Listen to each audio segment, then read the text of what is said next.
Hello. Hi. Oh no, I wasn't talking to you. Oh. Yeah, I was talking to a ghost. Guess what, Braze? I'm not playing these games with you, but what? Guess what? What? We are not talking about the Democrats today. No, so I want to let you guys know here, we are done with the Democrats. We're probably not done, but I can't fucking I don't spend wanna another fucking think little about brain it. cell on them. They can suck me off. Fuck them. I hate every single fucking one of them. I'll tell you what, I'm a peace and freedom party man. This is ridiculous. Well, except for the whole Roseanne thing. Remember they ran Roseanne? She should have hosted the Oscars. Oh my God. Yeah. It would have been her They wanted year. to get in touch with like real America, Can by I which just I mean say, it's not even in QAnon touch with people. real America. Can I just say, like, it would have been so great to have someone there who just didn't give a fuck. Did you watch the Oscars? I did. Of course I did. Yeah, One, yeah. I'm a girl. Two, I love an award show. 3, they call her Hollywood Liz. No one Fans, calls. by the way, if you want to No one talk to calls me- Liz, no. call her Hollywood Liz. She'll respond because she'll think you're friends with her. No. I just want to say that I'm sick of Hollywood having politics. Oh, you are? It's like, You think no one gives a pedophilia shit. is just like it's bipartisan or something? It's just No, like, I don't care about what Brad Pitt has to say about impeachment. It's like, shut the did fuck he talk up. about impeachment? He was like, I get 45 seconds tonight, and that's more than John Bolton got. Ooh. And it's like, Well, he shut could the fuck up. Actually, in his defense, there's a little bit of ambivalence that could be about technically about hanging John Bolton.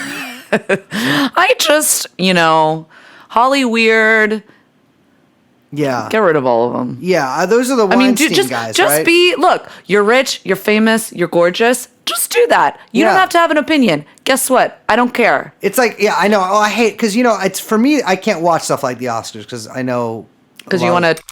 No, just like a lot of the people involved in it, like I've had sort of weird stuff with. Oh, God. And like, it's it brings up like a lot for me.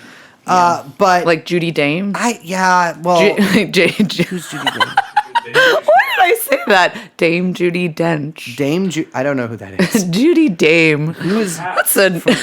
This is not helping. What about. Who's the other cat? James Corden. Don't know who that is either.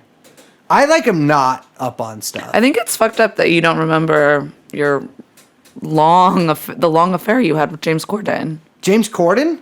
Oh yeah, I busted on his face. Jeffrey Epstein. Jeffrey Epstein. Jeffrey Epstein. Jeffrey Epstein. Come in. Jeffrey Epstein. All right, so what are we talking about? All right, so let's change the subject. We are talking about today. Well, we're not even talking about it today, but we're talking about it. Okay, wait. Before that, Brace. I'm sorry. Let me stop talking. Go on. Welcome to Tronon. Yes. I'm Liz. My name is Mohammed bin Salman. I am the king of Saudi Arabia. Or actually, I'm still a prince of Saudi Arabia. I am joined by my faithful manservant, young Chomsky, who carries my baggage for me and also procures me various treats from the far reaches of the empire. Liz, I am permitting to speak today. Yeah, still can't drive though. No. But well, that's only because I don't actually have a driver's license. I also can't drive. So young Chomsky is technically in the driver's seat here. But yeah, so we are talking. No. Okay. One more thing. Oh, fucking hell, lady. Jesus. Just a little bit of You're housekeeping. humiliating me in front of my subjects. We have a live show coming up. Oh, yeah. Brooklyn, New York, I won't be there, but these two will be. Wednesday, March 18th, 7 p.m., sold out. Mm-hmm. You snooze, you lose. 10 p.m., I think we still have tickets. I don't check my email, so we might. And if we do, they can buy them. If we don't, Yes. they'll be rejected. So It's at the Bell House, somewhere in Brooklyn. I'm assuming Bushwick, maybe? It's on East 66th Street. No, it's not. No. So we're doing that. Also, Philadelphia, Sunday, March 22nd. I don't say where this one is. No, it's at Johnny Brenda's. I know. Okay, that's it though. Fishtown. No. No. Okay. Let's cut to the chase. We've got part one of a 2-part, possibly 3-part. Yeah, let's not even limit. Explosive. You know how like Seth Abrams, I think, is like 1/ Question mark? We're 1/ question mark in this. Oh yeah, good call. because we have I a like lot that. to talk about. Yeah, we have had some listeners bring up in the past that they were interested in learning more about the events of September 11th, 2001. And like any good royal family, we have decided to say yes. Yes, we will oblige our good subjects. We are starting our part 1 of the True Anon 9/11 experience, which doesn't sound right, but let's just go with it. Yep. We've got foremost Professor Dr. Gumshoe of all gumshoes, Ben, also known as at House Trotter. You should follow him. He's a good AKA follow. White Muhammad Atta. He's coming on to Red Pill everyone. We're going to start this episode with a bit of rich tapestry, the background of leading up to the event. Like a fine Persian rug. Yeah, we are. Take this as a bit of context. This is a context episode almost, and a lead up episode. Yes. Because we are very excited about this. I am. I fucking love it. You guys don't understand. Well, maybe you do. I don't know. I have never met a tinfoil hat I didn't like. No, Nor one that didn't look great on me. Yeah. Oh, shapely head. I look great in hats. Yeah, and without. Thank you, Grace.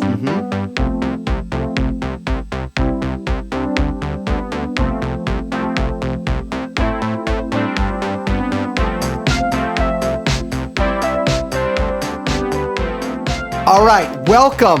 The day is upon us. Liz, I'm here. are you excited? I am. I'm ready, baby. Oh yeah, well, by this point we should have done an intro, although we'll record that after. But we have a hell of an episode for you today. We are joined by the one and only House Trotter, Ben.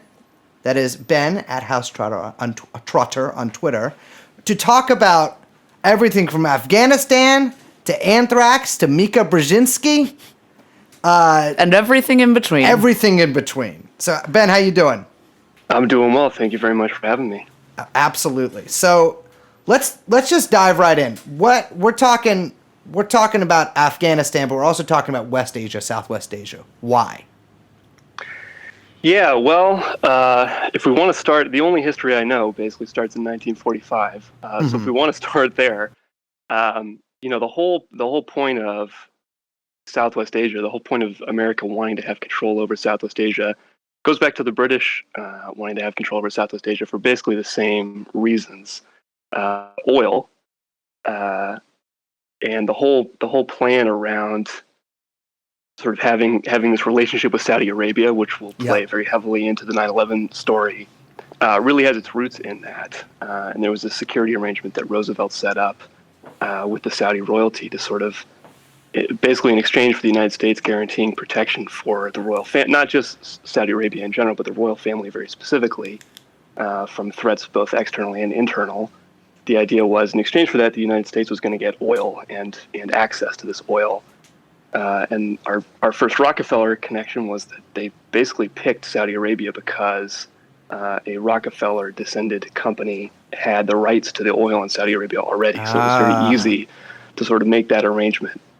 It's scary when, you find out little details like that feel so arbitrary, and it's completely and totally altered the course of history. Yeah, totally. I mean, right. And obviously, if Iran had been more important, then the 1979 revolution probably wouldn't have happened. The United States probably would have invested a lot more in securing that, which I think is basically why there's never been anything similar in Saudi Arabia. Well, I know. There was that, there were those revolutionaries in the 60s and 70s on the Arabian Peninsula, totally. PFLOAG and stuff, which is probably going to be the worst name for a revolutionary group. PFLAG. But and they fought pretty well. But in Saudi Arabia, they did not have much of a chance whatsoever. It was mostly in like Oman, the sort of more provincial parts of the peninsula. Yeah, and so that sort of agreement between the Saudi royal family and Roosevelt really set the stage for this kind of like relationship, basically, where they provided us with oil, we provided them with protection, but they also did like it's very similar to like mafia type relationships because they do a bit of dirty work for us as well. Oh yeah, absolutely. And I definitely, when we start talking about 9/11, I think the GID and the ISI also, which is the Pakistani intelligence agency, did a lot of off the books things that helped to. I mean, there's basically a lot of the 9/11 stuff. There's no paper trail. Yeah. And a lot of that is because the GID did a lot of it, the ISI did a lot of it, and they have no paper trail that's accountable to, for example, Congress. Yeah. So there's really nothing to find. Yeah, I mean, and Pakistan. So for those of you, for our zero IQ listeners, which are the ones that like Liz that are listening, Afghanistan is located sort of in this area above Pakistan, below Russia, in what's called Central Asia a lot, right? I mean, I would say Afghanistan, Central Asia, I guess. Yeah, definitely Central Asia. South Asia. And it is a very mountainous country, but it's been sort of this. It's been fought over for a long time. I mean, because as many people know, Britain controlled all of India, which before the partition, and that sort of area along the Afghani-Indian border was basically where they sent to train a lot of their troops, because there was always sort of fighting going on there with, whoever was, peasant rebellions, etc. And it's crazy. It's still kind of like that today. It's kind of where America trains its troops. But it is sort of strategic because in as many people have heard, maybe references in literature and media to like the Great Game between Russia and the British Empire. And, a big part of that was Afghanistan as sort of a corridor to India and a place where trade flowed through. And so there's been a lot of sort of big country attention on this little country for a long time. And I mean, going forward, it also was a gateway to the Caspian. Yes. Afghanistan, gateway to the Caspian. Yes. The post-Cold War world, Afghanistan's a very important. It borders a lot of the Soviet Turkic republics in Central Asia, Azerbaijan, Tajikistan. So these were important for those purposes, which we may talk about later. Yeah, and it's really there's been a long sort of weird relationship. Well, not that long, considering Pakistan hasn't been a country for that long. But Pakistan and Afghanistan have a pretty weird relationship too, where they basically, at certain points, have funded essentially like peasant rebellions or these sort of jacqueries on each other's side of the border. Particularly Pakistan, sort of stirring up trouble in Afghanistan. Yeah, definitely, and it's even become a part of the Pakistan-India conflict. There's a lot of Indian influence in Afghanistan as well. For that reason, it's definitely a battlefield for multiple different conflicts. Much to the, it really sucks to live there. It's a lot of times people trying to invade for various reasons. Exactly. I mean, there's been decades straight of war at this point. So let's go through quickly this little timeline we wrote up. So we'll start in the 70s. So in 71. Pakistan, there used to be two Pakistans. I'm not going to go too far into this, but there was East Pakistan and West Pakistan. East Pakistan was sort of the more dominant force. West Pakistan was an exclave. It was all the way on the other side of India. It's what is now known as Bangladesh. In 71, basically due to a regional politicians gaining more prominence and more seats in the parliament, East Pakistan essentially invades West Pakistan and commits basically a genocide. Kissinger backs them, but the State Department goes behind his back and cuts off aid, which is important because we'll get to stuff about this later. And in 73, the king of Afghanistan is overthrown by his cousin, which much respect, a guy named Daoud Khan, and who turns into a republic. And then Soviet aid is forthcoming. The Communist Party gains more prominence, and then in 79 or 78, the Saur Revolution happens, and the Communist Party in Afghanistan overthrows the the king's cousin, and America is not very happy about this, right? Yeah, I mean, this was kind of the beginning of, Brzezinski is now, apart from being Mika Brzezinski's dad, he's kind of hailed as a hero. Like, very mainstream accounts paint him as the person who helped bring the Soviet Union down for pulling them into their own Vietnam. Yep. And that was the idea. I mean, he was kind of the originator of this idea of let's try to draw the Soviet Union into a war in Afghanistan, and that's going to bog them down. That's the conventional story. I think there's a lot more to it than that, but that's the conventional story about what happened. Just really quick for our listeners, do you want to explain who Brzezinski is? Yeah, so he was Carter's national security advisor. He's like an old Rockefeller guy. This whole period between Nixon, well, really from Nixon to Reagan, is basically a huge power struggle between the sort of Rockefeller foreign policy, which I think is represented best by Kissinger, but also by Brzezinski, versus what would become the neocons, Cheney, Rumsfeld, Wolfowitz, Scowcroft, those people. And they kind of traded off. Like in the Ford administration, they became more powerful, and then Brzezinski was back in 76 with Carter. But it was very similar. I mean, they very much followed up on each other's plans. So Brzezinski begins his plan to let's fund these. It originally started off just being people already in Afghanistan who were not, for various reasons, not happy with this new government. And that started to pull Soviet attention to Afghanistan. I don't know much about it from the Soviet side of things, but I'm assuming, like the U.S., they probably had all kinds of special forces and spies involved already. And eventually, by the mid '80s, it turned into full-blown Operation Cyclone, where that's where the Mujahideen comes from. That movie with Tom Hanks as that congressman. Yes, I never saw it, but yeah. I didn't saw either, but I'm I think surprised it's based on Charlie Wilson's War, this book. Yes. Yeah, and which again very much does not do a lot to illuminate what actually did happen. No.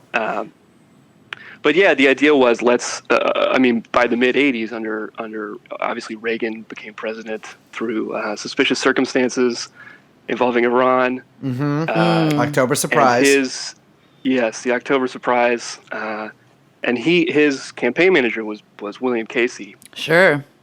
Who was very close to H.W. Bush, who we'll probably talk about a lot more. Yes. And Bill Casey became the CIA director, which first off, everybody at the time was kind of appalled by that, the idea that this very political person who had been running a campaign would become the CIA director. But people didn't really understand it. Yeah, it kind of violated a lot of like bureaucratic norms. Yeah, totally. Which is such a weird, funny thing to say, but it was like seen as a politicization. Like a politicization, but also like breaking ranks. I mean, because it's the whole idea is that these guys train to move up in these positions, and it was seen as like a reward for. I mean, clearly, kind of what he managed to pull off. Well, if anyone, I mean, if anyone knows about the CIA, it's HW. So. Well, exactly, and I mean, obviously, the CIA is completely interlinked with, especially the Houston oil financial elite that HW is a key member of. Once Casey came in, he really started to really push that, and they used their key allies, Saudi Arabia, Pakistan, and started raising this militia, this Afghan Arab Mujahideen, that would go fight in Afghanistan. And that's really what took the war to the next level. I mean, it obviously people are going to be unhappy, and insofar as you're funding them, they're going to have the arms to do something. But when you start raising a military outside the country to go fight, it really pushed things to the next level. Yeah, let's pause for a second and talk a little bit about the Mujahideen. And I think, I know that gets thrown around a lot. I don't know how much our listeners or people understand like how vast this program was. Oh, it was huge. I mean, so Mujahideen, for those of you who are not, so for instance, I am technically a secular Mujahideen because I went on secular jihad. But a Mujahideen means one who engages in jihad in Arabic. And by the way, we'll get to some of that later. A lot of the people that were coming to Afghanistan to fight were not themselves like, dissident Afghanis who had been out of the Right. country, but they were what was called Afghan Arabs. And of course, not all of them were Arabic, or excuse me, not all of them were Arabs to begin with in the first place. But the Mujahideen were essentially this force that was raised both internally in Afghanistan and then externally in Pakistan and then in Saudi Arabia and other sort of countries that were Muslim-dominant countries that were allied with the U.S. There are both Shia and Sunni Mujahideen who do not always get along, but it was at one point. I mean, they were raising a seriously full-on armies just on the border in these refugee camps right outside on the Pakistani Afghan border, and Brzezinski. There's actually footage of both Brzezinski and one of the most notorious thoughts in history, Margaret Thatcher, addressing the Mujahideen on the border there, which is just, I mean, in context, pretty wild. But not all Mujahideen. It wasn't all. I think a lot of people think that Mujahideen directly all became Al Qaeda, which I'm going to increasingly pronounce in more insane ways. Al Qaeda, in more insane ways in an attempt to sound smarter as this episode goes on. But no, there was a lot of different of these groups. I mean, there was a ton, and they engaged in both like interceding. I do not think I pronounced that correctly. The kind of warfare where you kill your friends too. Internecine. Damn, first time saying that and not reading it. Internecine warfare and against the Soviets. Right. And at first, so this aid starts in '79, right after the Sour Revolution, with non-lethal aid, quote unquote, which is, by the way, the same kind of non-lethal aid that they gave Al Qaeda in Syria. Right. But they were already, I mean, they were already familiar with the program. Yes, so yeah, they're like, I remember this. But the ISI, the Pakistani Security Services, and the Saudis, they had already been funneling lethal aid to the rebels, right? Oh yeah, I mean the ISI. And we haven't touched on drugs yet, but no, I know I was already so there was already a lot of drug a lot of drug production happening in both Afghanistan and also the border region of Pakistan. What drugs? Opium, heroin. Yes, I know. Yeah. Oh yeah, the good one. One other thing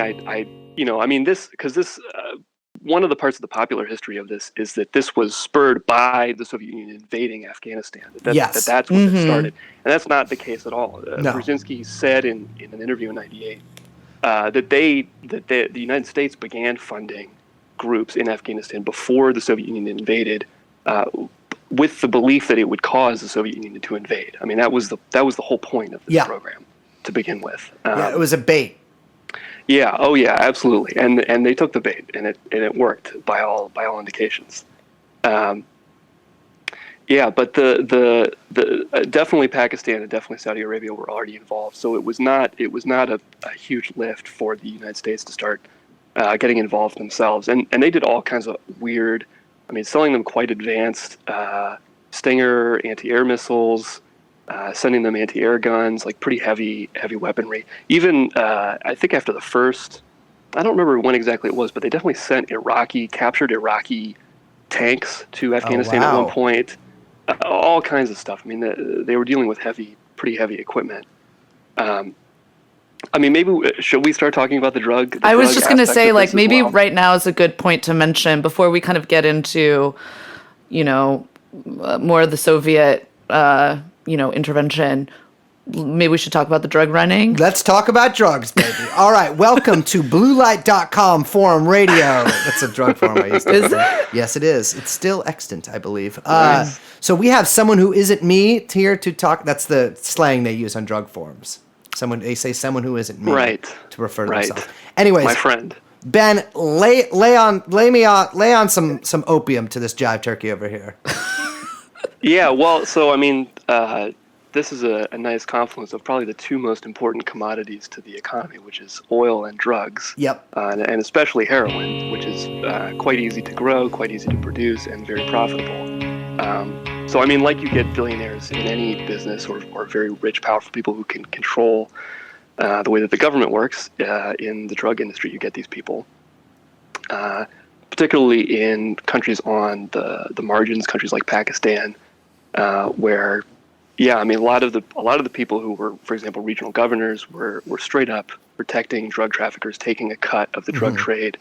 I mean, it does look. You mentioned mafia. I mean, it definitely does look a lot like a sort of a protection racket. It's very similar to what was happening in like Laos in the early 70s as well. Absolutely, and in a lot of ways, actually, was a direct continuation of that Yeah. whole program. I mean, the idea of using drug funds to fund a militia is definitely something that was prototyped in Vietnam. Not even Absolutely. prototyped. I mean, was quite successful in Vietnam. Yeah, and so I mean, one of the people who shows up both at this time and then later as part of the so-called Northern Alliance that helped the United States invade Afghanistan in 2001 was Gulbuddin Hekmatyar. Yes.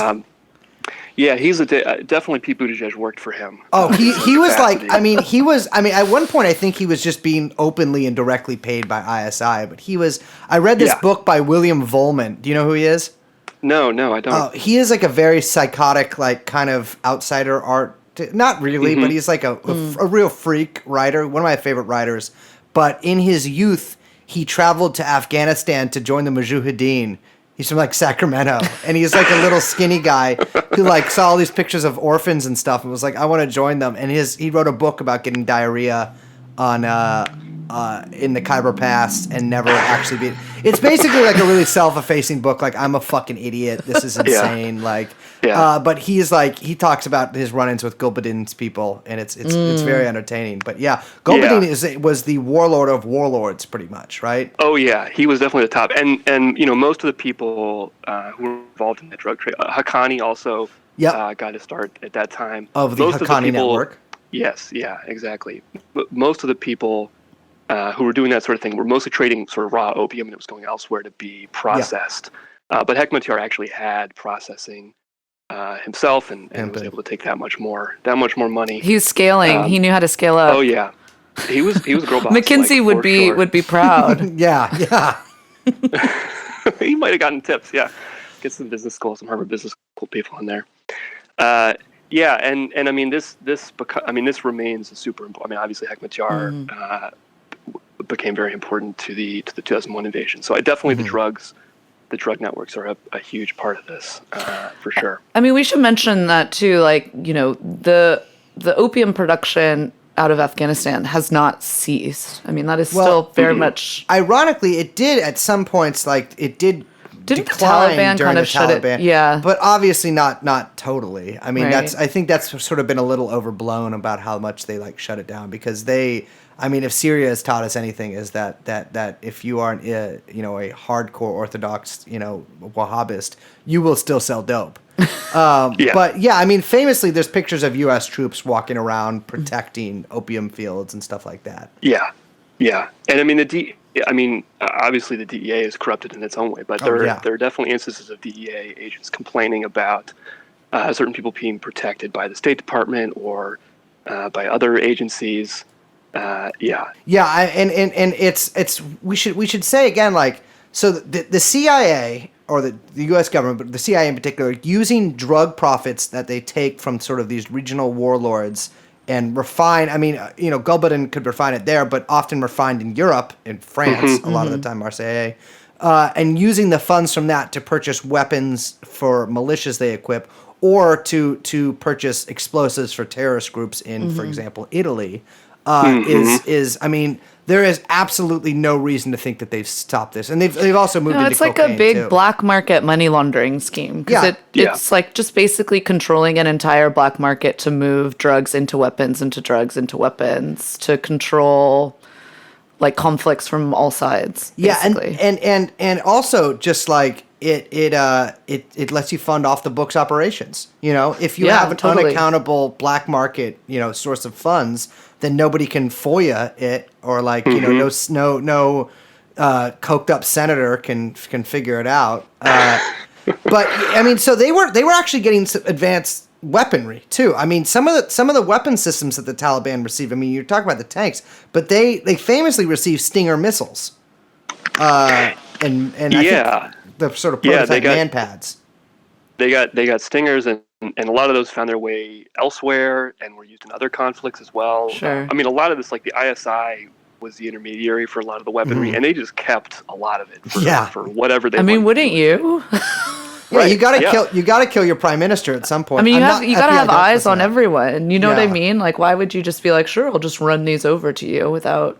Yeah. Oh, know what I mean? yeah. Well, and the army in Pakistan is sort of the prominent force in that country to begin with. Right. So, but yeah. So I mean, they had a pretty good run funding this Mujahideen. I mean, they were very successful.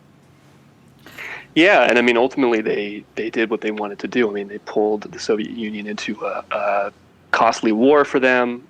I mean, the Soviet Union wanted to get out. Yeah. And one of the things that made it very difficult for them to get out is that Casey sort of went even further and escalated beyond where he had been, which is they started to plan, and there started to be raids across into the USSR proper. Oh wow! From Afghanistan into the Soviet Union. Yeah. Okay. Yeah, into those Turkic republics in sort of Central Asia, and this was not something that the Soviet Union was okay with. So it became very difficult for them to leave for that reason. Yeah.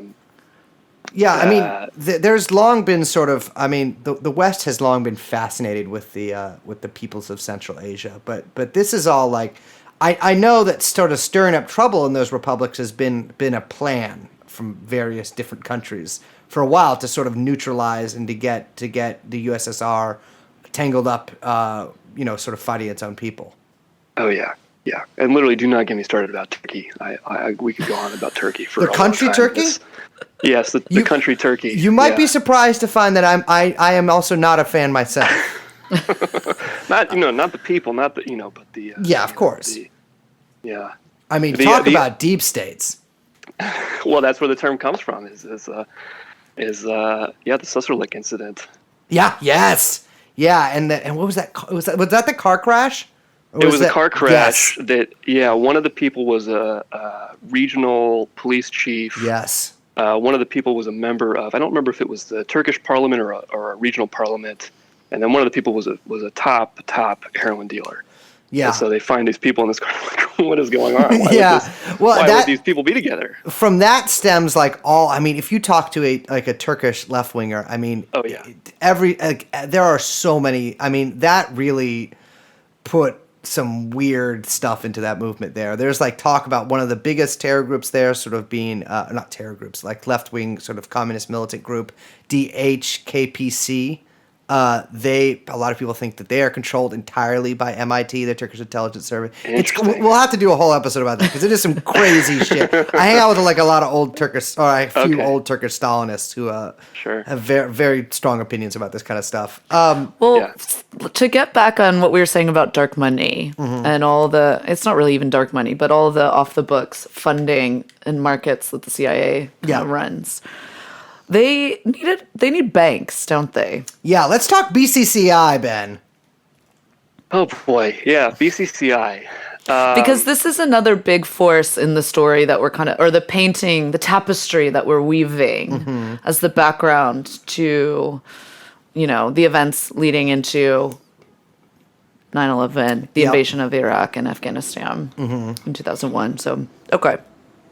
Yeah, I mean, definitely BCCI is part of a long string of financial organizations that are kind of the glue that holds the whole thing together. I mean, you need to get money from opium to politicians in the West. I've been saying that. It has to happen somehow. And BCCI was sort of the way that and it went through all kinds of convoluted, but it basically was a giant money laundering scheme that took chiefly drug money, but also illegal arms sales and that sort of thing, and was a way for that money to move around.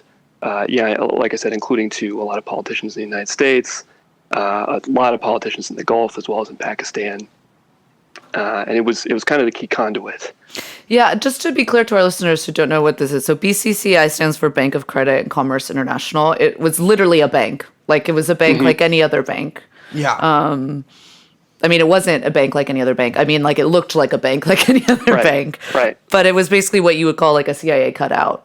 I mean, it was just, like you said, it was a way for them to funnel, they had to funnel all the money and drug money and off the book money in and out to various, like you said, various politicians, various, actors, but they needed something that, made it kind of look reputable. Yeah, and it was investigated as if it was a normal bank. There was a Kerry that was one of the things that Kerry investigated. Our good friend John Kerry. Our good friend John Kerry, who definitely, a lot of the report is definitely a whitewash, and there's also a lot of good stuff in there that's very interesting. But yeah, it was nominally just a regular old bank, and lots of people, including the Bushes. It had some involvement in the savings and loan crisis in the 80s. Mm-hmm. It had tendrils that went really everywhere. And now, a lot of that stuff is basically legal. So, right. A lot of the very mainstream banks get slapped with fines all the time for laundering money for drug cartels, and that's that in the past had to be done completely below board, and now is in kind of a gray zone effectively. But there's also groups like Carlyle that also help connect those elite politicians. Yes, they the do. Carlyle group. So the Bush family has pretty deep connections to BCCI, right? Yeah, and they. I could go down. We could talk for probably 3 hours about George H.W. Bush. Absolutely. But he, there's this whole Houston oil elite. Yes. That includes Bush. That includes his dad. His dad was making money in Germany during the Nazi times. Allen Dulles was helping him hide that money. I knew Allen Dulles did a lot of sort of financial wrangling for, let's just say, not just the Allied side on that war. Oh, certainly. Truman called him a traitor. Truman straight up called him a traitor in the newspaper one time. Jesus, fuck.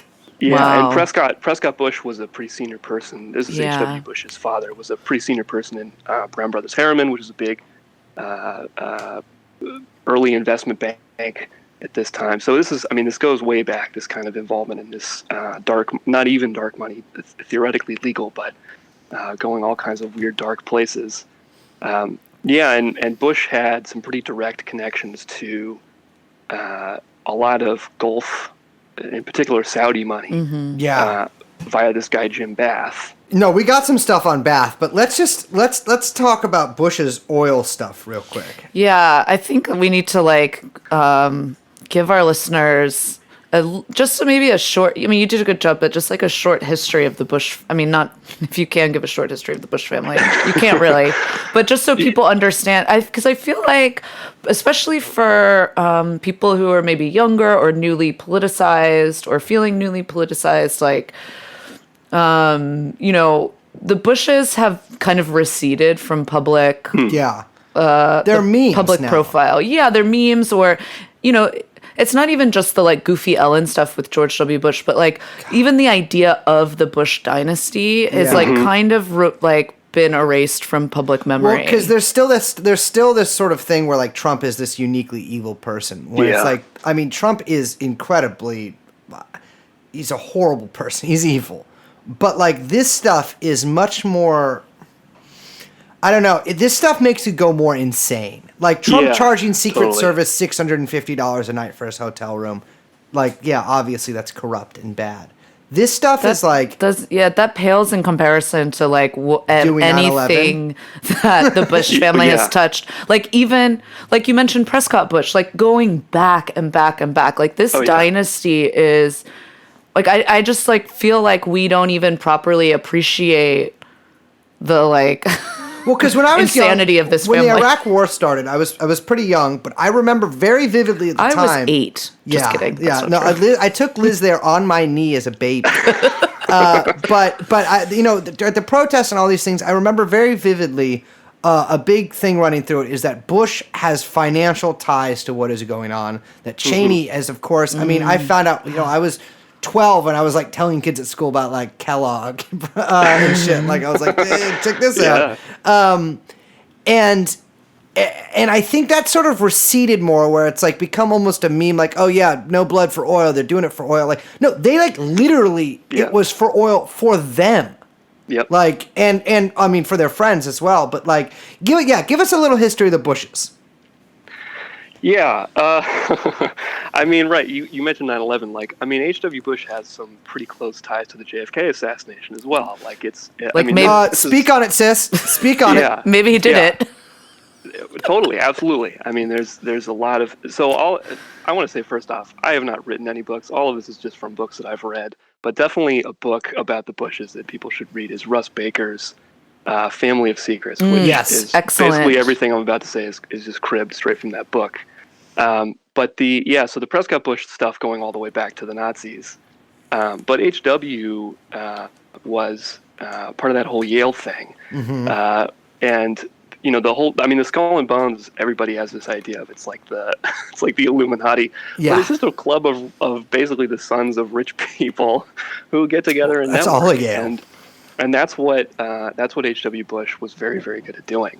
He very famously would send out Christmas cards to like 3,000 people or something ridiculous like that. Pathetic. And it was really useful. I mean, he knew people everywhere, and it served him really well. So very early on, there was this oil company, Zapata Oil, that by all appearances was just a CIA front. It was very closely associated with an oil services company that later merged with Halliburton, very interestingly called Dresser Industries. And that was run by a guy named Neil Mallon, who was very close with Allen Dulles. And Neil Mallon is who Neil Bush is named after, so obviously very close to H.W. Bush. Weird. So there's this very clear connection already back at this point in time. This is like the 50s. Yeah. Between intelligence and oil, and then a little bit later, finance.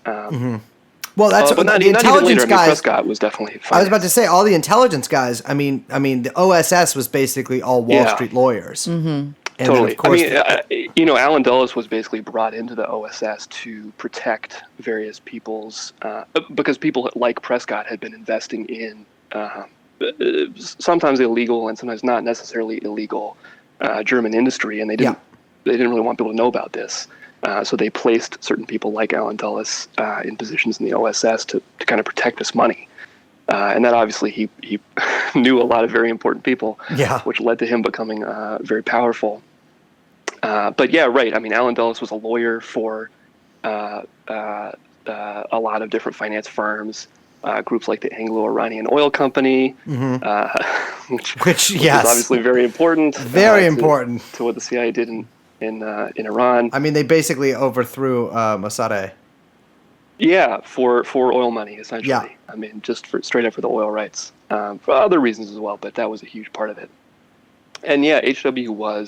grew up in this, right? I mean, he was raised in this milieu of people, to use Dave Emery's favorite word, and he just became kind of the favored son, and carried it on to all kinds of shady deals. I mean, obviously, we could talk about his involvement in Iran-Contra, in the October surprise, and getting rid of Nixon. I mean, he pops up again and again and again, and he's always, he always stays in the background, obviously, until he becomes the president. Right. But he's present for all of these things and is calling the shots on a lot of them. Yeah, he's like much more of a shadowy figure than people give him credit for. I mean, he was a spy. That was what he did. Yeah, I mean, absolutely. literally his job was spy. Yep. Yeah. And also, no one knows what he was doing in Dallas on the day JFK was shot, and he refuses to say. Is that correct? He does not. He says he doesn't remember. Yeah. Which And there's is No one ironic remembers where they were that considering- day. Yes. Yeah, yeah. He was reading books to children at a school in Florida. That's right. Somebody whispered in his ear. Yeah. There is a letter that Barbara Bush supposedly wrote on the day that is in her memoir, and it literally she starts the letter before JFK is killed, and she finishes the letter as JFK is dying, and talks about how awful it is. It's beyond parody. The letter itself, it's just ridiculous. It's obviously meant to provide an alibi for Right. HW. It describes where he was and what they were doing and all of this. God, It's- she's such a it's completely fucking ridiculous. bitch. Yeah. I really hate her. I know. I didn't want to say anything because I fucked her. I can but- say it. I'm a woman. It's Yeah. fine. Well, no. I mean, I'm just saying, woman to woman, I don't like her. Yeah. I have like a weird history with her, and I would really rather we move on okay. from her in particular. But Okay, so we've talked All a right, little sure. about. also George W. Bush's wife killed somebody. Really? Did she? I didn't know that. No, he did. No, she did. She ran someone over. Oh, I thought damn. he did. Laura Bush killed somebody. Hold on. Let me Google this real quick. Laura Bush killed somebody. I thought Bam! Laura Bush killed somebody. Wow. There we great go. Google search result there. Yeah, she killed her best friend. Very cruel. Don't look up I how. thought. Oh God. Sorry. Really quick. Back to HW, because we started the episode. I know we're like going all over the place, but that's how we like to do True But Anon. also, this is all related, so Absolutely. it's all the same topic. No, I love it. But I do want to just mention, because we did start the episode talking about kind of how the United States, particularly United States business interests, started with Saudi Arabia. And the relationship between the Bushes and the Saudis is like very important. Yeah. Yes. And so can you give a little brief kind of intro to that? Yeah. So I mentioned Jim Bath very briefly earlier, but Jim Bath is kind of the key intermediary between the Bushes and the Bin Laden family in particular, actually. And maybe people don't know much about the Bin Laden family. Osama bin Laden. Perhaps they've heard of him. Well, the Bin Laden family is fucking huge. No, I know. I'm Yes. just making a Yes. joke. Yeah, I mean, my man was nutting and busting in pretty much every. By the way, Yes. Bin Laden's mother, or Osama bin Laden's mother, an Alawite from Syria, which I learned. I didn't know that. Very Interesting. Yeah, I'm very curious to know the story behind that, actually. I know she. Yeah, I as am I. I think she was secular as well when she first, and she's made a lot of statements like, "I still love my son," Yeah. which respect. I do love. You know, love. respect a mother's love. You know? Exactly. That's true. Got to. Got to. So yeah, well, Bath was the intermediary here, right? Yeah. So Bath met Bush when they were in the Air National Guard. He was actually a good pilot as opposed to Bush, who was not a good pilot. HW basically identified him as a useful person, and he was a very useful person. And yeah, he became the intermediary between, in particular, Salem bin Laden and the Bush family. And the Bin Ladens were early investors in Bush's Bush's Arbusto Energy, which later became a part of Harken Energy, and this like Harken Soros itself owned, was- I think, a part of it too. Yeah, Was it absolutely. I mean, Spectrum? it was a lot of this. I mean, a lot of this is just legit oil business, right? I mean, Yeah. this is how oil Right. business works. I mean, this is how it works.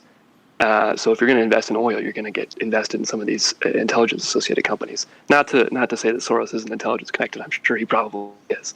But yeah, so the Bush connection goes through to the Harken oil deal, where HW was technically the president of this company, and it happened right when he became the CIA director in I guess '78, I believe. But they got this deal to take over to start these offshore oil rigs, which they had no experience doing. They'd never done it before. Yeah, and they were a fairly small company too, like compared. They to were others. tiny. Yeah, totally. They were very, very small. It was a weird pick. Everybody thought it was weird at the time. They didn't understand why Harken had been picked. Obviously, it had been picked because it was very closely connected to some prominent American politicians. So there's these ties that go to Saudi money between the Bush family and very important. I mean, the Bin Ladens are a big infrastructure. The Saudi Bin Laden Group's a big infrastructure construction, civil engineering company, and the Bin Laden family is one of the most important non-royal families in Saudi Arabia. Yeah. Along with the Khashoggis would be the other big one. Oh, the Khashoggis?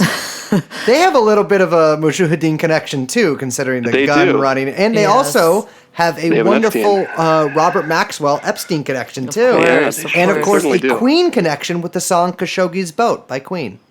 Oh, really? Well, I They was wrote a gonna song about They have a song called "Khashoggi's Boat." No way. Yeah. Well, I was going to say it's good that you mentioned this, because I do think that people, again, who aren't familiar with this history or this cast of characters, like there is this idea that either Bin Laden is some singular figure, or it's this sort of like rebel family, or they're not. I mean, they're one of the biggest dynasties in Saudi Arabia.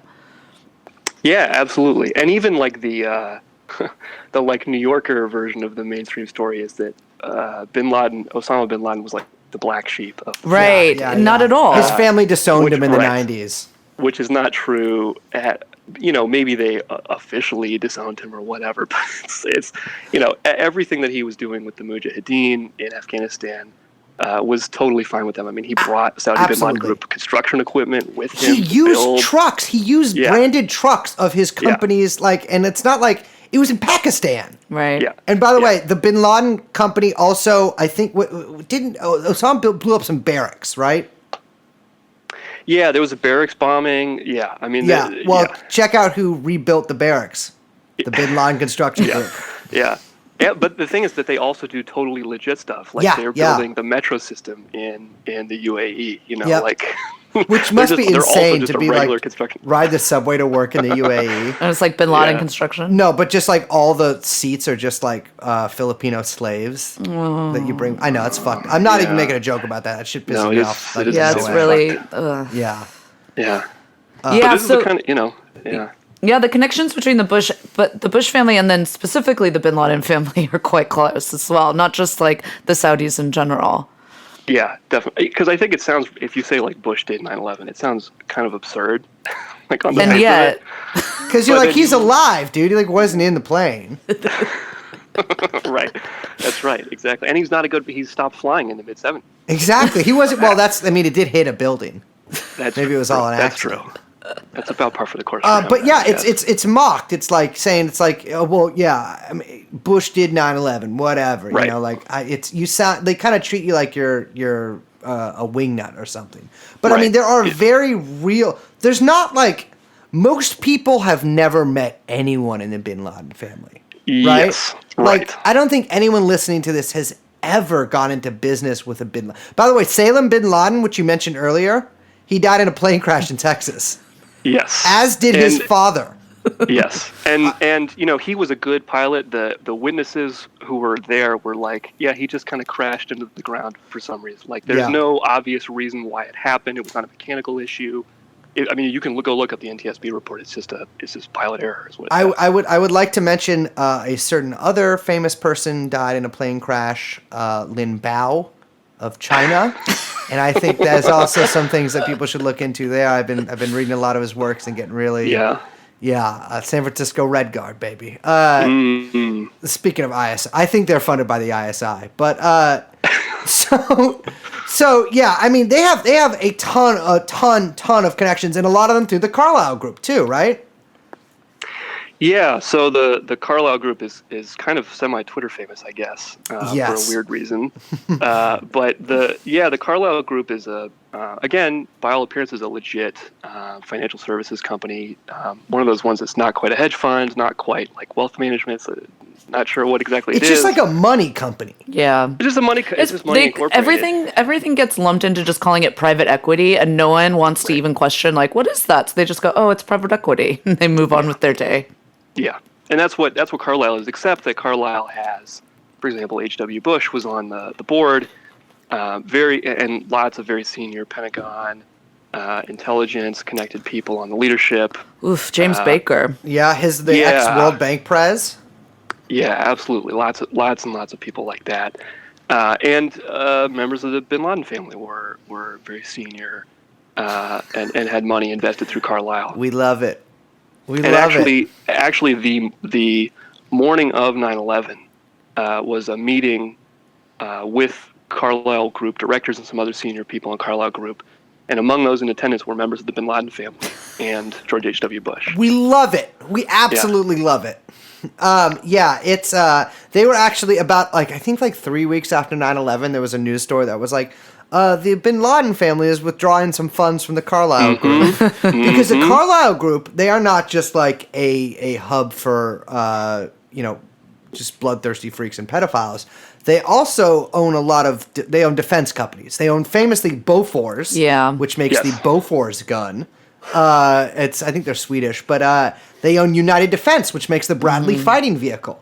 And so there is an entirely, not only a real possibility, there is a giant possibility that the Bradleys that the Americans fought in Afghanistan and later were like, the money made from purchasing those went to some of the Bin Ladens, which is really funny. Yeah, And of course, Bush. Totally. Yeah, Carlyle is basically funding the war in Yemen right now. Yeah. By the way. I mean, and it's like, They also just bought Supreme. they bought Supreme? Oh my God. Listeners, I'm we pretty are sure. I should double check We're no that. longer giving out Supreme discount codes on our store. I am so sorry about that. So the Carlyle Group. I mean, we just mentioned 9/11, this meeting that they were having. Let's talk about. Let's look at a little bit about the road to 9/11. So what was Al Qaeda? What were they up to? By the way, Al-Qaeda astute listeners will know that means the base in Arabic. But talk to me. Lay some Qaeda facts on me. What's going on with Qaeda in the road to 9/11? So what was Osama up to after the the 80s have passed? We are now we have moved from cocaine. Now we are doing meth. Bell bottoms after the return are once again out in favor of long, baggy shorts. And so what's going on with Osama during this time?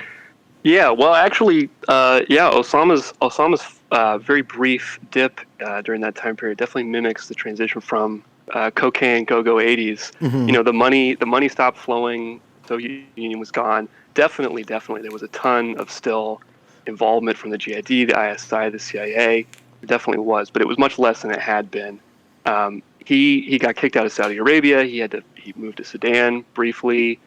And then ends up finding himself in Afghanistan. And all the while he's being protected by the CIA, by the FBI, as well as by the GID and the ISI.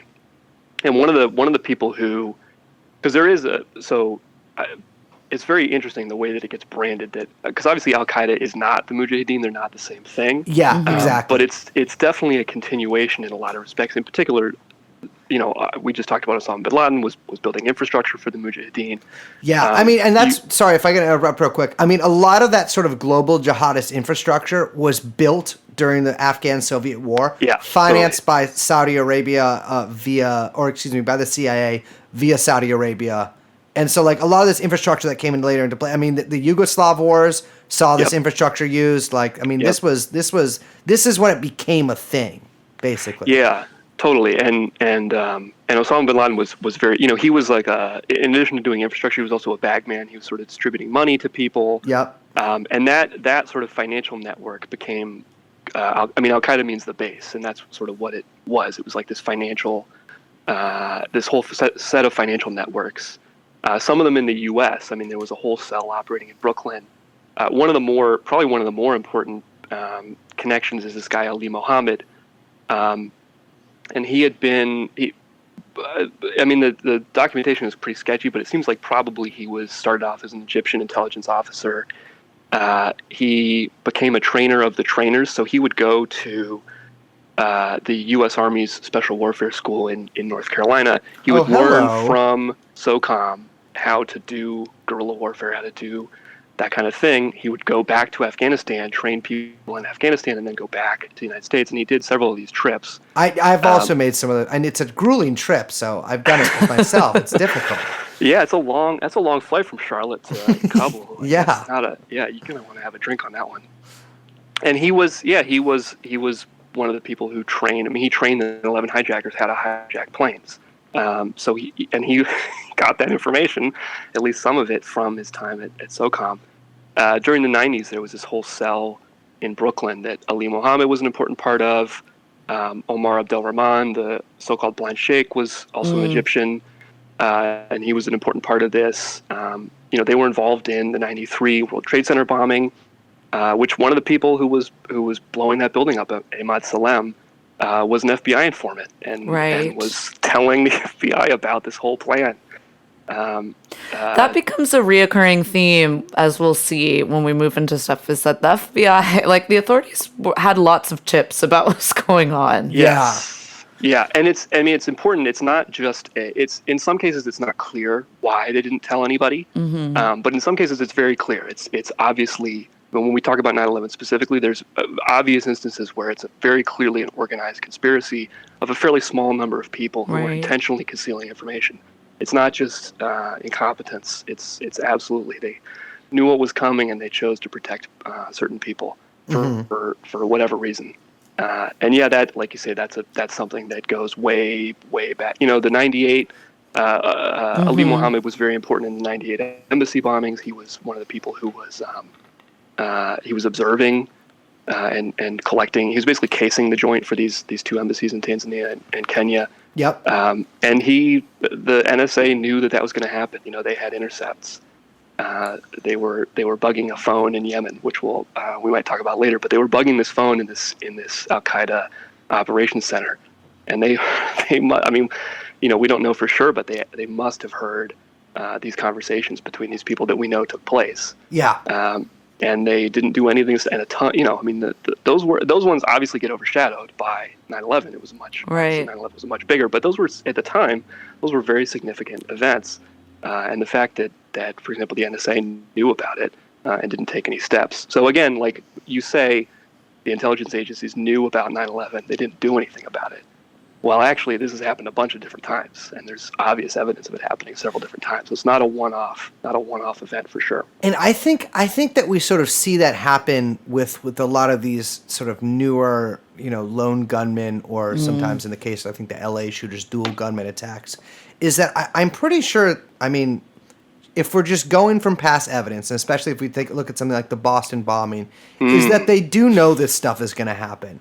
And sometimes they swoop in. I mean, they are often the people that cause this stuff to happen. I mean, in the case of that guy in upstate New York, I think it was upstate New York, with the knife that they had to go buy him to drive and stuff like that. They had to go drive to buy him and stuff like that. Like, they'll sort of trick these either mentally ill or really alienated, isolated people into planning, quote unquote, planning this attack, and then they'll stop them at the last minute. And look, they saved an untold amount of innocence from a terrorist attack. I think sometimes, in the case of certain people, maybe a little Mandalay Bay, they let it happen. Yeah, I mean, you mentioned Boston bombers. Definitely, like Tsarnaev, their dad had CIA connections, was connected to this program that Graham Fuller was running, and again, those back to those Central Asian Soviet republics. So that, yeah, absolutely. I mean, it's a long running thing. A lot of history, a lot of examples of it. So it's definitely not a one-off isolated incident.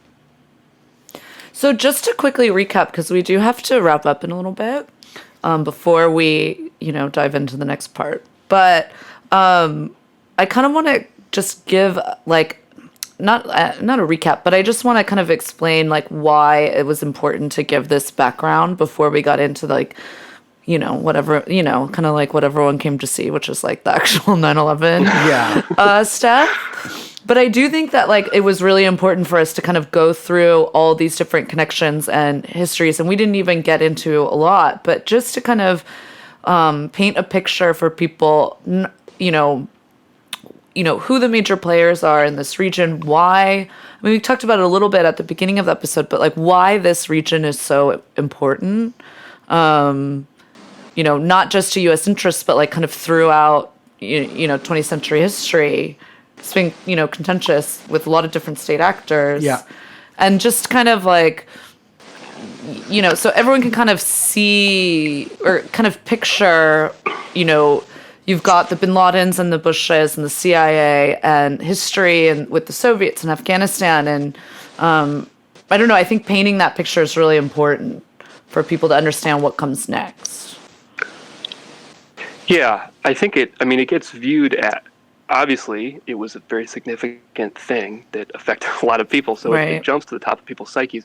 But it is not the beginning of something, right? It is not the beginning of American involvement in that region. It is not the beginning of American covert operations in that region. It is part of a very long history of not just American, but just kind of the general. I mean, oil, drugs, these are extremely important for the modern economy, and the continued American involvement.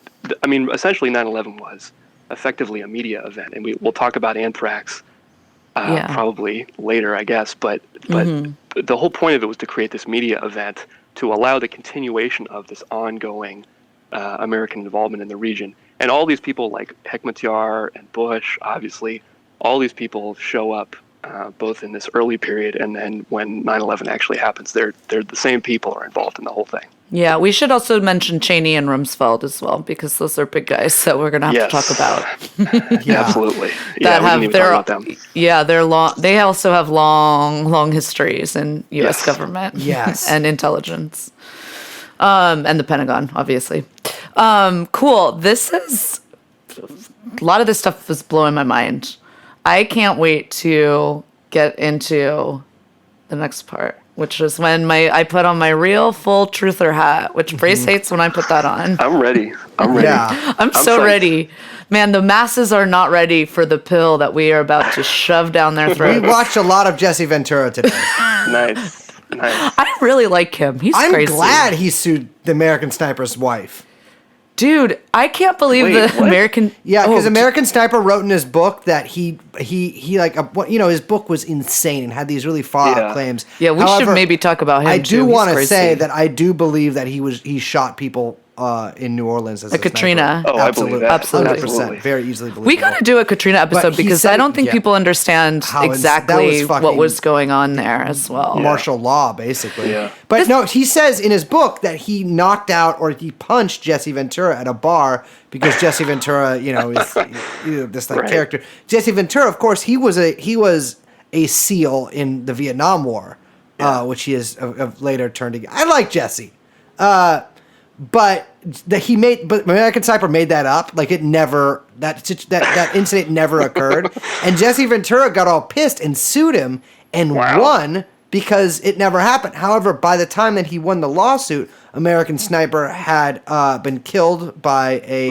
listener of the show at a gun range. I love taking my mentally insane, like child killer friends to the gun range. Yeah. By the way, I mean it's just like Jesus Christ. These people are like make fun of people for being triggered. Literally, the American Sniper got killed because the guy was triggered. Like because of weapons Allegedly. and such. Allegedly, Yeah. well, who knows? I mean, I was just thinking, like, can you imagine how, like, now I'm just getting angry thinking about Katrina and Bush and how little, like how everything has been washed away in memory of how fucking insane the Bush administration was. Yeah. Like, can you imagine if Trump literally just had martial law running through an entire, Man. like, city in, like, I A just... hugely black city in the South. Yeah, I mean it's fucking insane. They massacred people. Yeah. Like there's literally. Yeah. Well, anyways. Sorry. It just, like, makes me so angry, the like, hagiography of fucking George W. Bush. I know. I don't think maybe younger people can understand, even though we're not like old by any means. No. But, like it's insane that George Bush was even rehabilitated a little bit, and everybody who's doing that, Yeah. even in like kind of a memey way. Well, I don't know, but like. The guy should be in jail. I mean, the guy Yeah, should be absolutely. There should be a war crimes tribunal. Like, there's no question. Yeah. It'll never happen in a million years, but No. there should be. Yeah, I mean, well, they said I think it was Bush actually who put in place the plans to invade Yes. The Hague if anyone Yeah. was ever. By the way, yeah, America has plans to invade The Hague if any American On the soldiers books. are ever put there for a war crimes tribunal. But Yeah. they're not gonna. I mean, there are a lot of black people in the army, and they only prosecute black people at the ICC. But it's we'll see. Well, except for one. Yeah, I mean, Milosevic is black. a lot of the blame for that, I think, is on Obama, and that's something I could never ever forgive that entire, whatever we want to call it, administration for. Yeah. Just fucking despicable people. Well, thank you so much for joining us, Ben. Always a pleasure. Even though this is technically the first time, so I'm just saying in the future this will always be a pleasure. Yeah. If people listen to it in the wrong order, it'll make sense. Yeah. And looking forward to part 2. That'll be real fun. I am too. Thank you very much for having me on. Thank you. Good night.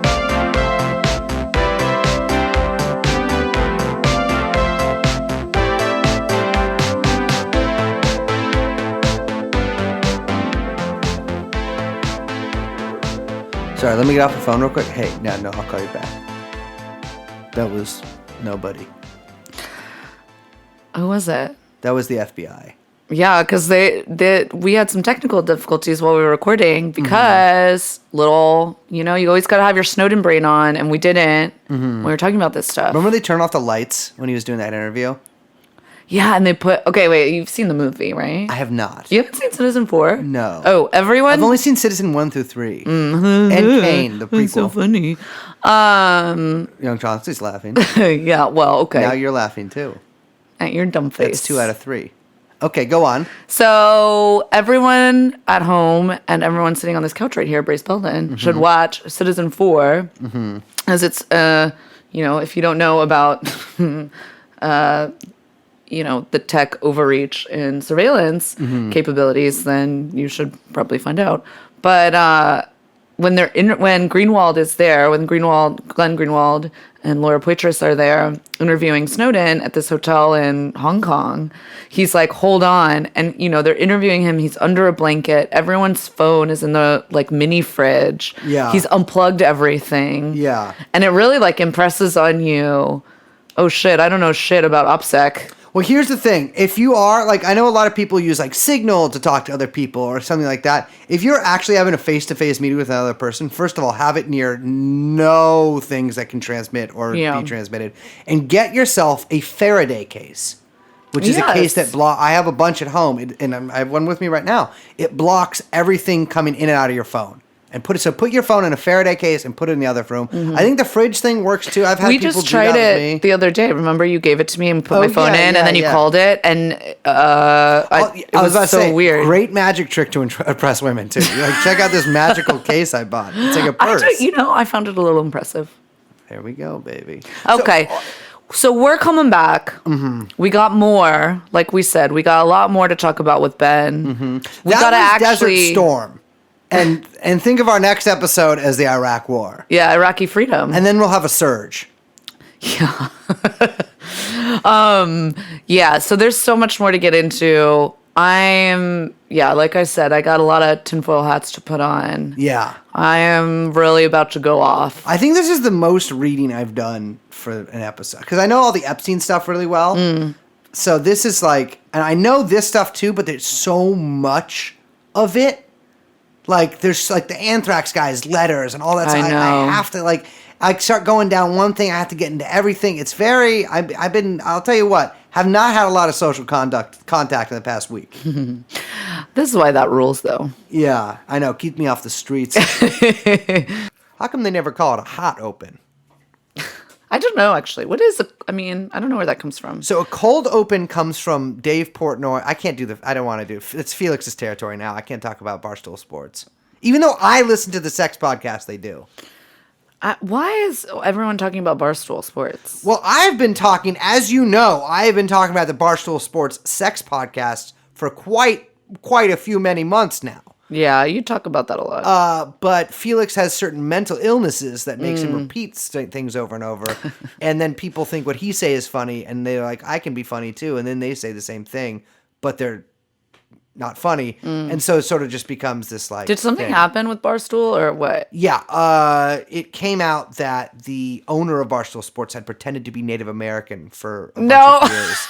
And he actually got the, Dave Portnoy, he actually got the, his CEO position due to that. Federal contracts for Native Americans. He is kind of a troll, isn't he? I think the whole thing's an act. You know what? I'll tell you what. Yeah, I don't really care. I don't care.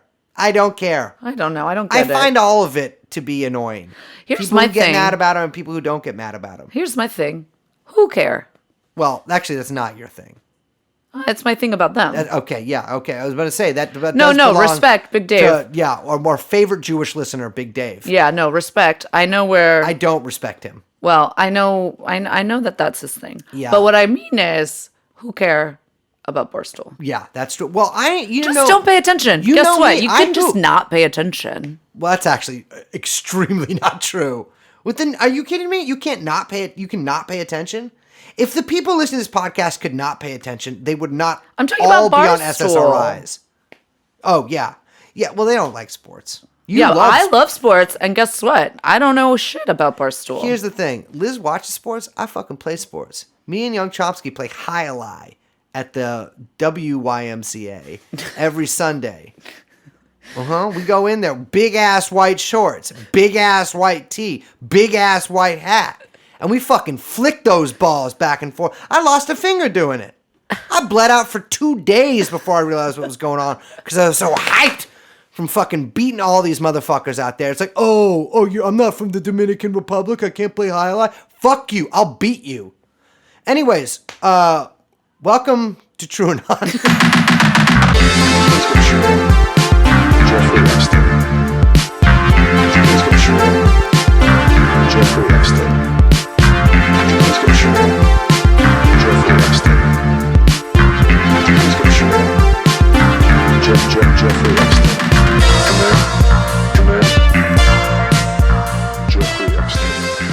Welcome back to Truth Hour.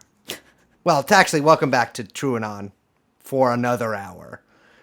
We are joined again by our illustrious guest. We have Ben here, that is at Housetrotter on Twitter. I am joined, of course, as usual, by... Oh, Liz, hi. And producer Young Chomsky. Ben, how you doing, baby? I'm doing well. Thank you very much for having me back. I am so excited to delve into it. It's in retrospect, it seems a little silly that we thought we were going to get to the 9/11 attacks today. Mm-hmm. Yeah, there's like too much stuff. Yeah. So this is going to have to be a kind of like ongoing True Anon series, which I think it'll be nice to kind of like come back and revisit every once in a while. Because, yeah, there's absolutely no way we could even begin to just get into like... It's not even just the timeline leading up, like, you know, the timeline of all the terrorist activities and the different characters leading into the 9/11 attacks, but also just like hour by hour what happened that day is so crazy. So that'll have to be, we'll have to get to that. But what we're talking about today is pretty crazy. Yeah, you want to start us off here? I know you wanted to talk about a certain CIA station. Yes, one of my most hated people, definitely up there on the list with George H.W. Bush for me, would definitely be the CIA trio of George Tenet, Cofer Black, and Richard Blee, who all have strange personal histories and bizarre connections to Al-Qaeda and the Mujahideen and other weird stuff going way back. But I wanted to talk in particular about their... one of the things I mentioned last time was that there are some very particular conspiracies where it's very clear that like a very small number of people actively concealed information about what was going on with Al-Qaeda. And we were talking about this website, History Commons, which is a great resource if anybody wants to look at the hour-by-hour timeline. What's the actual address of that? It's like historycommons.org, I think. Yeah, I think it's historycommons.org. The site goes down a lot. I don't know precisely why. So it's sometimes just unavailable for whatever reason. But it's a great resource. And this guy, Kevin Fenton, who wrote the book Disconnecting the Dots, which I would recommend to people, he was writing for that site just on an amateur basis.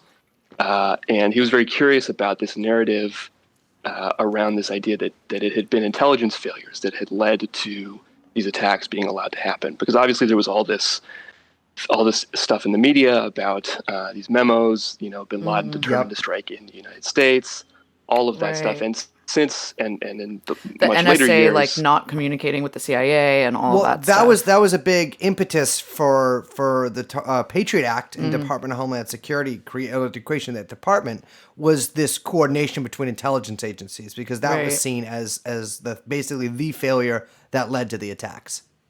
Yeah, and even stuff like CIA agents being placed in NYPD, for instance. Which is theoretically totally illegal for the CIA to be involved in domestic policing. But the excuse was, we need this liaison because New York is been a likely target for all these terrorist attacks, et cetera. So it provided the justification for this concentration of intelligence and letting the CIA really get its tendrils everywhere. And Fenton was, I don't know if he was skeptical, but in any case, he was researching what had happened, just to kind of get a narrative of what had happened here. And what he discovered was that it was not a case of systematic failure to share intelligence. There were lots of examples of intelligence being shared between agencies, and there seemed to be no problem. But he, through a close reading of a few different reports, of course, the 9/11 Commission report, but also the earlier congressional inquiry into the intelligence failures, as well as a couple of inspector general reports for a couple of agencies. And he discovered through this that it was actually a very small number of people within this CIA station called the Alex Station. And the Alex Station was set up in the late 90s. Most CIA stations are focused on a particular geographical area, like the Berlin station, the Bangkok station, or whatever. Uh-huh. And so this one was set up specifically to follow Al-Qaeda and to track what was going on with them. And in theory, or ostensibly, the station was a way to get information where it needed to go. I mean, in theory, this was created specifically to facilitate information sharing. And there were, for example, several people from the FBI detailed to this CIA station. Oh, we have some coordination there. Yeah, exactly, which is precisely what they said was the problem. But no, that was the idea. And I think actually what it was basically an information black hole. It was a place where, somebody from, let's say, Abu Dhabi has some information. They send that. Oh, that goes to the Alex station because it's Al Qaeda related, and then the Alex station just sits on it and doesn't do anything with it. Yeah. And there are tons of examples of this. But just to talk through some of the people, and because I think some of the stuff that's come out since then is, I think, tried to either pin it on Richard Blee specifically and say it didn't go above him. There's all this weird, because his identity was concealed for a long time. Yeah. And Fenton and some other people figured out who he was. And since then, there's been these puff pieces basically that have come out about him. But he was the son of this guy David Blee, who was the longtime Soviet bureau chief for the CIA. So he was, Blee was kind of a company guy from the very beginning, and he was George Tenet's executive assistant for a long time. So very, very close to Tenet, which again makes it seem like if Blee was doing it, Tenet was going to be the one behind it. Especially when we get to some later sections, George Tenet's name comes up in a very peculiar context. Yeah. Yeah, right, exactly. It's not isolated. Tenet has got, fingers all over the place. And so Tenet places Blee in charge of the Alex station. And he brings in another guy, Tom Wilshire, and a woman, Alfreda Frances Bukowski, was another senior person, My God. deputy to Wilshire. And she's the character. Mother. She was Bukowski was the person that Jessica Chastain's character in Zero Dark 30 was based on. She was the torture queen, the so-called torture queen. Fucking propaganda movie. I regret masturbating to it. Oh, Jesus. Just her scenes. And there were two FBI agents, Doug Miller and Steve Rossini, who were detailed to this unit. Mm-hmm. And their job ostensibly was to take information from the CIA that was relevant and pass it along to the FBI. And so just as an example of a piece of evidence that they got, it's not quite clear exactly how they got it. Either the UAE customs might have given it to the CIA. Mm-hmm. The other story is that they went into these two Al-Qaeda hijackers' hotel rooms and got the information. But there were two. I've read that story before. Yeah. It's this whole visa thing, right? Yeah. These 9/11 hijackers had a U.S. visa, and the CIA knew about it. And these two guys from the FBI tried to get this information out and to the FBI. Obviously, it's highly relevant that these people are coming to the United States. That's ostensibly something that the FBI would be concerned about. And they just never got the information. Well, that's very similar to another case in Phoenix. A flight school instructor reported that there were some suspicious people, suspicious Arab men doing flight training, but in a weird way. Like he felt uncomfortable with it. He reported to the FBI. FBI agent reports it up the chain. He asked, maybe we should check out if there's any similar things going on elsewhere in the country, and he never hears back. Yeah, my favorite. Hani Hanjour, Flight 77. Yes, my favorite one with him was that he was actually like notably like a terrible pilot. Yeah. And yeah. No, I mean so the like second flight school that he was at, they were like so confused as to how he even had a pilot's license because he was so demonstrably terrible at flying that they contacted the FAA and tried to get them to look into like how this guy got a fucking license. Yeah. And the FAA just like sat on it and never got back to them. Yes. Which is very weird. Yeah, I mean the ones who were training in Florida were equally bad. I mean, pretty universally all their flights. They were like, these guys just don't care about landing. Yeah. But wait, go ahead. Sorry, we interrupted. No, well, I was just giving an example of this deliberate withholding of information. And in fact, Bukowski So they had this information about this visa. This Alex Station group, the CIA, had this information about this visa. These FBI agents tried to get it out. It was blocked by Wilshire. And Bukowski went so far as to lie to the two FBI agents and told them that she had hand-delivered it to the FBI. This was definitely not true. The 9/11 Commission never found any evidence that this ever happened. And then in all these puff pieces about Blee, him in July of 2001 saying that he knows that, direct quote, the attacks will be spectacular. Well, he is aware that these people are in the United States or had the ability to get into the United States and did not act on that information at that time in summer of 2001. I mean, if they had visas, it would be pretty easy to revoke those visas. Yeah, or to put them on a watch list, Yes. to have the FBI surveil them. And in almost fact, none of these guys were watch list, right? No, none of them were, and Yeah. they were all active in the United States. And there's some interesting, Prince Bandar, who was also known as Bandar Bush because he was very close with the Bush family. He was one of the people implicated in the 28 pages, the redacted, confidential 28 pages, as being a part of the logistic network that supported, in particular, these Nawaf al-Hazmi and Khalid al-Madar, who were in San Diego.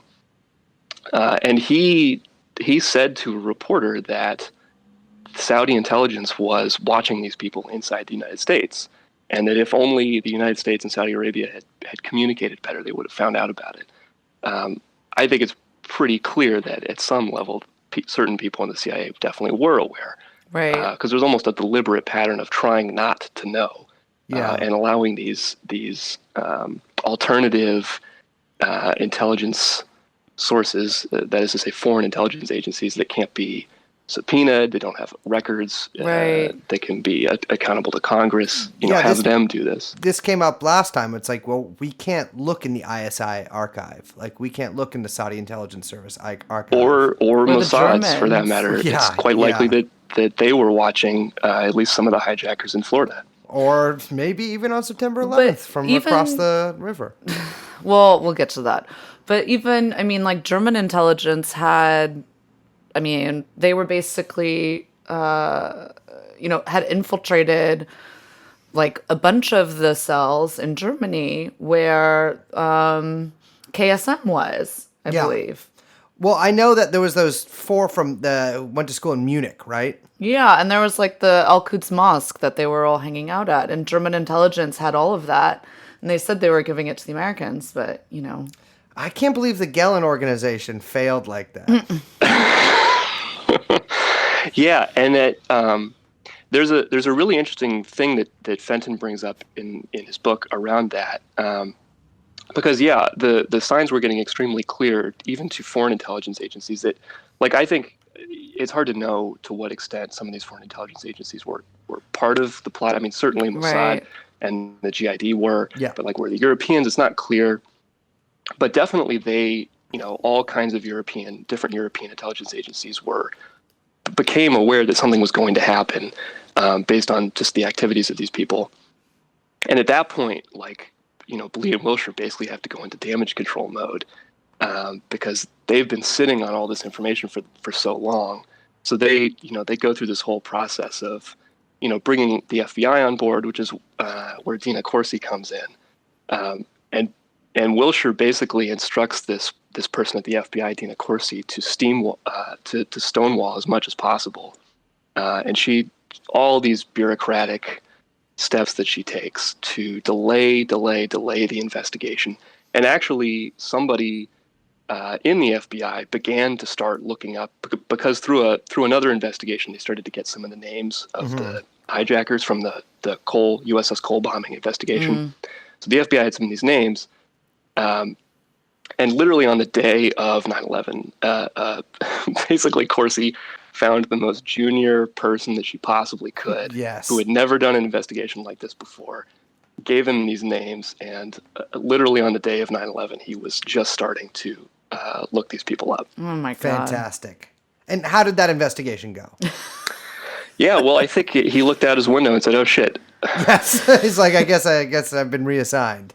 Yes. I have to follow around like a 40-year-old liquor store owner in New Jersey for the next 8 years, and then get one of his mentally ill cousins to do a fake terrorist attack. And even he was also stonewalling, or else he was just completely incompetent, because all of these people's information was in public databases. So it was not hard to find them, right?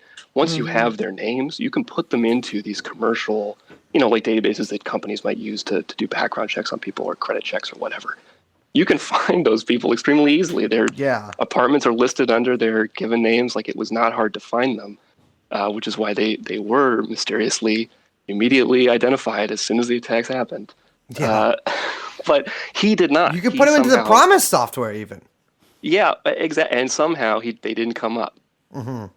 So even he was stonewalling it to the very, very last. Yeah, that is. So whatever happened to this guy? I don't know. I actually don't know. A lot of these people are just named anonymously, or no, they're given sort of pseudonyms in for example, the 9/11 Commission report or the congressional inquiry. So we don't really know who all these people are. It's Blee, for example, his identity was discovered basically on accident. Somebody put his last name handwritten on a document that got scanned and uploaded to a database that was FOIA'd, and some intrepid, I think it was Fenton himself or one of his assistants, was just going through all these documents and happened to see his name. Interesting. Yeah, I think that's something that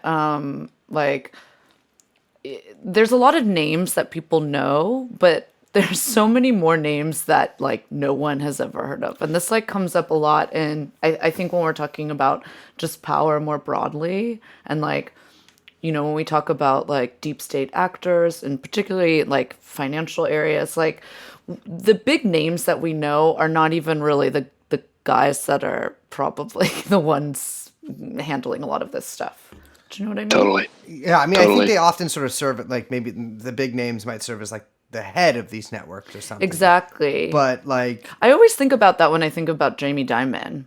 Oh, really? Because I'm always just Jamie Dimon serves as such a good avatar, but he's not. It's not just, you know what I mean? There's so Little many people Eichmanns. that you will never ever hear of their names. Yeah. Ever. And they are the ones at every the people scheduling the Carlisle group meetings that don't even go to the Carlisle group meetings. You know what I mean? Yeah. Guys like me. Ooga booga. It's so scary. Yeah, I mean, well, it's funny. The CIA sort of has this cast of main characters that everyone's heard of. Angleton, Colby, etc. Yeah. My favorite, of course, is who's the fat guy? What's his fucking name? Cut this part. I can't remember his fucking name. My favorite guy is William Harvey, because when William Harvey arrived at Berlin Station, he went to go take a shit, and his gun fell out of his pants and fell out from under his stall. So I find him to be a sympathetic character, even though he's a fucking piece of shit, cold-blooded murderer. But yeah, I mean, so who knows? Again, they hide a lot of these people's names. But one of those people that they just name, you mentioned before, George Tenet, his name comes up in something I'm about to mention here. So a lot of people know that, or you might have heard, I don't know. I don't know if a lot of people necessarily know the details, but about sort of the insider trading and the weird financial stuff that went around 9/11, right? And I have been looking into that quite a bit. I've been down, as listeners to the show may know, I am very stupid. So it's very difficult for me to understand financial terms or words or even what money is. I don't really even know that. But there was quite a lot of weird, funny stuff with money going around right before 9/11, right? Yes. Really quick, right before we get to that, I do want to mention, just in case our listeners don't know who George Tenet is. Yeah. But he's the former director of the CIA, and I believe he was there from the late 90s to 2004, 2005. I think he was executive director or something like that. Oh. I don't know. I don't remember the years. He was definitely pretty senior under both Clinton and Bush, for sure. Never mind. You're right. He was the director. I'm thinking of a different guy who he appointed. Well, thank you. I'm right. Yeah. But yeah, so he's and I actually think he works, I think he's at an investment bank now, which is not surprising. Well, so I mean, a lot of people understand CIA started from Wall Street lawyers, and it has never strayed very far from that. Yeah. Both lawyers and Wall Street. It's like how a lot of the leading Nazis were lawyers, because at one point, like in the 20s, everyone in Europe, or excuse me, in Germany got a PhD. A lot of our leading Nazis are Wall Street guys. Yeah. Well, first of all, if people should understand, so the CIA actually tracks financial transactions like stock markets, etc., very closely, and they actually use the Promise software to do that, which I think is very funny. A Robert Maxwell connection right there. But they did it before 9/11. After 9/11, they kind of came out in the open with it with something called Project Prophecy, which is they use both the Promise software and other, or basically now descendants of the Promise software to investigate weird sort of financial transactions to try to predict terrorist attacks. No idea what the efficacy of that is, or even if that's actually the point of them doing it. But one thing, so check this out. Do you know what, Liz, can you explain to our listeners what short selling is? Oh, God. Yeah. Okay. So, well, short selling is basically taking a bet that you take a bet saying, or like predicting that a certain option or an asset will probably hit a low price at a certain point in the future.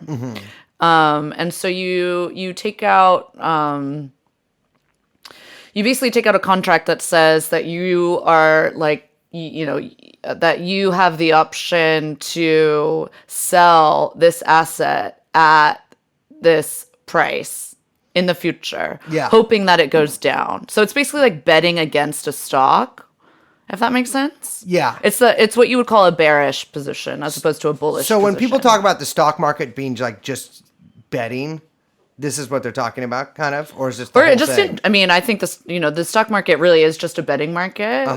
But this is a bet that something's going to go down in price as opposed to, so like you're saying like, oh, I'm going to, like I was telling you earlier, like so many people right now have these short positions on Tesla and they're losing a lot of money because the Tesla stock for some ungodly reason keeps going up, even though it's a total Ponzi scheme. Check out a upcoming True Anon episode about that. But we're teaching people how to short sell? No. But just the idea that they think that at some point in the future, Tesla's going to hit rock bottom. And so they would end up making a lot of money if that were to be the case. That's a pretty good bet, right? Well, we'll see. But famously, people probably know about shorts because of the financial crisis. As like, there's that movie, The Big Short, where all those savvy, if you want to call them that, although they're also evil, bankers basically took out short positions on all the major banks because they saw they were completely over leveraged with the in the housing market. Gotcha. Well, so before 9/11, you might be surprised to find that there was quite a bit of short selling going on in a lot of institutions very connected to the attacks, but also literally in the buildings and sometimes even hitting the buildings. So the 9/11 Commission talks about this a little bit, although they say that because they can't directly tie any of the perps to Al-Qaeda, that means that the whole investigation is basically useless. It doesn't really mean anything. But the German central bank president, a guy named Ernst, I'm not going to try to pronounce this. I wrote this, but I don't know how to pronounce it. Welteke? He said he goes over the transactions prior to 9/11, and he's like, this is absolutely proof of insider trading. And the German central bank president, not exactly, known for being a friend to the common man. So if he's saying something like that, something's going on. But a lot of people think that it was just in airline stock. Like famously, there were a couple of airlines that were that had some short selling going on with them. But United Airlines was the big one. Yes, right? That was a big one. But it was also in oil and gold, which is very, I'm a little gold bug. Check this out. This is. So they basically eventually found a customer of Deutsche Bank's, Alex Brown, that was involved in this. And so Deutsche Bank, well, you love Deutsche Bank, right, Liz? God, that fucking bank. I mean, Yeah. what was, I can't remember the name of the episode we did on Dusha Bank. Dusha Bank. But we did an episode with Alex Skaggs about them, which is a must listen. But they were involved in trading United Airlines stock consisting of a 2,500 contract order that was, for an unknown reason, split into chunks of 500 contracts each and then directed to multiple exchanges around the country simultaneously.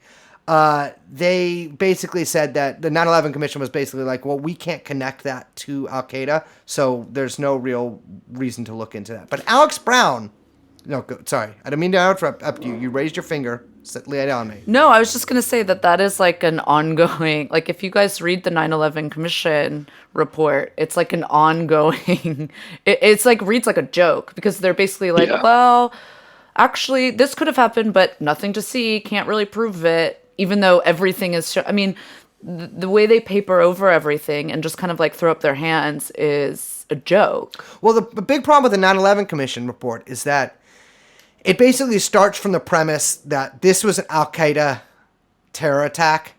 And so for any evidence to really be admissible, it has to tie directly to like Osama bin Laden, Khalid Sheikh Mohammed, any of these colorful cast of characters. But Alex Brown is interesting. First of all, I know a girl named Alex Brown who used to, I believe, date the rock musician Jay Retard. It ain't gonna save me. You can't say that anymore. Well, he spelled it differently, so I'm allowed to say it. It's a person's name, capital, R. So it's the oldest investment bank in the U.S., acquired by Deutsche Bank in 1999. And check this out. So according to these interviews that I read with a Baltimore investment banker named Ed Hale, he was recruited to the CIA in 1992 and served for about a decade. And now the CIA, of course, recruits from all walks of life, sometimes even podcasters. He says, I was the perfect cover because I was all over the world with my vessels and trucking here in America. So I was the perfect person to take somebody and send them out to Afghanistan or Uzbekistan. Getting people into places where they could figure out the traces and the pathways of Osama bin Laden back in the 90s, Hale said. I heard his name early on, Osama bin Laden. I didn't know who he was. It wasn't the household name that it became. So this guy, starting in 1992, is getting people into Afghanistan using trucks, obviously as, ties to the transportation industry. He was recruited by a guy named George Tenet. Now, George Tenet is very, as we mentioned earlier, George Tenet was I think the head of Alex Brown. And he served there until about 1999, which I think is just one of those really crazy coincidences. So this is from a website called FromTheWilderness.com. This is no longer, now it just takes you to a casino webpage that has 3 articles about Marvel-themed what are those things you call where you pull the handle? Slot machines. So this is from the web. October series options from UAL Corp, that means United Airlines, were purchased in highly usual volumes 3 trading days before the terrorist attacks for a total outlay of 2,070. Investors bought the option contracts, each representing 100 shares for 90 cents each. This represents 230,000 shares. Those options are now selling at more than $12 each. There are still 2,303 so-called put options outstanding, valued at $2.7 million and representing 231,300 shares, according to the Options Clearinghouse Corporation. The source familiar with the United Trades identified Deutsche Bank Alex Brown, the American investment banking arm of German giant Deutsche Bank, as the investment bank used to purchase at least some of these options. So a investment bank that was run by a guy who was at the point of 9/11. In fact, about I think 6 months before 9/11, George Tenet was appointed executive director of the CIA. He had run this bank just a couple years prior, which I think is just fucking insane. And it's one of those connections that you can't really. It's hard to explain to someone in a very quick way. I had to look up what a lot of these terms meant myself. But it is just absolutely insane. So more on Deutsche Bank is that Deutsche Bank actually had offices right around the World Trade Center site. They were demolished, I think, like 5 or 6 years later. But they weren't the only people with offices there. In Building 7, which we all know and love, there were a couple of very interesting... you know who was in there. Ben, you tell them. Well, yeah, there were offices of the CIA were located inside World Trade Center 7. And the SEC, which is the Security Exchange Commissions, which would be very, let's say, pertinent to what we're talking about. So the data from the computers in those offices was, of course, mostly destroyed by the 9/11 attacks. Similar at the Pentagon as well, like we mentioned. Of course, we all know that Building 7 was not hit by a plane, right? And it just fell over due to strong crosswinds and the air generated from a particularly aggressive group of dancers located nearby. We definitely don't have the bandwidth right now to get into Building 7. Oh, we'll talk about Building 7, but oh my not gosh. today. No, so the data from those computers was thought to be very important by at least some people. And so they hired a company called Convars, a German company that was financial retrieval, all this kind of shit, to go in there. And Convars actually get some of the hard drives from the SEC's computers in there. And they say that they had, after they had restored the information from 32 computers, that there were suspicions that some of the 9/11 transactions were illegal. So Richard Wagner, which I don't like it when Germans are named that, and so I'll just skip over it. I'll just call him Richard from now on. A Convar employee told Kirschbaum, which was a reporter at Reuters, that illegal transfers of more than $100 million might have been made immediately before and during the disaster, and there is a suspicion that some people had advanced knowledge of the approximate time of the plane crashes in order to move out amounts exceeding $100 million. They thought that the records of the transactions could not be traced, and after the mainframes were destroyed, which isn't great. And according to that book, you know, have you ever read Crossing the Rubicon, Ben? A very long time ago. That was like one of my first introductions into this in high school, actually.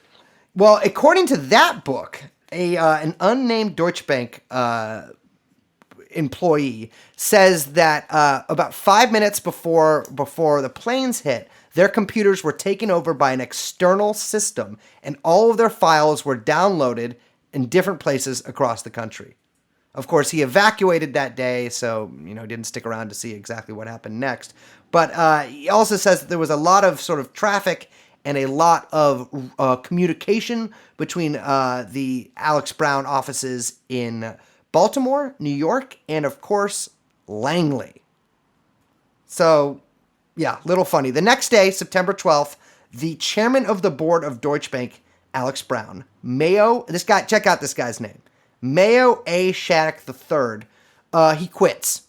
So the day after 9/11, this guy just fucking up and quits, doesn't really say anything about it, never puts out a statement, even though he still had a 3-year contract left and got like millions of dollars per year. Check this out. My man Mayo was also a trustee at Seagram's, with, of course, Seagram's owned by the Bronfman brothers, who, of course, were very closely connected to Leslie Wexner and thus Jeffrey Epstein. And, of course, they're connected to the entire deep state. Their daughter was holding fundraisers with fucking Tim Kaine in 2016, which is about as depraved as you can get. Tim Kaine in the membrane. Tim Kaine in the brain. So, I mean, this thing is, it's just wild to see these names pop up over and over and over again. Yeah, there were a couple lawsuits actually filed that, I mean, it sounds kind of wild. It seems like the courts kind of threw them out because, again, insufficient paper trails and evidence. Mm-hmm. But a couple people claimed to have, bribed FBI agents to get information about, advanced knowledge of September 11th in order to basically short a bunch of stocks. No shit. Yeah. There's a piece in the Times from 2002 where, it says the San Diego stock advisor was accused of bribing an FBI agent to give him confidential government information, which may have had prior knowledge of the September 11th attacks. one current and one former FBI agent were charged Wednesday with using confidential government information to manipulate stock prices and extort money from companies. So what's really fascinating about that too is that, like you were saying, I don't know if this was before we started recording or after, but you were saying like, people perhaps with advanced knowledge, you kind of like, utilizing the market to make some off the books money, generate some profits. But it sounds like, I mean, for as much as like all this information was kind of like, Ben, as you were saying, getting like, thrown in a black hole and kind of like, this isn't a term, but like dead zoned or whatever, that like, it all kind of also like a lot of people seem to kind of know something was going to happen. And we're all just kind of like all random people just seeing if they could cash in a little bit. Yeah, it seems totally. like. I kind of disagree with that. I'm thinking this was similar to the drug trade operation, where this was this deep state group just generating cash for itself. It could be. I mean, both of these are basically just guesses, but I'm actually sympathetic to both views because these people are basically like money pigs to begin with. Yeah. But I mean, if they were thinking of a way to basically pay for all of this and to perhaps pay for some from further activities, this would be a great way to do it. Yeah, I mean, these are all the same people, right? Like the people who go into the intelligence agencies know people who are in financial institutions from a lot of these, like Yale secret societies and things like this. Another funny, because I agree, I think like clearly this information was fairly widespread in certain circles. Another example is a guy, Wirt Walker III, another great name. My man's name is Wirt Walker III. That's right, and he was part of this. He was on the board of this company called, I think at the time it was called Securicom. It might be called Strategic now. But I hate companies called shit like that. Yeah, Always do you're something for a bad. time. Exactly. Yeah, it's like comic book villain name. Yeah. And literally these he was on the board of directors, but another person on this board was Marvin Bush, and he was one of the two people. The other one being the person you mentioned, Krongard, who was investigated that A.B. Brown situation, but he was the other person who was investigated by the SEC. And the same thing, they were like, well, this guy has no conceivable ties to Al Qaeda, so therefore it was not insider trading, when it very clearly was. I just realized something. What? I feel like did I mention Krongard's name or did I call him George Tenet? I think you called him George Tenet. No, Krongard was basically, he was at Alex Brown, and he was the guy who he was recruited to be George Tenet's assistant. Yes. Yeah, and Buzzy Krongard actually was Buzzy. the person who got Ed Hale. I know. That is like also like joke name of CIA agent. Buzzy Krongard. Yeah. Goddamn. Yeah. So wait, yeah, tell me more about Wirt. Well, yeah. So he was on this board of directors of this company, and they did things like did the security. Like if you walk through the metal detector at the World Trade Center, for example, it was probably a Stratisec person who was running that metal detector, and the metal detector was probably owned by them. So I think he probably assumed correctly that there would be much more demand for his company, the company he was on the board of, for their services following something like this. So he buys a ton of stock in this company, Stratisec, literally to the day before. I think the last purchase he made was on the 10th. And yeah, the SEC passes along information to the FBI based on the fact that this seems very much like an insider trade. And the FBI says, well, he's not connected to Al Qaeda. But of course, he was on the board with Marvin Bush. Marvin Bush has all these Carlyle connections. So it's absolutely not inconceivable. Yeah, fact, I mean, if you're likely. if you're like literally 1 degree of separation, and the degree of separation is your father, right, away from a Bin Laden, I feel like that counts as at least a tenuous connection. I'm sure that the details of this plot were dinner table conversations for the Bushes at this time. Ugh. That's like so. Ugh. It's really upsetting. I know, when you, it's like really internalize this. Well, it's also like I watched a lot of 9/11 footage the other day of like the planes hitting the towers and then people jumping out and hanging out of the windows and all that stuff. And it just struck me. I'm like, I can't believe like that someone did this. Like, Yeah. it's insane that they did this to basically to profit and to well, not just profit, but to extend the hand of America further into the world. It's Yeah, that's the thing that I kind of want to like pinpoint is that I mean it's like really important to stress the effects and like what it's not, you know what I mean, like you mentioned on the last episode we did that basically a way to think about 9/11 to not make yourself go too crazy, or maybe it is to make yourself go crazy, I don't know, but is almost like a media event that, and like basically not to sound too whatever, but like manufactured consent for the expansion of the executive office, intelligence agencies, like you said about the CIA getting their hands literally everywhere. Yeah. And then continued, American expeditions and also private expeditions, throughout the Middle East and Central Asia. And I think that like that part of the story sometimes even gets like disregarded, but is really important to like understand, because the intelligence agencies had been pushing for years for expanded powers and overreach. Yeah. Like under Clinton, it was like a really big initiative. I have like a theory that like HW wasn't supposed to lose in 96.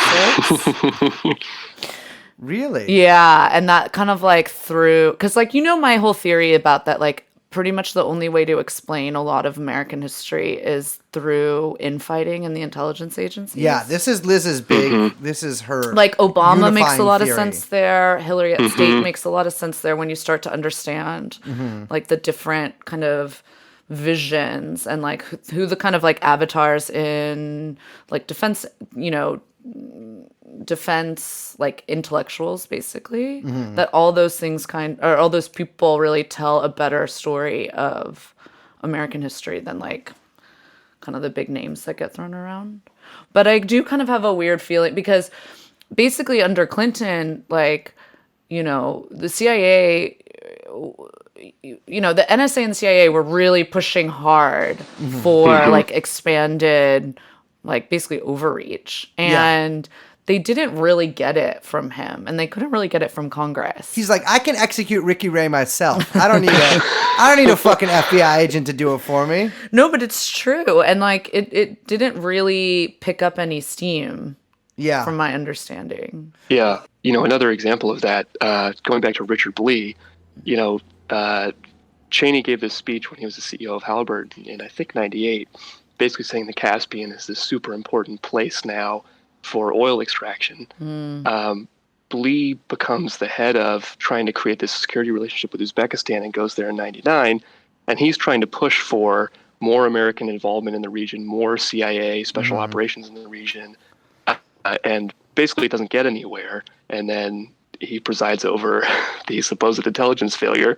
And then immediately after that, what happens? There's a ton of American soldiers right next door to Uzbekistan and Afghanistan. We have, I think we also, don't we have bases in, I can't remember actually if it's Uzbekistan or Kazakhstan.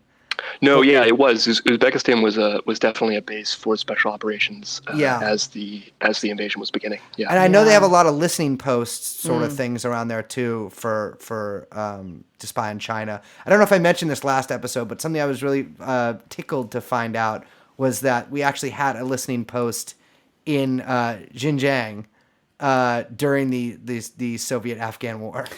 Interesting. Which is bet they still wish they had that. I feel like it would be remiss if I didn't mention here the 2000 election because I know we're going all over the place, but I do just really want to, because of my funny theory about how HW wasn't supposed to lose to Clinton. But it is like really important one to remember, and also it's so fucking insane that fucking Dick Cheney was the vice president. It is, yeah. It's Dick like Cheney, insane that he was on the ticket. You never hear his name anymore. But when I was growing up, Dick Cheney was like way more than Bush was sort of like, although it's not true, he was sort of like, whiffled aside as like this moron. And Dick Cheney was like the real sort of Machiavellian and like classic villain. Yeah, and you just don't hear anything about him. Even with that Dumbo movie. I didn't watch the movie or whatever. Me either. Looks stupid. It looks too pornographic for my... You saw it, Ben? No, I did not. If Ben hasn't seen it, then It I don't looks need like to a see joke it. movie. I think I can just imagine. I would just get so mad. I know myself. Didn't those guys make The Big Short too? Yeah, Yeah, I and I think so. hated that movie. Liz too. Liz has told me she hates The Big Short probably once a week. It really upsets me, that movie. But anyway, but I just want to say that, like, we're talking about this, and like you mentioned with the intelligence agencies, and they have a lot of they had a lot of plans. It seems that they were trying to get through, dealing with the Caspian Sea, dealing with Central Asia, and it was really key, I think, that Bush and, of course, Cheney, Yes. got into the White House. And, let's not, the 2000 election, again, was decided by the Supreme Court Yes. in a completely unprecedented manner. Bush v. Gore cannot be, it's the only case in SCOTUS history that it's written into the decision that it can never be cited as precedent. Yep. It's a completely the only way to understand what happened was as like a judicial coup, in my Yep. opinion. Totally. Yeah. And like it's really not thought of in that way. I mean, I think if that happened again, for instance, in like this next election, I mean, it would be like Civil War or something. I don't Yeah. know. I really don't know. I mean, what happened in 2000 was so insane. Yeah. And the way that the media, again, this comes up all the time on our podcast, but it's also really important as we're talking about 9/11 and what we're about to get into when we talk about anthrax, is the way the media is able to create these narratives that justify like anything that the US government is doing is maddening. And I remember, during the 2000 election, it was like, well, I mean, the whole thing was, well, we just have to have a president now because what happens if we don't? It was like the most Right. insane logic that you've ever heard. yeah. But literally everyone was like, well, that makes sense. Because Yeah. what will we do? And it's like, what? Well, it was also just like they confused the issue so much, just like with the Florida stuff. And remember just the voter machines? Well, we're not going to get into Ohio. Don't get me started on Ohio. Okay.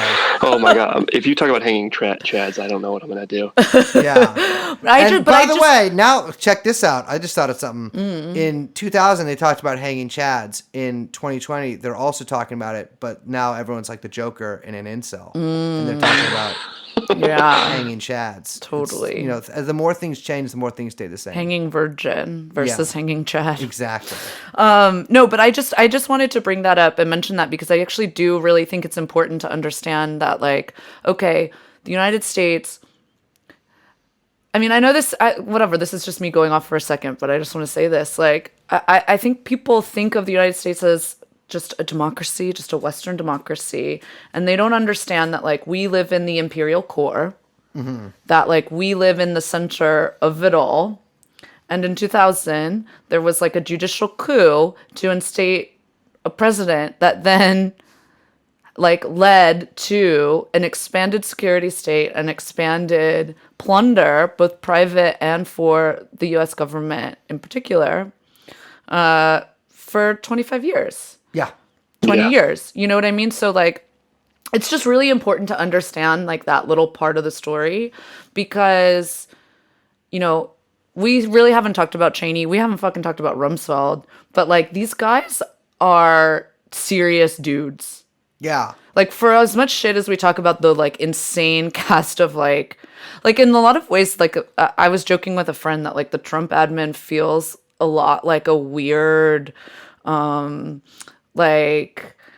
like when a sitcom does like 20 years later and they have like a reunion show. It's like the Seinfeld reunion on Curb Your Enthusiasm. Yeah, but it's all like weird people from different seasons. Yeah. Like it yeah. doesn't totally make sense. Yeah. Like that's kind of like the Trump admin feels like a real like hodgepodge of all of these people that kind of like don't fit together. Like Roger Stone's back. You're like, how could like there's absolutely no logical way for like John Bolton and Roger Stone to exist in the same Well, they room. could, dude. It was. But that's Yeah. my point. You know what I mean? And so it's like all these people just kind of like throwing shit at the walls and seeing who can like stick it out in that admin. But like the Bush administration was the complete opposite of that. I Yeah. mean, it was like Oh, a yeah. real efficient machine.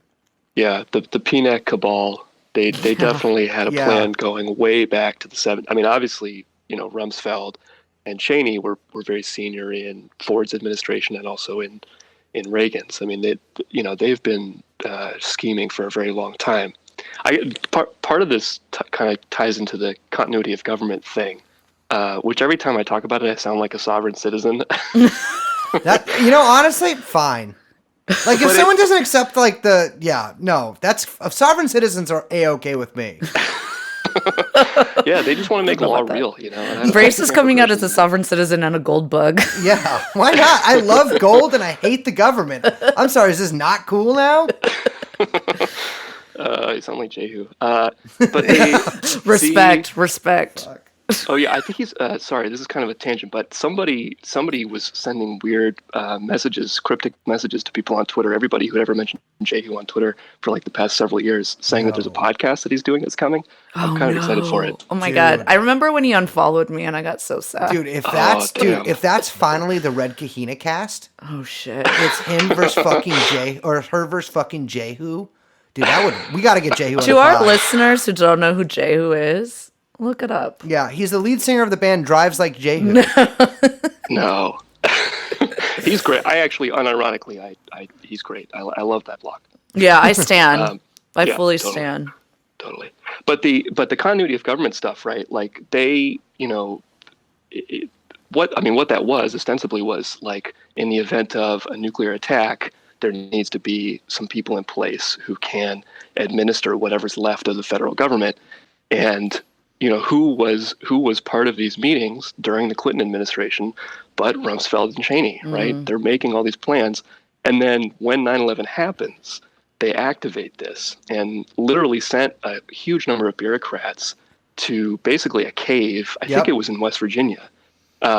And it's not so much that they, quote unquote, suspended the Constitution. Like, I don't even know what that means to do that. But what they did do was they got all these bureaucrats together, had them writing new laws, creating new policies. This is like what the John Yoo torture memos came out of this. Yeah, professor at Stanford, by the way.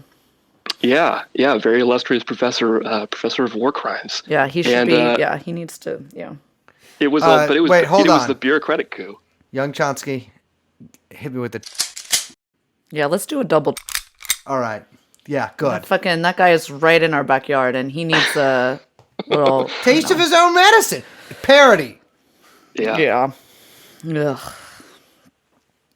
No, I mean, it's true what you say. I mean, like, I don't think that people really, again, I get really pissed off about this with all the Trump hysteria just because, like, I don't think that people really fully appreciate how insane the Bush years were. Yeah.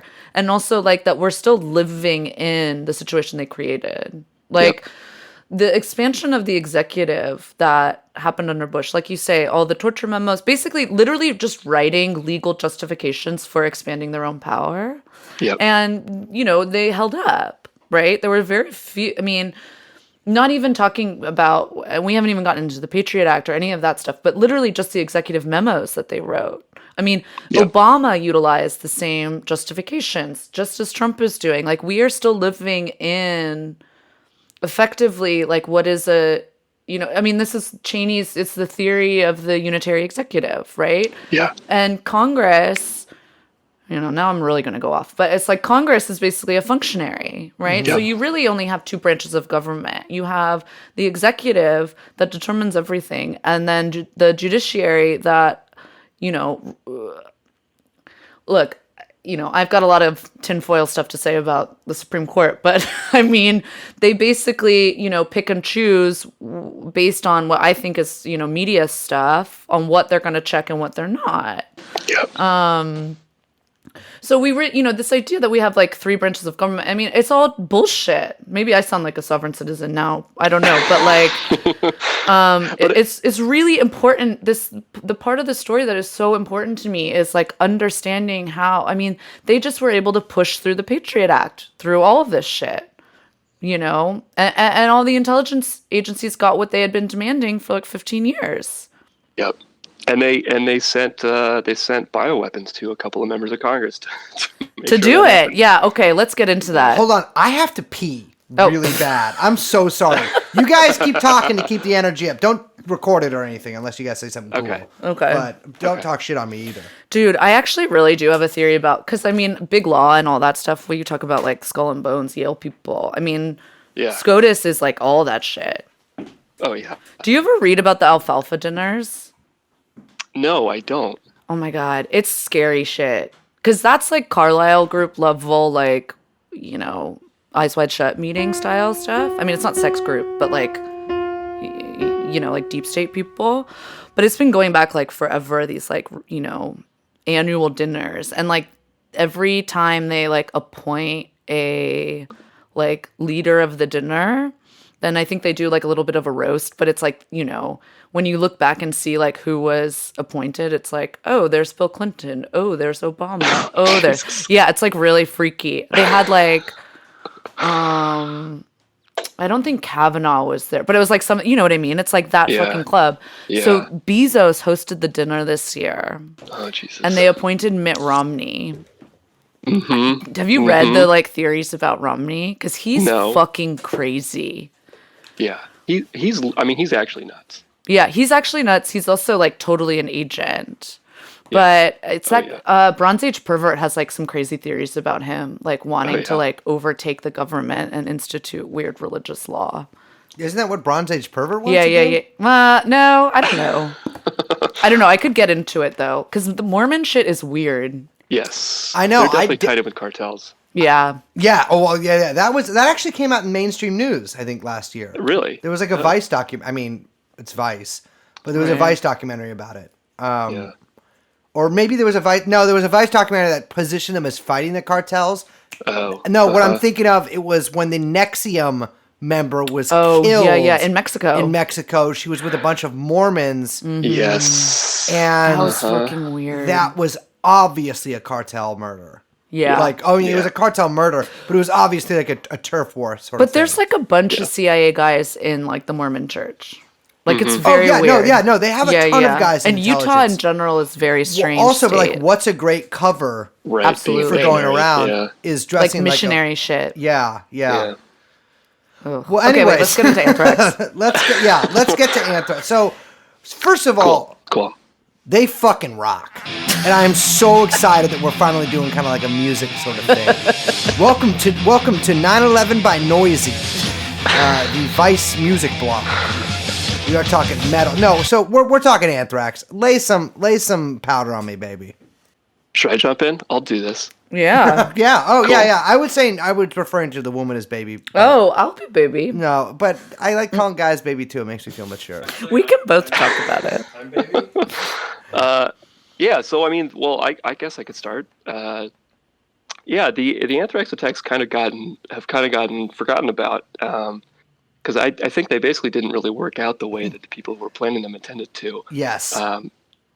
But basically, a number of for people who don't remember or were too young, a number of envelopes filled with anthrax were sent around primarily to various journalists and then also to two members of the Senate, Tom Daschle and Patrick Leahy. I can hear like half our listeners being like, this sounds fucking awesome.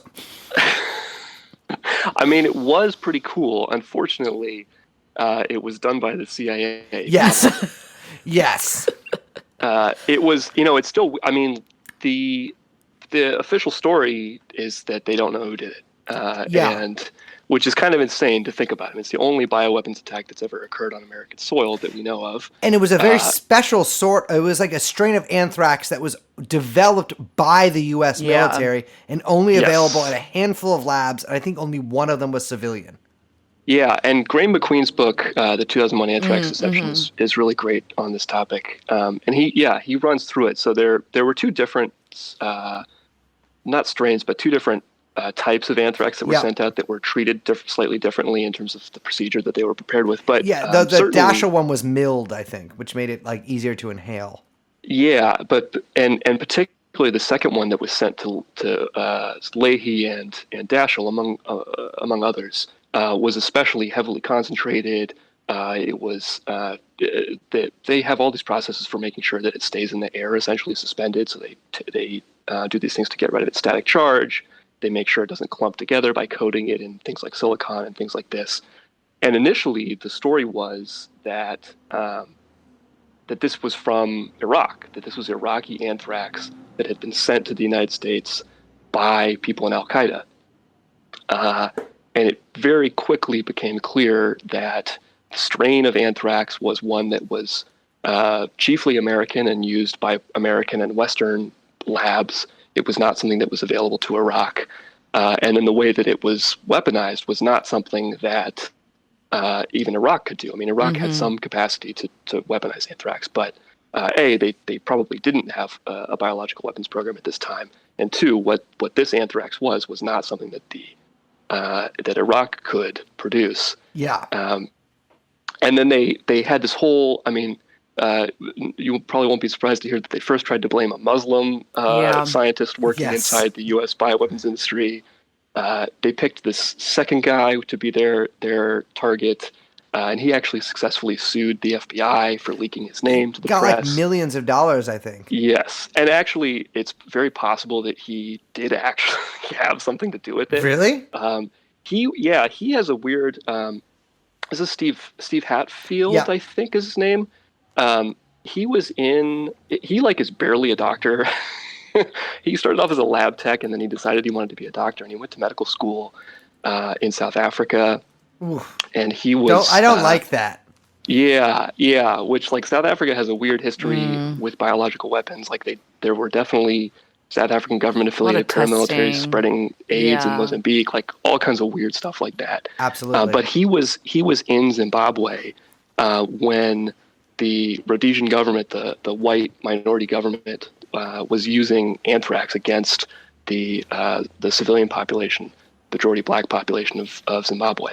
So he was there for that. It's not clear that he was involved in that, but like it's very possible. And then there were I think people need to realize there were very few whites actually in Rhodesia.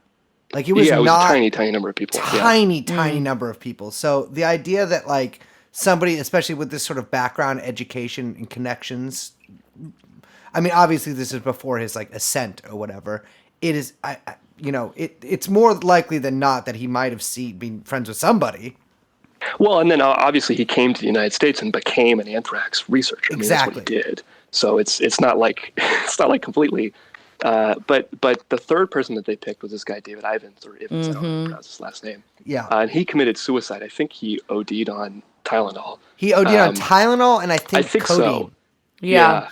They basically, I mean, they were calling him like sex crazed. They were posting like the media, Lion Fake News media, was like portraying him as.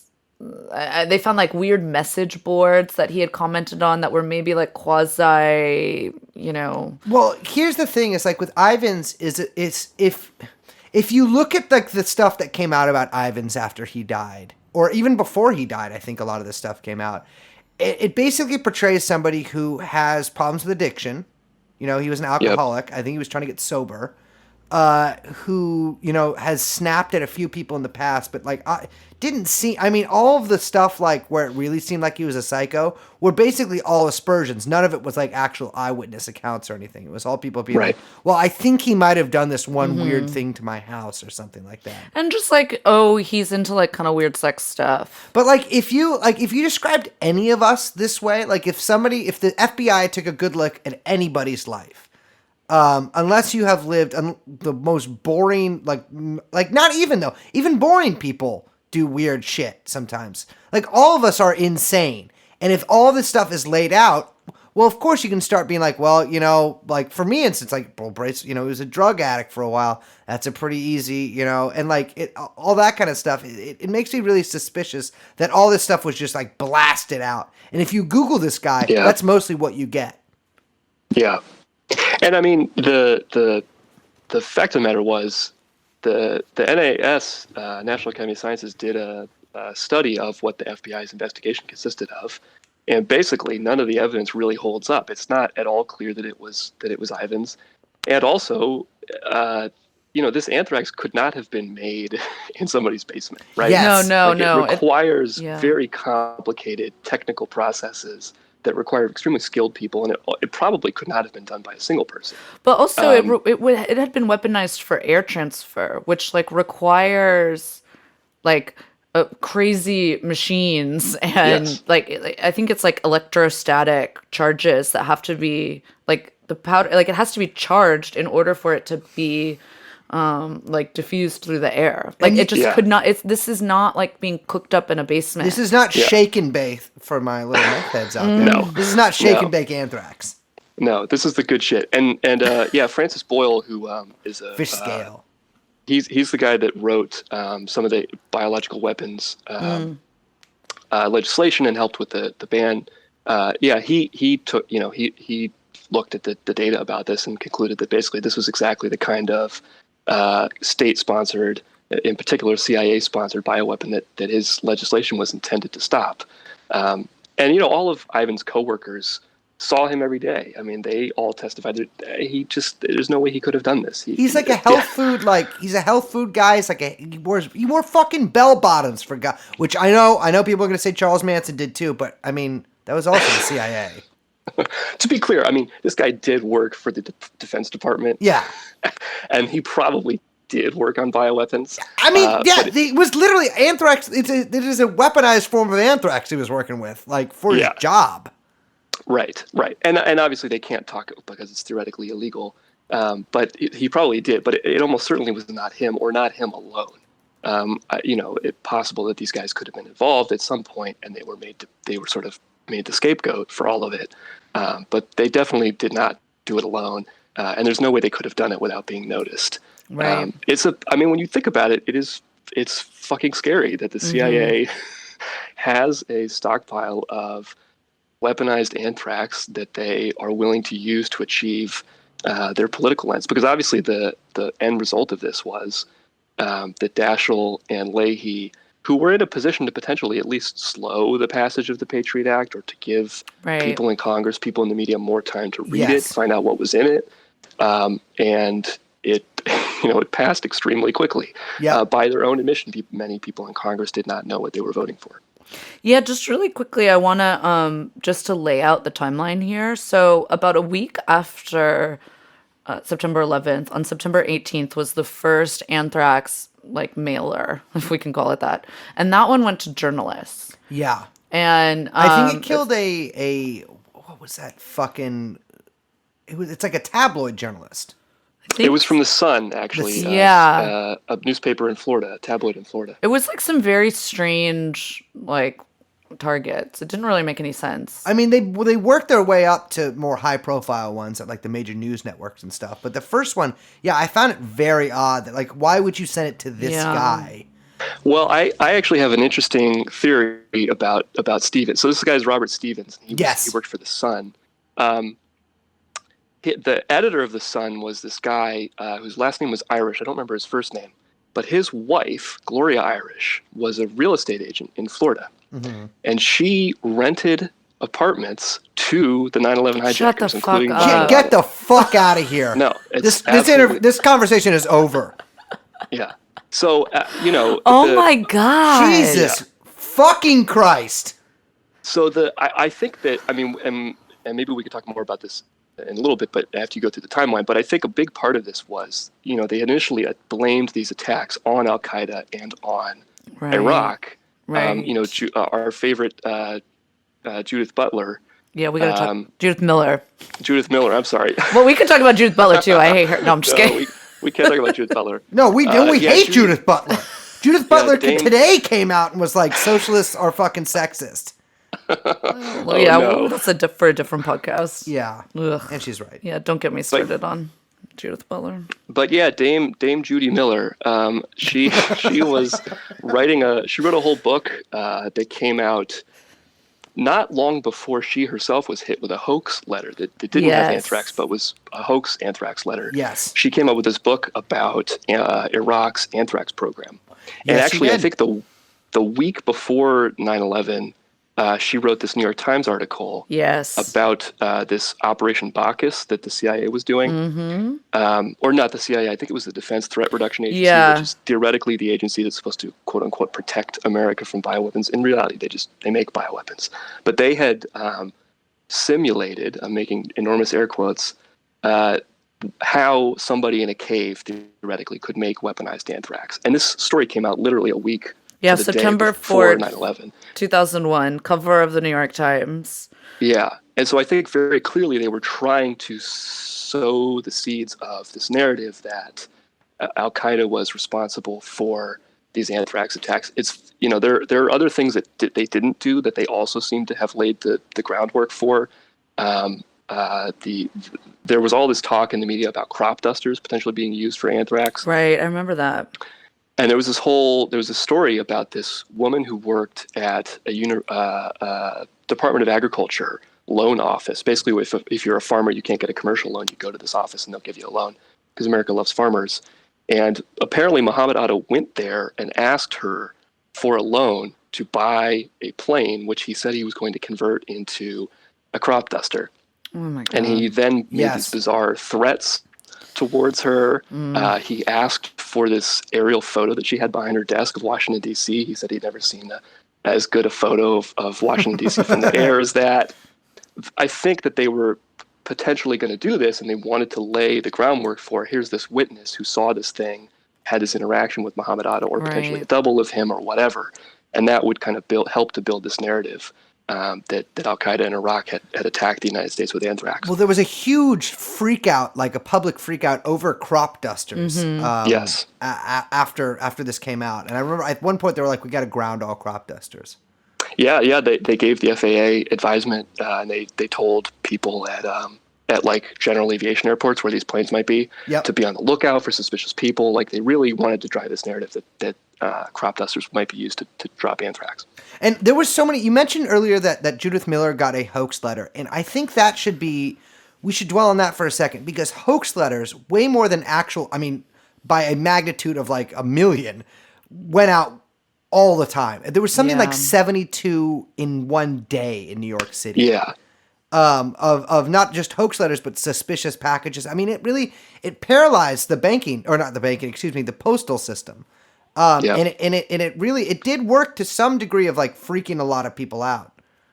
Totally. And Gray McQueen, one of the things he does that's great is he goes through what the headlines were. The word panic comes up all the time in all these stories. And it seems like that's what the media is trying to create, is this sense of panic around these attacks.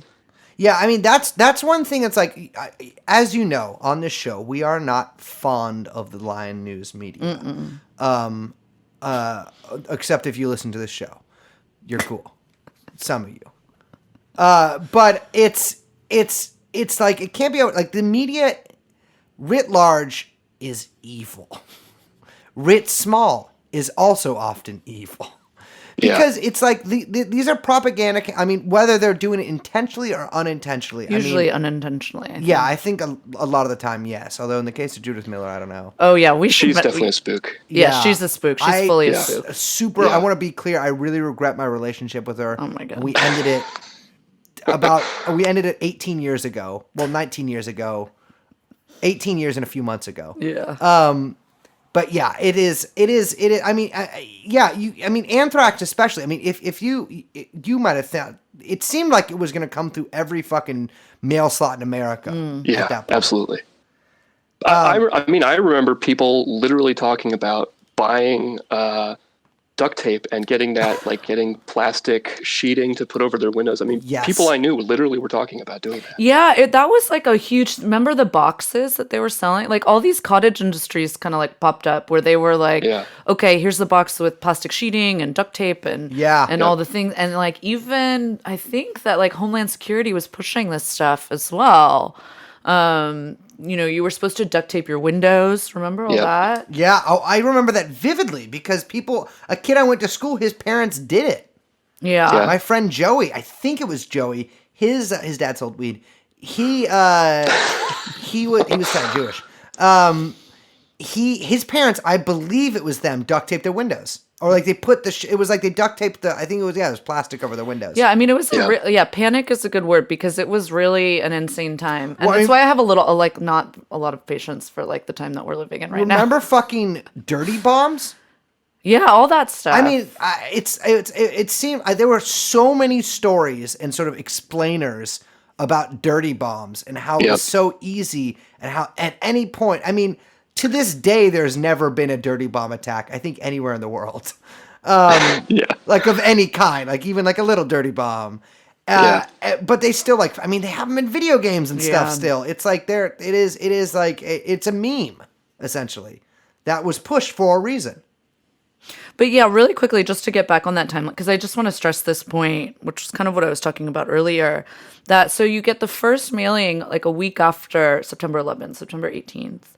And then basically, like what's happening in Congress right now is that the Bush administration has proposed the Patriot Act. And, it's incredibly sweeping. There are, it really, you mentioned that it was like pretty contentious, but like Congress was actually really iffy about it from the beginning. And it was like really debated, and they really were not ready to pass it at all because of how, I mean, it's complete, the way the Patriot Act is written, like just to like, it's this really complicated, but the way the Patriot Act is written is basically like you can't even like read it.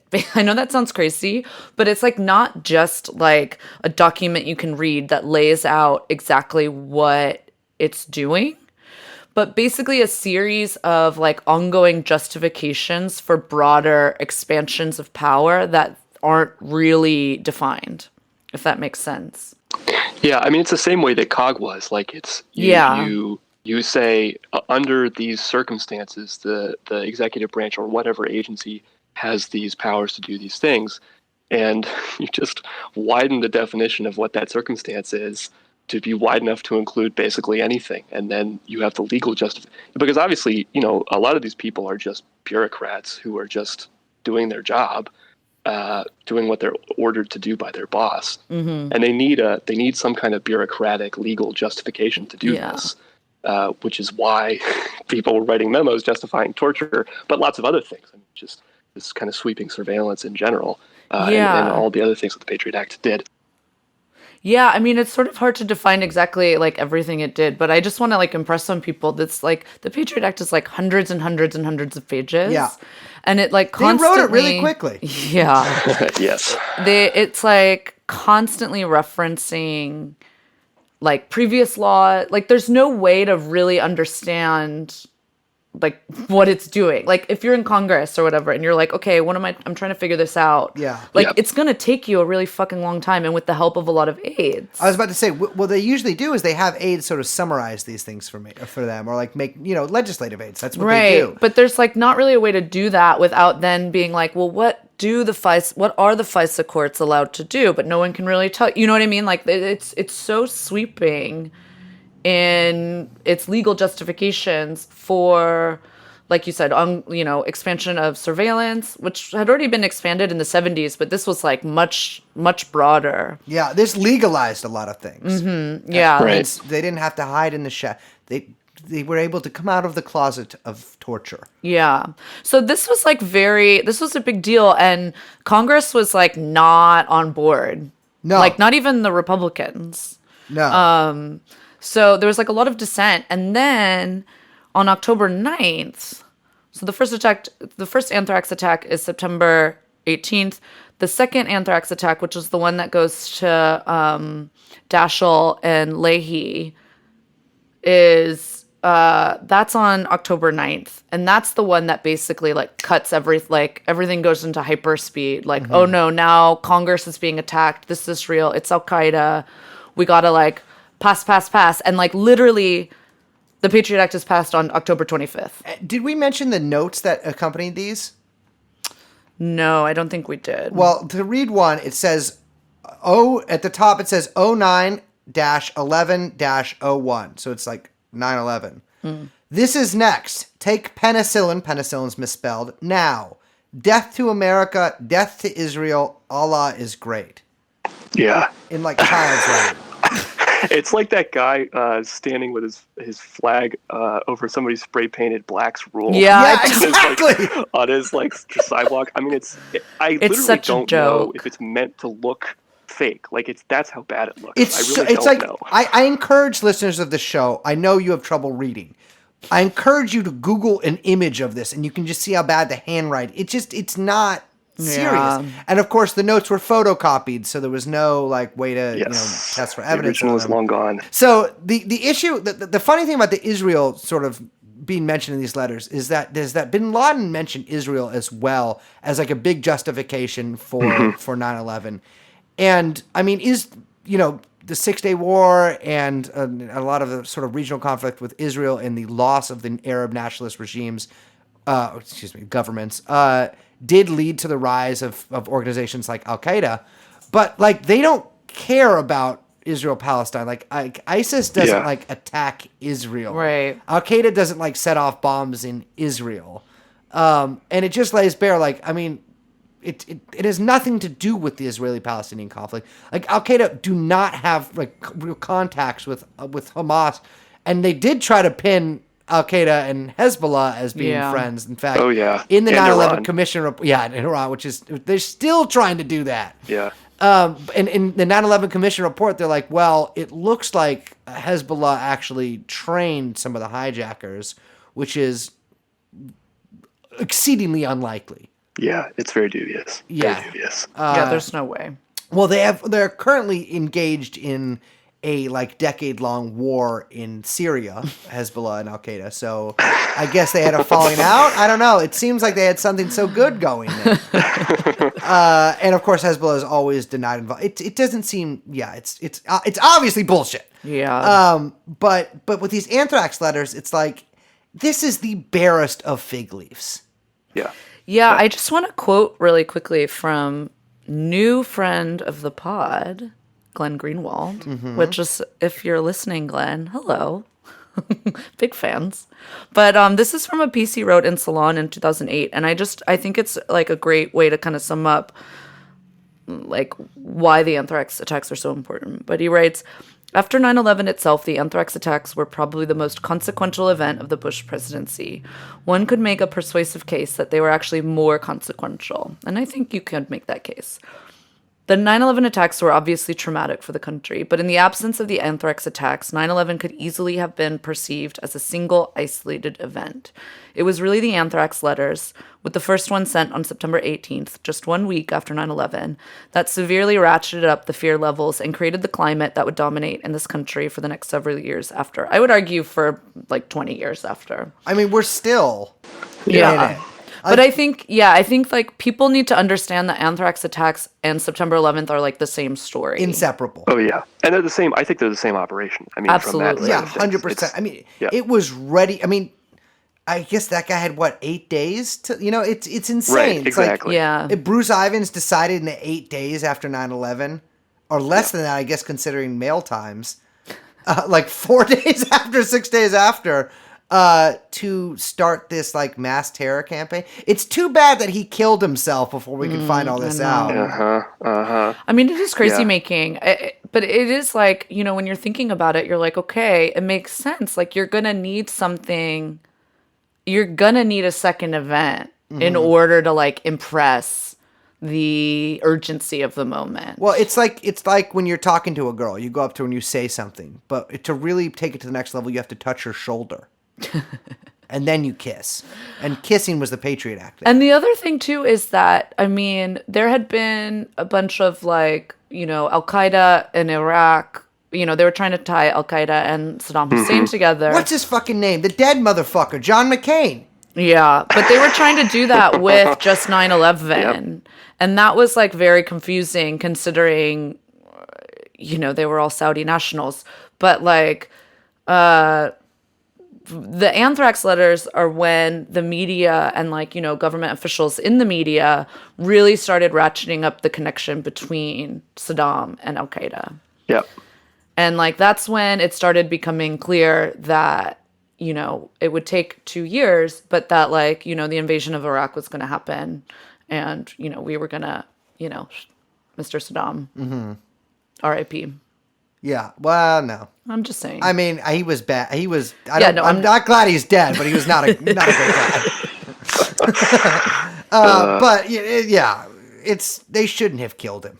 Yeah, I think it's important to stress how 9/11 changed a lot of things, but not in kind of the way people think.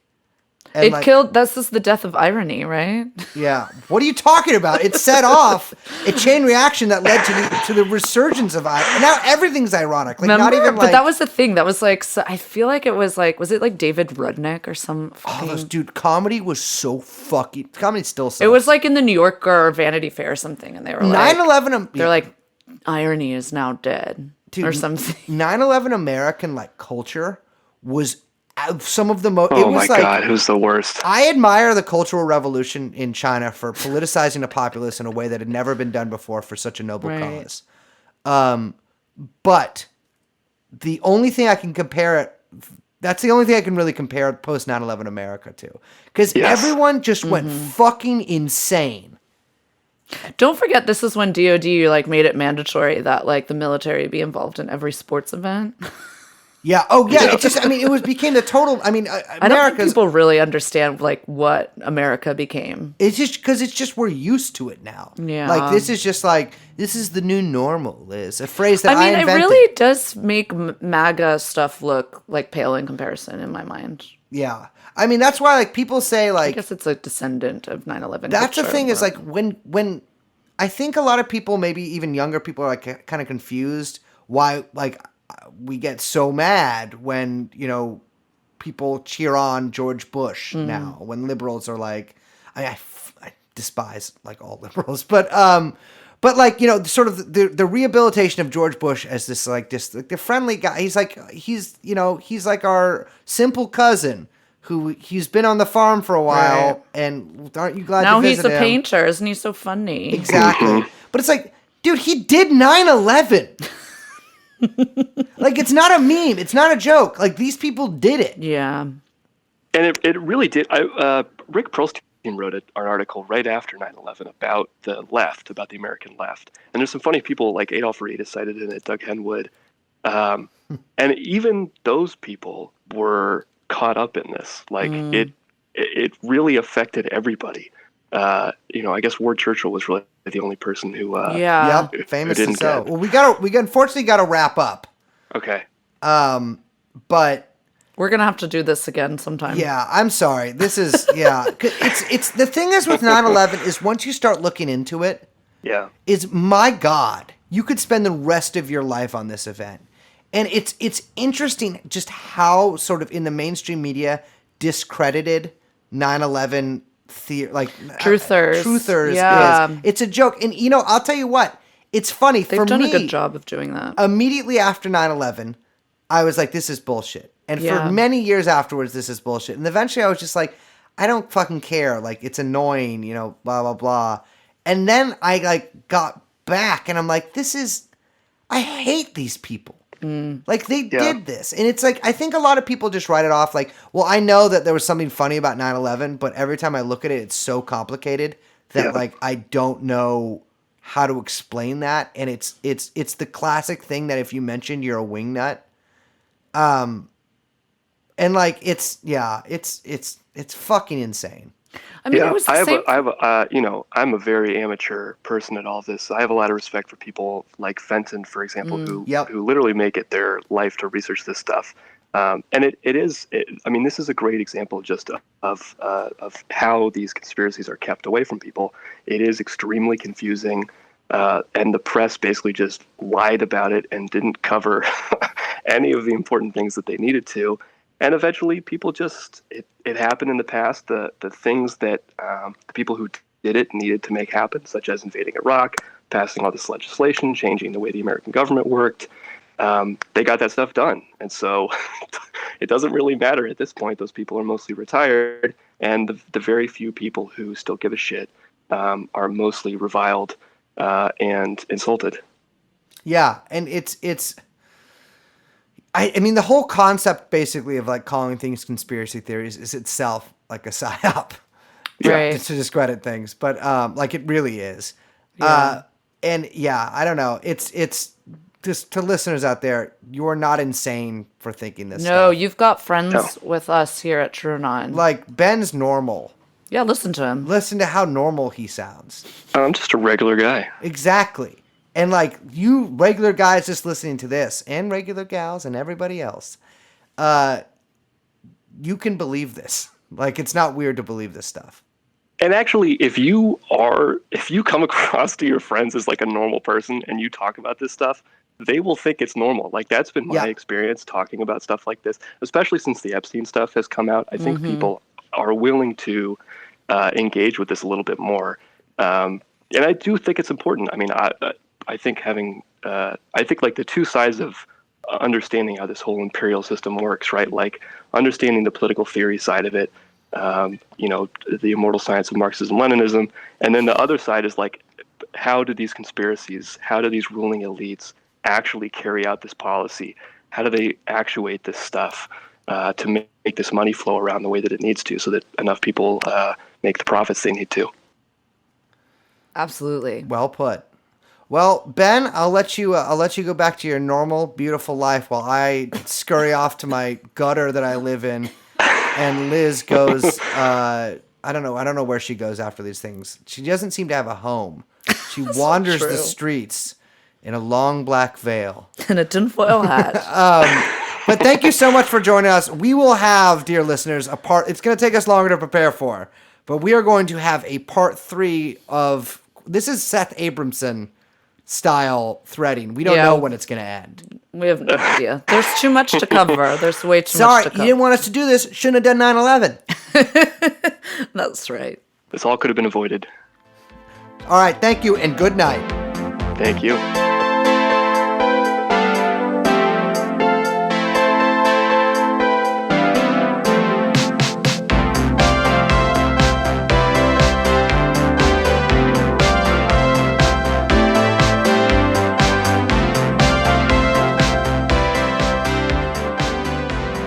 Oh, man. Booyakasha. Remember that? That was pretty funny when we did that. You know, that's the 9/11 era thing. That's true. I guess I'll Ali say G. Ali G was 9/11 comedy that was funny. You know, it was funny. Yeah, absolutely. He only after post Borat he sucks, and I guess he's like Borat was funny. Yeah, I said post Borat. No, I know. I'm just saying for myself. Yeah, okay, yeah, oh great, yeah. Woman discovers Borat's funny. This is bullshit. I don't get any credit for saying Borat's funny because of the new feminist era. I'm just kidding. I'm doing pretend sexism. Remember when he happened upon a child sex ring and the FBI was like, "Whoops, no thanks." Yeah, I wonder if he'd come on the podcast because of that. I don't think he would come on. And he's probably too tall too. I don't like it. He's also very much like, I'm an actor now. Like he's all in like movies where he's a real thing and not like his comedy person. Really? I kind of get that vibe. Yeah, he should. They all want to go on this like serious turn to get the rewards. He's just a like, Jewish David Spade. He's a. I don't think that's true. I do think that's true. Well, I know you said it. Yeah, I guess. Touche. Thank you for being such an asshole. I just nervously giggled there because I was so. I don't like you. That's not Brace. Don't say things like that. I'm sorry. I love you. Thank you. Oh, I love you too, Brace. I would love to love you to death. Forever of yours. Well, that's not nice. In the grave. Brace. Yard. But it's a shitty one. Where people pee and play dice. What the fuck is wrong with you, man? I have lots wrong with me. Oh, God. Thank you for talking to us about 9/11, everybody. Listen, I've had a long day. I got to go speak at an AA meeting after this. Liz has been staring daggers at me for the past 4 hours. That's not true. Yeah, it's true. All right. Get us out of here. Okay. Well, I was waiting for you to start getting us out of here. See, this is what I'm saying. I always got to get us out of here. I always got to get us in here. This is not... No. This ends... Next episode, I'm silent. My name might as well be dirt to some people around here. But in reality, in the world where people respect me, my name is Brace, and I'm proud of that. And nobody can take that away from me. No one else is named that. It's all right. What about Brace Jones? No. Who's Brace Jones? Everyone knows Brace Jones. I think one guy from the band, I might have mentioned this before, a guy from the band The Gossip, which is a dog shit band from Portland. Is that weird like dance? It's like dance punk or something? Ditto. Oh my god, that band is so bad. Well, speaking of Ditto, there's a fucking guy in that band with the same name as me. Little name Ditto right there. Here's what. I think you're a dodo. That was cute. Have you ever made out with a dude? No. No. I sucked a dick. Oh, fuck. What? Hello? Yeah, who's this? Come on, if you're gonna do this, you gotta be funny. Suck me off. Blocking that fucking number. Thank you, Liz. People are glomming onto that fucking decrepit freak Andrew Cuomo so much, even though he's horrible to look at. Him and his He's so awful, but disgusting all the he's the only one going on TV. Could you imagine Andrew Cuomo eating pussy? Just like, Oh, breeze. like ravioli. Somehow he would eat pussy like it's raviolis or something. Just. Oh, stop it! Stop it! Stop it! You don't want to start? Come on. I Liz. never know. Come You on, know come on, how come you on, always come on. Let me bring it start. out. No, I want to. No, Liz, I refuse. I'm going on silent strike. Speak. Okay. Yes. Part 3 today happening. Long awaited. See, my intros suck. I can't. I That don't wasn't even know. what. That was barely English. Hold on. Let's let. I'm taking my shirt off for this. No, we're video chatting. Don't take your shirt off. How do you like that? Look, make me full screen. So, welcome to part 3. I know many of you have been asking. Many of you have been emailing, Patreon messaging, which I just realized was a thing. So I'm sorry that there's many hundreds in there. Just send us an email or something. Sorry. And asking us, where's part 3?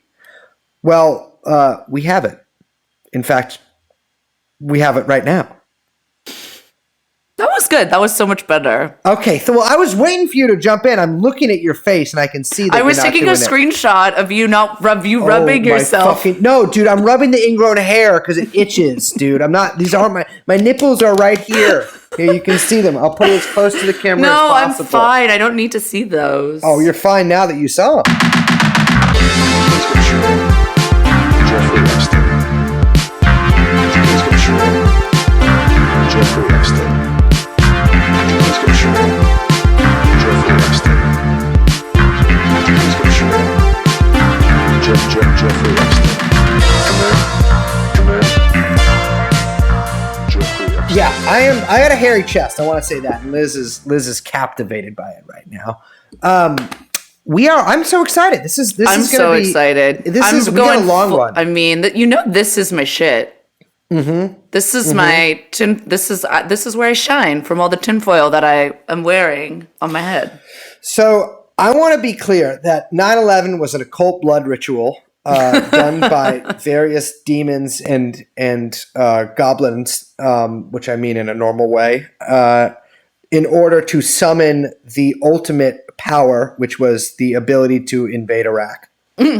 Yeah, okay, so we have a really extra long, extra special episode interview here with our friend Ben, who's coming back to mansplain all the things that went awry on the day of 9/11. And I hope that we're going to include some links with the episode, but I hope that you guys, truthers get a bad rap. The truther community gets a bad rap.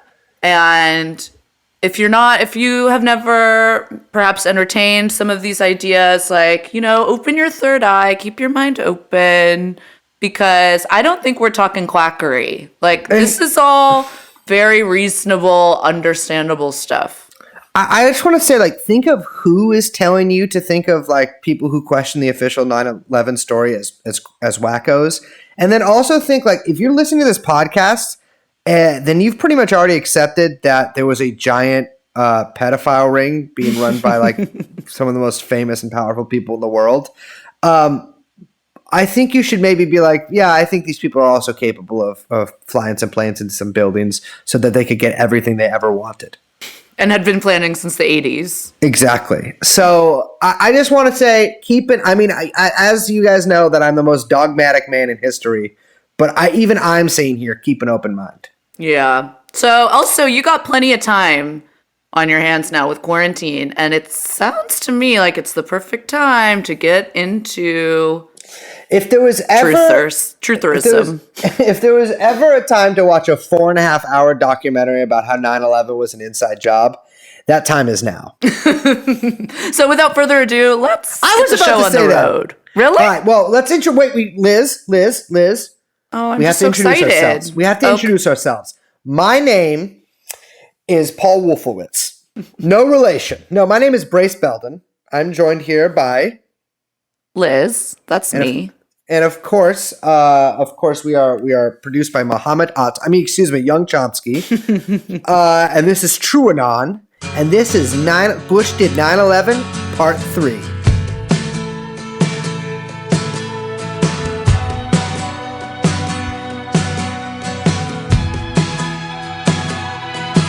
I'll see you next fall at another gun show. I'll call the day before like usual, but I want Well, so welcome to the long-awaited Part 3. Excuse me, Tower 3 episode of the True Anon 9/11 Fandango. I should have thought of a better word for that before I started that sentence.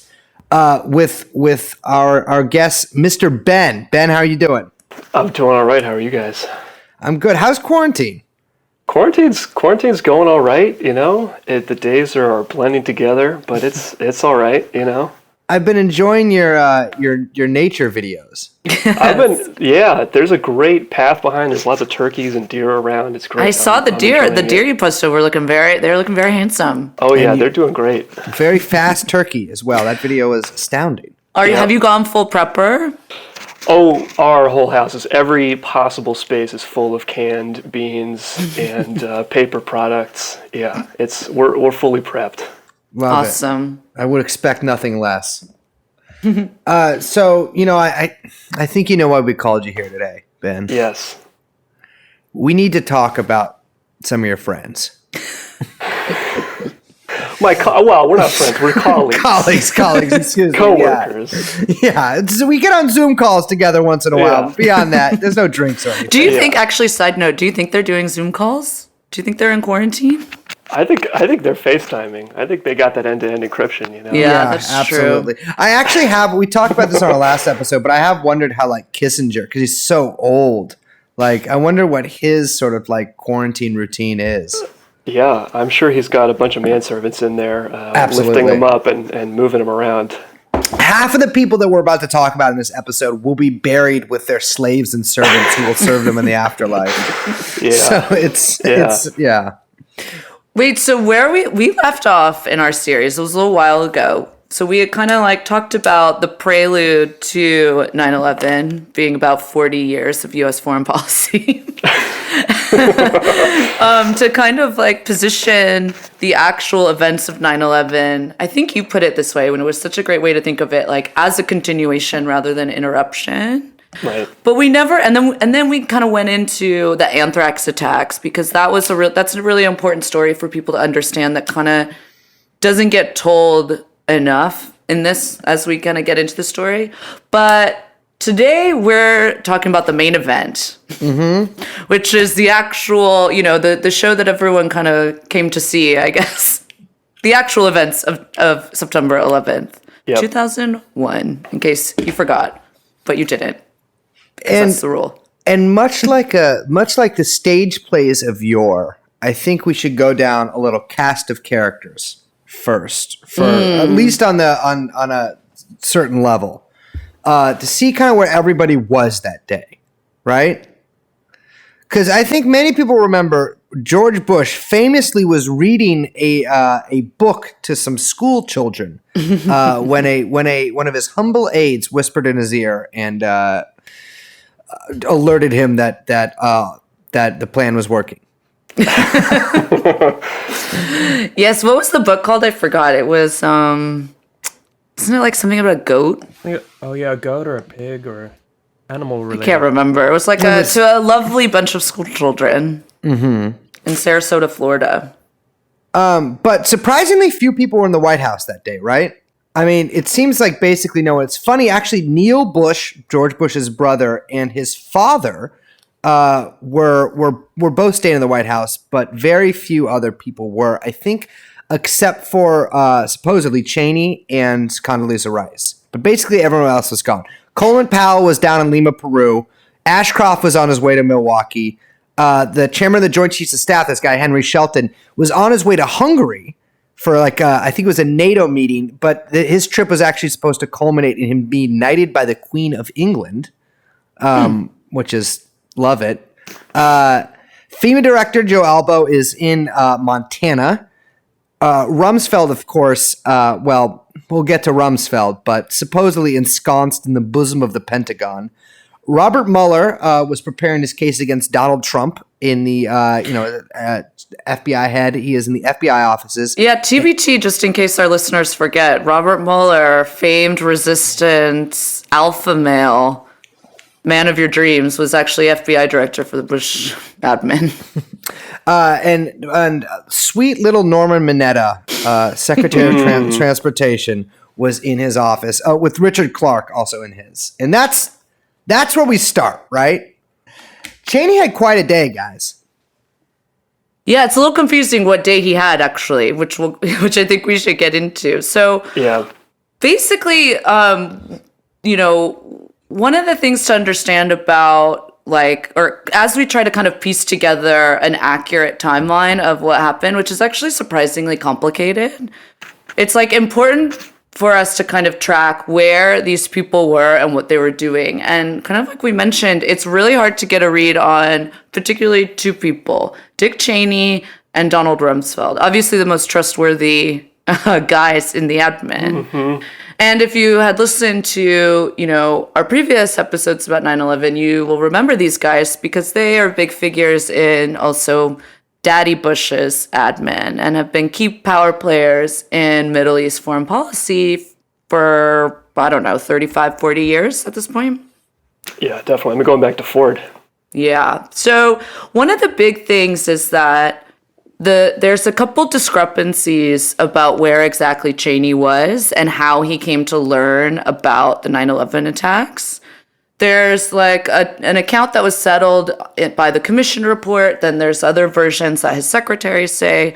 But the general idea is that at some point, right after the first tower gets hit, which I believe is at 9:05 a.m., Somewhere New York around time? It's I think it's 9:05. 9:03, 9:05, something like that. I think it's a 903, yeah. 9:03. I want to get that precise because why not? We're I think the second one was at 903. The first one I think was at 8:57. 8:47, something like that.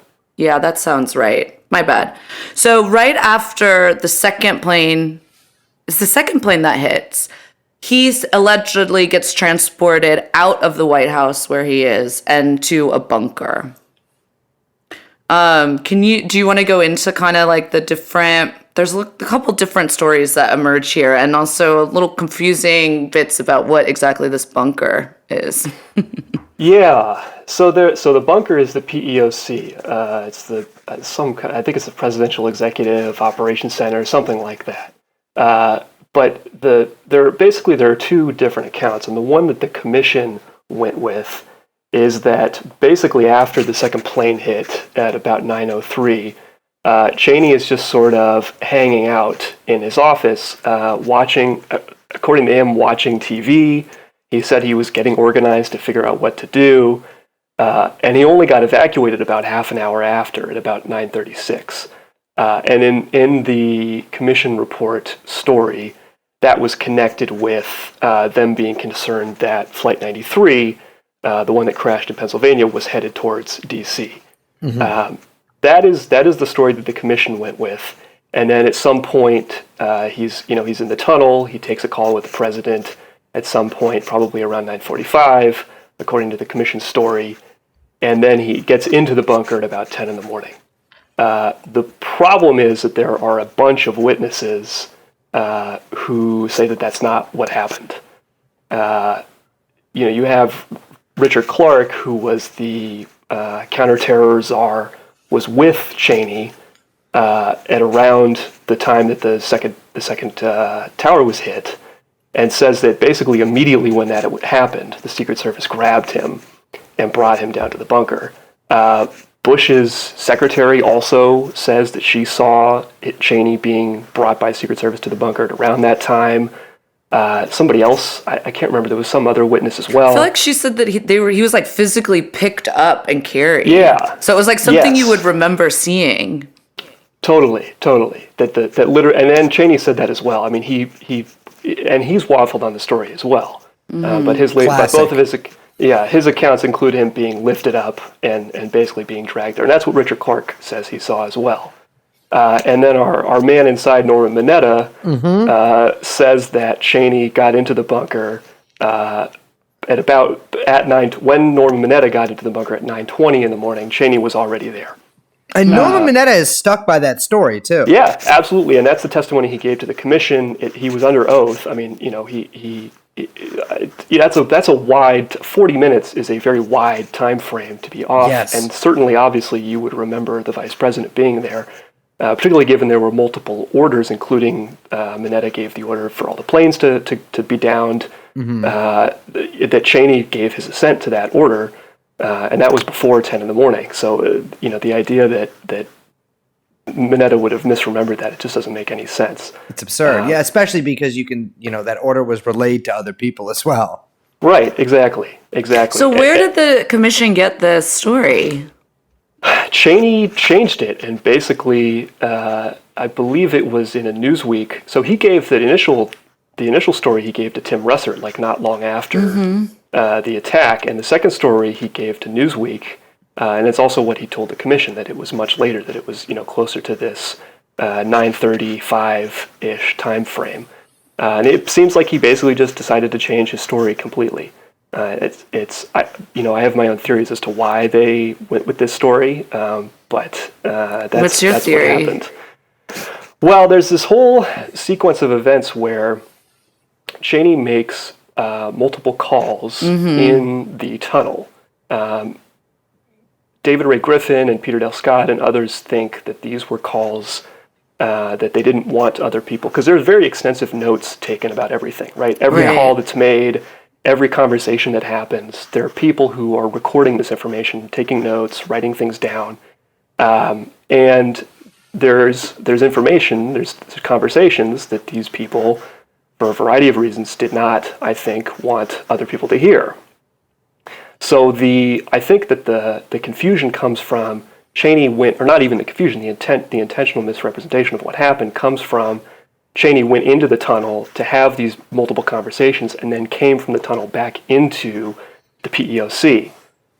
So, for example, I think that there was certainly a call between Bush, Rumsfeld, and Cheney at around 9:45, somewhere in that time frame, that Cheney seems to have taken in the tunnel and then came back into the bunker after that. So you're thinking is he's like, okay, I'm going to duck out for a little bit to make a couple of, let's say, off-the-record calls, come back in, and he couldn't really figure out a way to say that without saying that. And so he basically just changed his story to something that's unbelievable, but it's difficult to call him on because everyone has a vested interest in not relaying the truth of that. Right, and of course he and Bush were never called to testify to the commission under oath. Yes. So he didn't stand. He wasn't going to perjure himself if he lied. Yeah. But yes, exactly. I think they wanted to obscure the fact that these calls were made outside of the normal communications channels.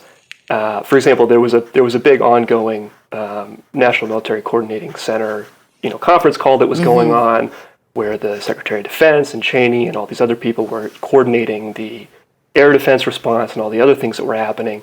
And these calls were occurring obviously outside of that communications channel, and that was something that the commission did not want to get into. Right, they didn't want to have to talk about these conversations, and so just obscuring the fact that they even occurred at all or where Cheney was during these times, I think was a part of covering that part of the day up. Well, there's also the question too about the shoot down order. Yes. There's a lot of let's say conflicting accounts around that as well. Right. The question of the So, and this is again testimony from Norman Mineta, seemingly the only honest man in the bunker I know at he's that so time. gentle. He's like totally gentle. He seems like he's just like accidentally ended up in this whole boondoggle. Well, I guess my point is that the idea that this could have been, so there's all of this. This conversation happened, right? This conversation that Mineta overheard between this aide and Cheney. The commission admits that this conversation happened. Obviously, Mineta did not remember nothing, right? And he's a senior member of the Bush administration. And this, I think, is part of the whole confusion about when Cheney got to the bunker, because in the commission's version of the story, this conversation was about Flight 93 and not about Flight 77. Mm-hmm. And so That's right. what that allows them to do is to speculate that maybe this order was a shoot down order rather than a stand down order. Well, famously, that's sort of how it's reported, is that Right. he was, there was this sort of tension around a shoot down order. Right. Around a positive shoot down order. Right. But if you look at, and that's based on this conversation happening after 937, after Flight 77 hits the Pentagon. Right, because if it happened earlier, it wouldn't have anything to do with 93. Right, they didn't know about Flight 93 at that time. But if you take Mineta at his word, and I don't think there's any reason to distrust him, certainly there's more reason to trust him than Cheney, for example. Sure. It's not possible that they were referencing Flight 93, and it would not be a shoot down order. That wouldn't make sense. Which, of course, that order was not given until at least 20 minutes later, shortly before 10, probably during that conversation that Bush, Cheney, and Rumsfeld had at about 9:45, somewhere in that time frame. So that's the other person that's kind of has a little bit of a weird timeline is Donald Rumsfeld, and he was actually at the Pentagon that day, like we mentioned. Yeah, and for Donald Rumsfeld, it was just a regular fucking day. Like, he basically treated it completely normally. He was at a meeting, I think, until about 9 o'clock, and then he gets to his office for his daily CIA briefing. And his briefer was a CIA officer, a woman named Denny Watson, who had seen the crash happen on TV. The crash, obviously, when the first plane hit, there was all this confusion about was it an accident. Obviously, by the time the second plane hits, it's clear this is some kind of a coordinated event. Right, so she obviously is very concerned about this. One can imagine. She tells Rumsfeld, hey, obviously we're not doing this briefing because this thing just happened. And Rumsfeld's like, no, come on, let's do the briefing.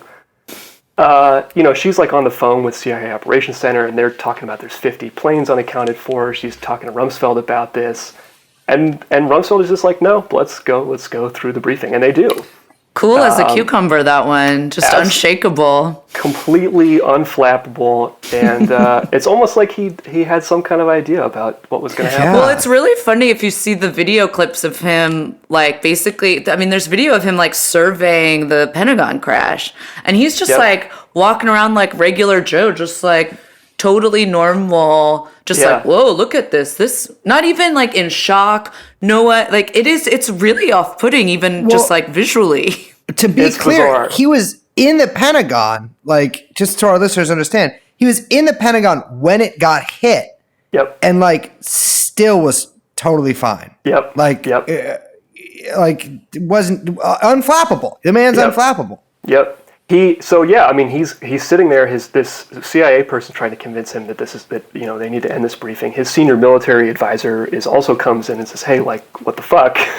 And then the Pentagon gets hit towards the end of their briefing at about 9:37, and by the way, during this time, Condoleezza Rice is trying to get in touch with him. She says that she called his office at about 9:05. He was in his office, so it's unclear why she couldn't get in touch with him.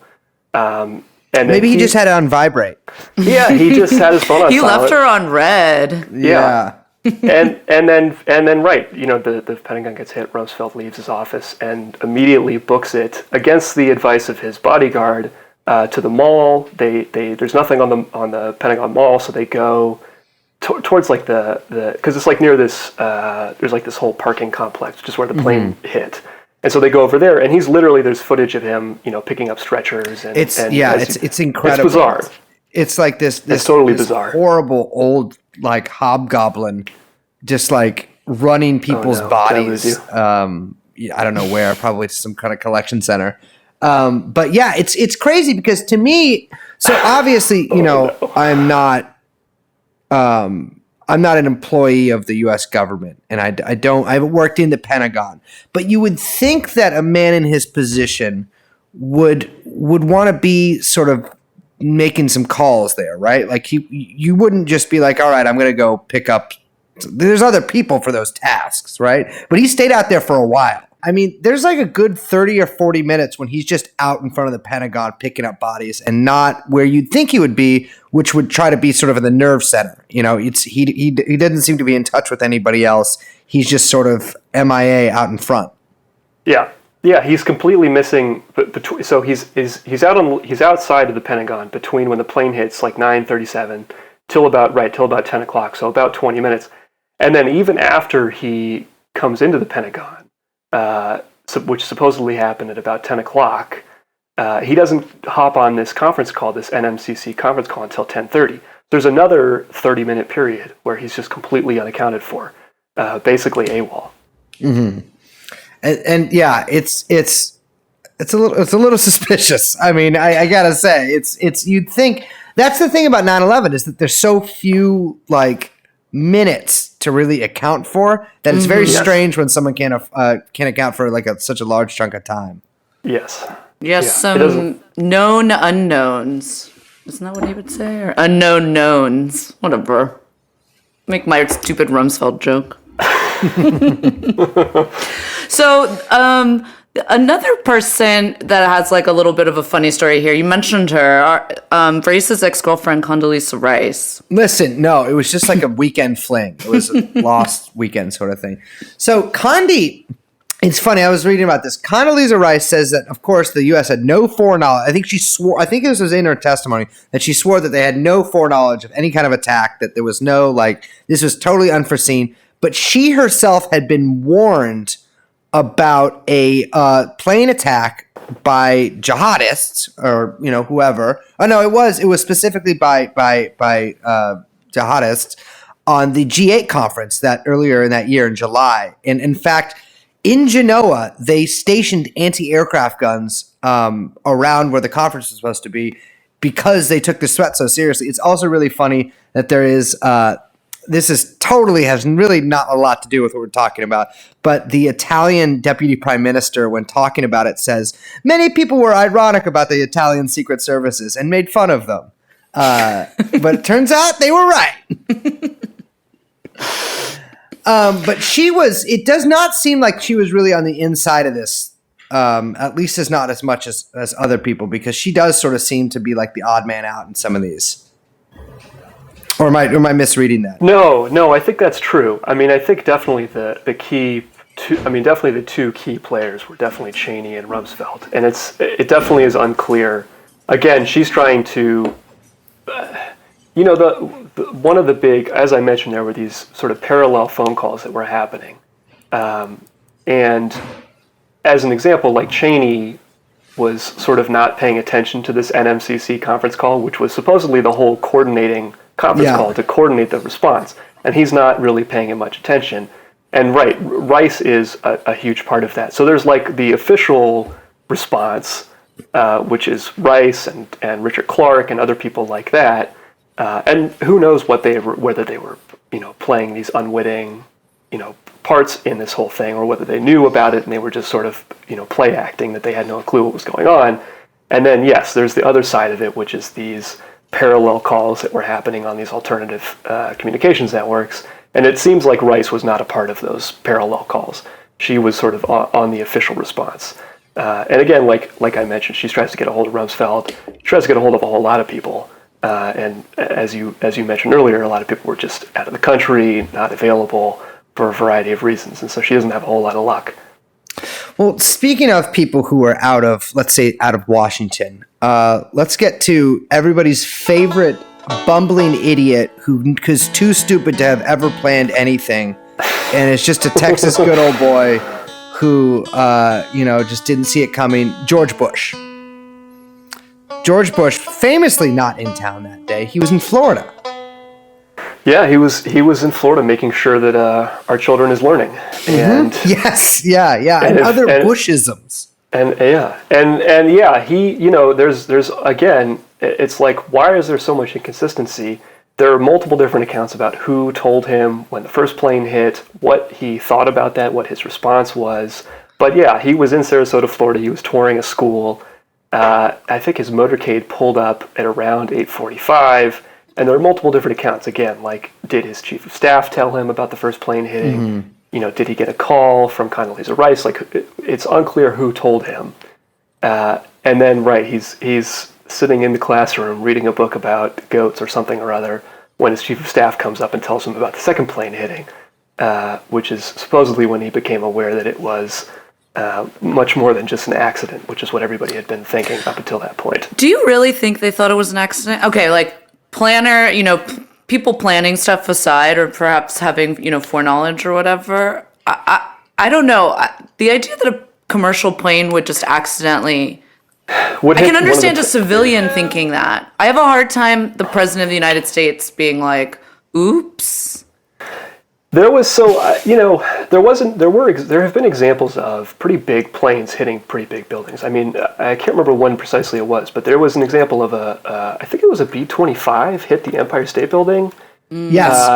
I don't remember what year precisely that was. Well, that was during the Great Ape incident when a large ape that was taken from its homeland had captured a small blonde woman, and so yeah. Yes, so the U.S. Army Air Corps. So, I think it was not inconceivable to people that a B-25 is not a small plane. No, so not at all. It was not inconceivable to people that it was possible. Obviously, this was a very, 1945 is a very different age from 2001.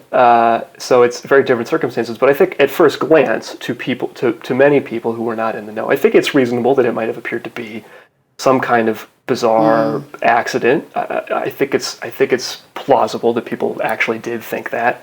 And again, part of this is like, what did Bush know? Right. People were telling him that we're not specifying what kind of plane it was. Some people were, and again, there are these different conflicting accounts, but by some of the accounts, they were telling him it was a small plane, or he speculated that it was a small plane. Other people supposedly told him it was a 737, which was a 767, but in any case, a large commercial airliner. So it's not clear like what they thought or what they actually believed was happening. Again, leaving aside the fact that they did plan and execute this intentionally. That small detail. Leaving that aside, it's not clear what they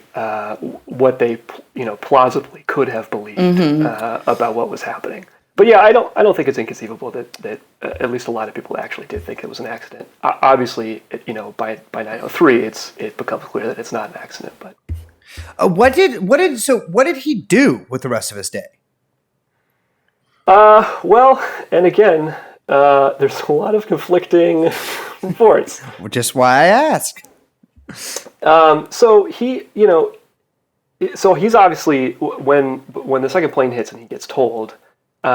They are trying to rush him to the airport in Sarasota, where they're going to pick up Air Force One. And again, this is all of this confusion about when exactly did the shoot down order happen? Yeah. When did he have this conversation with? There's all these conflicting reports about, did he give the shoot down order when he was on the plane, yes, which would have been after 10 a.m. Did he give the shoot down order at an earlier time, which I think is much more likely? I think it probably happened at like 9:45 while he was in the car. So he basically they drive to the airport basically as fast as they can. We're talking about a positive shoot down order here now. Yes, right. That they're gonna basically the idea was any plane that is not responding to them, they're just gonna shoot it down with National Guard F-15s or F-16s. Yeah. And so yeah, they drive him to the airport, and the plane sits on the tarmac for quite a while. Yeah, I don't remember exactly when the plane takes off, but sometime after 10 a.m. But this is after the plane is sitting on the tarmac and Bush is in the car, basically this time period is not really accounted for. And again, I think that it's very likely that they were having this call at 9:45 with Rumsfeld and Cheney, where they were discussing, among other things, this shoot-down order, and also some other stuff as well, I think, took place on that call. What else do you think took place on that call? Well, this gets into me sounding like a sovereign citizen. Yeah. I want to be clear, Ben. Feel free. Look, because of Corona, we're all sovereign citizens now. Oh yeah. Oh baby, we're everybody's a sovereign citizen these days. This is this whole issue of continuity of government, and we kind of touched on it, I think, the last time that we talked. These were these doomsday plans that had initially been put in place for a nuclear war. Reagan changed it to be for any kind of circumstance, and then at this point in time, they start to activate these plans. And what this means is bureaucrats going to bunkers. But the big thing is this alternative communications network.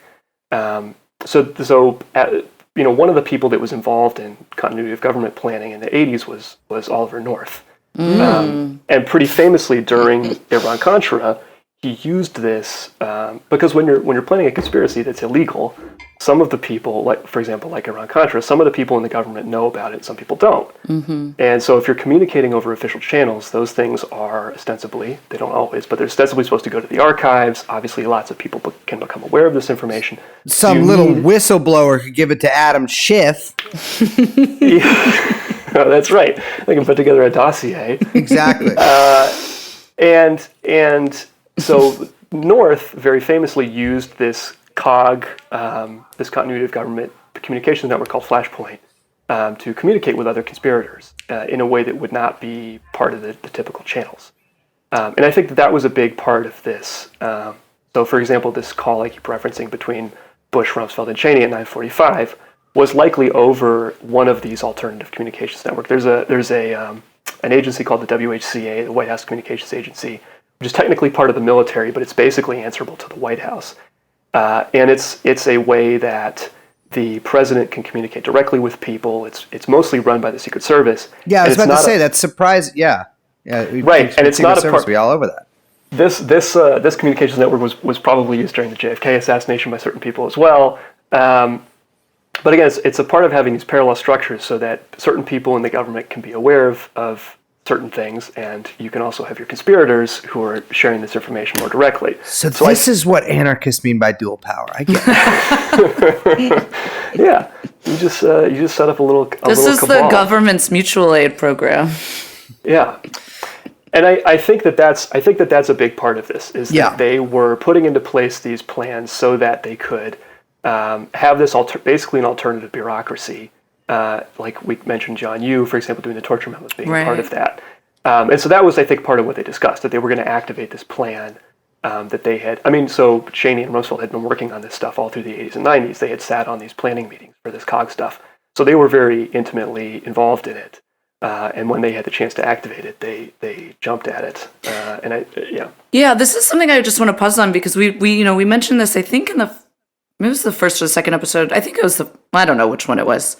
But that like one of the really not well told part of the story is the fact that like all of this leads to what seems like a very well planned out very big expansion of executive power, like actually pretty unprecedented, and that like we are still living in the government that basically, I mean, you kind of say it's like it's basically like a shadow bureaucracy that gets, implemented, and that we're still living in this, unitary executive theory that basically gets implemented, in the minutes between these attacks.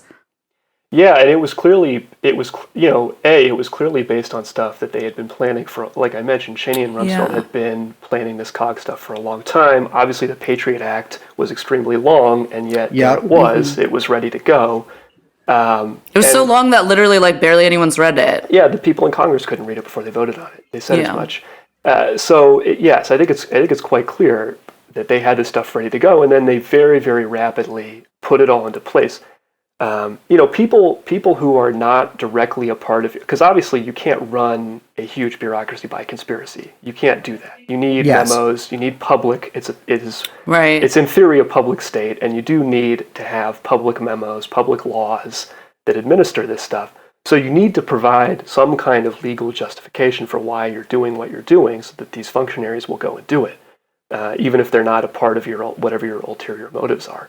Right. And so that putting this COG stuff into place was, I think, a part of that. It provides a legal justification for, well, hey, we're in this emergency situation. We're going to very quickly write these executive orders. For example, one declaring a state of emergency, which is still in place and has been signed by Obama and Trump since then.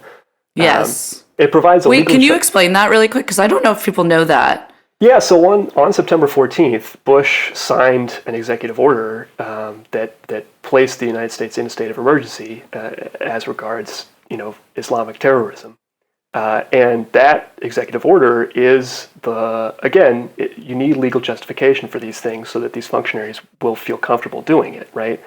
So it has been signed by Obama and it's been signed by Trump and it's been re-upped every single year. It's still in effect. And it provides a part of the legal basis for all of the stuff that's happened since then. Yes. Yeah.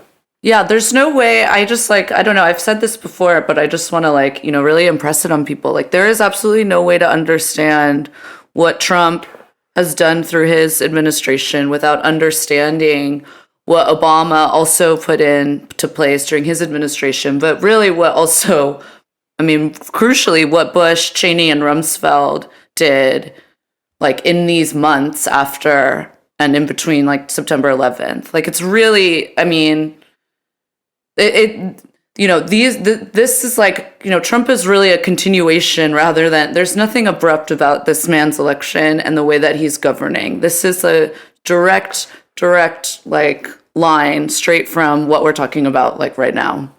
Yeah, absolutely. And it all has its roots, its legal justification, or at least its initial legal justification in this stuff that was done during these secret calls that took place, literally half an hour after, in the case, 10 minutes after the Pentagon was hit, they were having this conversation. So it's these executive powers that Trump has and that Obama continued had their roots in these conversations about activating plans and putting into place legal memorandum that took place, like I said, about less than 10 minutes after the Pentagon was hit.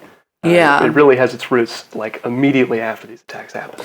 Yeah, and just one last thing just before we move on that I want to pinpoint too is, as you mentioned, if they didn't have these legal memos and these legal justifications, the bureaucracy wouldn't carry this stuff out. And I think that maybe, I don't know, there's a sense that the law doesn't matter, or the state will just do whatever it wants. And okay, sure, in a theoretical way, but in a practical way, no, the United States bureaucracy is fucking massive, massive. And these people won't, if they don't have a legal memo in front of them, the torture memos were bullshit, but they were memos and they needed that legal justification in order for all of the little Eichmanns to actually carry out what they needed to do. And I think that's really important for people to understand. Yeah, you can, obviously, I think that there was very clearly a conspiracy that existed outside of the bounds of the public state, but to get people inside the government who are not a part of your conspiracy to do the stuff that you want them to do, which is the whole point of your conspiracy, so that you can make the American government do the stuff that will help out your buddies in the oil industry, you need to have some kind of public order, some memorandum giving legal justification. So yeah, the law is real. the law I think compels these people. I think a lot of people think when they hear 9/11 conspiracy theories, they hear actually about really any sort of quote unquote conspiracy. They are literal conspiracies, but you know what I mean. Is that they're well, it's too many people, it's too big. There's no way that many people can keep a secret. But if you have this really just core group of people doing it, that's really not that many people. And a lot of it is, I think, predicated on basically being able to predict the actions of others. You know what I mean? It's all of this is it's totally within the realm of reason to basically plan for what came after 9/11 just by use of this, alternative sort of state network, made up of very few people. Yeah, and I mean, obviously, the other part of it is compartmentalization, right? People in the military do not ask questions. You give them orders; they don't ask for why you're giving them these orders. They just carry them out. That's true of most people in the bureaucracy in the U.S. government. They don't ask for why you're telling them to do this, and you don't need to tell them why. If you're the president, if you're the Secretary of Defense, you can give an order, and they will carry out that order as long as they believe it's lawful, and even if they don't believe it's lawful. So funny. The captain of that aircraft carrier that had like a big COVID outbreak is getting fired now. Yes. Yep. So just important case. Yeah, you can't do that kind of stuff. You can't do that stuff. Yeah, so it's if you can have a very small group of people, and when you have this government that has no qualms about bombing people, killing people, torturing people in the first place, as long as they're given the order to do that. Once you're given the order to do it, they'll do it.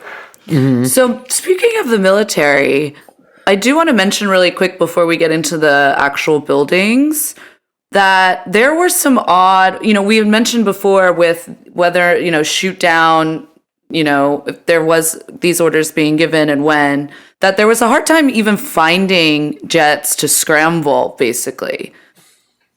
There were basically what is called like war games going on scheduled like the day of 9/11. Yes, NORAD was in like some pretty intense ones. Yeah, there were a number of ones. They were mostly interrelated. They were different parts of the military doing different things, but it was under this NORAD. Vigilant Guardian was the name of the main one. And it was weird because in previous years they had mostly been carried out in October, November timeframe, and this one happened much earlier. And there's some people who have claim to have seen evidence that this one was scheduled for that same time frame and then was rescheduled to be earlier at some point. That's less clear, but certainly it is the case that for some reason this one was held in September as compared to the usual October-November timeframe. And like you mentioned. For example, when Flight 11, when the FAA first made their call to Northeast Air Defense Station, their first question was, is this a drill? Is this part of the exercise? Or is this real? Oh, yeah.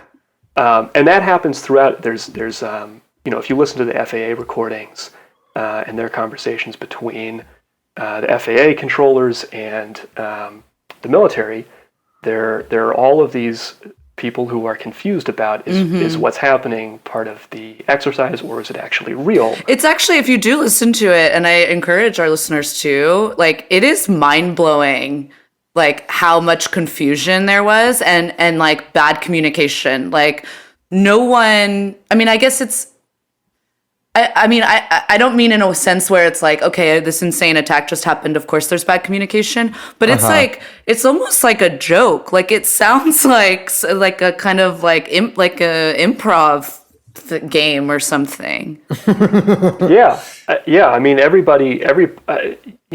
another huge thing that you mentioned was that a lot of these planes, usually there are at least some National Guard aircraft on standby in place to intercept, because intercepts happen for a variety of different reasons. There had been for example, there had been at least several dozen intercepts in the decade or so leading up to this. So it does happen, and an intercept just means that a fighter goes out, meets some plane that's out there for some reason. It doesn't mean that they necessarily shoot down. And in this case, there are numerous instances where the FAA gets in touch with whoever's running the local air defense, and they're told that they don't have fighters accessible. And they have to go pretty far out. They start. I mean, it's like they couldn't find one in Ohio. They couldn't find ones in like. I think they went even further further west than Ohio. Yeah, to respond to Flight 93, which was obviously crashed in Pennsylvania, was thereabouts. They were going all the way out. I think to Nebraska was where they finally found jets that could fly over. Now, which is insane. That's like totally insane. Right. The time that could even lead to a response. Yeah, and then even so two of the planes that did actually make their way, there were two F-15s that were sent out of Otis Air Force Base in Massachusetts, and even those two, there was so much confusion about where to send them that they basically just ended up sending them over the East River, and they just kind of stayed there. Yeah. This was wow. You know, it's not very hard for an F-15 to make it from New York to Washington D.C. That's a pretty short trip for a high-powered military jet. Yeah, I mean, people got to say these are a lot faster than like commercial airliners. Yes. Yeah, and they typically, you know, they obviously are not going to fly supersonic on a day-to-day basis. That would be pretty damaging. But in a circumstance like this, they did. I mean, the ones that flew from Massachusetts to New York, were flying several, many hundreds of miles an hour. But right, these two planes from Massachusetts were just hanging out over the East River while Flight When they could 77 have, yes, when they absolutely could have been absolutely would have been at the Pentagon. for an F-15 to intercept a large commercial airliner would have been no problem. But they did not get that order. There were jets that were scrambled from Langley, an Air Force base in Langley, Virginia. And those jets, but by the time those jets were in the air, it was probably too late.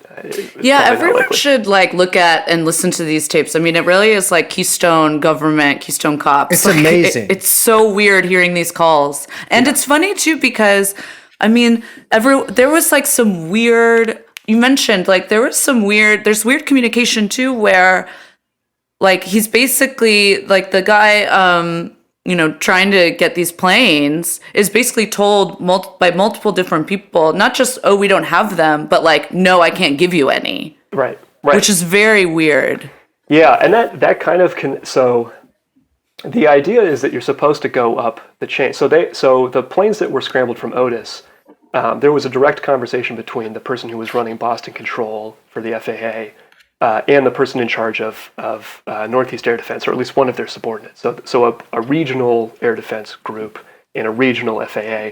In theory, and this was the explanation for why these jets were not scrambled as fast as they were, you were supposed to go up the chain. You were supposed to go, and the head of the FAA was supposed to get in touch with basically the Secretary of Defense's office to get this authorized. That chain wasn't doing so great on 9/11. No, because key people were not there. A huge number of people in very key positions as a part of this chain were either out and they had a subordinate step in on a temporary basis, or for several of them it was their first day on the job. Like these are people who, again, multiple key positions in the air defense and in the communication between the FAA and the air defense. A lot of these people were literally on their first day of the job, or it was not their usual role. They were just you had goddamn rookies in there. Yes, very. I mean, it's really hilarious. It's like it's really anyone. I mean, it took me actually seeing like coincidence, a visualization of it. Like someone had made like a little chart and just showed how many people were out that day and how few of these people actually had somebody that could like sort of step in and act in their role. Yep. Like I can't remember who it was. I think it might have been either the hostage guy at the FAA or maybe even the FAA chief himself, but somebody in this really highly important role was out and did not have a replacement. There was no one else who could do his job. Yeah. And I mean, these chains of command, especially in situations, in government and I mean, sort of civil as well, bureaucracy, they're hugely important. You can't just kind of go around them. And so that caused massive delays. And again, if the attack had happened the day before or the day after, these people, at least for the people who had a stand-in, they would have been there. It's just this one day. It just so happened that it all sort of lined up this way. And again, I think this was part. There were certain people in certain positions who knew, and they made this happen and ensured that the response would be slowed by just enough. And that point really makes this sort of like really kind of puts to rest a lot of the concerns people have about like, oh, well, this is such a big conspiracy. All these people can't be in it. It's like they don't all have to be in on it. Like it's if you are someone like Cheney or Rumsfeld, you understand that if it's someone's first day on the job, the probabilities are in your favor that they're going to biff it. Yep. And that they're going to fuck up and they don't know what to do and they don't have the training. And so it doesn't need to be, I think that's what people got to understand. And that's true with a lot of stuff we talk about. Not everybody has to be in on it. Yep. And they plan for redundancies, right? There were Yeah. four planes that were hijacked supposedly, and only 3 of them hit their targets. If only 2 of them had hit their targets, or if only 1 of them had hit their target, it's very likely that the political response would have been basically the same, right? Precisely. So, and again, we don't know what that 4th plane was headed for. It could have been the Capitol. That's what a lot of people speculate. It could have been any other building in Washington. And again, if that 4th plane had hit, I don't think it would have changed things very much, right? I think we would have ended up with basically the same political response. Even if that small civilian jet that was later said to be an airliner hadn't hit the Pentagon, it'd probably be the same thing. Yes. Yeah. Well, yeah. We should talk. I mean, I have questions about the Should Pentagon. we talk Pentagon real quick? Yeah, let's. How you guys Because I feeling was about like, talking I about- want to get into jet fuel and steel beams, but let's talk about the Pentagon first because I got some questions about if this actually happened the way. I mean, Liz, are you a no-planer? Are you a no-planer? Liz Okay, I will rat Liz out right now. Dude. First of all, I want to be clear. I'm not a no-planer, but I'm Okay. a maybe it was not the same. I Maybe it was a have different planer. dabbled. Yeah. Okay, I have dabbled in no planing. Yeah. I have not committed to the no plane lifestyle, Yeah. but I've been known to partake in some no planing. See, these are I call Liz a hydroplaner. It means when she drinks a little water and gets a little less lightheaded, she starts believing there was a plane. Yeah, these are the fault lines inside the 9/11 truth community that people just don't know about. It's like it's like Tumblr drama, but it's for people who were on BBS forums in 2003. They need little emojis to put next, like, so we could be like, no plane. plane. Well, Right. let's just to say where we stand. We've established Liz is a no-planer. I'm not a no planer. I just like the idea of there not being a plane. Okay, well, Liz is partial, or she has sentimental feelings. I'm no plane curious. By the way, what? Yeah, okay. I am a person who thinks that it possibly was a different plane. Yeah.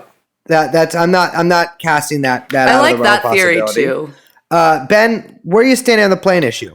Yeah, I think it was definitely a plane. Again, I'm with you, Brace. I don't know if it was the plane that they said it was. Because I don't know if, that was a pretty if there was some fancy flying going on there that day. Yes. There was Well, some wait, let me extremely back up. fancy flying. Okay. Let's, just because I'm sure our listeners don't understand. So we're talking about the Pentagon crash. But why would people think that there's discrepancy with how the story's been told? Like literally just about how the crash happened. Well, right. So the story is that it's Flight 77 that hit. One of the big things for years was the very weird-looking surveillance footage from this was right near a parking lot, and so there was an entrance to a parking lot that had a camera that was just there for the parking lot, basically, to see who went in and out. And there were frames missing from, and there still are frames missing from this video. And so you really cannot make out in this video footage what it is that hit the Pentagon. So that's a big part of it. So we're talking like 15 FPS, 30 FPS. They got to get a better NVIDIA card. But even beyond that, actually there are frames that are missing. My That God. have been taken out. Yes, that were taken out at some point for some reason. The chain of custody on the video footage is like very sketchy. Like it's unclear who had Yes. it and when and like I love this so much. I love 9/11 this so was not a much. great day for chain integrity. it really was not. I mean, we haven't even talked about the black boxes being missing, but somehow they found I a know, passport. I mean, like, but in this case, but let's focus on. I guess we should focus on the Pentagon. So Yeah. So there's that whole issue, and you really can't make out what it is. The second thing is the actual impact site is not super consistent with a commercial airliner No. hitting a building of that type. Like the just the way that the entry point and like how that all looks is just very weird. It does not look like you would expect this to look.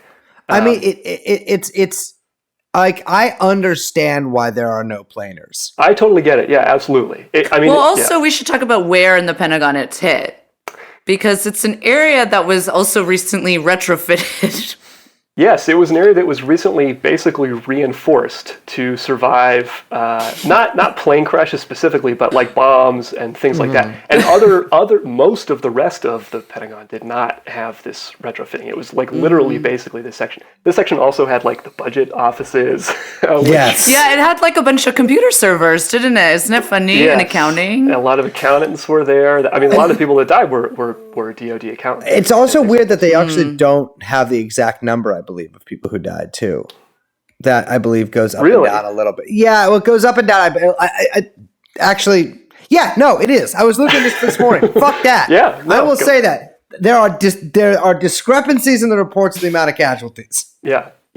So I totally understand based on the weird video evidence and the weird looking crash site that I totally understand why people think that it could have been a missile. The other thing, of course, go ahead. No, I think we were both leading to the same place because Brace mentioned like how this crash actually happened and the insane flight pattern that this plane allegedly took. Right. Plane in quotation marks. Plane. Yeah, plane in quotation marks. Because the plane in quotation marks hit basically exactly parallel to the ground at obviously a very low altitude because it struck the side of the building. So it basically hit perpendicular to the side of the building, which is a pretty that involves obviously flying at low altitude in a commercial airliner that is not really built to do that from somebody who is not a good pilot by all accounts. Well, yes, and savvy listeners will remember we spoke about how specifically this pilot, I'm forgetting which one it was, but he was notably so bad that the flight school called to try to revoke him having a pilot's license because he was, and the FAA, of course, never got back to the flight school because he was so demonstrably incapable, not capable of flying a plane. Yeah. This was Hani Hanjour who was training out in Arizona. Yeah, we talked about the fact that and of course the FBI had been looking into him as well and didn't get anywhere with that for some reason. But the flight path to get to where he supposedly ended up being at this directly parallel to the ground, hitting perpendicular to the side of the building, was this basically perfect corkscrew maneuver. Yeah. I've seen pilots' testimonies about this, and they're like, I couldn't do this. It's exceedingly difficult, because obviously, so if I'm making hand gestures which no one can see, but if you're flying at a relatively high altitude, and you need to get your plane to a lower altitude, while simultaneously being back where you started, right? So you need to do a circle in 2 dimensions, and then you simultaneously need to be dropping altitude at the same time. So you need to execute this corkscrew maneuver, which is not an easy thing to pull off in a, by the way, completely full of fuel, right? These planes, right. Typically a commercial airliner lands not empty, but not super full like this one was. The point, theoretically, was that they were full of fuel, so they would cause a fire. And it was steel beams. Right, precisely. So this was and as you mentioned, lots of commercial airline pilots have attempted to replicate it, and some of them have been successful, but not usually on their first try. It's a very difficult thing to do, and certainly Hani Hanjour was not a good pilot. Right. So and let's be clear, this was his first try. Right. He had never flown a multi-engine plane. He had never flown a plane of this type before.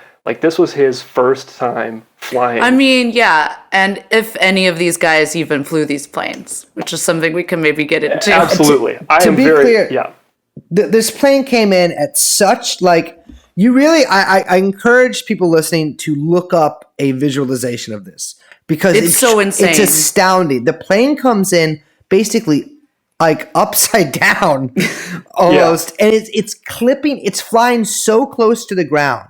So close to the ground that it is clipping lamp posts and knocking over chain link fences and stuff. Yep. I mean, again, not a great day for links and chains.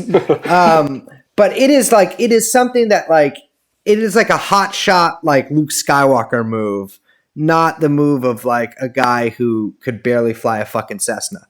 Yeah, exactly. Yeah, one thing to plug, I don't endorse all of the conclusions reached by this documentary, but if you look up on YouTube, it gets taken down a bunch, but on YouTube there's a documentary called 9/11, A New Pearl Harbor, and it has all this stuff in it. It's got all the FAA stuff, like recordings. It's got stuff about this flight plan. It's got all this stuff. So I would really encourage people. good. Yeah, it's like 6 hours long or something like that. Yeah. But, and again, like I don't endorse everything that's in there, but as far as like having the primary evidence, it's got some good stuff in there, including this.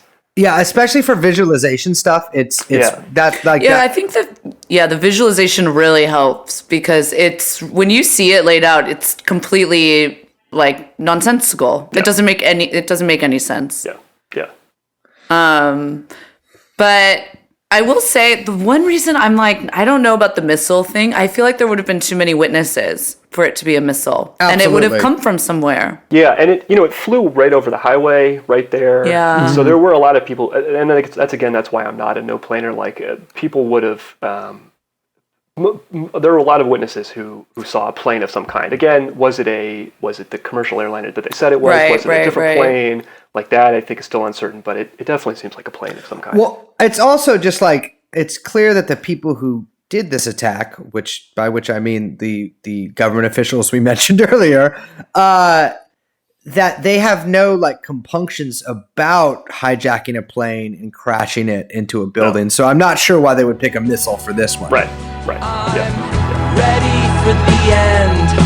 So the second lane hit at 9:02. Saw it live on a hotel TV. Talking on my cell with you. You said this would happen, and just like that, it did. Wrong about the feeling, wrong about the sound, but right to say. I feel like before we get into the towers, we do have to mention, like we said, the fourth plane, the Flight 93, which crash lands allegedly, and also becomes the subject of a fine film. It is the Ringo Starr of the That's four so hijacked cute. flights. Everyone forgets 93. Yeah. I guess that's why they made the movie. But I don't. You know what's funny is I will say like even people who are perhaps not as truthed out as we are don't believe the official story about 93. Like they concede that it was probably shot down, which I think is so funny. Just like normies or people who don't consider themselves truthers. Yeah, it definitely. I mean, so there's a lot of there. Obviously, there's the shoot down order that was given, which the commission report says happened later. I think probably happened at around 9:45, something like that, which is a completely consistent timeline with Flight 93 getting shot down. Mm-hmm. So it totally makes sense that order would have been out there. I'm not really clear like why it would have been shot down. I have a couple of theories on that. I'd be curious to hear them because I don't really know. So I think that they saw how smashingly successful they'd been so far, and I think it would have been extremely suspicious had they not done that. Like, I think it was insurance. Like, I think having a flight hijacked was insurance for if the other three didn't go as planned or if one of the other ones didn't go as planned. But the fact that all three prior ones had things were going well, let's say, then it makes sense to me that they might as well just shoot this one down. So it wasn't like, I mean, one could imagine they would face some harsh questions about why that did not happen if it hadn't. But it also gave people martyrs too. Yeah. It gave martyrs in a different sense than the rest of the victims. Yeah, the other thing is that the crash site is just totally bonkers. And is like, basically when investigators showed up, there was like a hole in the ground. There was no plane. It was just like blown to dust, right? Yeah, it's not. It basically just is not consistent with. You could look at photos yourself and like the early people who were on the scene. Obviously, the NTSB report gets massaged, but the people who were on the scene early on, they all it just doesn't make any sense. It's like a little tiny hole in the ground in the turf that is smoking. So it's not. either it was not the commercial airliner that crashed, or that it was shot down, and what was left was this maybe some pieces that the more intact ones that created this wreckage. Yeah, it's pretty amazing, and it's the for me, I've always thought that there was such a tremendous sort of propaganda effort around that, like around sort of the fighting back against the hijackers. That the movie there was the phone calls as well. Yeah, remember that's like a really important piece is that you get audio of people calling in that the plane. Yeah, you've got Let's Roll, but also just like the people calling their families. Yeah. Yeah, and it's I've always thought that was really useful to sort of to Bush and company here, because it basically gives them this like sort of not positive, but this sort of kind of uplifting story about these people sacrificing themselves to save whoever would have, their plane would have hit. Yep. That makes sense to me. Well, okay. We've teased it long enough. It's time. Let's talk towers. There's two, the twins. So There's first three. of all, yes, that's right. Triplets. First of all, what are the World Trade Center towers? Like, what's going on in these things? I think a lot of people, you hear 9/11, you hear the Twin Towers, but what are we talking about here?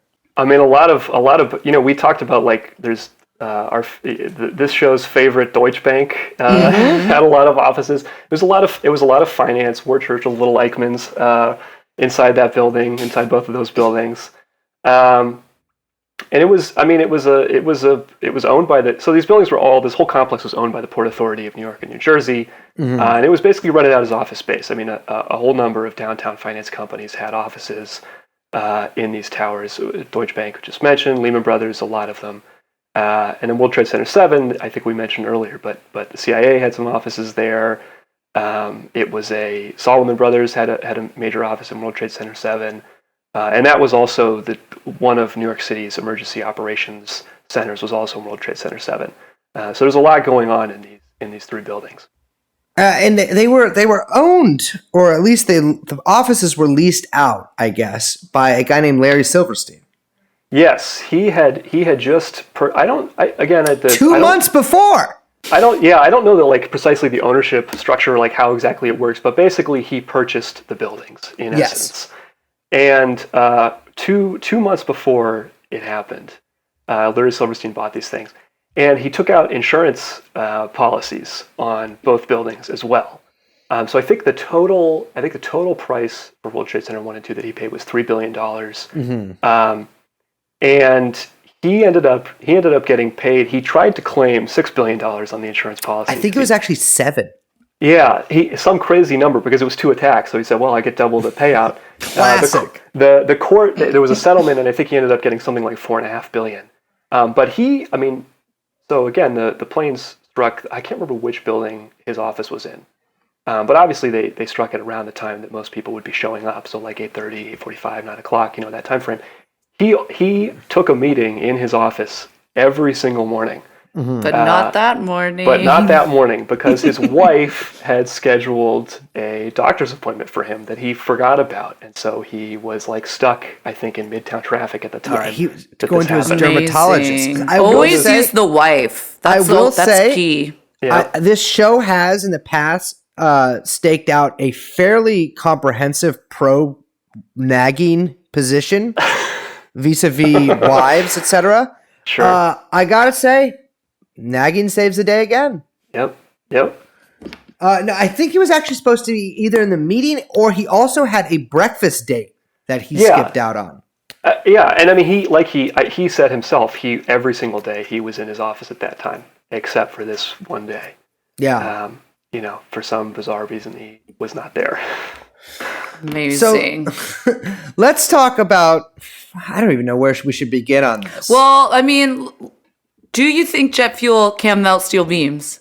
Good question. I think that question has been answered pretty unambiguously. Even NIST admits jet fuel cannot melt steel beams. That's right. So basically, when the first plane hits, this is the North Tower, right? Right. And that's around 8:40 8:45, 8:47. Yeah, I think it was 8:47. I think that was Okay. exactly when it hit. And people are already, like, as it's I mean, people are fleeing, but people are already on the ground looking at the damage before the second plane comes, right? Yeah, that's right. And actually, this is like so. I'll kind of out myself already. I'm definitely a controlled demolition believer. Yes. I think it definitely was. And They call him Benny Squibbs. that's right. I would love, man, squibs. I've seen squibs in my nightmares. I mean, that is some scary shit. Yeah. But this, there were two independent witnesses in the North Tower, rather in the South Tower, World Trade Center 2, who both heard a massive explosion in the basement, and one of them was an engineer who was working in a sub basement. He hears this huge explosion. He goes upstairs. I don't recall his name exactly. This is all stuff, by the way, pulled from History Commons, which I encourage people to check out. They've got a great, We will link to it. yeah, they got a great 9/11 timeline. And he's down in the sub basement. He goes upstairs, and he actually, both the people I'm going to mention were witnessed the 93 World Trade Center bombing, which was a bomb in the basement, which had its own weird ties to the FBI. And Muhammad Atta. Yeah, and but he goes up to the floor above him, and this, in his own words, this 50-ton hydraulic press that was used to make parts for various purposes was just obliterated. It was just gone. And he goes up to the parking garage, and there's huge amounts of damage. Now he doesn't. His time frame is uncertain. Obviously, not. Most normal people were not keeping track of exactly what time everything happened. Yes.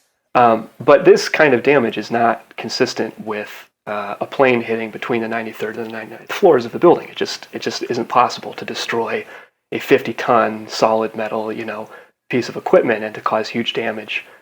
Without whole collapse. Absolutely not. Right. It just doesn't make any sense. A second witness, a janitor, who has been hailed as a hero because he was one of the few people in the North Tower that had a master key, and he was unlocking doors for firefighters. He was going up the stairs.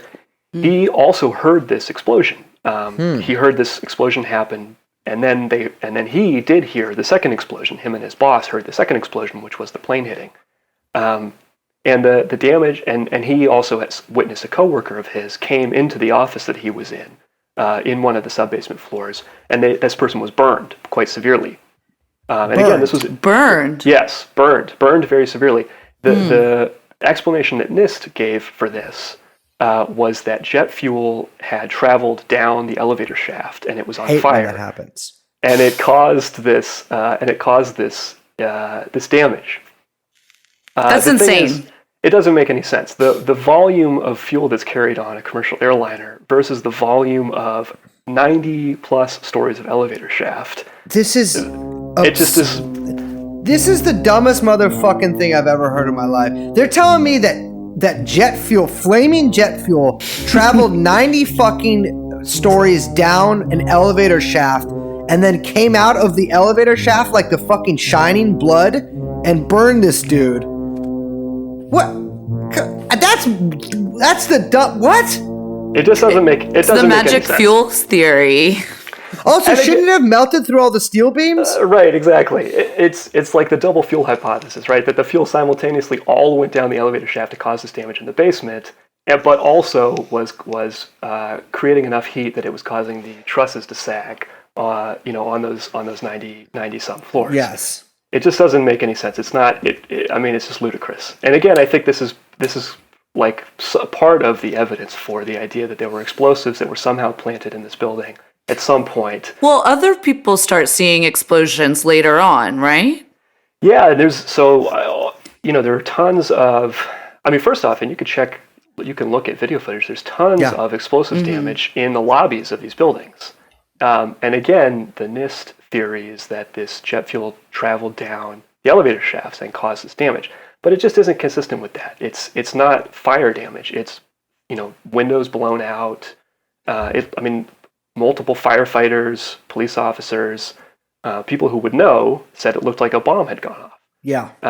And it just is not consistent with a plane hitting again, 90 floors above the ground. It just isn't possible for it to cause that kind of damage on the ground floor. And then right before the buildings are collapsing, you have tons and tons of eyewitnesses reporting hearing explosions. And this was sort of... In both towers. On both towers, absolutely, on both towers. And this was sort of written off as, well, they heard deformation People's of the metal. memories are unreliable. But some of these are people who, respect the troops. These were people who had seen combat in the Gulf War. Some of these veterans who were in the fire department and police department. I mean, they know the difference between an explosion and a deformation. It doesn't sound like the giant booms that all of these people report hearing. And I mean, you can hear it yourself if you watch some of that video footage. I mean, it does not. When a building collapses, and if you've seen footage of... Well, we can get to the fact that these types of buildings also have never collapsed from fire before, but that's a separate issue. But like it doesn't sound like metal deformation. It sounds like explosions, and in fact, a series of explosions, which is what a lot of people reported hearing. Well, it would have required. I mean, that's the whole idea: is that it would have required not just one, but like a series of explosions in specific areas in order to. I mean, that's the like kind of the basis of the whole theory. In order for the building to collapse the way that it did, right? And that's like a really important point. Is I'm not an engineer. I've just read. I am though. No, I'm just kidding. So this is just kind of my like amateur, but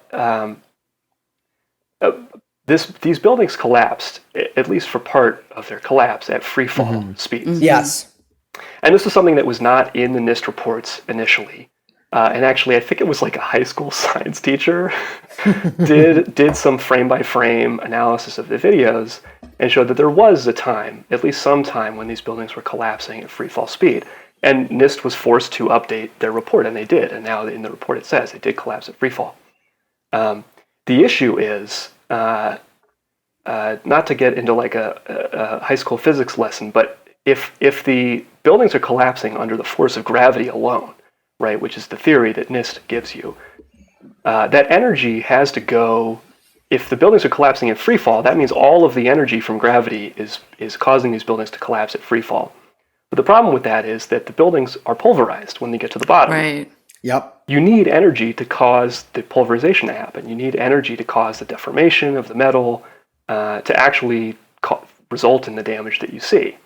So it's not possible for you to simultaneously have this free fall collapse and also have the deformation and the pulverization of much of the wreckage that you end up seeing. There's just not enough energy to actually end up causing that.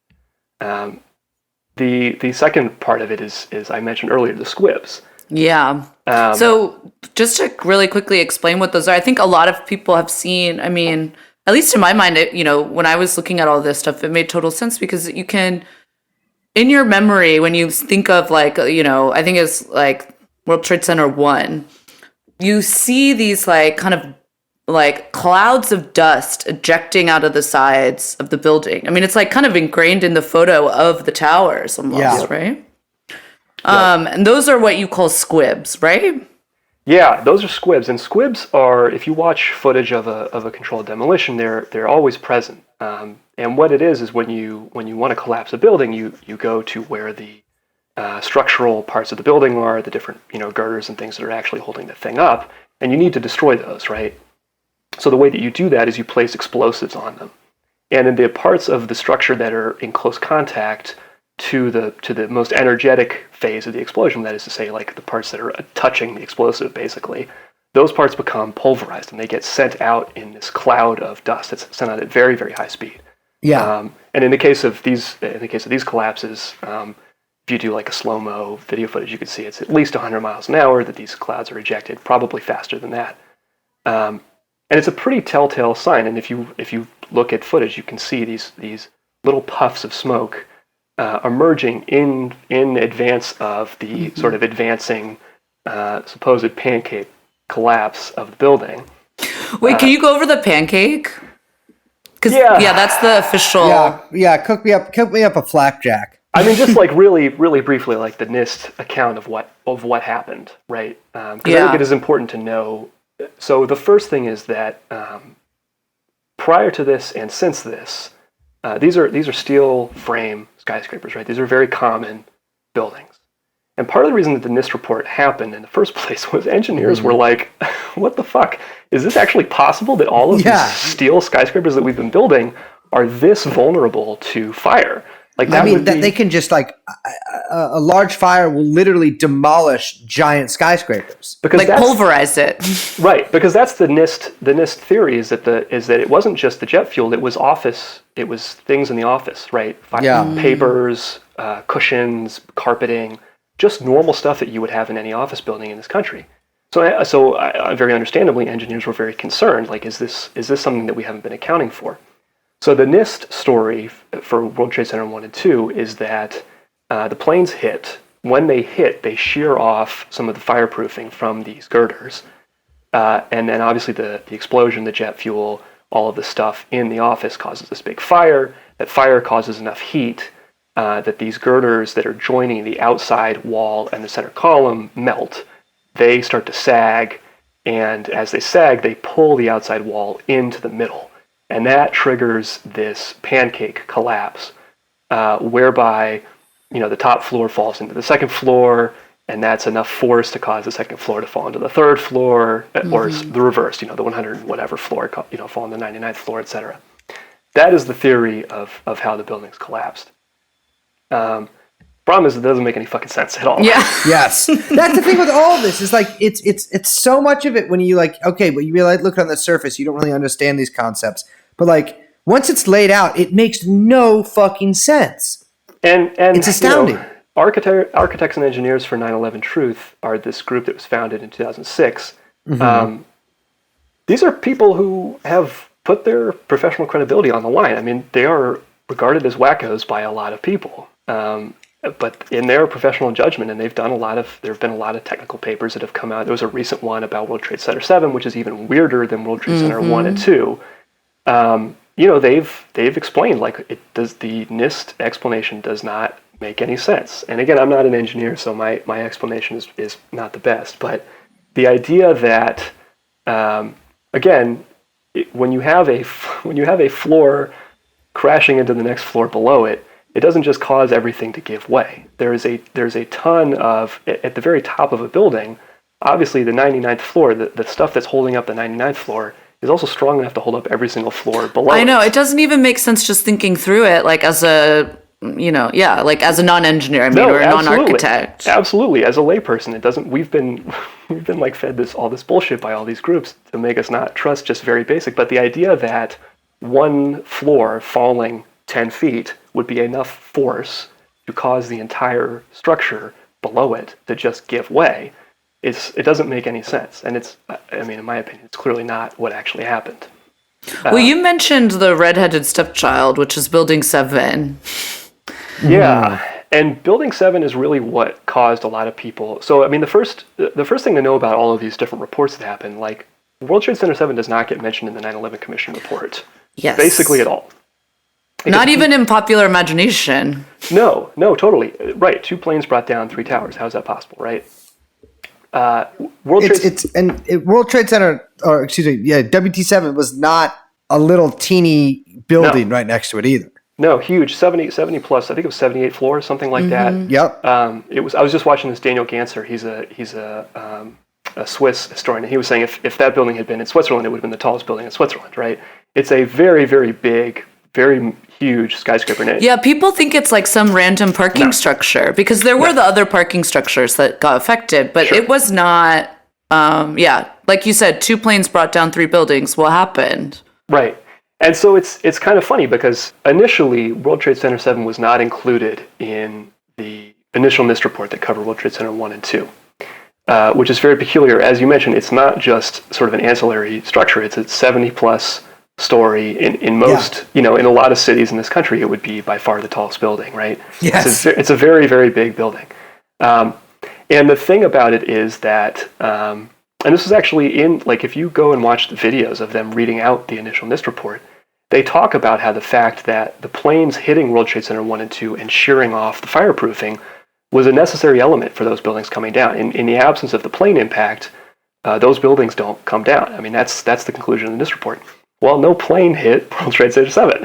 So what happened? Why did it come down?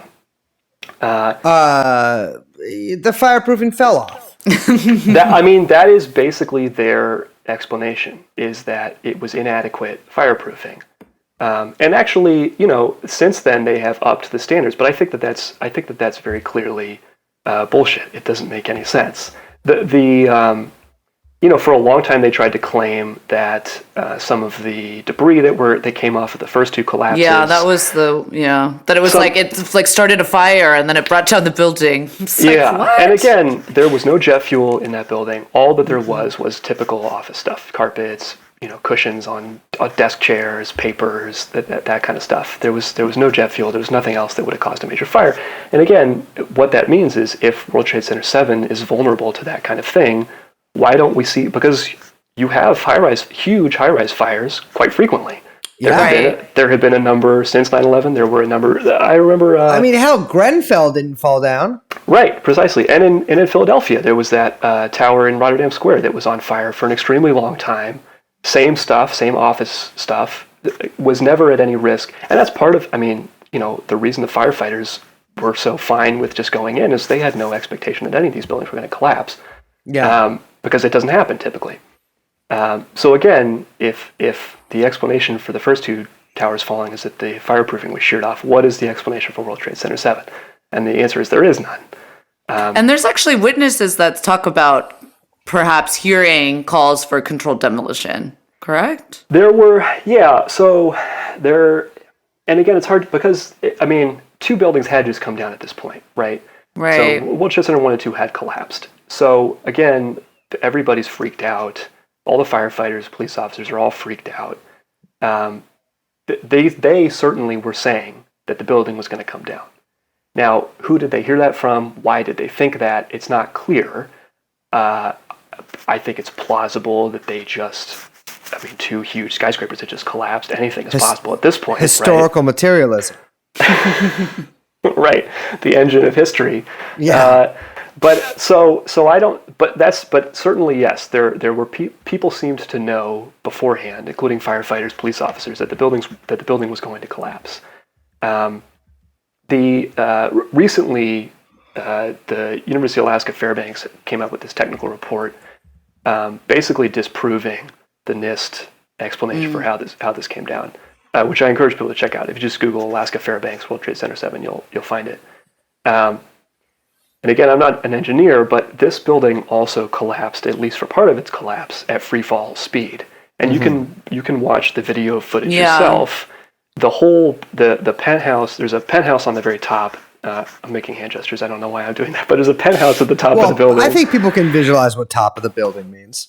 There's this penthouse that collapses initially, and then the entire rest of the top of the building collapses simultaneously.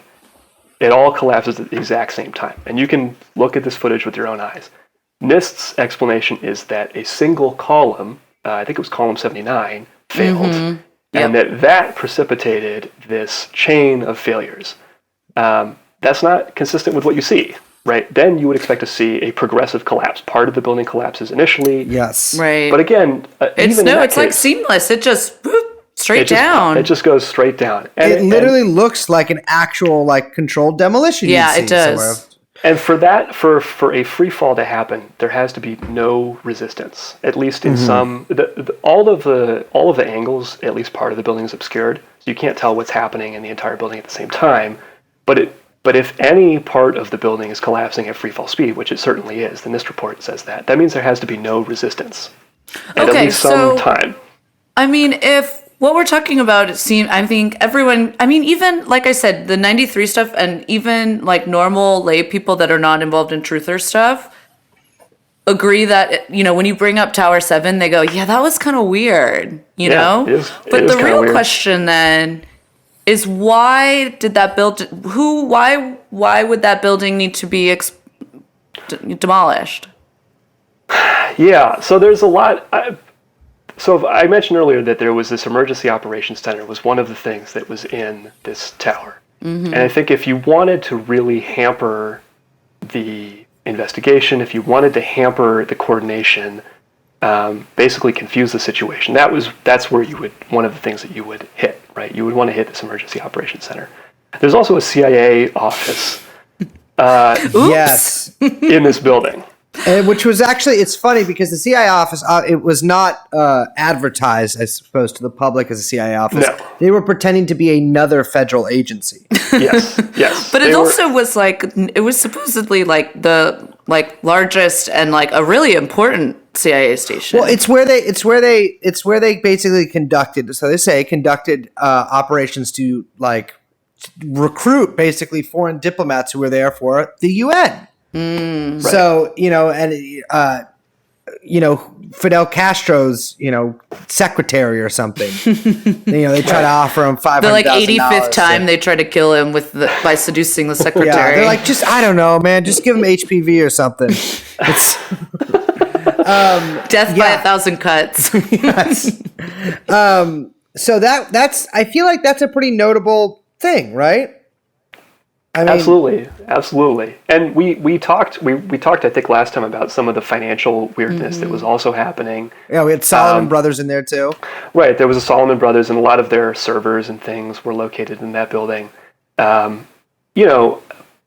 mean, it's unclear to me precisely why. What was hidden in there, we don't know exactly. Right, but something was. It was all destroyed, but something was. And this building, of course, collapsed.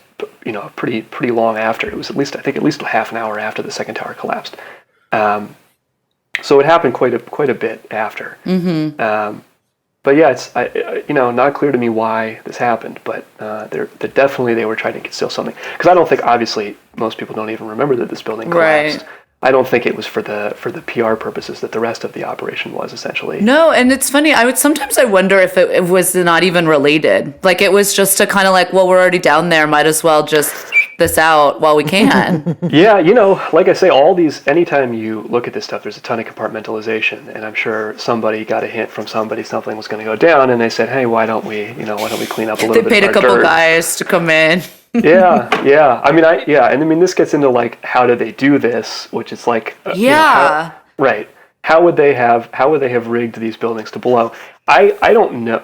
I have no idea precisely how they did it. Obviously, all of the evidence was destroyed, and in fact, the steel that was left over from these buildings being collapsed was sent over to China, and it was melted down to be reused elsewhere. So we don't even have. My conspiracy theory on that is that's the steel they used to build the Bay Bridge here. That would rule, actually. That would be amazing. They did import the steel. That they just like hidden in plain sight. Yeah. It's part of it's the Bay Area buying into Belton Road. Yeah. So one of the things there is evidence. There is some evidence that it was thermite, which is a fairly commonly used material that basically just burns extremely hot. You would basically use thermite to like cut a steel girder, which is what the main structural element on these buildings. So I actually have seen it. I have seen thermite, both homemade thermite and real, I believe, Russian thermite grenade in real life, and it is astounding. Like, you can. I mean, look up videos of this stuff. It is like, it makes a lot of sense in this context. I'll say that. Yeah, you can make thermite out of stuff that you can get at Home Depot. But the stuff I think they were working with. So demolishing buildings and similar applications that these things are used for mining is a very advanced science. I mean, there's people who are trying to make better and better stuff. We talked, I think, on the first episode about a company called Dresser, which is a mining and oil services company that has been CIA connected for a very, very long time, connected directly to the Bush family as well. And they had patented with a company called Komatsu, which is a Japanese heavy industry mining company, this nanothermite. And this is a real, you can go look up the patent for this if you want to. It's nanothermite. It's some kind of new, I don't know enough about engineering to understand it, but this is what people have hypothesized was used, because they right, you'd want to work with your buddies. you would want to work with your buddies, and there's evidence of, so people did air quality checks around, just independent people, and found part of one constituent component of thermite is aluminum, and so they found like these aluminum oxides that are consistent with thermite having been used. The other thing is just that the pile of rubble was extremely hot for an extremely long time. And this was remarked upon by just lay people, like, why is this so Why is hot? this still, yeah. And like smoking, kind of. Right, and to the point of people seeing molten metal, when they would pull girders out, they would be extremely hot. Again, That wouldn't have come from jet fuel. I mean, it would not have stayed that hot. I mean, even I know that, and I don't know anything. And I'm talking about, like, we're not talking about, like, months. Like, Right. for months after, it was still extremely hot. And again, that would be consistent with, the way that thermite works is this oxidizing reaction. Like, that would be consistent with this oxidizing reaction still taking place at some level underneath all of this pile of rubble. Interesting. And there was really no, I think Pataki was the governor, and they were like, some naive reporter was asking him, like, why is it still so hot? And he didn't have a good answer, and I don't really think anybody really does. It doesn't make sense, given what supposedly happened to these buildings. So I don't have a theory about like how they rigged this thing to blow, but it seems like it could have been thermite, and certainly a lot of the companies that were pushing the envelope forward on making thermite products for mining and building demolition purposes had CIA connections, and those connections went way back. Yeah, and we know that they have. I mean, the CIA itself certainly has extensive laboratories. Oh yeah, and ways to procure this stuff too. Yeah. Yep. I mean, we didn't mention one. I mean, we have to wrap up because we could go for like 2 more hours, but we can't. Also, we've already gone long. I just want to mention one crazy thing is that they're really, and this is just back on the hijackers, because this is the stuff where I was like, okay, I don't know anything anymore. Which is, were the hijackers even the pilots of the planes? Yeah. Like, and I mean all of them. There is literally, there is photographic evidence of Muhammad Atta and I can't remember who he was with, flying from Portland to Logan Airport, Boston. That there is no photographic evidence of any of the other hijackers going through any security. There's like some witnesses that kind of remember, but really like not a lot. And in fact, at Logan, there were no witnesses to them basically going back through security. It's really, and we mentioned that the pilot of the Pentagon attack, you know, if that is what happened, as we mentioned, like that would have been completely out of bounds of his skill set. Like there's just no way it was him, or if it was the flight that he was on. But there really is like no proof that these guys were even the guys that were on the flights. Yep. Piloting these planes.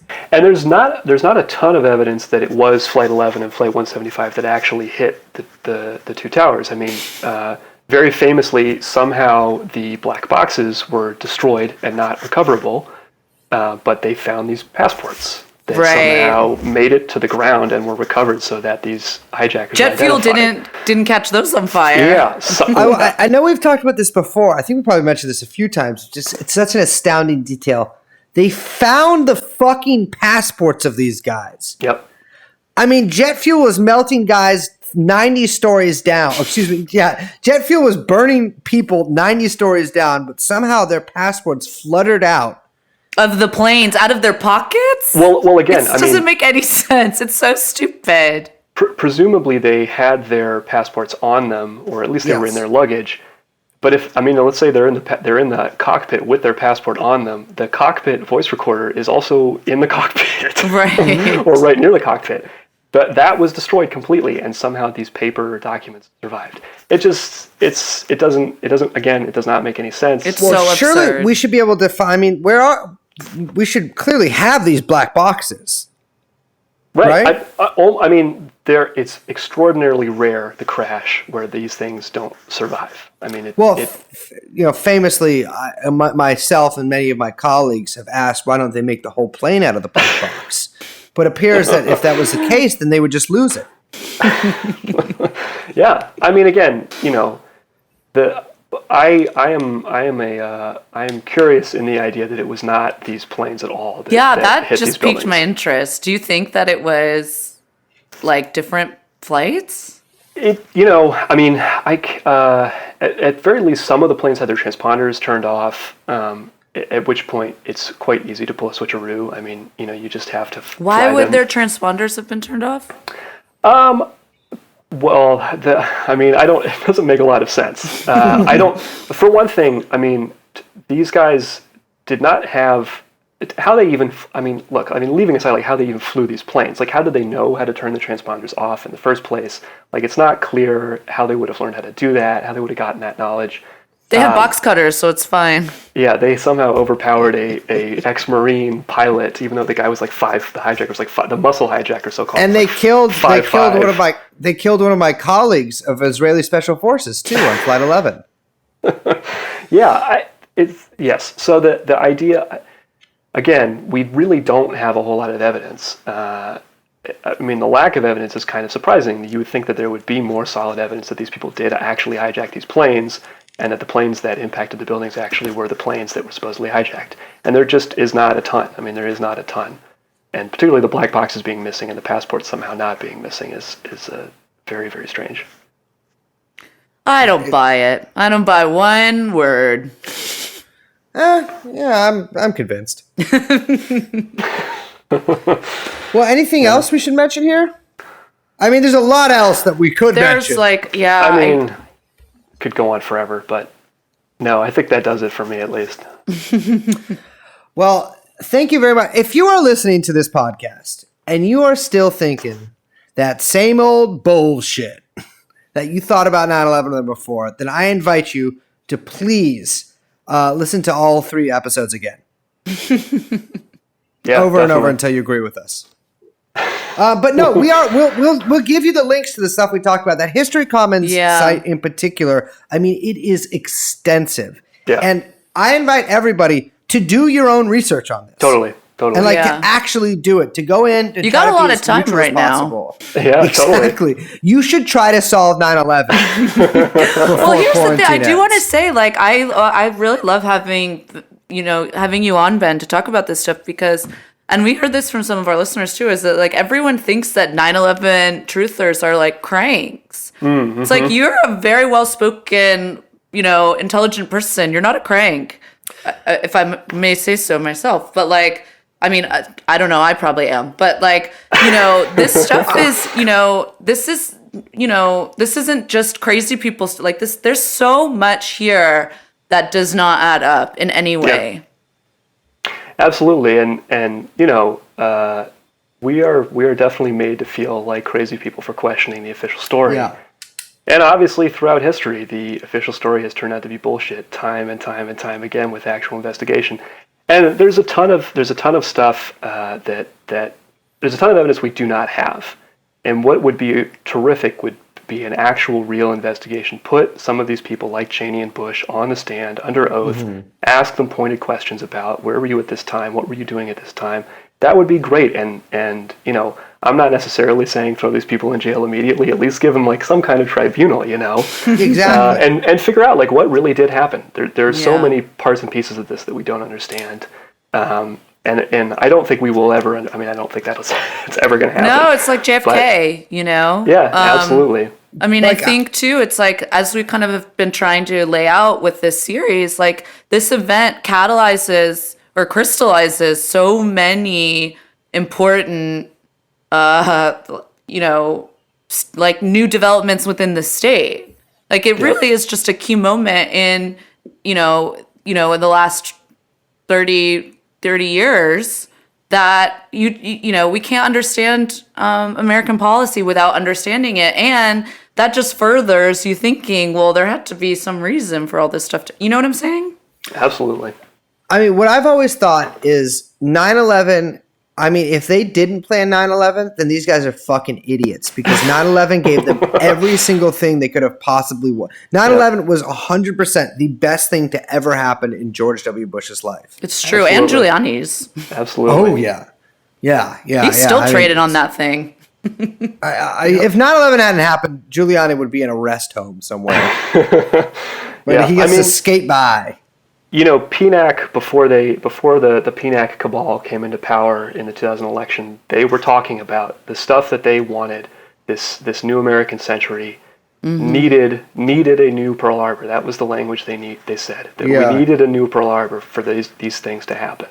And that's, less than a year. One. They got exactly that. They got it. And Robbie Martin has a documentary, I believe, on PNAC that I haven't watched yet, but I'm going to. Yeah. But those guys are really, that is some cold-blooded shit right there. Absolutely. Yeah. Well, Ben, thank you so much for joining us. Your quarantine beard looks kempt. Your home looks well lit. Thank you. And it's always a pleasure having you on. I'm literally trying to think of excuses of what else we could do with you after this. I know. I was thinking about that too. I'm sure we can come up. I've got some ideas. I would love to talk. JFK would be another great thing to talk about. But there's a lot of JFK people. The thing is, we need a JFK symposium. Oh yeah, totally. We need all the heavy hitters on there. But that'd be a Zoom call.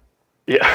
That would be a really fun live event if live events could ever happen again. Just us sponsoring a roundtable discussion about JFK or something. That could be cute. Actually, that's got me thinking. Maybe sometime mid next year we can just fly everybody out to a fucking place because people will come see us and then they'll be treated to 5 hours discussing the Cowboys versus Yankees. Yeah. All right. Well, Ben, thank you so much for joining us. Follow him, by the way, at House Trotter. That's House and then Trotter at Twitter. Yeah. And visit my site, housetrotter.com. Oh, yeah. There you go. Hopefully will not be taken down like so many of the other websites. Do you know how much I've used the fucking Wayback Machine in the past week? Oh, yeah. My God. And we'll hopefully talk to you soon. Yeah, well, thank you so much for having me. Have a good night, guys. See ya. Tell me now, I must confess I'm not sick enough to guess. Dance, revolution, all we're gonna get, unless it falls apart. So I say go down. Let it fall down. Well, I'm convinced. You know what I'm convinced of? That was a good episode. But I'm also convinced that 9/11 was an inside job. And it is, again, we said this at the beginning, we said this all during the episode, but please do your own research if you're skeptical. If you have knee-jerk skepticism, ask yourself why that knee is a jerkin. And maybe you're the jerk. I saw a little skunk guy the other night. Nature's. I was just talking about skunks. He fucking stared at me. Those little skunk eyes. Excuse me. I was talking about skunks earlier today with my buddy. And the thing about skunks is they got fucked with that white stripe. They got fucked with that. Because if they were all black, if they were sleek, like ocelot-like creatures, all black, then they would probably be the most powerful creature on Earth. You wouldn't be able to see them. Could you imagine how terrifying? Now skunks are an object of mirth and amusement. But could you imagine? They waddle. You ever see a skunk guy just kind of down the street and he's like, whoop, whoop, whoop, whoop, whoop. Yeah, they're like possums or something. Cute. I kind of like all animals. You know that. Yeah. I will say I was on a date once at Fort Mason and I was about to start necking on a park bench. What? I don't know. It's funny. Park benches. That's a normal place to do that. It was a private area in the park. It was at night. It was up there. The thing, and I got completely cucked by this skunk that comes up. And you can only be if a bear had come up. I would easily, you can. If it's like you can't fight skunks, No. you lose. You don't No. have a defense against that. You just get Yeah. fucked no matter what, and that's what happened to me. I didn't get sprayed, but I showed cowardice. Oh, here's my phone's playing my own voice. I showed cowardice, and no one wants to see that. I mean, I did eventually date this person, but that's a black mark on your record. So never go to a skunk area with a girl. Everywhere around here is skunk area and raccoon. Raccoons you can dispatch because it's legal to shoot them. Those guys are serious. Those are some serious dudes. Raccoons are bad. How are you supposed to One deal with time, them? my friend used to live in the Upper Haight, and she came home, and raccoons pried open her kitchen window. They were hanging out in her sink, her kitchen sink. Should call up Typical. animal control. What'd they do? I don't know. They got the raccoons out. But they were just like hanging out in the sink, taking a bath, having a party. I have a little 22, and I had to threaten raccoons when I lived in the Lower Haight. I lived on the 3rd floor of this like building with like 6 other units in it, and my neighbors, there was like a porch we shared that was very unstable. It was like not safe to be on, and underneath my neighbors had like an outdoor cat that lived there, and it got attacked, menaced by raccoons once, and I had to go down there it was actually. No one asked me to go with the gun, but I was like, you can shoot a raccoon. I could probably, if I had a discharge and it to a raccoon that was menacing a cat, no police officer in San Francisco would arrest me. But I didn't don't have like to. the idea of you shooting animals. Well, not like, I had that horse job at Golden Gate. What? I worked at Golden Gate Raceways. No, you didn't. I was the guy, if they broke the leg, I was the only guy man enough to do it, to do what needed to be done. I did it barehanded. I've killed 400 horses in my career. Sucking dick while my man plays 2K, and then following up with LMAO, y'all thought I meant my man's dick. Foe. Like, fuck out of here. Who... Can anyone get me in touch with this user? Chelsea. No last name. She does have a blue check. I need to speak to her about video games. Why? Well, I'd like to know what her man thinks of all this. What? Great tweet. Great tweet. Yeah, I'd like to just know what he thought of that, because I feel like that's very rude. I won't say who this was with, but I once was meeting a girl's parents for like one of the first times, and her parents asked me if I had like a cute nickname for her. This was on like not Valentine's Day. It was like Easter. It was like a family gathering, and I panicked and I said "Slam Pig." That's why I came No, up. you didn't. Yeah. What? I don't know. I was like crestfallen. I said it and then immediately was like, That's like the worst thing you could say. absolutely. I was mortified. Which doesn't, like, I was not, it was like, I got in real trouble for that one. But it was like automatic. Like, you can't do that to me. I know. You're Dennis the Menace. It was a bro moment for me. It was a pretty bad But bro how moment. did you get out of that one? I never really did. That sticks with you. You can never get out of that. And I also had a switchblade fall out in front of my friend's parents when I was like 13. And his dad made so much fun of me that I was like, fuck parents. Like, they're never going to like me. Do I eat ass? Not hungry. I saw this one guy the other day, a picture of him, just looks like a fucking like he looks like a mixologist. Big, bushy, like kind of blondish beard. It was very strange. A mixologist. Remember when that was a thing? I dated a mixologist. Wow. I didn't know you dated Jews. She was a lady mixologist. Did Okay. she have a mustache? No. Well, I would never let a baby shoot me. I would easily kick the gun out of its hand. I'm seeing what people are saying. Nick Land, go on Anon. I'm good. Dude, I would fuck his ass up. Mental peasant. Yeah. I would ask him this. I was like, "Excuse me, sir. When was the last time you got a little crumb of pussy?" Nick. Is he gay? I don't know. There is nothing inherently interesting about anyone's sex life. It's just normal. Just stop talking about it. You're so fucking narcissistic. Is that what I don't sex give a negative shit. means? My thing No, that's is my thing sex is negative. keep fucking.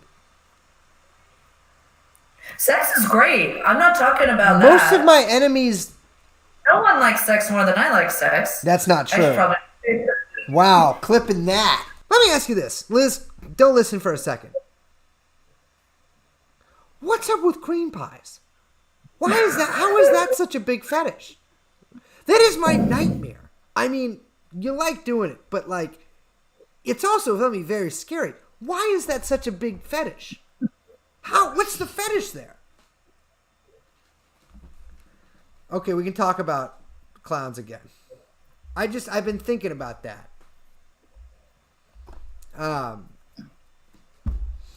What do you mean, what's the fetish? Well, it's like, who's like, oh shit, he busts in her? Like, because the whole thing is, my whole life, since I was a little kid, I have been trying, I'm like, my rule has been, you can bust anywhere but in the vagina. No, the whole thing is risk. It's dangerous. So it's like pregnancy. It's like bug chasing for straight people? Well, Kind of. straight people can get the bug too, but you know what I mean. That's wow. It's just not something Yeah, that like it seems pretty straightforward to me, though. I get, well, doing it in real life feels good, blah blah blah. But I'm talking about the act of watching someone else do it, because it's like you're watching someone else. It does nothing for me. It does nothing for me. Yeah. Someone said it's about the danger, and it's like, sorry, I don't view babies as danger, unless they're very large. They're not armed. They're not armed unless they're large babies. Brace, have you ever had sex before? Do you have any tips? No and no. That would rock if I had. If you were a virgin? If I just was like, yeah, I don't know, I just never found the right girl. Like, I don't know. Like, and like, wasn't religious. It was just like, and it wasn't like because I was like, some other whatever. But I was just like, I don't feel like it. Yeah. Instead, I've had sex with over 500. I was gonna say something fucked up there. I was gonna say men, women, and children, but that's not like. I don't think that goes against sort of the ethos of the podcast. Or you could set out and say, I'm a gigolo now. I'm jigging. The jig is up. Try to find clients, and at which point you just saying, I'm a gigolo now you're a gigolo.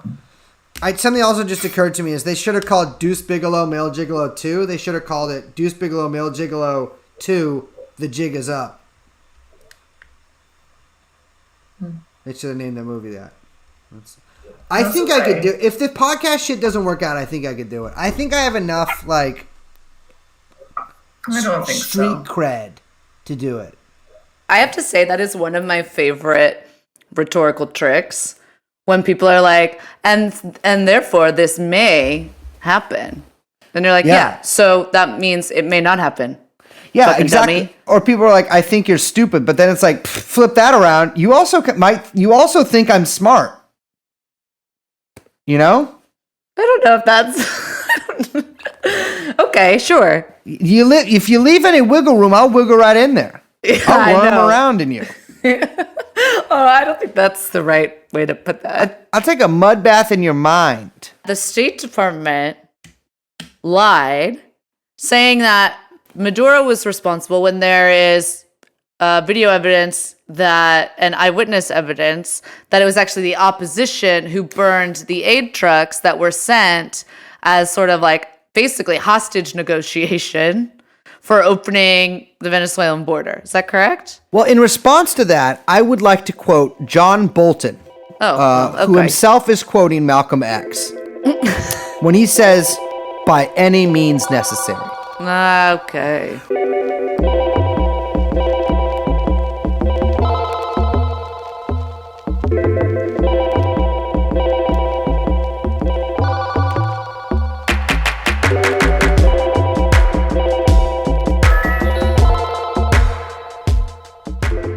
You know, Liz used to work as a secretary for executive outcomes.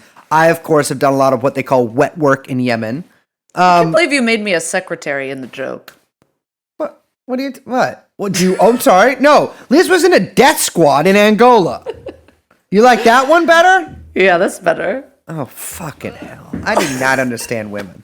My dad actually saw Kerensky speak once. Really? Yeah, in New Jersey. Really? Yeah, he doesn't remember anything from it when he was a teenager. Well, that's a great story. So maybe how about this? Maybe your grandchildren, when they are teenagers, will see an old-ass, useless, ineffective, loser man give a speech in New Jersey. And that's the solid 5.5 promise. Socialism. Socialism.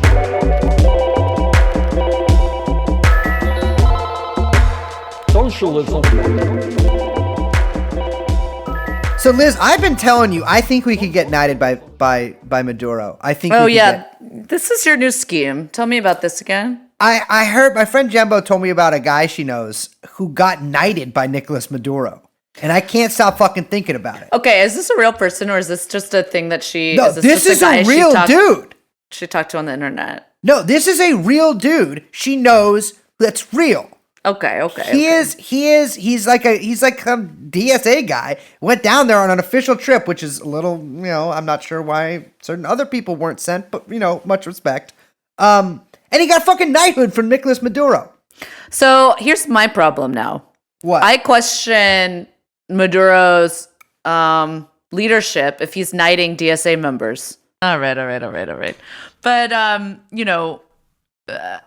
I think it's really important for people on the left to understand the, hegemonic power of these ideas and how successful the right has been, not at just even, getting these ideas out there, but as we kind of have tried to illustrate, reframing almost every and all political discussion in their terms. Well, right? I think people on the left like to point to the fact that the post office is popular, or that Medicare for all is a popular idea among some Democrats or whatever. But it's okay, fine. Maybe these specific issues, some people who respond to opinion polls like them. But really the whole, you're missing the whole landscape, which the Kochs and people like them, not just them, but people like them, have totally remade. And by focusing on these hyper specific things, well, look, I really hate it when Bernie Sanders says oh, we're winning the ideological war, or winning the war of ideas. Well, fuck, that's wonderful. That's the best way to win a war, is by ideas. In fact, traditionally, that's how all wars have been won, by just having the best ideas. It's no, wrong, motherfucker. You are, first of all, you're not even winning the war of ideas. You're losing them. If you were winning the war of ideas, you'd be winning the regular war, or at least be doing a lot better than you are. And that's what's so crazy to me. It's no, dude, they're winning the war of ideas and the regular war. This is, even many people on the left have I mean, I'm not saying that people on the left are Koch people or whatever, but have taken up this I mean, think about this, Liz. You try to get, think of the rigid ideological discipline displayed by a lot of the people in the Koch universe, right? Could you imagine any given little socialist groupsicle in America adhering to the same kind of discipline and the same kind of seriousness and the same kind of devotion? No. Right? Of course not. And like, and that's the thing is there's this wrong-headed idea, right? That like, well, because our cause is just that affords us all of these spiritual back. The angels are at our backs or whatever. Wrong, motherfucker. They aren't. Like, I'm not saying this to be a downer to nobody, but this is plainly obvious what is happening. And like they have cadre. We don't have cadre, if that makes sense to anybody. Like, they have people who are willing. I guarantee you put up, even adjusted for how many of each there are, you put up any given 100 libertarians in a room and ask them how many would die for what they believe in, and any 100 given like left-wingers or whatever, maybe some people would answer yes on both sides, but I have a feeling the libertarian side would actually do it. Because if you're a left-winger and you're willing to die for whatever's going on right now, but boy, you must have some really bad depression, right? Because there isn't something to die for or to live for, whatever, however you want to say it. And like, that's one of the things I think people can't get their heads around, is it doesn't seem real. It doesn't seem serious. And I think it's probably because, like, unlike these other people who have been on the march, on the move, since the 70s, look what happened to the New Left. They even won against the New Left. All the New Left motherfuckers became stockbrokers. Even like those big yippie dudes. One of them literally became a libertarian. Because that's the seed in that was in there all along. But don't get me started on that. I'm just astounded at this idea that people are like, well, the Bernie campaign was a big loss, but we'll get back on our feet. Like, blah, blah. What are you gonna do next, dude? Are you gonna wait for that? Are you gonna wait for President AOC? Fuck off. Get out of here. Not happening. And it's not happening for a variety of reasons, very few of which I'll elaborate here, but you can probably get what's going through my head on that. Actually, I will elaborate some of those. Totally different things going on there. You think AOC would pick your side over the Democratic Party side? Bullshit. Bull fucking shit, especially in whatever, she looks like a very young woman, maybe 20, 54 or whatever when she's eligible to run for president. That was a compliment. Little bit of sweet, little bit of sour. What I don't get here is like, whoa, man, like, how are you gonna get serious? Because these people are serious, and they've been serious for a long time, and they've been winning for a long time. You couldn't even get serious when your guy ran for president twice. It was just repeating these aphorisms and maxims and all these things over and over and over again. It's like a religion, but you don't even get to heaven. At least if you die, God is real. You get to heaven, it's angels actually exist and will hang out with you and let me go up and play harp with them. With this thing that's going on, there is no heaven. There's just this sort of like vague promise of maybe we have Medicare for all. These other people want to overthrow the state, and they are serious about it. And they want to overthrow it by any means. It's not very. They're dogmatic in some ways, but very malleable in others. And it's like you have a lot of people saying like, oh, Lenin this, Lenin that, Lenin.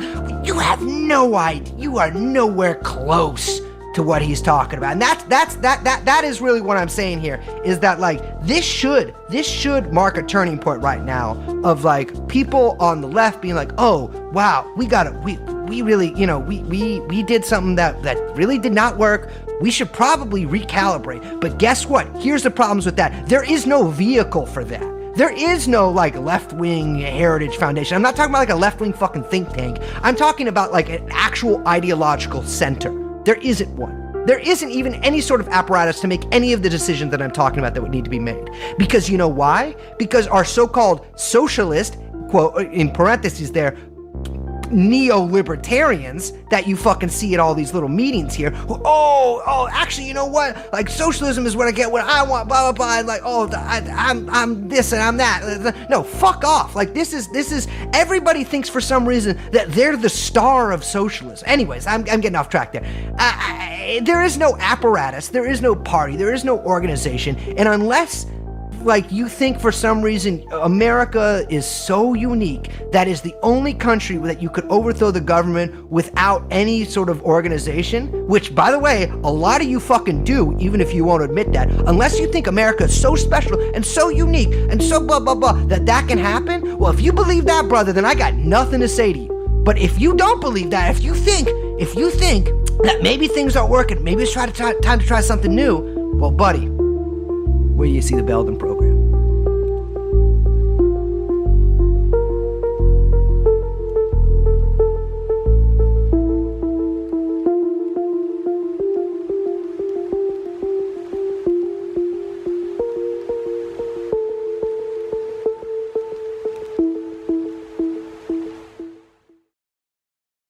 Liz, baby, we gotta start selling fucking supplements.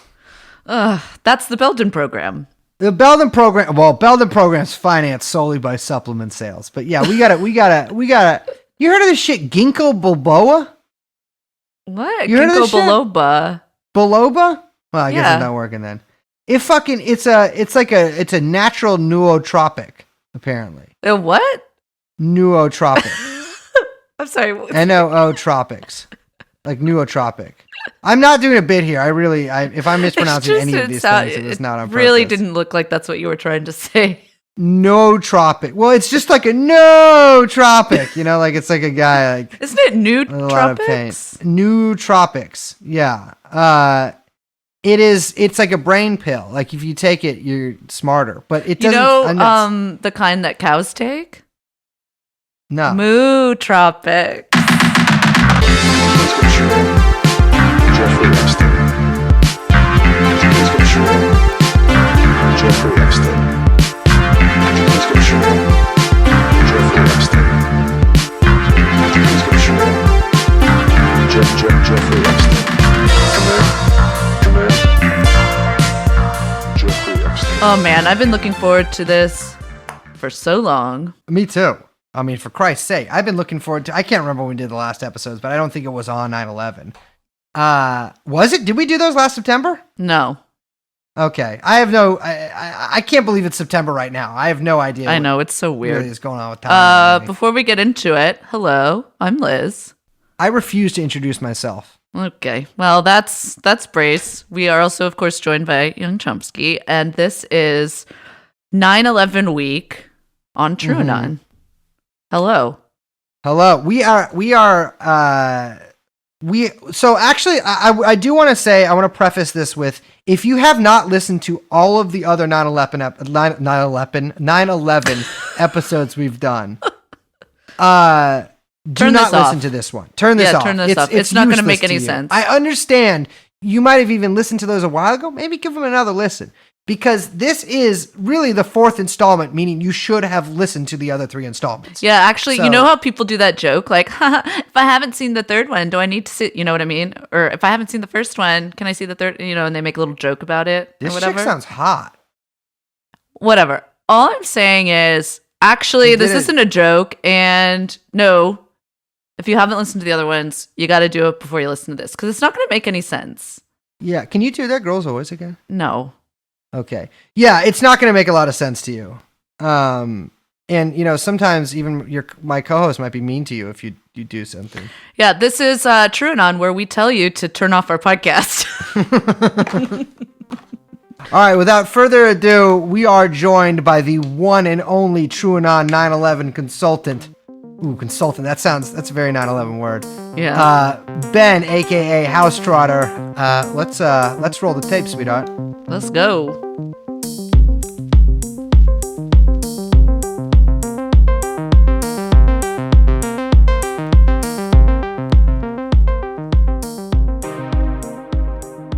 All right. Take off the black bags. Exit the electrodes from all points of the body. And lower the prisoners because we are back. We have today something of a syncretic episode. And that is to say that longtime listeners will remember our 9/11 miniseries with our fellow researcher Ben, and our Spider Network series, which has had a whole bunch of different guests on it.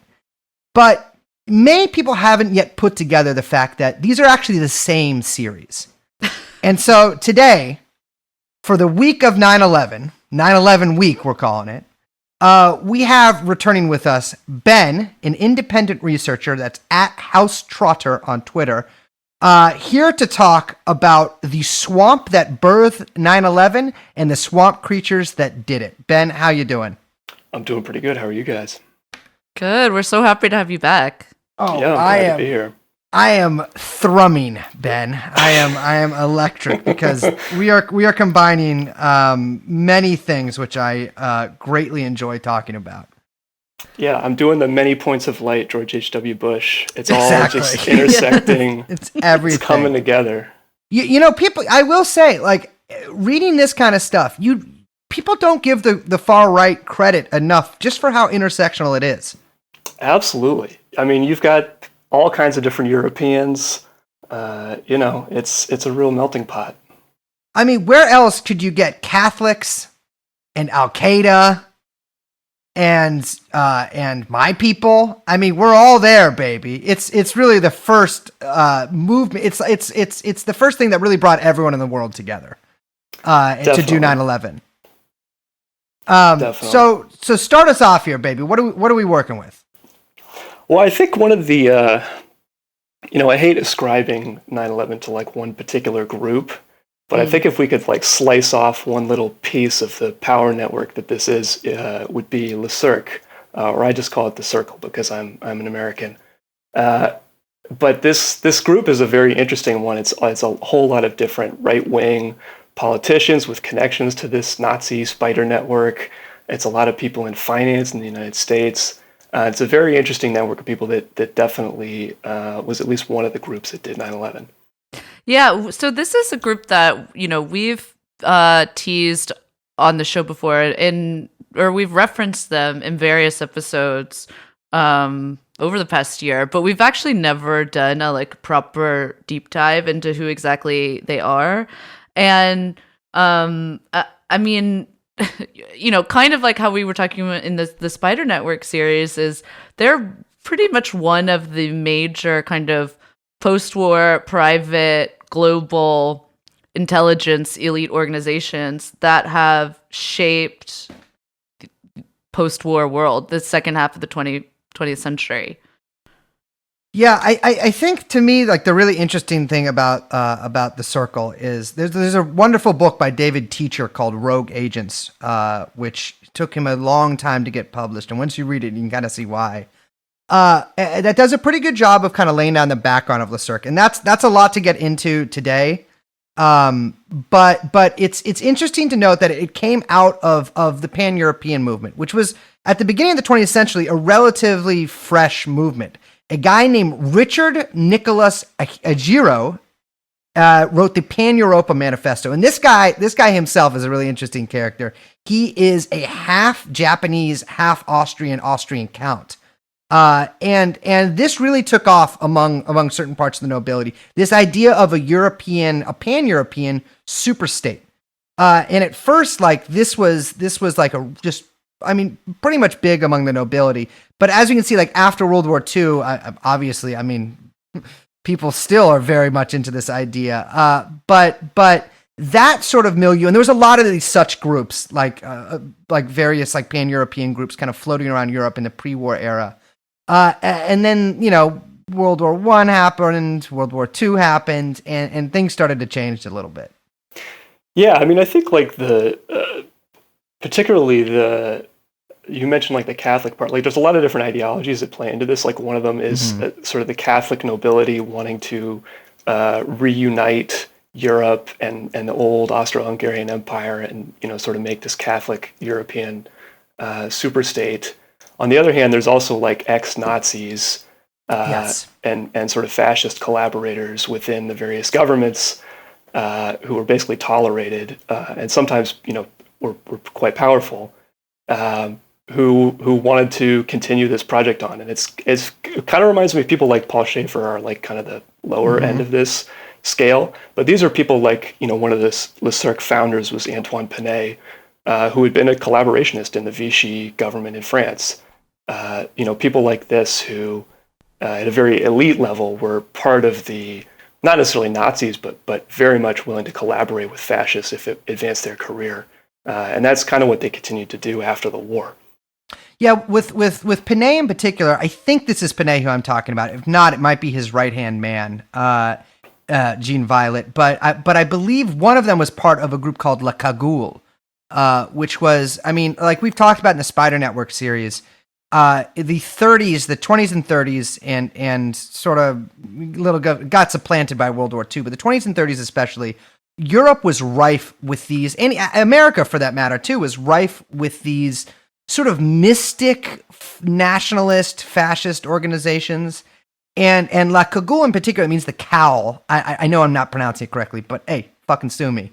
And these guys, much like the Theme murderers that we talked about in Germany, they would wear these cowls over their head. They would meet and sort of have these ritualistic meetings. It was all really neo-Masonic. And you see the Masonic influence. And I know what you're all thinking. I'm not like a Masons guy, but like these guys are just like budget Masons in terms of like rituals and stuff. And I mean, that even continues on after the war, but like Cagoule, they would commit terrorist attacks. I mean, a lot of it really mirrors sort of like the civil war between de Gaulle and the OAS after World War II.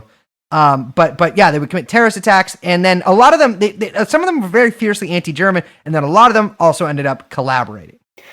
Yeah, I mean, even the very first European economic integration was the steel and coal between France and Germany. Yeah. And there was that whole issue of how do we deal with the very industrial areas of Germany, and were they going to suppress that? And eventually, like this right-wing network was able to integrate West Germany completely into the rest of the European economy, which is definitely a huge part of their early goal. Yeah. So that brings us to Le Cirque. That's sort of where that came from. And tell us about where exactly the origins of Le Cirque, like the specific ones. Yeah, so it was really started up by Antoine Pinay, who, as I mentioned earlier, was a collaborationist with the Vichy government in France, and he was later the prime minister in the early 50s. So he was really the key person that brought this together. Otto von Habsburg was also very closely involved. Yeah, so there's definitely this aristocratic element to it. And then Franz Josef Strauss, who was a defense minister in Germany. He was a member of the Christian Social Union, I think is the name of the party, but basically a Christian Democrat party in Bavaria. He was also a long-time minister-president of Bavaria, which is just bad vibes from Bavaria in general at this period for sure. So these are really the key people in putting this together. And obviously this is Habsburg is obviously very big in Austria. Habsburg, I mean, people wanted Habsburg to be the king of Spain under Franco. Like that was something that a lot of Opus Dei people were pushing for. So they also had big ties into Spain and Portugal at this time. But they really proceeded to bring in, it was nominally a Catholic group, and definitely it has a lot of overlap with Opus Dei and stuff like that. But obviously there are a lot of non-Catholics who were a part of it as well. And they really used existing social networks, things like Masons, other groups like that to kind of assemble this network of different people. So that's really where it has its origins. And then eventually, I mean, what it ends up becoming ultimately is, as you mentioned, sort of a private intelligence network composed of these elites who have access to state intelligence agencies, and they also create their own private intelligence agency called the 6I. And they use this to get information. Obviously, they're all various different heads of state, senior ministers, so they're sharing information around and conspiring with one another to do various things across Europe, such as this network of right-wing groups that are committing terrorist attacks, false flag terrorist attacks across Europe, particularly starting in the 60s. Yeah, so I mean, it does sort of emerge as we talk about the Pan-Europa movement. Obviously, the EU comes out of this, which is something that maybe we can get into later if we have time. But also, I mean, basically, they saw after the war that a way to re-strengthen Europe after the decimation of World War II was in a French-German partnership, and de Gaulle made that really difficult. And we've sort of talked about that a little bit, and the kind of behind the scenes war in France that de Gaulle kind of faced with the intelligence groups. But as that they're kind of strengthening that partnership, the there is a point where this extends beyond Europe and the United States gets involved. And that's when Le Cirque gets much bigger, it seems. And its goals then are not so much just about, strengthening the industrial production of Europe and securing certain profits for elites and managing various communist parties, which we'll get into that too. But also becomes like a real global partnership across the Atlantic. Yeah, I mean, particularly in France, in Germany, their main person was Franz Josef Strauss, and his political career kind of peaked and then fell. Panay was by far the most powerful person they had in France, and his career also sort of peaked in the 50s. He was still very well connected, but not as politically powerful. And so this sort of Anglo-American group stepped in to kind of fill that gap. So people like Brian Crozier, who had been sort of a propagandist for the British government during World War II. On the American side, John McCain's dad was one of the early people that was part of this. So these sort of things started to percolate between the United States and Britain, and particularly when Bill Casey became a Le Cirque member, and as that kind of H.W. Bush clique of people climbed up, particularly in the Ford years, but obviously especially in the Reagan years, that's when the American, I wouldn't say dominance, but definitely the U.S. element was much stronger at that point, and the British element as well. We should also mention that one of the biggest opponents, or one of the biggest foes of Le Cirque, I guess I should just say the Circle, but I'm already accustomed to saying Le Cirque. I keep mixing them up. I know, I sound so stupid, but it's okay. Was the Soviet Union. And so it wasn't just that they wanted to rebuild France and Germany. It was an explicit anti-communist project, but also vehemently trying to dismantle the Soviet Union. I think there's one incident which is to me emblematic of just part of the project that they were engaged in. And this took place during the Nixon presidency.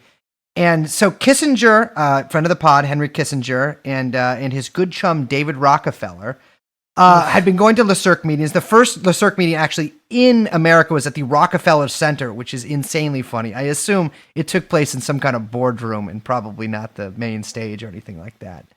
But at one point, David Rockefeller is handed a document by a group called Sint Unum, which is a Latin word, a pair of Latin words that I know the definition of, but I'm just not telling you, called Study of Subversion Within the Catholic Church. The document was in French.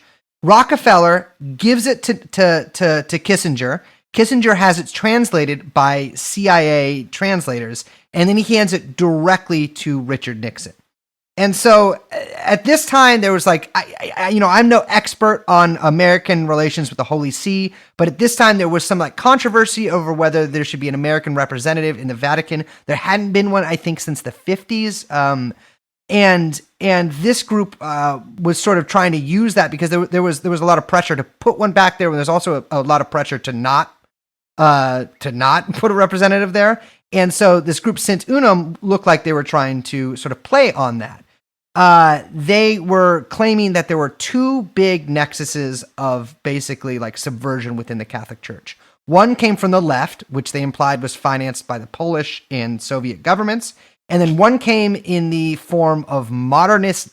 That's all it was, modernism. And they had very specific asks. They asked to fund a science magazine in Montreal. They asked to fund a biweekly magazine for bishops. They asked for quite a lot of basically funds for propaganda, $13.4 million. Unfortunately, I shouldn't say unfortunately. In reality, Sint Unum was actually Le Cirque, and was headed by the head of the Fiat group, a guy named Carlos Pacenti. And this is just one tiny glimpse at what these guys were up to. And the ease which these guys have of giving this document over, because when in reality what this is a document requesting funds for right-wing church groups. And that is rather strange that that's making it onto the president's desk, you know? They actually, Kissinger advised against it, possibly because they had some even further right church groups they had to fund or something. Oh, they're always like, we're already giving you guys a bunch of money. But it's just, I for some reason, that to me is like a very sort of telling example.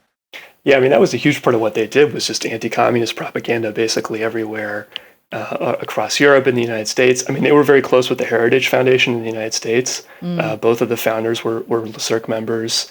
So obviously they're pushing tons of just generally right-wing propaganda as well in the United States. It was a huge element of what they did. Yeah, also, Mika Brzezinski's father was a member, which, very cool.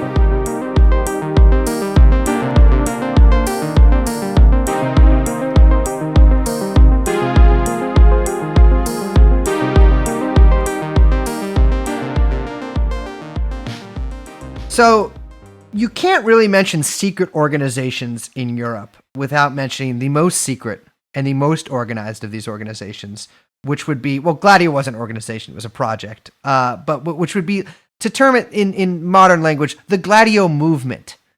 And from what I understand, that had quite a lot of overlap with LeCirc. In fact, in my head, you kind of can't really separate any of this stuff. It seems to be all totally incestual in the same thing. Yeah, I mean, if you talk about like Italian Gladio, which is obviously the kind of the prototypical Gladio, Andreotti, who was the defense minister of Italy, he was actually the person who revealed the existence of Gladio to the world. He basically, published this. He got in front of Parliament actually and was basically like, "Yeah, we had this secret army, and wasn't that so great?" And he, this is kind of gets into the Mason connection, but there was this Masonic lodge in Italy that was organizing these right-wing terrorist attacks, and the intention in Italy was to make sure that the communists and the socialists were not able to win very many votes in the elections, to generally sort of neutralize the further left, the more militant left-wing movements that were active in Italy at this time, and to just generally create an atmosphere of sort of tension, political tension, which the right wing in particular could exploit to maintain political control over Italy. So they basically, what they did was they funded right-wing Italian militias. Some of the people had been fascists, some of them were just neo-fascist, but all of them were right-wing. They got access to these weapons caches, which they would use to, for example, bomb a bunch of police officers or bomb a train station, bomb a piazza, kill a ton of people. I mean, by the standards of the day, it was very significant political violence to kill, 80 people in a train station. Obviously, their false flags got a lot more elaborate and larger over the years, but this is where they got their start. So in Italy, and to speak of the Italian example in particular, this connection with Andreotti is pretty clear. I mean, he's a very frequent LeCirc member, interacting with people who are organizing precisely the same kinds of operations in Belgium, in West Germany, in Portugal, all over Europe. They're organizing these right-wing. You guys called it civil war in the French context, and that was a little bit different, but I think it kind of was. It was sort of a low-level civil war that was managed by the European elite for their political ends. Yeah, and I mean this spread all over Europe. I mean, they were still finding arms caches like within the last couple decades that had been buried in Switzerland and places like that. And we talk about Gladio, but I believe Gladio was really only the name of the Italian operation. But there were these separate but intersectional operations going on in every country. There's a lot of talk about that's where Detroit came from. It's how Olaf Palm was killed. It's really astounding just how organized they were with these stay-behind armies, because they did create these large stay-behind armies. But they needed to put these to use because the Soviets weren't exactly invading. This strategy of tension that they used in Italy was replicated on different scales in different places too. I mean, certainly in Turkey, one could make the comparison there. And this fascist bombing. I mean, there was almost the Italian, sort of post-war neo-fascist tried to coup the Italian government in a really half-assed way in 1971, led by the Black Prince, which, the guy sucks and all, but gotta respect the nickname. and like it was really like no holds barred. I mean, and that's kind of what I want to impress upon people, is because I don't think that I know a single person who listens to this podcast who would be like, oh yeah, of course, the Bologna train station bombing, false flag. But for some reason, like this is what I want to say is that this is like the same kind of operation by the same kind of group. In fact, the same operation by the same group. And like that's what I want people to kind of put together. Yeah, I just want to read really quick from an excerpt of just one of the memos that was found. It's the headquarters of a press office in Portugal, but it was basically the headquarters for the Portuguese Stay Behind network. I think this is from like 74, 75. So they would have been controlled by, again, same group, LeCirque, but also really NATO is like another big force here that we'll get into. We don't talk enough about them, by the way. Just I'm making a little mental note of my enemies. Well, we have the NATO. sponsorship issue, but yeah. Yeah, this podcast gets Atlantic Council money, right? So. Oh yeah, absolutely. Yeah. I don't understand what's wrong with it. We like the Atlantic Ocean. I haven't looked into it further than that. Yeah, protect the seas. I'm all about that. What's wrong with being Atlanticist? I want to find Atlantis. So this is an excerpt from one of the memos, and so you'll see how explicit this is. They write, "Our belief is that the first phase of political activity ought to create the conditions favoring the installation of chaos in all the regime structures. This should necessarily begin with the undermining of the state economy so as to arrive at confusion through the whole legal apparatus. This leads on to a situation of strong political tension, fear in the world of industry, and hostility toward the government and the political parties. In our view, the first move we should make is to destroy the structure of the democratic state under the cover of communist and pro-Chinese activities. Moreover, we have people who have infiltrated these groups, and obviously we will have to tailor our actions to the ethos of the milieu.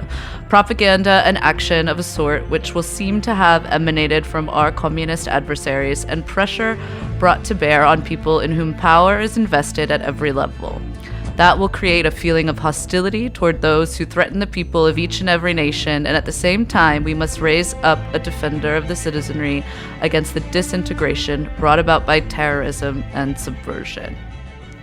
So, they're explicit, again, this is something that we try to emphasize in the podcast in various episodes, and I feel like it's going to be a continuing, point that we are going to try and drive home. But, these people are incredibly organized, incredibly strategic, and are carrying things out with incredible discipline across the globe for decades. And their propaganda network is so incredible, is that while they are in the process of subverting the Western European political process, all that they're doing is producing a propaganda that accuses the Soviet Union of doing that to the West. And just straight up making things up, creating this propaganda, this political environment where you would be primed to see left-wing bombings, right? In this media environment where all of these elites are telling you, the Soviets are trying to subvert our democracy. Those people are in the headspace so that when, for example, a supposedly left-wing group bombs a train station, they believe that, even though it doesn't make any sense. And obviously it's actually a right-wing group that's controlled by the state. Yeah, and that propaganda is so strong and so lasting that even supposed liberal left editors of supposed liberal left magazines will continue to propagate such propaganda pieces as, recent as just a couple days ago. Well, I think, for instance. I think that one thing that this all really impresses on someone is that the people that we're talking about are basically capable of incredible evil.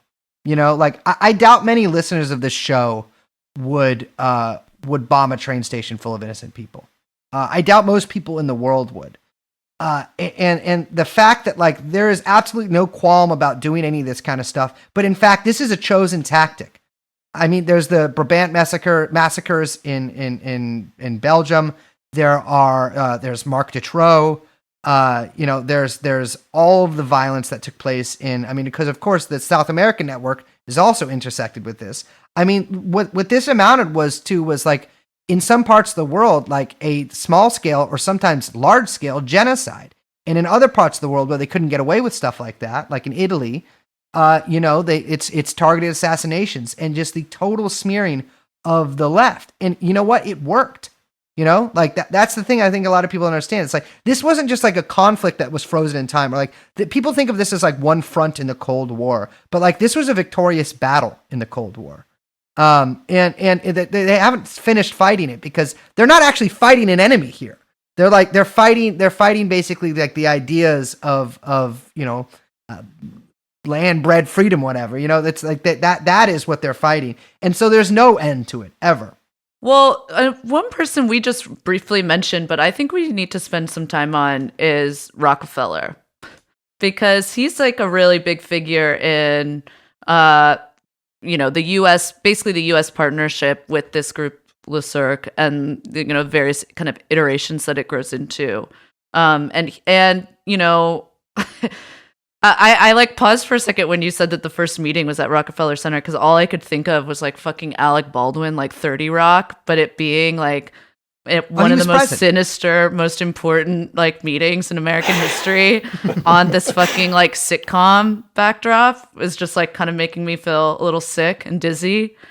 But David Rockefeller, a big figure in American politics that doesn't get mentioned enough, I think, surprisingly. Yeah, I think people are associating him with. There's a lot of people who don't take, for example, the CFR or groups like that very seriously. Yeah, Council on Foreign Relations, just yeah. Who I mean, basically run American foreign policy more or less. I mean, that's a broad group. That's a lot of people. But the elite among that group definitely run American foreign policy, and obviously that's very closely. Rockefeller basically created this group post-war. So it's not surprising that he would intersect with a lot of the same people who were doing this in Europe. Yeah, absolutely. Yeah, but he's like basically known as like I love when people just call billionaires philanthropists. I think that's how you learn about Rockefeller. Oh, he's just a philanthropist. If you got a foundation, I mean, like Ford. I think of Ford as nothing less than a philanthropist who funds many important left-wing groups. It's in keeping with Ford's lifelong tradition to socialism. Anyways, but like Rockefeller, if I'm not mistaken, built the World Trade Center. He sure did. Yes, it was going to be the crown jewel of Manhattan, and it was for a long time. Yeah, absolutely. It was funny researching this. I found out that the Twin Towers were at one point named David and Nelson. I did not know that. Yes, that was from a few different sources too. Which that is one of those, and I've talked about this before, but this can't even be a synchronicity because they did 9/11. But like, it's just one of those things that I read and I get an electric feeling in me. I liked reading that. There's a photo of David Rockefeller like standing next to a small scale model of the towers, and it's just like a real like just mind meld moment where you're like, oh, this is all just one thing. And they've tried to like and I think Brian Crozier wrote like some really sort of PC memoirs about his life, and he's tried to portray it's called something Agents. I can't remember. I know Teacher's book Rogue Agents is sort of like a poking fun at his title. Yes. Yeah. And he basically just describes Le Cirque as like just a discussion group between people who like Western countries. Yeah. Yeah. He tried to say that there was not even a membership list, really, that they just sort of invited people on a whim, I guess. But very clearly, there's a membership list of people. Yeah, Crozier wrote that memoir, and actually Rockefeller in his memoir. I think first off, so he got involved because Pacenti invited him. Pacenti was this big Carlos Pacenti was this big financier in Italy, one of the wealthiest people in Italy, and he was a big client of Rockefeller's, a big client of J.P. Morgan Chase, and so. He invited Rockefeller, and this is what Rockefeller says, that he went to a few meetings, but that people were worried because this was a very far right-wing group, and it would look bad if he stayed a member of this group, which I just think is so, whether it's true or not that he did actually leave at this time, it's just very funny that there's people further right-wing than Rockefeller that you can't associate with. whenever I read about him, I always do remember that cocaine ship that got seized with $1.3 billion worth of cocaine that we really didn't hear much about besides that. And for some reason, I feel like we're not going to. Whenever I think about that, I always think about the ones we just haven't heard of. The ones that were successful were never seized. Any enterprising merchant mariners out there, hit our line.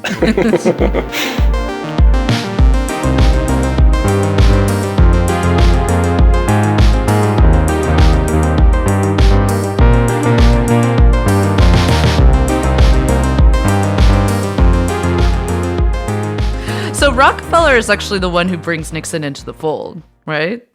Like he's the one who makes that connection. And a lot of that, again, just to mention our buddies, my understanding is that a lot of that had to do with basically Nixon. So again, Kissinger's his national security advisor, and Rockefeller brings in Kissinger, brings in Nixon. And a lot of this had to do with basically wanting to strengthen U.S. ties with NATO and with the European NATO countries, and using these CERC meetings as a kind of intermediary for anything more kind of, I guess, above the board or formal in that way.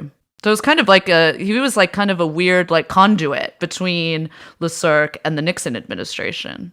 Yeah, definitely, especially in light of the fact that often there were conflicts about sort of with this Rockefeller American foreign policy. There ended up being conflicts with that within the American political system. So I think it kind of had this what it ended up being is kind of a Trojan horse, where a lot of the right wing in Europe ended up advancing, for example, Reagan in the United States in the 80s. And I don't mean to portray the ruling elite as sort of fractured or anything like that. They definitely have very common goals, but there are definitely different tactics or sort of different strategies that people think are the best ones to use. And this sort of Kissinger faction of people gets pushed out in part because of this LeCirc group having an influence on American politics and advancing that sort of Bush, and in the UK, Thatcher as well. Yeah. Another group you mentioned was 6i, and I feel like we should kind of explain a little bit of that. I don't want anyone to get confused. That's not Five Eyes, which is the... They lost an eye. Yeah. No, this Paul is Schaefer like... style. Yeah. This is like 6... the number 6, I, the letter I, but is separate and a much earlier kind of iteration of intelligence operations than what... from the Snowden revelations on the Five Eyes agreement between the 5 countries. But 6i is kind of like, I don't know the best way to put it. Ben, you're probably better with this than I am, but I would say that it's basically like, and this is something we mentioned on the Spider Network series too, is that you have to understand that Vietnam and Watergate were a huge headache for the all intelligence agencies, and like that stuff coming, and Congress basically trying to reassert a kind of like political role by providing oversight and hearings, and however controlled that was, it was still like a total headache for them. And what basically kind of emerged out of that was then, okay, well, how can we have like a more privatized CIA operation, right? How can we have a more privatized intelligence group, which is a funny thing to say when you're talking about basically a group kind of acting above the CIA and even more secret. But that's kind of what 6i was about, right? Do you think that's a fair assessment? Yeah, definitely. Because you mentioned like all these commissions that were happening in the U.S. And definitely the CIA was still up to a lot of shenanigans during this period, but they definitely felt hamstrung, and they definitely, I think, it scared them, the idea that Congress would try to stop them. So they created a bunch of different networks to try to get around this. One was to use the intelligence agencies. We talked about like the United States, the CIA's relationship with the Saudi intelligence agency, GID and ISI, the Pakistani service, obviously involved in like all the Mujahideen stuff. So they created that kind of network, the Safari Club network. But the 6i was another angle to take it from. So it was basically, it was a lot of British industrialists, because it was run by Brian Crozier, who was this, I guess he was mostly a propagandist, is what you would call him. Like he worked for the He worked for the Foreign Office, the British Foreign Office during World War II, making propaganda. And basically, how this privatization process started, at least in this case, was that Crozier had this propaganda network operation that was running within the British government, and it was producing anti-communist propaganda for the British government to use, against the Soviet Union. And people did not like this. There were liberals, in British society who were sort of upset at the idea that the British government was pushing a particular political line. So Crozier basically got fired and had to start a private group that would do exactly the same thing. And he went out and got funding from industrialists. And that's sort of how he ended up intersecting with LeCirque, was that he was going to be their propagandist. So that was basically the role that he served. But as you mentioned, when we get into the 70s, when these intelligence agencies start to at least feel scared, feel like they need, another route to do this kind of stuff, stuff like the 6I gets formed. And it's basically, so there are groups like Kroll that we'll talk about that are actual, registered licensed companies. So 6I is not that. It's still a private group. It has to operate through fronts. Crozier has plenty of publishing houses as fronts that he used for this purpose to pay people. And so because Crozier was running LeCirque, which was this organization of a lot of very prominent right-wing politicians in Europe and in the United States, now he's got these connections where he's getting requests from people about information that he can give them, and he's also getting information from all of these different contacts. And so it ends up being, with Crozier and a few other people at the top, it ends up being sort of an information clearinghouse, and also ultimately, because of that, a way to plan different kinds of operations. So this network gets used, for example, in Iran, towards the end of the Shah's reign in the late 70s. They sort of set up this propaganda and spy operation within Iran. But even to manipulating elections in Britain. I mean, they helped get Thatcher elected. Right. And they did this in large part. And Reagan. Absolutely, yes. Yeah. They did this by making propaganda, putting it out through channels like the Heritage Foundation in the United States, and also spying on politicians, spying on ordinary people, in order to get information that would be useful to their movement. They had didn't they forge an early relationship with Murdoch? That's like my understanding is that so. Like Murdoch and Roy Cohn kind of like got in when they were pushing Reagan specifically, but also in terms of helping Murdoch kind of grow his businesses, obviously. So it's like kind of working in tandem at the same time. They had some involvement too with the Sandinistas as well. Yeah, I don't even know much about their Contra stuff, but I'm sure that there's a lot of it. Yeah. It always Everyone was all getting in these there. guys come all back together with Contra. It's always fun. Yeah. It's like the whole gang's there. I think like once we see in like the late 60s, 70s, I mean, really it started kind of in the early mid 60s. I know we've talked about the Paladin group before on the show, which was Otto Scorzeni's sort of joint enterprise with, I believe, a U.S. Army colonel in Spain, where Otto Scorzeni also had quite a large fascist group, CDAD, I think. And they trained Green Berets in warfare. I believe we talked about that in the last sort of Spider Network episode. But that really, the ball really gets rolling with that in the post-Vietnam War era, because, we have these private intelligence agencies. And to be clear, like, since people have been doing intelligence work, let's say, off the books or, is in an entrepreneurial manner. But it really becomes formalized in the 60s and 70s. And we have these groups that, like, no longer are just doing, like, RAND Corporation style, intelligence gathering, risk assessment, or spying on people. But they actually start fielding their own armed troops, or bringing out trainers to the field to find the next big Savimbi. But Savimbi, by the way, represented by some Trump's people too. It's really astounding. Like that comes like we're talking about with Kroll. That they really are like emblematic of like really the more like New York Manhattan version of this. This all goes on to layers. There are some down and dirty fucking groups that will, go cut someone's head off for you. But then there's like these sort of Wall Street groups as well. Of course, Wall Street, where the CIA came from as well. But like it's a level. Yeah, Ben, can you break down Kroll Inc. for us? Yeah, so I think that's a great context to put Kroll in, because it is not like a normal. So it's nominally a normal company. It's a registered licensed company that lots of big corporations hire for various reasons. You mentioned like security consulting, and I mean a lot of it is basically industrial espionage, that kind of thing as well. But it is a part of sort of, as you mentioned, like a range of different types of private intelligence corporations, and they get into they have connections to the Circle. So Le Cirque is during this period, one of the big outlets for Le Cirque is in South Africa, and trying to prop up the apartheid government in South Africa. And of course, they had all kinds of propaganda and things that they would try to get Western politicians, European and American politicians, to support South Africa. But they obviously also had private military corporations that they were supporting. And one of these was Kroll. And this is where Kroll came into contact with, for example, the SAS.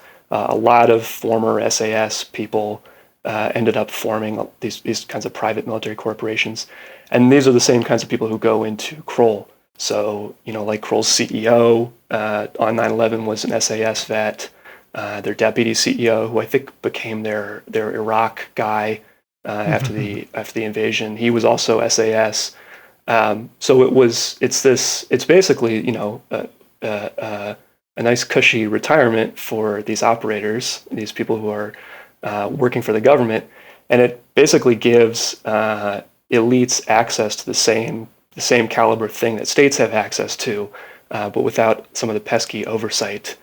So it becomes very handy. But then the other great thing about Kroll is that because they're a legit corporation, you can also hire them for your legit operations and give them a very nice front. So for example, they start to run security for the World Trade Center complex after the 93 World Trade Center bombing. So they're this very secretive, well-connected elite organization who are simultaneously a very clean, neat corporation that you can, put in charge of your multi-billion-dollar complex that's about to be hit by a terrorist attack. Yeah, I think there's a couple things that are really indicative of Kroll's role in this sort of network. I found a Business Wire article from 2004 called "Kroll Launches High-Risk Securities Business," headed by Alistair Morrison.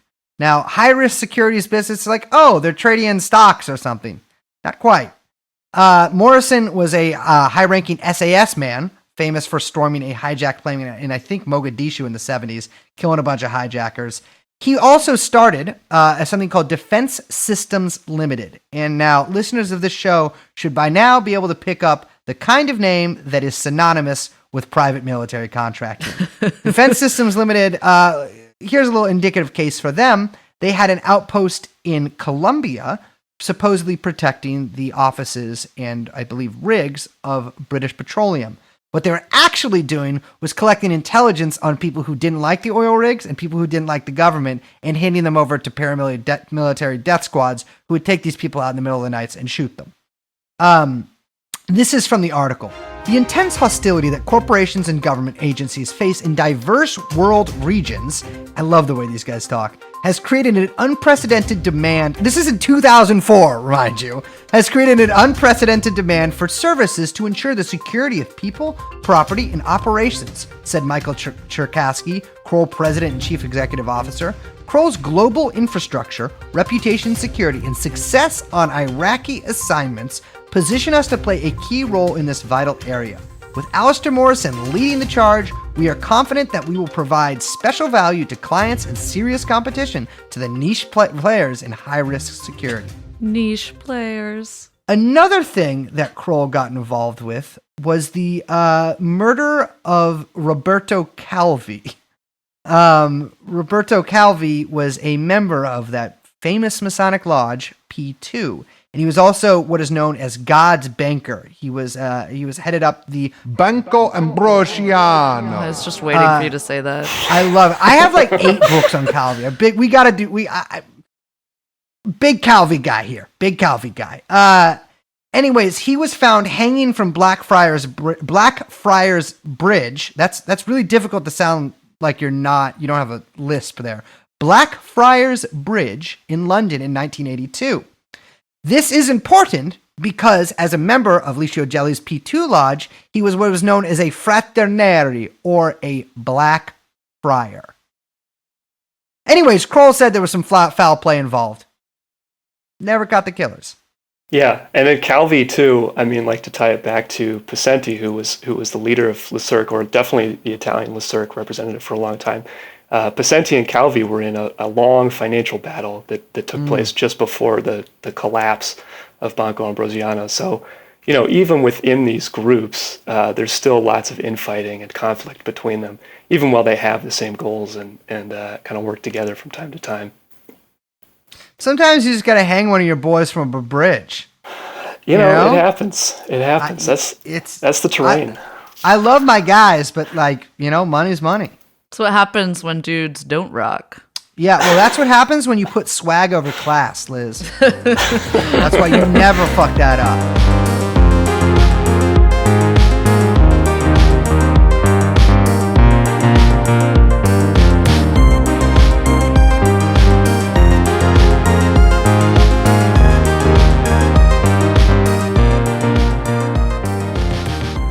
Well, you mentioned that. I mean, Kroll has like a more explicit relationship with the events of September 11th. I mean, you mentioned that they were hired after the 93 bombing, but there's also some more explicit ties to the World Trade Center and to 9/11 that maybe we should get into. Yes. Well, there's this whole complex of people. Again, I like taking these little slices of these networks that are a part of this and just trying to figure out what are the relationship between this small group of people. So you can kind of get a sense of like what's going on in this little corner of these elite circles. So Kroll is very closely connected to this company, Marsh & McLennan, which is kind of like an accounting firm. They also do all kinds of like risk consulting. So it's like it sort of edges into Kroll territory, but it's a little bit more financial focused and a little bit more legit than what Kroll does. And both of them have a very close relationship with AIG. So this is all chiefly relevant because American 11 that crashed into World Trade Center 1, all of the floors that it impacted, so the plane hit floors 93 through 99, Marsh & McLennan's offices were 93 through 100. So all of the floors that were hit by the plane were Marsh & McLennan's office. Not long after 9/11, in I think 2004, Marsh & McLennan bought Kroll.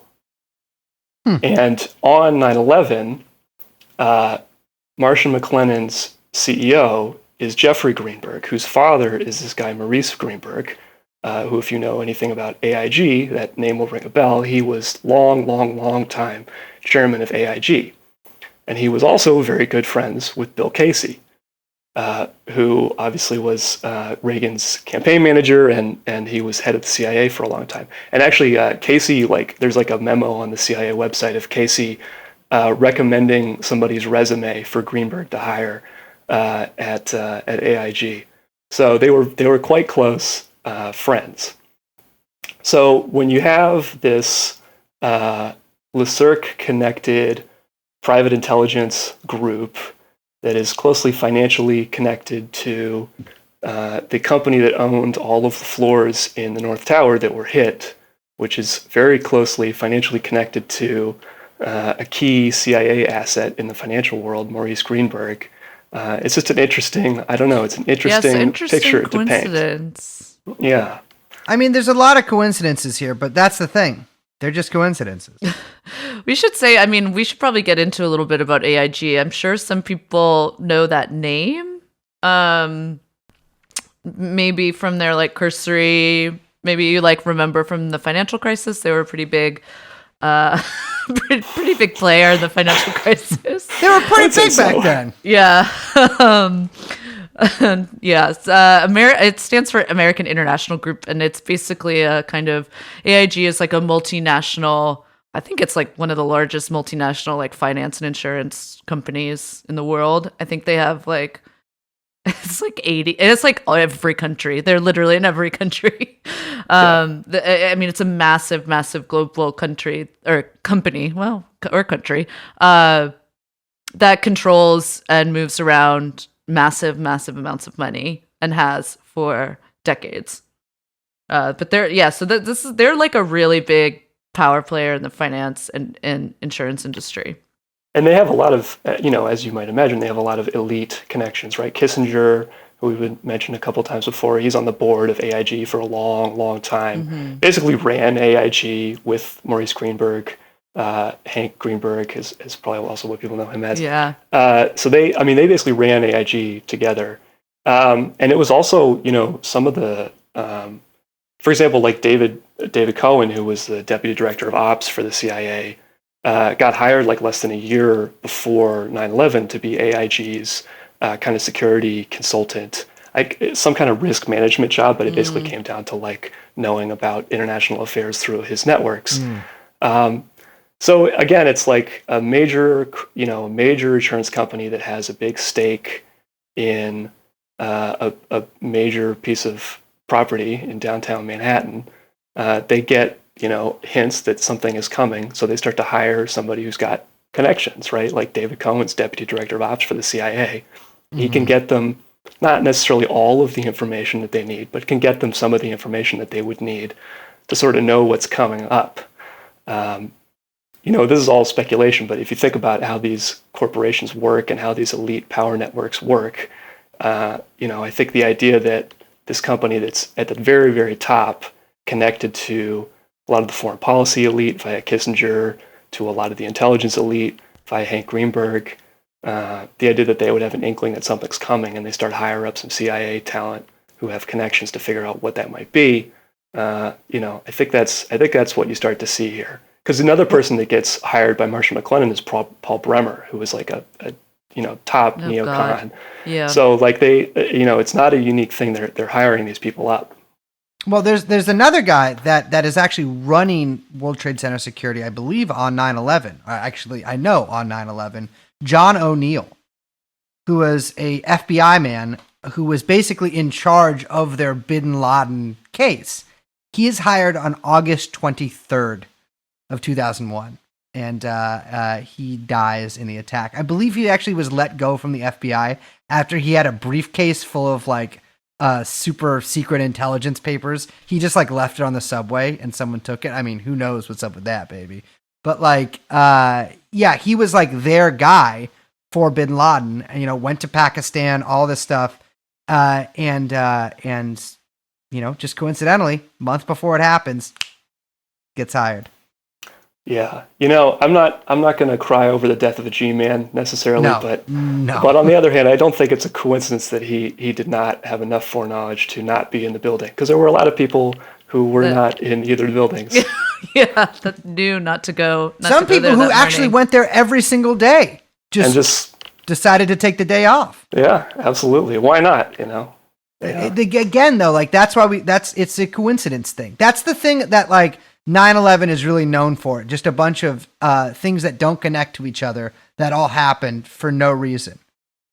Simultaneously for some reason. Exactly. Yeah, that's what's called magic, baby. Mm-hmm. Yeah, AIG's just in their history. There's so many coincidences in their history, like how they were, very much responsible for the financial crisis, and yet made $180 billion in the bailout from it. So what a weird coincidence. Money to make a little money. Yeah. So I feel we'd be remiss not to mention friends of the pod and current people who paid for my scholarship to Harvard, the Carlyle Group. Absolutely. Got to mention the sponsor at least once. Yeah. So sponsor of 9/11, to be clear. Yes, that's right. We talked about Carlyle a little bit on our first episode, which hopefully by now everyone has listened to and taken notes and listened to again and taken more notes. But I don't think we talked about them enough or gave enough like kind of background there. When we're kind of talking about these, like you said, looking at these little slices from these different kind of groups and trying to suss out these kind of elite circles, and like you say, they all have kind of aligned interests, and yet there's different kind of factions and different moving parts and different kind of corners of the room that you need to shine light on. And Carlisle is like one of these kind of players. Very much a kind of global elite group that has a bit of, it does have a good, like, honest front, but that's not the whole story with them. Yeah, I think of Carlisle because, right, Carlisle has the front of being sort of wealth management, private equity. If you're just a regular old rich person, one of the handful of, multi-billionaires, right, you're just going to give money to Carlisle to invest and do whatever with. Right. Yeah, it's a big pimping company. That's what absolutely. I call them, BPCs. But they're also this continuation of how are the intelligence agencies going to launder money? They need financial institutions that can make that happen. And I think of Carlisle as being sort of a continuation of like BCCI and other groups that had existed before. And they, on 9/11, for example, Frank Carlucci, who had been former CIA deputy director, he's the chairman. Another senior person in Carlisle is obviously H.W. Bush. So they, in addition to being, a big company, they end up having these very elite connections. And in Carlisle in particular, it's a lot of defense connections and intelligence connections. And so that ends up being a lot of what they invest in. So they invest in, companies that make weapons, private military companies. They also invest in these kinds of like quasi private military corporations. So they get directly involved in these conflicts via these financial holdings. And then I think clearly they are a way to pay out people by saying, hey, we're going to do this thing. We're going to make this thing happen. Give you, just the minimal details they'd need to know. And we can guarantee you're going to have this return. So it acts in that way as well. Well, I believe we mentioned this on the other episode, but George W. Bush Sr., or George Bush Sr., excuse me, no W, was actually in a meeting with some of our good friends, the Bin Ladens, on the morning of 9/11. Yeah, there was I don't know if they met on the morning of 9/11, but it was a conference that was being held. And H.W. Bush had been there the night before. And then I think James Baker was also there, who was like, former Secretary of State. So, and then, like Shafiq bin Laden was there. So there was, who's I guess he'd be a half brother of Osama bin Laden. So there are all of these Saudi ties as well that come via the Carlyle Group. It ends up being, particularly post BCCI, it ends up being like one of the main ways that the Saudis are connected to the American elite financially is via the Carlyle Group. So it's definitely a big player in this. Yeah, on the BCCI thing for a second there, I know we talked about them in another episode, but what I want to stress here is that I think that there's sort of a mental block, at least there has been with me at certain points in my life, by being like, well, okay, this group existed, but then they ended their existence. And so like that necessarily marks the end of the operation and, the beginning of a new one or whatever. But like, you really got to get past that mindset and be like, well, okay, BCCI goes under. That doesn't matter. That's just a tactic in the operation. That tactic is still in play. And so like, it doesn't matter what name it has. And like, something we talked about, I think on the third episode with Monsieur Judge, is that like these guys got really good at this kind of stuff. Like some of it might start out sloppy. Someone might find the membership list for P2. Some enterprising journalist might, a few weeks before he gets assassinated, find something out here or there. But then at the end of it, like, they got a lot better. They didn't have to kill Gary Webb. I mean, they did kill Gary Webb, but like, it's like they got a lot better at these tactics and they employ the same ones over and over, but they refine them, and they professionalize them in a way. And so you end up with something like Carlisle. Yeah, because BCCI obviously eventually got like, audited and got shut down. And definitely a lot of people lost money. But Carlisle has been, just trucking along. They make enough money. They can, they have enough connections to keep people off their backs. So they've really perfected it at this point.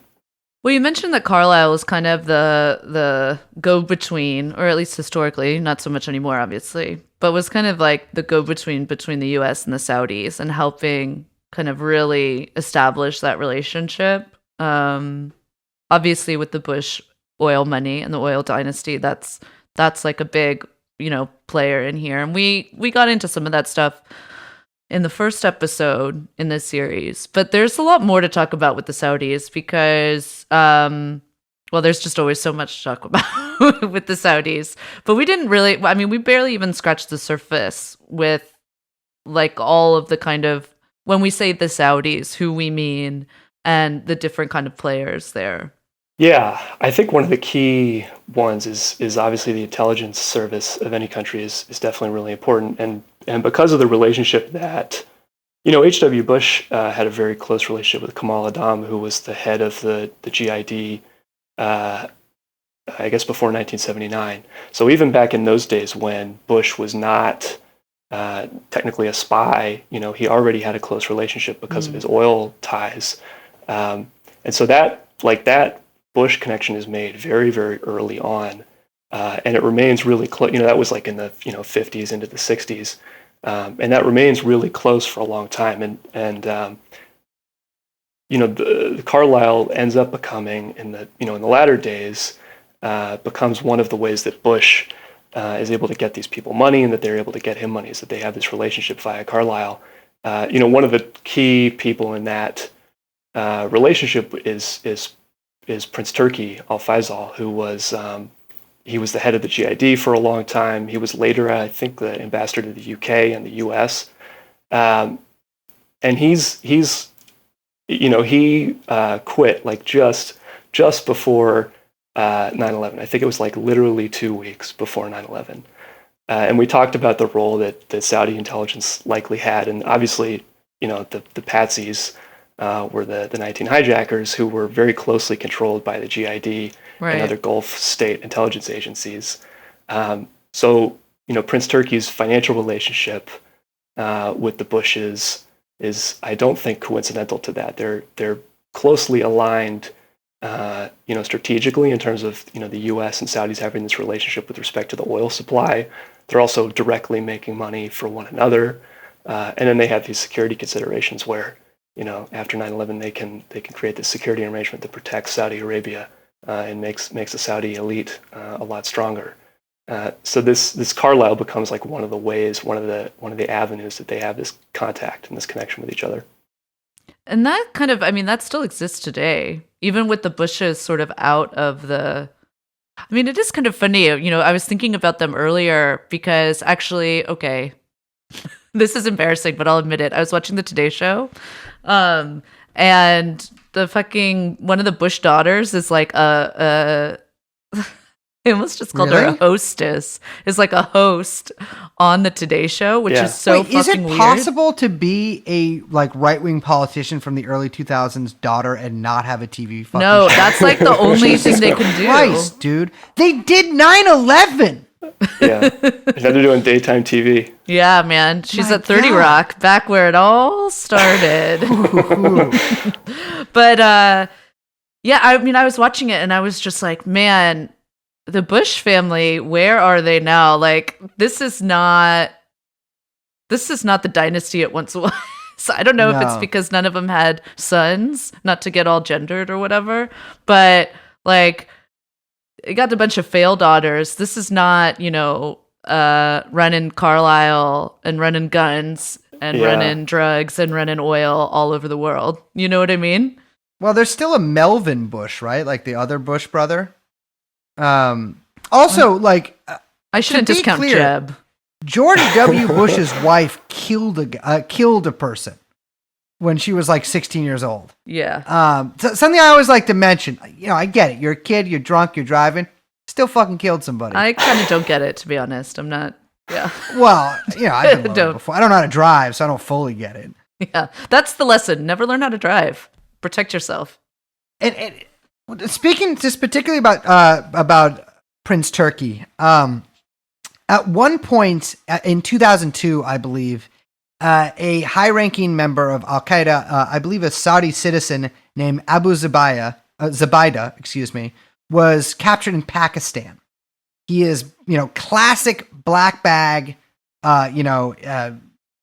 extradition, taken to places like Poland, at Guantanamo Bay. At one point, he was put in a coffin and covered in cockroaches by a good friend to the CIA. Anyways, he names a couple of people as his main points of contact with sort of this network. One of them is a high-ranking Pakistani Air Force officer, and the other one is Prince Turki Al Faisal. Faisal had a long relationship with Osama bin Laden, and I often used Jamal Khashoggi, the Washington Post columnist who was killed. Yeah, he was Faisal's Washington Post columnist in quotation marks. That's right. Yeah, Washington Post columnist means CIA asset. Yeah, absolutely. We joke about that, but that is actually true. No, literally, yes. Yeah, absolutely. And Daily Beast is guys who are trying to be there. And I'm sorry, let's not forget our faves at the Lion New York Times, Phelan New York Times. That's Pentagon. It's all I gotta say, Ben, I was thinking of you because I watched, for some fucking reason. This is so terrible because I admitted that I watched the Today Show the other day, and now I'm admitting that I watched that fucking movie with Tom Hanks about the Washington Post. It's so awful, but I mean, it's like it's interesting to watch. It's like Oscar bait, whatever. It's Tom Hanks and Meryl Streep, and it's about the publishing of the Pentagon Papers. But it's super fascinating. Sometimes I like watching these movies because I like to see how they want to represent these events. And it's this struggle about the free press, and they're obviously trying to say something about, I don't know, fucking Trump or something, probably, who cares. But it was so fascinating watching these guys put forth this idea that all these little gumshoe reporters out there just trying to get to the bottom of things, once journalism stands up to, the big dogs in the White House who think they can keep running things the way they are, nope, journalism will come and save the day. And it's my God. I mean, I know that we go off about journalists all the time on this podcast, which, not great for, some reasons, but really great for other reasons, which is that even the amount we go off on them is still not enough. I don't have there's not enough time in our entire podcast catalog for us to go off on how much the fucking media sucks. I'm sorry. All of these guys are lackeys for the state, all of them. And it just I can't stress it enough. I don't know. It makes me so angry. I know you hate journalists almost as much as I do, Ben. The way that Khashoggi got talked about after he was killed, oh my God, as being a free press guy, it's this guy literally ran the Saudi press for the royal family. That's what he was. He was their propagandist, and he was also, of course, a CIA propagandist as well. But he was also the point of contact between Prince Turki Al Faisal and Osama bin Laden, because Khashoggi would go to Afghanistan to write these stories about the brave Mujahideen fighters. And then while he was doing that on the side, he was, maintaining this connection. I'm sure that they had others, but that was definitely one of them. And the way that nobody talked about any of that stuff, it was all this just bullshit about press freedom in the Gulf, and it's crazy. My God, I mean, it's so crazy. And the girl who clear, even broke the story, I mean, she was obviously his handler. I mean, just in the middle of the night starts tweeting we can't contact Jamal. Yep. Yeah, I mean, that whole thing, brother, there's some, I mean, that's talk about a fucking cold case file there. It's also sort of interesting to note, obviously his uncle, Anon Khashoggi, you mentioned the Safari Club earlier. The Safari Club was named as such because these representatives from these intelligence agencies actually met at a club called the Safari Club, owned by Anon Khashoggi, used for, I'm sure, totally above board and really just relaxing safari-like purposes. It's the best game park in eastern Kenya, absolutely. and another thing about Anon is of course the Queen song Khashoggi's Yacht, I think it's called. Everybody drank my wine, you get my drift, and then it took a holiday on Khashoggi's ship. I believe that Robert Maxwell purchased Khashoggi's boat and, yacht. There's specific definitions for these things, and I'm not entirely sure if I'm remembering correctly, but that might have eventually become the Lady Ghislaine. And then I don't know if it was that one or it was a different one, but I might be Trump wrong on also that. ended up owning one of Khashoggi's yachts as well. Khashoggi was a key player in this Safari Club network specifically that you mentioned. Peter Dale Scott puts him in this article in Lobster as one of the controllers of the international heroin traffic, and he's got some good Lobster. information to back that stuff up.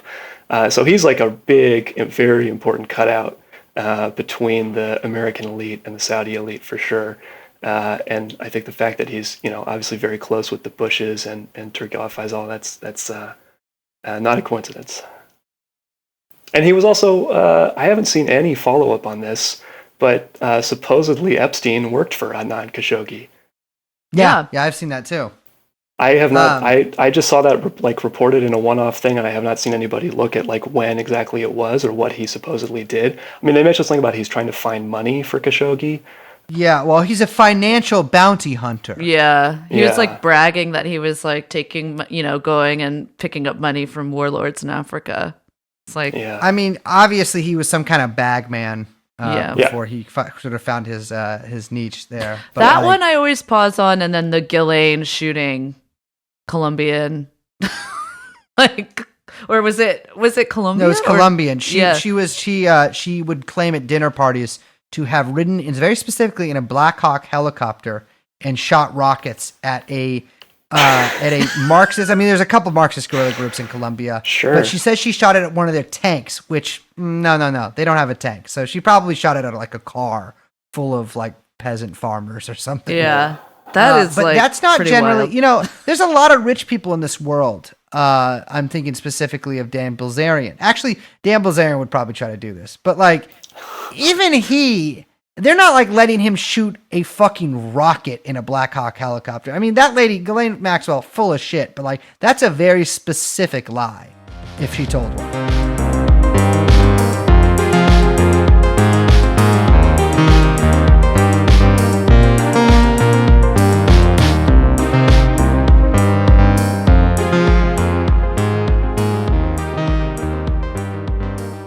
Well, speaking of Ghislaine, there is one thing that we haven't talked about, much to the chagrin of some little people with Twitter accounts out there, and that is the Mossad and the Israeli intelligence connections. Because we've talked about the ISI, we've talked about the Saudi intelligence, we've talked about obviously the CIA and the UK, and now with LeCirque, a kind of parapolitical private intelligence organization. But we still haven't talked about the Israeli intelligence connections, and there are quite a few that we should get into. Yeah, I mean, this is especially pertinent now because, with this, normalization between the UAE and Israel, which is really there has been a normalization, I'm doing air quotes here, for a while between the Gulf states and Israel. And of course, one of the most important things they collaborate on is intelligence, because they have the ultimate enemy of Iran, which they share a very common goals with each other in wanting to wipe it off the map. But I think it's especially pertinent to mention this now. And of course, Epstein's passport said his place of residence was Riyadh, or his false passport. But yeah, there's a couple of Israeli links to this. Let's say the 9/11 debacle. Well, not a debacle, the successful 9/11 operation. Yeah, I think one of them is definitely, I think there's a lot of Israeli elite connections as well, and a lot of Zionists in the US that have connections to the Israeli elite. I mean, I think the Israeli elite and American elite are pretty enmeshed, generally speaking, but there definitely are people who are closer to the Israeli elite in the United States. But through the intelligence side of things, like you mentioned, I think very briefly, Brace, you mentioned the dancing Israelis, and then we didn't follow up on it. Yeah. But Well, I mean, it was the greatest night of my life. There was 6 of us out at this Berlin nightclub, and it was fantastic. Oh, you're the New Jersey ones. Never mind. Yeah. Go ahead. Yeah. The New Jersey, sorry, not to be confused with the German dancing Israelis. This is Yes. from the New Jersey, the Weehawken dancing Yeah. Israelis. It's but it was this was one of those things that was I feel like became a kind of an urban myth. Yeah, Something it that did. people But people like don't think it even- really happened. Yeah, but even the way it was spread was people sort of like, obviously like anti-Semites mentioning it, but also just like kind of a general, I don't know, it was like an urban myth, along with the one that is definitely not true about like some, huge number Muslim of Israelis. cells. Yeah. Yeah. Oh, well, yes. Well, there's two myths of the Muslims like going wild and celebrating, Right. and then like 50 Israelis dancing on rooftops and stuff. Yes. Yeah. And the supposed Israelis who were warned not to go to work that day, which is not really true. Well, they But were this warned one- on 4chan. Like some of you were pretty cool. Like, Yeah, don't go to the World Trade Center. don't go to the World Trade Center tomorrow. Yeah, but the dancing Israelis is like a very clear intelligence connection. So first off, like what is it that happened? These five guys who worked for a moving company were standing like on the sort of the bluffs, looking over Lower Manhattan, and they were taking photos of each other standing in front of the smoldering wreckage. Like one of them had a guy like holding a lighter up, and some witnesses. Someone like holding his hand up to make it seem like he's holding like up the he- skeletal remains. Yeah, and I think a witness saw them and narked on them and called the cops or something, and somehow the FBI became involved. I don't know why the FBI becomes involved. I don't think that she identified them as Israeli. I don't know what about them would seem Israeli. So I assume that the FBI had some inkling that there was a Mossad front group operating in northern New Jersey and that maybe they should show up for this. Because it did turn out, there was a French intelligence report that leaked that basically said the FBI had been observing this moving company, I think they were called Urban Moving Systems, that was employing these five guys. And they had like $5,000 in cash in the van. They had box cutters in the van, which is not surprising for a moving company, I guess. But what is surprising is the explosives residue that they found on the van. The follow-up tests were supposedly inconclusive. I don't know if I necessarily believe that. But they were also connected to another moving company in Florida, in Miami, that according to somebody at the FBI Miami station had actually moved one of the 9/11 hijackers at one point. One of the 9/11 hijackers had hired this moving company. And this moving company's phone number was in the pocket of the Urban Moving Systems dancing Israelis in New York. So there's clearly a connection between these two groups. So this, along with before 9/11, the DEA were getting these weird visits from people who claimed to be art students from Israel. And a lot of different DEA agents at different field stations across the US experienced this. And so somebody at the DEA wrote up a memo about this, that this had happened. And so then following this, there was this same intelligence report finds out that these students were very likely Mossad agents, because a lot of them were located in the South Florida area where some of the hijackers were living. So it's very likely that these Mossad agent posing as Israeli art students were surveilling the 9/11 hijackers before the attacks. And then also as well, the other thing that happened was in very early August, a lot of different intelligence agencies were giving information to the United States, to the CIA. And one of the things that Mossad gave the US was the names of 4 of the hijackers who were already in the US at this point, except that they told the CIA that these hijackers were planning an attack outside the United States. So this doesn't make any sense. If you have the names of these people, it's very, very easy to find out where they are, that they are in the United States. And of course, it's very likely that Mossad was observing these people, surveilling them. Why was this information withheld or modified so that the CIA would not find out about it? I think, very likely Mossad is playing some role in not necessarily handling, but they want to surveil the other part of the operation that's happening that they know about, just to keep tabs on it.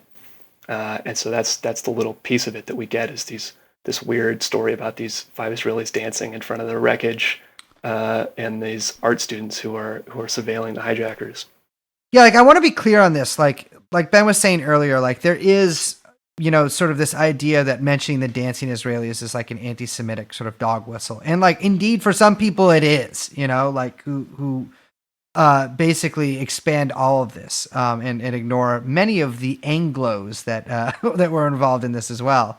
But like, no, this is reported. Like a lot of the information I got from this, and not a lot, but an article I read on this is in the Jewish Daily Forward, which is tends not to be well, let's just say they're very sensitive souls over there. But like they had no, the forward itself had no qualms about saying like, yeah, these guys were linked to intelligence. Like I believe the guy who ran the moving company, who owned the movie company, was like a Mossad officer. I'm not sure if they were ever be able to prove it for the actual movers. But they did not do a lot of interviews after they got back to Israel, and they were kicked out of the country on visa violations. And from what I understand, that is sort of the polite way to remove a friendly spy, is to sort of snatch them up and be like, okay, well, you've overstayed your visa, even if you haven't, and it's time to go. There does not seem to be a lot of protest registered from the Israeli embassy over that. But yeah, these guys really faded into the background once they got back to Israel. They refused to do any interviews. They said they were too traumatized to talk. It's funny. They were actually thrown into the MDC where Ghislaine is now. So perhaps she's sniffing their explosive residue there on the bunk beds. But yeah, I mean, it's just one of those, like, it's like you're saying earlier, it's like the slice of these organizations here. And you can really learn a lot from that, because that's really the only way that like you can look at this stuff and not go insane, is to examine it piece by piece by piece by piece, and then see how those pieces connect together. And sometimes those pieces don't always perfectly connect together, but like that's because also we don't really have all of the information either. And like that's why, like, I think sort of the lack of research around 9/11, of like serious research around like this should be counted, in official testimonies of it, right? Like this seems pretty important that like 5 Israeli intelligence agents were snatched up, across the banks of the Hudson or whatever on the morning of 9/11. But it really is like there's a lot of sort of disinformation, misinformation out there too that really muddies the water with this stuff, even though it's incredibly serious. I mean, 9/11 has affected basically every facet of life post 9/11. It changed the whole world. Yeah. There's a really cool historian, I think he's Swiss, Daniele Ganser. He wrote one of the really good books on Gladio as his PhD dissertation, which I think sort of put him in a really good spot to understand 9/11 when it happened. Yeah.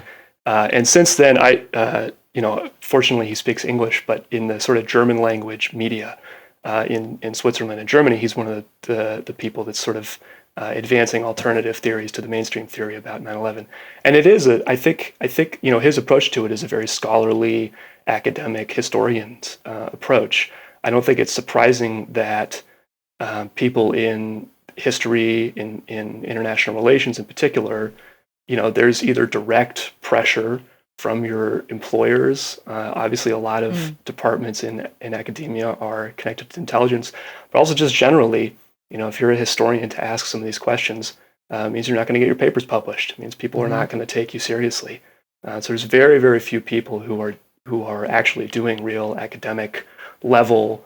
Because obviously there's great research happening. It just doesn't have a lot of institutional support. Most of these people are trying to do it, as a side gig, or not really making much money on it. Well, I think something that happened too. I mean, I know this happened, and whether I'm sure we all have our own opinions about how softly or explicitly this was pushed by government actors or state actors. But there was like a real concerted effort to paint anyone who had questions about the official narrative about 9/11, which I mean, like a really like a big effort to paint them as like cranks and nut jobs and wackos, and it got relegated to the Alex Joneses and the Ancient Aliens kind of crowd. And I mean, that was obviously a tactic, okay, but it's a real shame, because what's funny is, like, I mean, I remember you know, in the months and years after, I mean, I would say up until at least like 2006, 2007, like questioning what happened and being, and you know, I mean, I remember reading the 9/11 Commission report when it was published. Like I was very much like following what was going on and you know where these like narratives were coming from, and like it wasn't so I mean, not to say it was mainstream to kind of question things, but it wasn't as crank as it is portrayed now. Like that what happened, I think, kind of in the later Bush years, and then obviously in the Obama years, and particularly in the run up to the election of Obama, to like paint anyone as a kind of like right wing crank that thought that, you know, that something is missing from the official narrative of what happened on 9/11. Like, I don't know. It still persists. It absolutely still persists. And it's so wild because, I mean, almost everyone, whether or not they want to say it out loud, but almost everyone accepts that that you know, what happened with JFK is not what happened with JFK. Whether or not they want to go, depending on how far they want to go in what they think happened, or if they even want to get to the point where they're like even formulating an opinion about what happened, almost everyone agrees that the magic bullet is ridiculous, right? But like the same isn't for 9/11 at all. And there was like a very concerted effort. Even Chris Hayes recently tweeted that, and in praise of this, he said, I was part of a cohort that attacked and expelled quote unquote truthers from left-wing politics, and it was successful, kind of comparing it to QAnon, whatever. And, you know, I don't think that anything that we've laid out in this series, in the last 3 episodes, or in this episode, or in what will be in the next part of this, like, is, like, Ben isn't a crank. We're not cranks. We're laying out, like, his history. Like, all of these people are real. All of these organizations are real. All of this happened. Like, you can't, this isn't crank theory. And I just, like, I don't know if we can do anything with on this podcast and on this podcast is like pushing back on this idea that that questioning what the government tells you makes you a crank. Like it's just completely absurd. And especially when, like we said, all of these groups formed explicitly as anti-communist political organizations. Like it is essential, as an essential part of any kind of left-wing education to know this stuff. And I just like, I don't know, I have no patience for it, for the Chris Hayeses of the world and anyone who is sympathetic to that shit, you know? Well, I think something like I want to impart, I mean, I'd second basically everything you just said there. But like, it's for people to understand that the United States government, the governments of, well, a lot of the countries we've mentioned today, are capable of doing extraordinary and like, you know, terrible deeds, basically. And like, to me, I think the safer assumption is to assume that, like, you know, 9/11 was a planned attack, right? And that it's, because if you look at the after effects of this, I know I've said this on an earlier episode, the Bush administration could not have asked for a more favorable event. I mean, it's almost tailor. I mean, it was tailor made for exactly what happened. Every single thing that happened in the follow up to 9/11, from the Iraq War to the Patriot Act to just increased reliance on the government. I mean, we talk about the years of lead in Italy. I mean, this was the years of lead in one instant, right? All of a sudden, huge patriotic fervor. We're going to invade a fucking country that had nothing to do with 9/11, and obviously nothing to do with 9/11, and people believe that it did. You know, people went along with it. And so, like, I think, like, you know, if your automatic assumption here on hearing that, like, you know, we have these episodes or whatever, is to be like, oh, this crank shit. Like, ask yourself why you're thinking that. And, like, ask yourself, like, why do I believe that the government did Gladio, or that they did, you know, the Tuskegee syphilis experiment, or really, like, any of the, you know, fucking the Gulf of Tonkin incident, you know? Ask yourself why those are all possible to you, and why this one just remains out of the realm of polite speech. And the thing is, like, by doing these episodes, like, we are going to probably turn on, I mean, we did some 9/11 episodes before, but like some people are probably going to be like, dismiss this now. And like, okay, brother, you know, that's your prerogative. But like, it's like, this is an event. This is one of the most important events of any of our lifetimes. Hell, even if you weren't born, it's one of the most important events of your lifetime. It has affected every facet of your life. And I think that like, you really got to flip that like revulsion to thinking about it, or repulsion to thinking about it, on its head and be like, actually, no, I do need to think about this, because this has touched you personally. No matter who you are, this has touched you personally. And so if there's one thing, like Liz is saying, there's one thing we can apart from it's that. Yeah, I think that's such a good point. Like this, you know, I think the three of us obviously have our own point of view about what happened, but no matter what, like you say, this was a huge, huge transformative event. And so you need to study it. And it is important, you know, who owns the buildings, right? Who controlled who had these connections to the terrorist networks that supposedly crashed the planes. Like, these are important historical questions to get right. And they're important to have on the record. And so I think, you know, you should, even if you haven't bought into the idea yet, I think take a look at some of the sources we've mentioned and stuff like that, because I think that these facts and these networks that you could study when you look at this event are really significant. And I think, you know, in the end, if you look through the facts, there's no reason to give any of these people the benefit of the doubt. Yes. You know, like Bryce mentioned, like what we know that these people are responsible for, you know, decades of political terrorism, right-wing political terrorism in Europe, you know, a decades-long campaign in South America. Like, there's absolutely no reason to give any of these people the benefit of the doubt. Not to mention, like, I mean, mass experiments and like obscene medical experiments in Africa that really are not even well documented or people know that much about. And that reminds me of like just a brief tangent, but something that really annoys me is the I do understand how, but the idea of crisis actors has entered the lexicon via certain like right-wing outlets. And, you know, all of the examples of false flag terrorism that we know that happened, there's no crisis actors. It's actual real people that died, because the people who do this stuff have no qualms about killing innocent people. It's just not even something that factors into. I mean, for example, if you read the Operation Northwoods documents, where, you know, Kennedy asked the Joint Chiefs, how can we overthrow Castro's government? The options that they gave him were like, you know, start up right-wing terrorist groups in Miami, you know, shoot down American airliners, attack American ships. The idea that there would be American civilian casualties, was not even a consideration, didn't matter to them at all. So these people are capable of great, great evil. And they've been documented doing it. No reason to give any of them the benefit. Why would you give the guy who bombed North Vietnam to smithereens the benefit of the doubt on any of this stuff, right? If I was going to look for who did 9/11, Kissinger would be like one of my number one people that you would identify. And what do you know? There he is. He's right there in the middle of it all, right?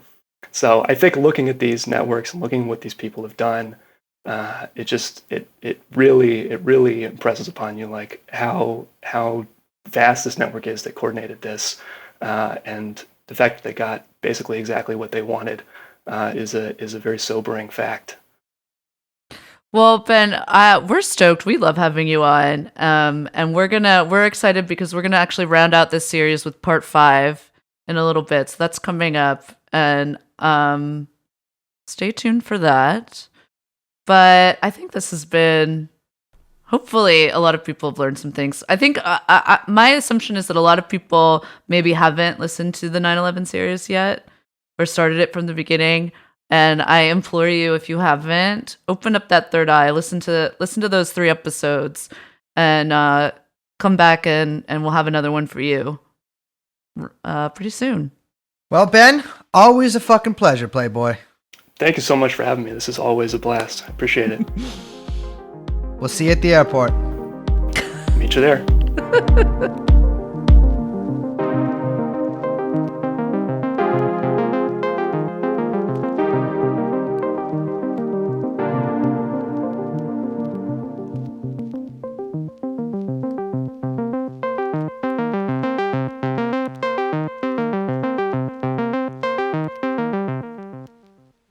Well, like I said, we got more. So stick around because we got part 5 coming up.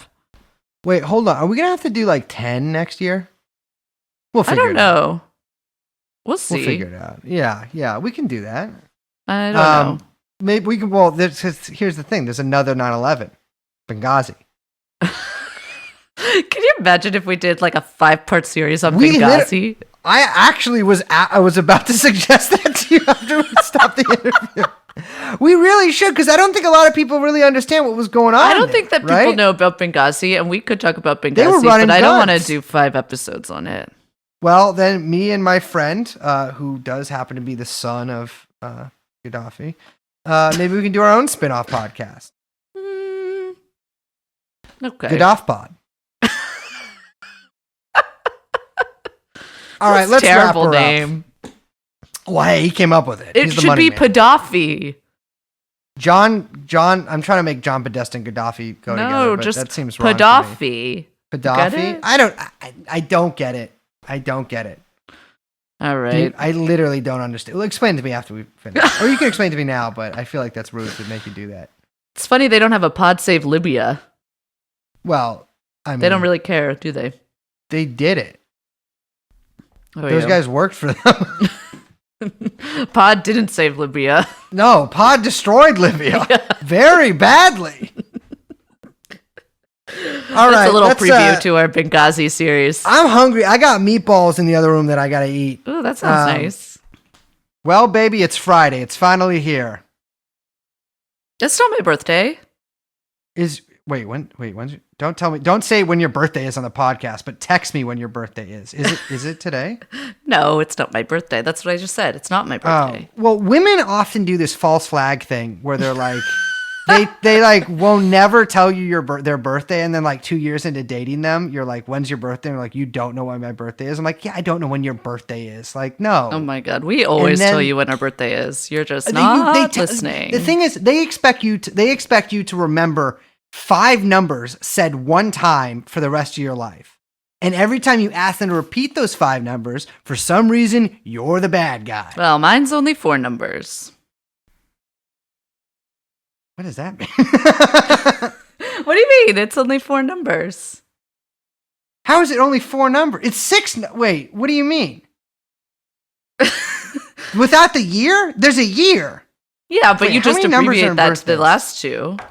So wait, mine's 6 numbers. Yeah, because you got long Yeah. one. I'm saying I got a short one. Yeah, that's right. Yeah, your birthday is on 9/11. Yeah. Well, happy birthday, Liz. Let's go shoot Jeffrey Epstein. Let's go shoot Jeffrey Epstein. Let's go shoot Jeffrey Epstein. Let's go shoot Jeffrey Epstein.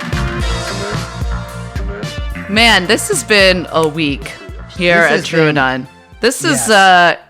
hey, you know what they say? They say content is king, and baby, I'm the queen. The king.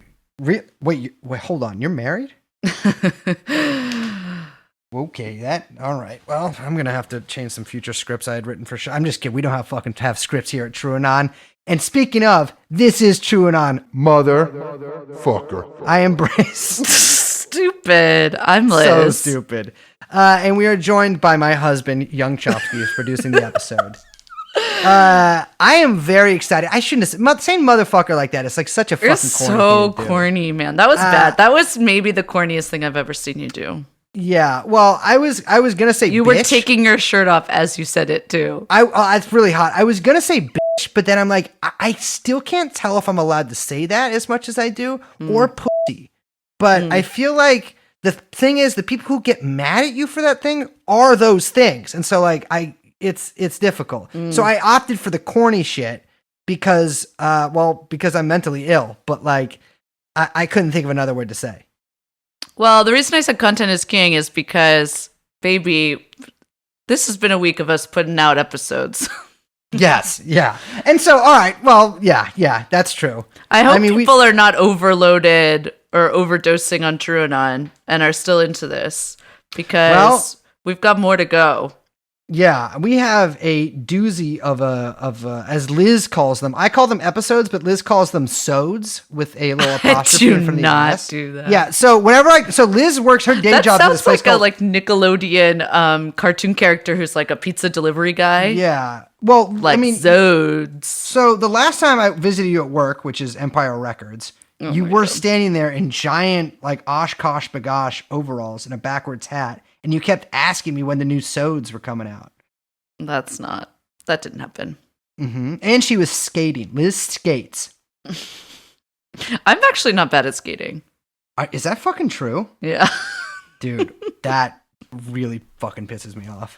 That is that boy, does that get under my skin. We Why? are gonna have our podcast meeting after this. I'll tell you after. I don't want to tell you on air.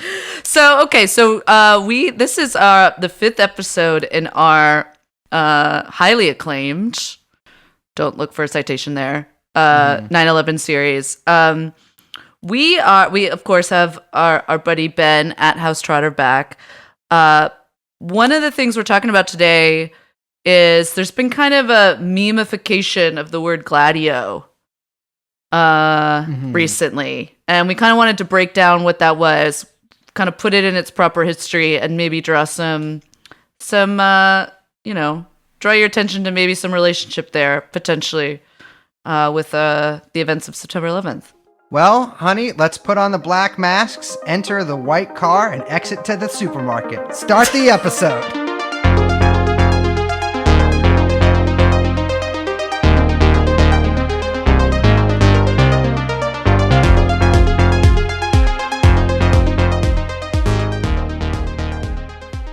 Welcome back. Nope, that was awful. Now let's just do it. Hey, hello, welcome back. That was much more forceful. We are here for 9/11 Part 5 or 9/16, and we have of course joining us today Ben at House Trotter on Twitter, our independent researcher, expert guest. How you doing, Ben? I'm doing well. Thrilled to be back. Yeah, I mean, it is. I'm very excited for this one, too, because finally, unlike every other show we've ever done, this is something I know a little bit about. The Mukden incident. No, we're talking today about false flags, right? And I think, like a lot of other people, my first encounter with the words came basically out of 9/11. You know, that was sort of like what the kooky people were always saying that 9/11 was. It was a false flag attack. And then that really, I feel like, caught fire. And now it gained a lot of prominence for a while. And now it's basically little more than a meme. It's one of those things where you say it, it's so sort of outrageous and Alex Jones and Sandy Hook type, talking point that like people can basically not take you seriously at all. Yeah, it's been like completely like gutted of any meaning or any like historical context. And we here at TrueAnon are here to restore it to its rightful place in history, because there actually is a very rich history of what what are called like technically false flag attacks. Yeah, false flags are a classic. I mean, to deny that I feel like it's even gotten to the point where people deny that they've really happened or that it's relevant to talk about them, that they really have had an impact, because they work and they're often a good way to start a war or to control the political situation. It's a very useful tactic, and it's got a long history. So, let's talk first about kind of the definition of what a false flag is. The term comes from basically naval combat. If you're on a ship, that ship flies a flag. If you are about to encounter an enemy vessel flying a different flag, perhaps the flag of Spain, for instance, you might either put up a flag of a neutral country or put up a Spanish flag, because when they see you, through their long monocular vision, they'll assume that you're a friendly or at least a neutral until you get close enough and you can blast them with the broadside. And this is a pretty standard, not so much anymore, but this was a pretty standard naval tactic for quite a long time. And I'm not going to get too deep into the history of that, but let's define it sort of how we mean it in this context. Yeah, well, in this context, a false flag attack is essentially, particularly when we talk about the ones we're mostly going to talk about are really terrorist attacks. Yeah. So a false flag terrorist attack is a terrorist attack that's carried out typically against civilians, but also sometimes against police or other groups, and it purports to be committed by one group. And maybe the media represents it as being done by one group, or the government says it was done by one group, and in reality, it was done by some other group.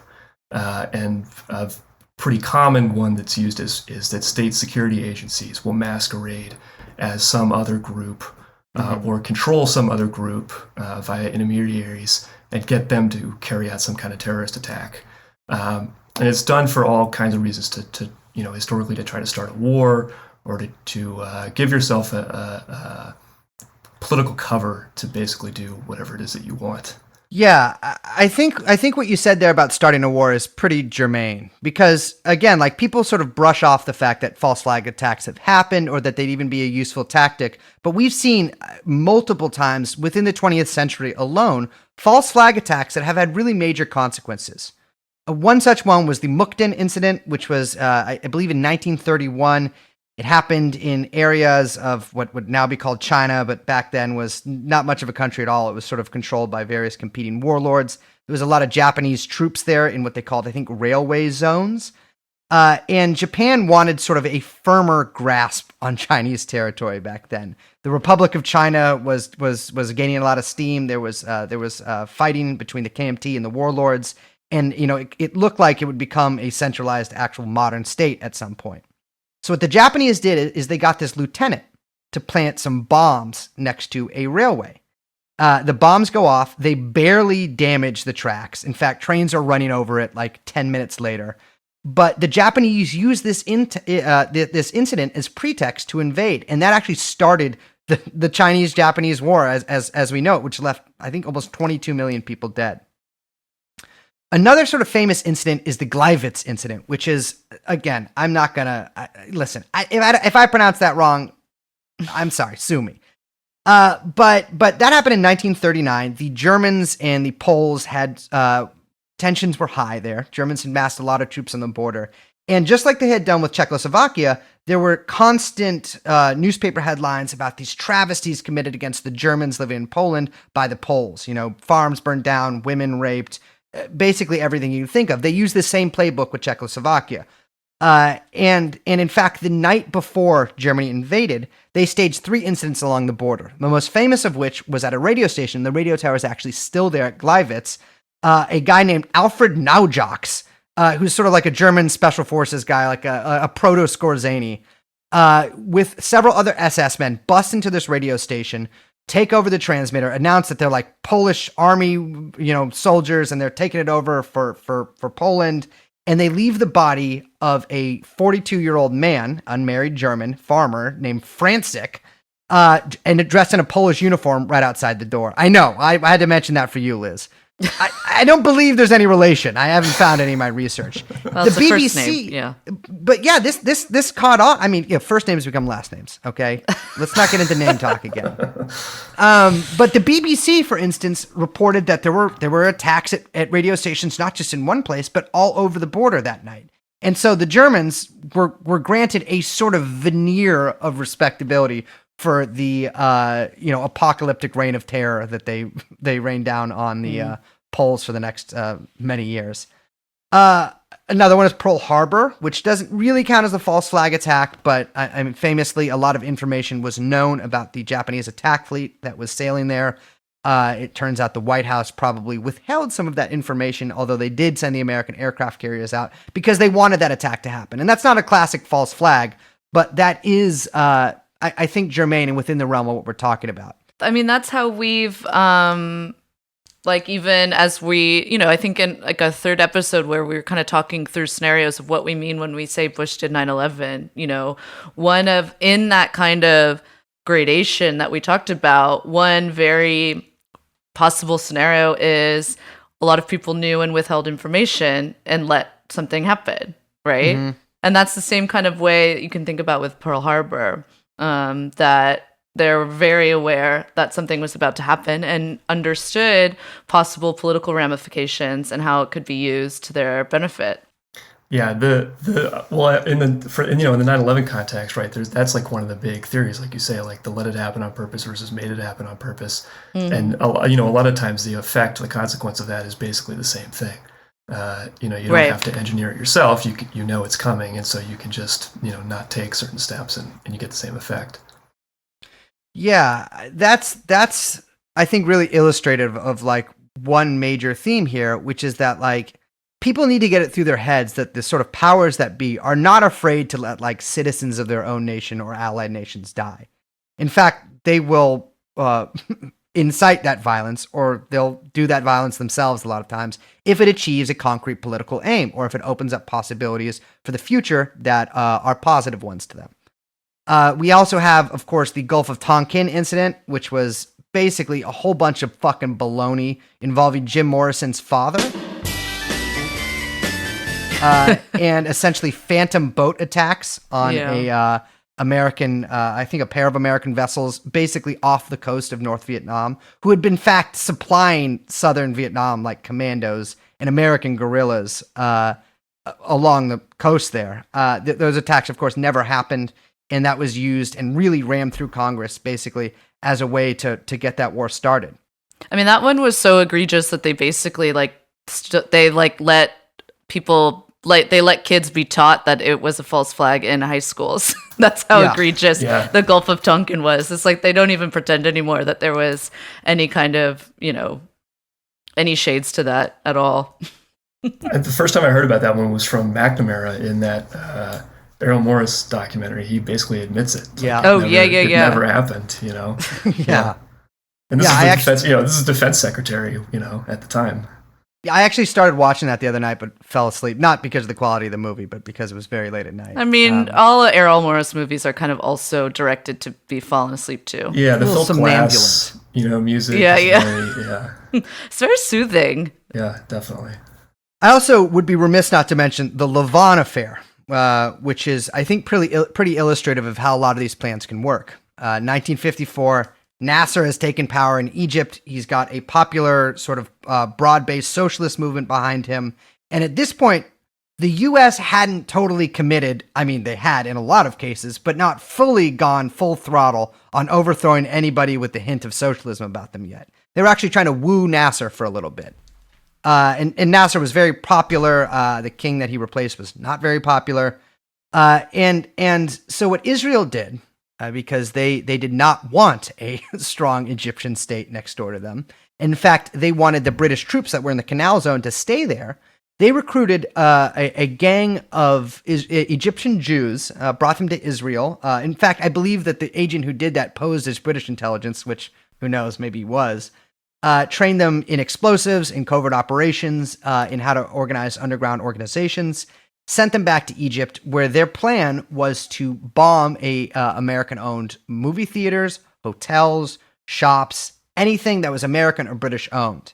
I think they let off a few bombs at some post office and maybe one other spot, like I believe like a movie theater at one point, and they were caught. The point was to blame the Muslim Brotherhood or the Egyptian Communist Party for these, to make it look like Nasser didn't have control over his country, that it was, another one of these third world countries that had, tried to modernize but couldn't. Thankfully, they were caught before they could kill more people. I think some of them were executed, which makes sense to me. Other ones were eventually deported after an imprisonment. But I think that point is really germane to what we're going to talk about, that they were trying to blame it on either Islamic groups or communists, because that really became the game plan for the next, I don't know how many decades it's been since 1954, but a lot of them. Yeah, the way they got caught, I think, was one of the agents was also an Egyptian agent, and he told the Egyptians that he was a former SS officer. That was his cover with the Egyptians. Yes, which actually is funny. There were a lot of former SS officers actually floating around that part It was of the a world good at one cover. point.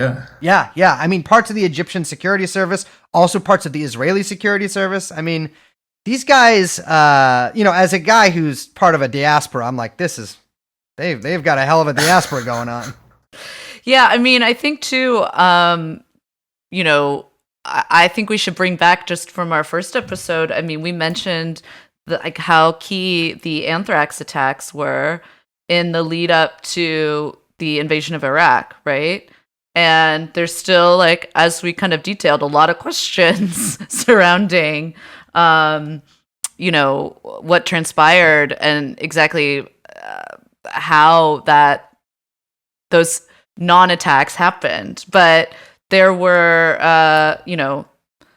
a lot of very prominent politicians had a lot to gain and did gain from those attacks. And I think that's another one that we can kind of situate in this framework. I mean, I think we have to. Yeah. That even of course the FBI has admitted that the scrawled note that was meant to implicate Al-Qaeda somehow. Right. Obviously it wasn't. It was, they say, this lone nut bioweapons scientist, but much more likely the American Intelligence Service, the CIA. But the U.S. has also used these tactics. Operation Northwoods is another big example of not as far as we know, they didn't do any of them, but as part of this plan to get rid of Castro, Kennedy basically asked the Joint Chiefs, can we get a list of different options, different things that we could do to try to get rid of Castro. And on that list is, impersonating the Cuban Air Force and shooting down American airplanes, commercial airliners, impersonating the Cuban Navy and attacking American shipping, starting a terrorist group in Miami and attacking civilians in Miami while pretending to be the Cuban, intelligence agency. They didn't go through with these in that case, as far as we know, but the U.S. definitely, these are just like false flag kind of tactics are, as far as a lot of military leaders and intelligence leaders are concerned, completely legitimate and effective tactic to use in certain circumstances. Yeah, and to be clear, as part of Northwoods, they actually planned on shooting out of the water Cuban refugee ships, of blowing up planes, and of course later Cuban exiles who were working for America. Whether I don't know who exactly ordered this, but they blew up Cuban airliners. I think with a teenage fencing team on board. And so these kind of attacks against civilians, and in Northwoods too, they're planning attacks against American civilians. These aren't things that they really that took a lot of moral consideration to go through, right? If you can read the Operation Northwood sort of proposal that the Joint Chiefs of Staff wrote up, and it's blatant. It's out there in the open. It's not, there's absolutely no moral consideration taken. They discuss it political maneuvers or military maneuvers without really regard for cost of life.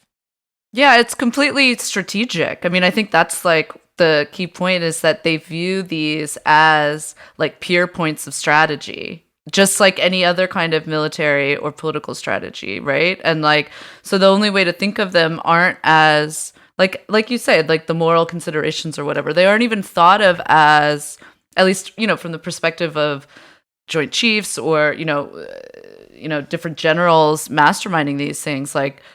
They're not even thought of as even events. They're just they're just points on a map of trying to get from A to B in order to get C to happen so they can do, X, Y, and Z.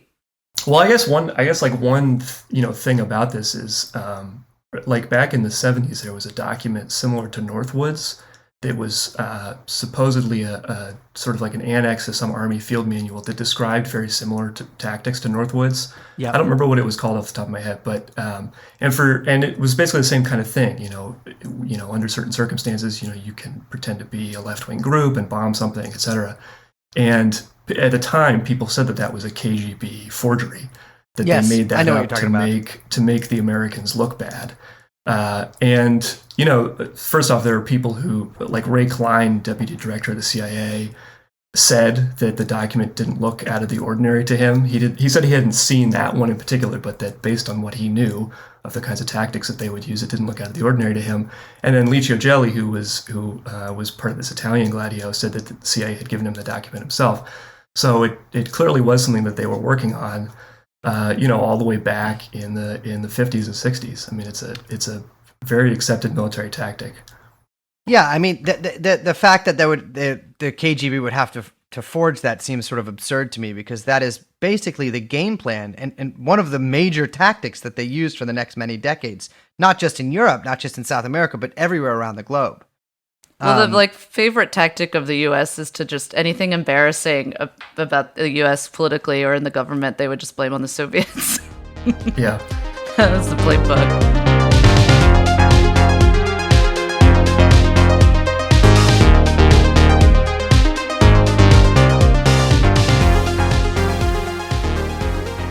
But you just mentioned something that I think we really want to get into, which is you said the buzzword of the time, which is Gladio, which has become, we were discussing before we hopped on to record this, how it's like become a bit of a meme over the past, like, I don't know, year, 6 months, 2 years, but like pretty mainstream people constantly saying Gladio. We've talked a little bit about it in the last episode, but I'm not so sure how many people actually really know the scope or the details of what we mean when we say Gladio. And I think we should probably get into some of that, because there are some important, there's some important details to pull out as we're talking about this kind of history of false flag attacks and as it relates into 9/11, of course. But we want to kind of like, we're gonna explain Gladio a little bit here, because also I think some people use it as a catch-all for some things that maybe aren't exactly correct. I don't know. We can get into that. Yeah, I mean, I feel like the word, first off, the kind of meme phrase "domestic gladio," which is, like maybe true. So, sure. but also the phrase gladio gets applied to a lot of things that I don't think really fall under it. Because when I think of Gladio, I think of like false flag terrorism to advance the state's right wing political goals. Like that's what Gladio. Yes. I would say that, but also maybe fostering an environment where terrorism will naturally develop rather, and exploiting any sort of like current violence for right wing political goals. Yeah. Yeah, definitely. And I mean, like, so the word Gladio comes from the Italian version of this, where I don't know how much we want to talk about like the post-war political context, but certainly in France and Italy, the communists, having been, the liberators of those two countries from the Nazis, they were quite popular, and of course it had been popular before that. So the U.S. was very, very worried about France and Italy, especially, just because Italy was, geographically further east, becoming communist and having internal elections that led to, communists controlling the parliament. And so basically they decided that was not going to happen under any circumstances. And so they, kind of simultaneous to this, were creating this stay-behind army, which was kind of inspired by Gellen's idea of like the Wolfman, or what did he call it? It was like werewolf, yes. Yeah. The idea that these people would be civilians by day, and at night they would be anti-communist, saboteurs, assassins. And he kind of introduced that idea to, like, before even NATO existed, like the proto-NATO. And the idea was, let's create these stay-behind militias of right-wing Nazis, former, fascists, just generally right-wing people who, in the event of a Soviet invasion of Western Europe, they would be there to provide intelligence, be saboteurs behind enemy lines, that sort of thing. With Werewolf too, I mean, so the Werewolf program was initiated by the Nazis at the very end of World War II, when they were, they weren't doing so great, and the Russians and the Americans were closing in pretty quick. They had this kind of idea that, maybe the Nazi leadership would go to a national redoubt, basically a mountain fortress, and in the rest of the occupied country, these terrorist groups would emerge and, start killing generals. There were very few murders attributed to Werewolf actually after the fact, but there were a lot of weapons, radio, and food caches buried.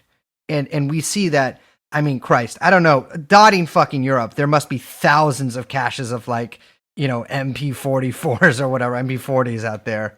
But Gellen, like who you mentioned, for those who don't know, General Reinhard Gellen? I think it is, or am I thinking of Heydrich? Well, anyways, his last name is Galen.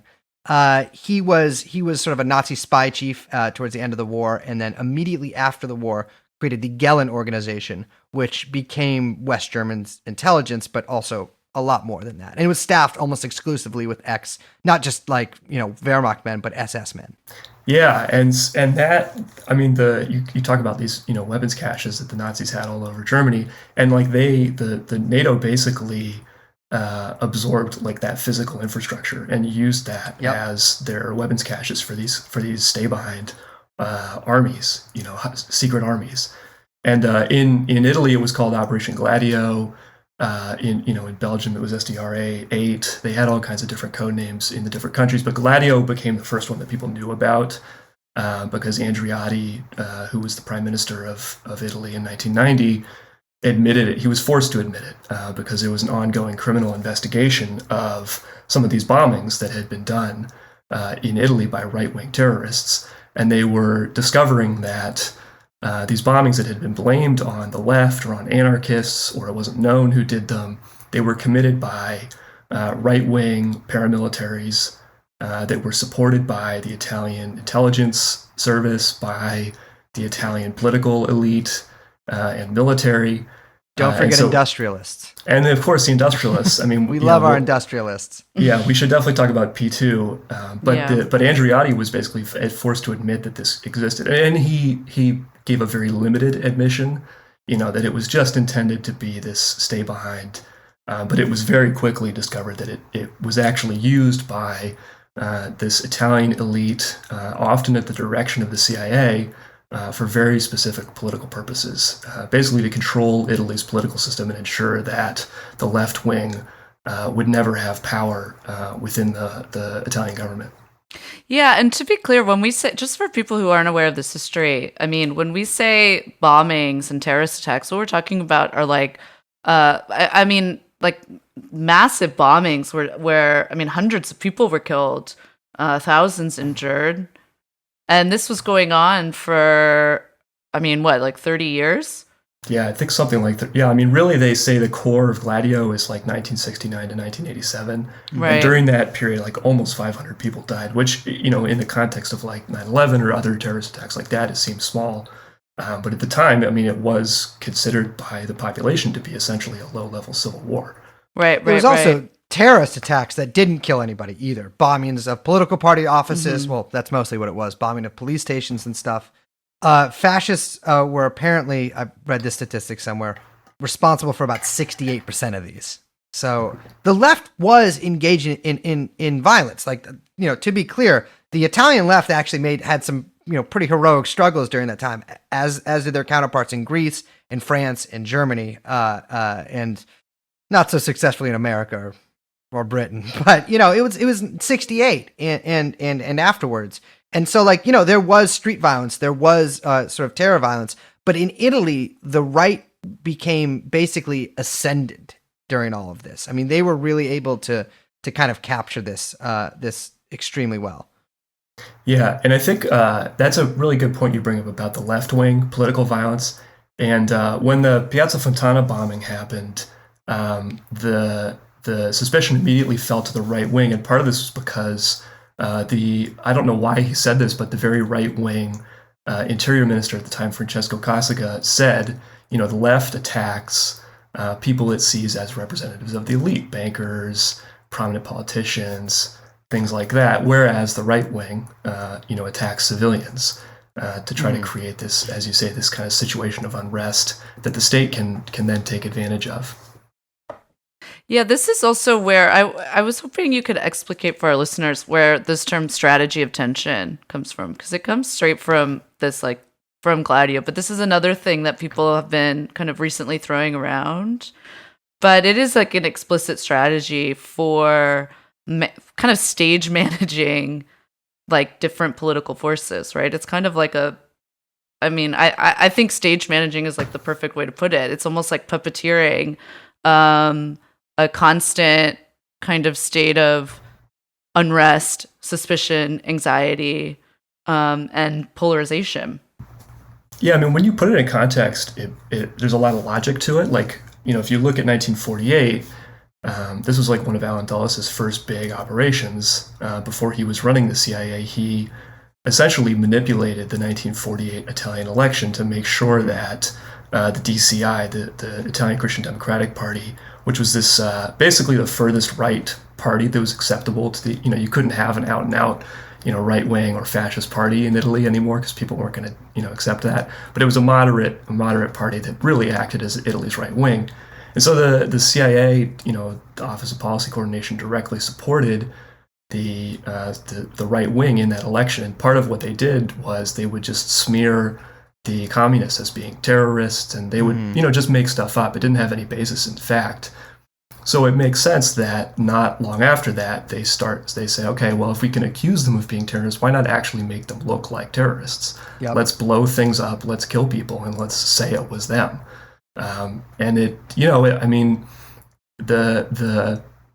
this is pretty well documented. There's a really good BBC documentary that I think only ran a few times before they have stopped running it. Funny how that happens. Funny, it just gets whoop. Is it a panorama one? I know they interview Michelle Sindona on a panorama one. I don't know if it's the same one, but I think it's like the Time Watch series. I think is what it's under. But it's Alan Frankovich was the guy who made it. And he has on the record interviews with, high-ranking people in the Italian elite who ordered these attacks and controlled these groups. And they say, look, the CIA asked us to do this. The CIA gave us this money. We were told to do this by the State Department. It's very clearly, goes beyond the Italian elite and leads directly back to the CIA. So and then when you look at what they actually did, in terms of going so far as to kidnap the prime minister and assassinate him.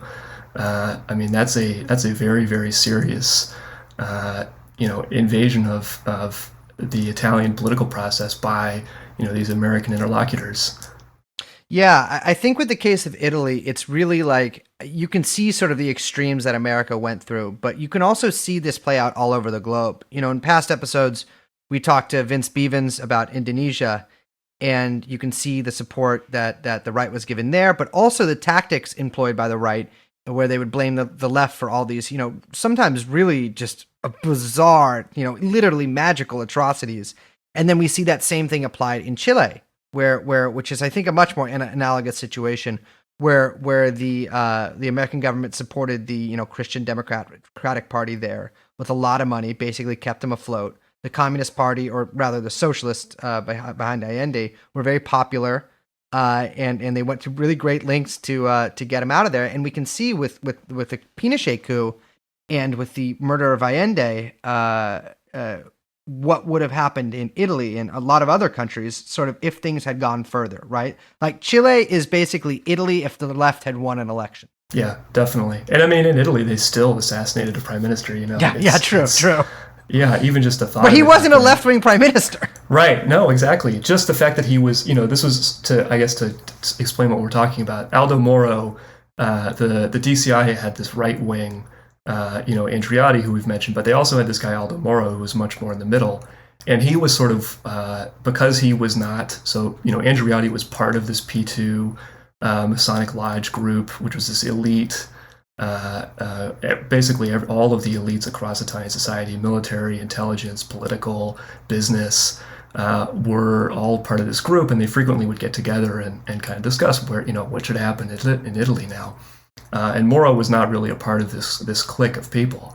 And so, when the communists and the socialists did really well in the Italian elections in 1976, he said, look, I have to include these people in my government. They have won as many votes as we have. And Kissinger told him not to do this because Kissinger knew what the polls were going to be. And Moro told his wife that Kissinger basically said, if you do this, if you let the communists and socialists into your government, you will pay the price. And he did. He was, I think he was either on the way to have a discussion with one of these parties. Yep. I think he was on the way to the communists.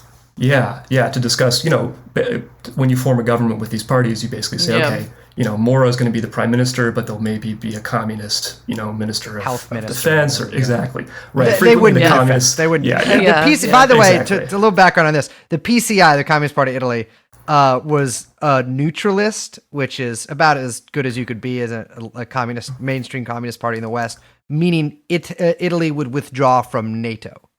Yeah, and even in the '60s, both parties moved right over time. But even in the early '60s, the socialists wanted to pull Italy out of NATO. So it was a fairly mainstream position for Italy to leave NATO. Obviously, it was not acceptable to the American elite. So they were not going to let the communists or the socialists be the defense minister. They'd get like health or whatever. Yeah. HHS or Yeah, transportation. exactly. But he's on his way to do this, and he gets kidnapped by this Red Brigade left-wing group. And it turns out that this group had been infiltrated by the CIA. Many of the leaders were connected to this Hyperion language school, which was a CIA front in Paris. And also the Carter sent a deputy assistant secretary from the State Department to go be the hostage negotiator. I can't remember what his name is, but he basically said that one of the things that they did was there was this crisis committee with this guy from the U.S. from the State Department and Francesco Cossiga, who was the Interior Minister at the time. He was also part of this sort of propaganda due elite group. They sent a false letter from the supposed left-wing terrorist that said that Moro had been killed already when he hadn't been. He was still alive. And what this letter was meant to signify to the terrorists is, we're not going to negotiate with you. You're not going to get anything you want, so you might as well kill Moro, which is what ended up happening. So whether they were directly controlled by the CIA, this supposed left-wing terrorist group, or not, they were forced into a corner where Cossiga clearly wanted Moro dead, and so just told the press, told the Italian public that he had been killed when he was still alive, and so they found him in his car. I think they symbolically placed his car Halfway. Halfway between the political headquarters of the PCI and the DCI. And to add on to that, I mean, what Ben's saying here is that this was a message supposedly sent from the far left to the more conciliatory left, right? And so this had a couple of different effects. First of all, they kill a prime minister. I mean, this I'm talking from the CIA's point of view. They kill a prime minister who was going to do something they didn't want him to do. And they're able to create splits in the left as well. I mean, the left doesn't often need help creating those splits, but those can certainly be divided with these. I mean, especially in the 60s and 70s when there was a real tension between street tactics and parliamentary tactics. In a lot of these groups, which I think would probably even call themselves ultra-left, and again, some of whom were groups that did good work, were able to be used by these intelligence agencies. We saw this happen. This happened over and over and over within the 60s and 70s in not only Italy but France and Germany.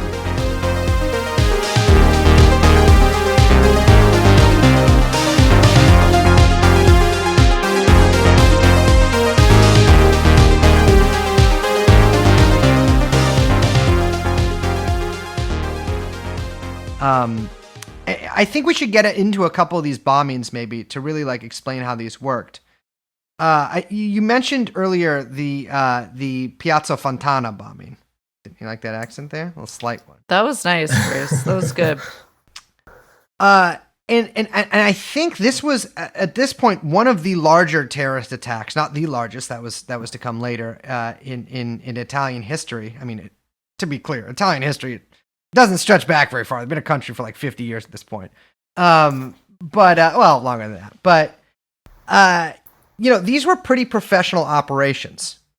Well, yeah. I mean, it was four very similar. They happened almost at the same time. I think it was just before Christmas in 1969. There were two in Milan and two in Rome. And they ended up killing over a dozen people, which, as you say, at the time was a pretty big deal. And it was blamed by the press and by the government on anarchists. They said that it was anarchists that had done it. they actually rounded up a lot of them, and one of them was killed during an interrogation. He was thrown out of a window. I'm sorry. He had a heart attack and fell out the window. Yes, I'm sorry. Right, he had a heart attack and then tripped over a rake. And as he was slipped. like grabbing his heart. Yeah, and being like, "I did the bombing." Yeah. Yeah, and then last just minute poof out the confession. window. Well, we wouldn't even know that. We actually wouldn't know. I can't remember that anarchist's name, but we wouldn't even know that except that a journalist who worked for a Communist Party newspaper was literally walking through the courtyard when this anarchist, I believe he was a railway worker and one of the heads of the anarchist Black Cross, fell out of the window. And of course, coroners figured out he was dead before he fell. But yeah, I mean, that was clearly a message too. Yeah, and they took one of the I think one of the bombs didn't explode, or there was some remains of it left over, and they planted it at an anarchist writer and journalist's house, to try to tie the left wing to it, and it wasn't, and we now we know, and they've admitted to it. It was the Ordine Nuovo, which was one of these right wing neo-fascist groups in Italy. Which was controlled by the Italian intelligence service, basically throughout this entire period. I mean, they said that they did it, on the orders of, I don't remember, the Italian, basically every 10 years, they shut down the Italian intelligence service for doing this, and then they make a new one with a different name. I don't remember which name it was at this point, but yeah, that's who they were working with. Yeah, and there's another case too where a member of Ordine Nuovo was sort of like the Italian terrorist version. The mainstream Italian fascist party was the MSI, which I think it's like Italian social movement or whatever. Alessandro Mussolini, who, by the way, if you're listening to this, your husband did get arrested for having sex with underage girls. I have not. So if you want to get drinks, we could fix things for you. Anyways, I do think she's hot. And her album's good. And that movie she made in Israel looks pretty good, even though I can't watch it because of BDS. But, so at one point in Ordine Nuovo, I mean, they were actually, these guys were really set on infiltrating the left themselves. And it often didn't work because there's only about 500 members, like full-fledged members of Ordine Nuovo. And they were pretty well known. They were sometimes given truncheons by the police to go break up strikes or left-wing rallies.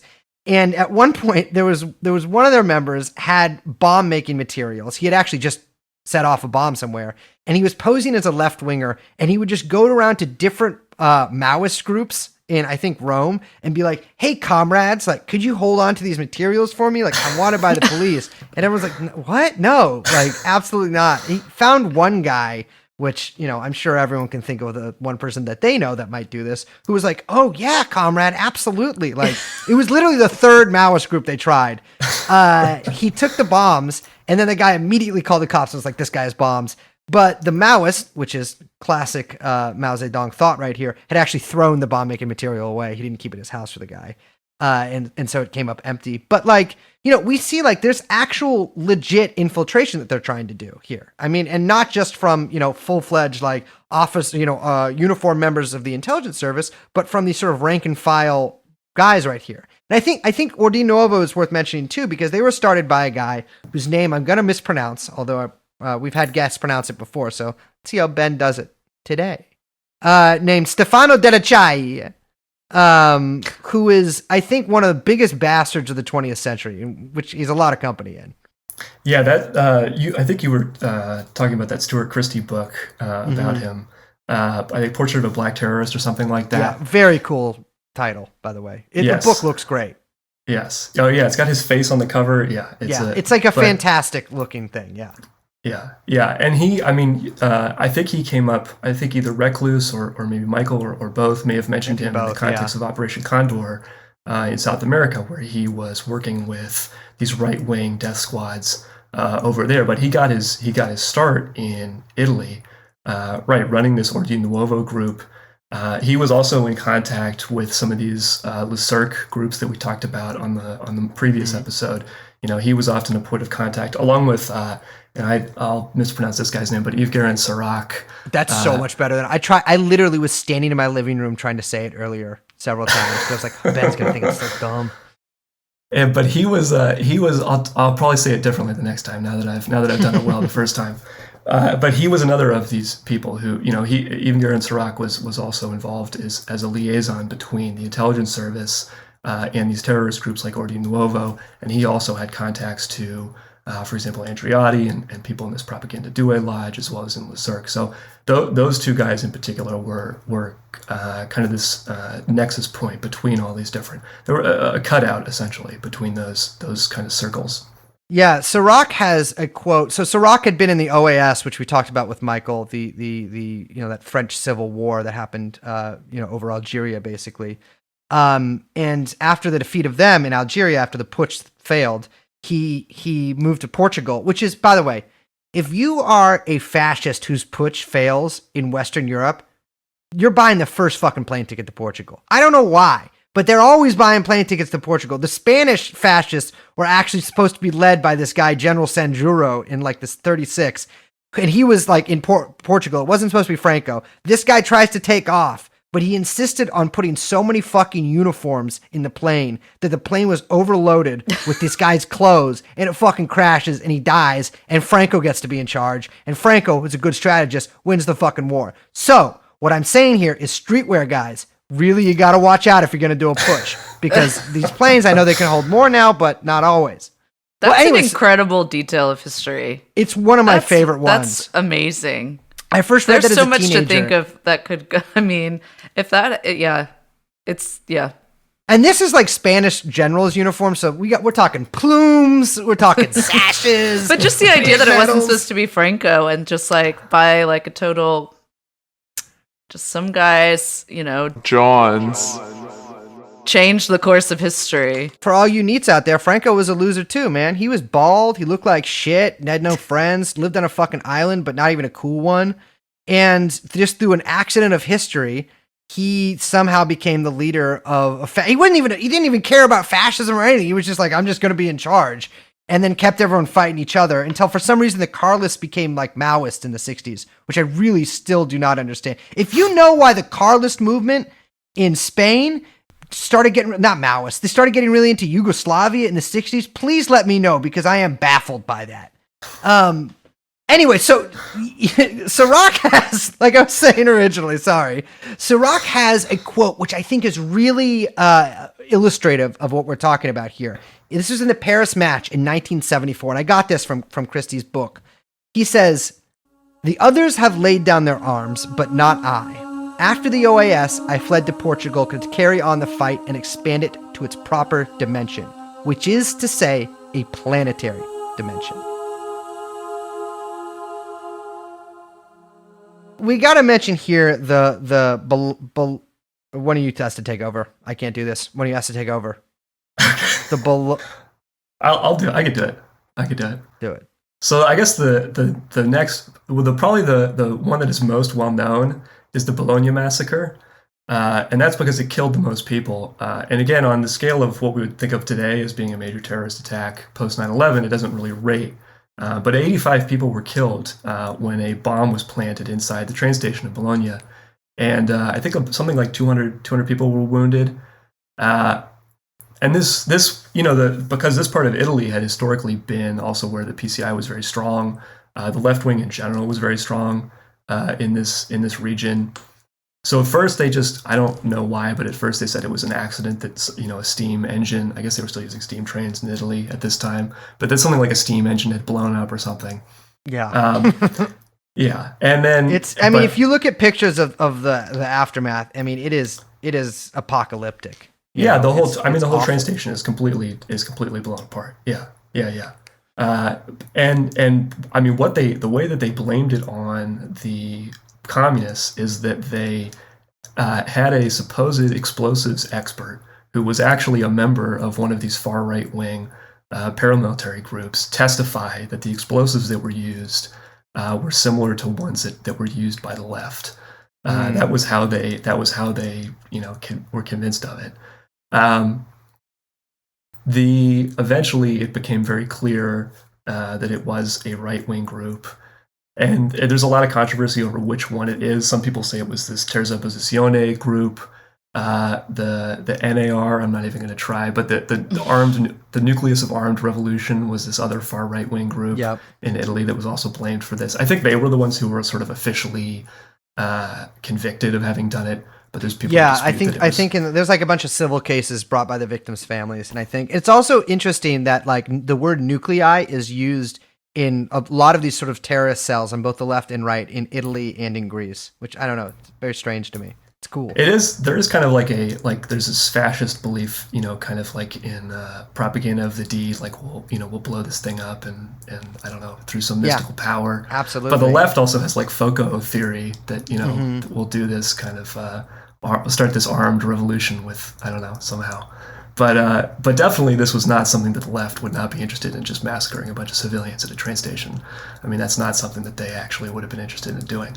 And this, I mean, Licio Gelli, who is director of the Propaganda Due Masonic Lodge, comes up again and again in these investigations when the Italian Senate is trying to figure out who did this. A lot of different avenues of investigation lead back to the P2 Lodge and to Licio Gelli specifically, and through him, I mean he's one of the sort of the key cutouts for these for the CIA, Italian elite, Italian intelligence service connection. So I think it pretty clearly points in that direction that those were the people who were responsible for this. Yeah, we sort of talked a little bit around P2, but we should probably get into actually who these people were, because that's like one of the weirder organizations in this entire tapestry. And they're very much at front and center and like you said, with a lot of these different attacks. But can you explain a little bit about Propaganda Due? Yeah, that's a good point. Like, I don't understand, why is a Masonic Lodge running this Italian political operation? Not just Italy too, but there were similar lodges, although not as prominent in basically, I mean, it was P2 for a reason. There were other Ps too. They're way less known because we know about P2 because of documents actually being found, and we only see sort of oblique references to the rest of it. But it's funny too, because first of all, a lot of these guys are super Catholic. And you're not really supposed to be in a Masonic lodge if you're Catholic. And in fact, secret organizations that you have to take an oath to join were banned in Italy at the time, which makes it very strange too. Yeah, I mean, it's also like that mafia connection, right? Because that's obviously like the target of absolutely. the ban, is to try to get these mafia affiliated, civic organizations. But yeah, so Propaganda Due was ostensibly a Masonic lodge. It was really basically one of the back rooms in Italy where a lot of these political machinations were discussed. I think like you mentioned, Brace, like we don't know everything that went on with this group, but one of the things that they definitely were running was this Gladio operation. I mean, they were really the ones who served as the intermediary between, as I mentioned earlier, the CIA, but also just a way for the Italian elite to discuss this stuff. So some of the big members of this, we've mentioned Giulio Andreotti a bunch. He was defense minister. He was prime minister of Italy, all at various periods through this, from like the late 50s to early 90s. Another one was Francesco Cossiga, who I mentioned earlier. He was the interior minister, definitely responsible for a lot of this. But then you also have industrialists, people like Carlos Possenti, who was one of the big financiers in Italy, owned Fiat and a bunch of other industrial companies in Italy. So these people were also connected to Le Cercle, which was, this kind of the international elite organization, particularly European at this point in time. So they had these connections as well to similar types of people in other European countries. This really was the elite group and sort of where the, because obviously why don't you want the communists to be in charge of Italy? Because you don't want to harm the Italian business concerns, right. Is a big part of it. But part of it is, the sort of geopolitical considerations as far as the U.S. is concerned. They don't want the Soviet Union advancing in Western Europe. But a huge part of it also is, the industrial concerns do not want workers unionizing or getting paid more, or God forbid, running the government and nationalizing companies. They definitely don't want that. So they have a huge stake in wanting to ensure that Italy stays right wing. And so, part of the way of doing that is being in contact with people in the military, people in the intelligence service, saying, hey, can we make something happen here? Yeah, and I think it's good to mention too that like there's also a lot of people in the media on this list, including ironically a journalist who at one point was actually reporting on P2 and Gladio and got assassinated for it. But yeah, I mean, the P2 list basically is a popular front of everybody in Italy who would not want a more prominent role for the working peoples of Italy in the government, God forbid, to run it. And so it's really something that they create these organizations. And like, I want to be clear here. We're talking about specifically Italy because Italy is such a good test case because we know so much about it. But this was happening in every single Western European country. And you can be sure that a version of this was happening here too. I mean, you could argue that a version of this did happen here as well.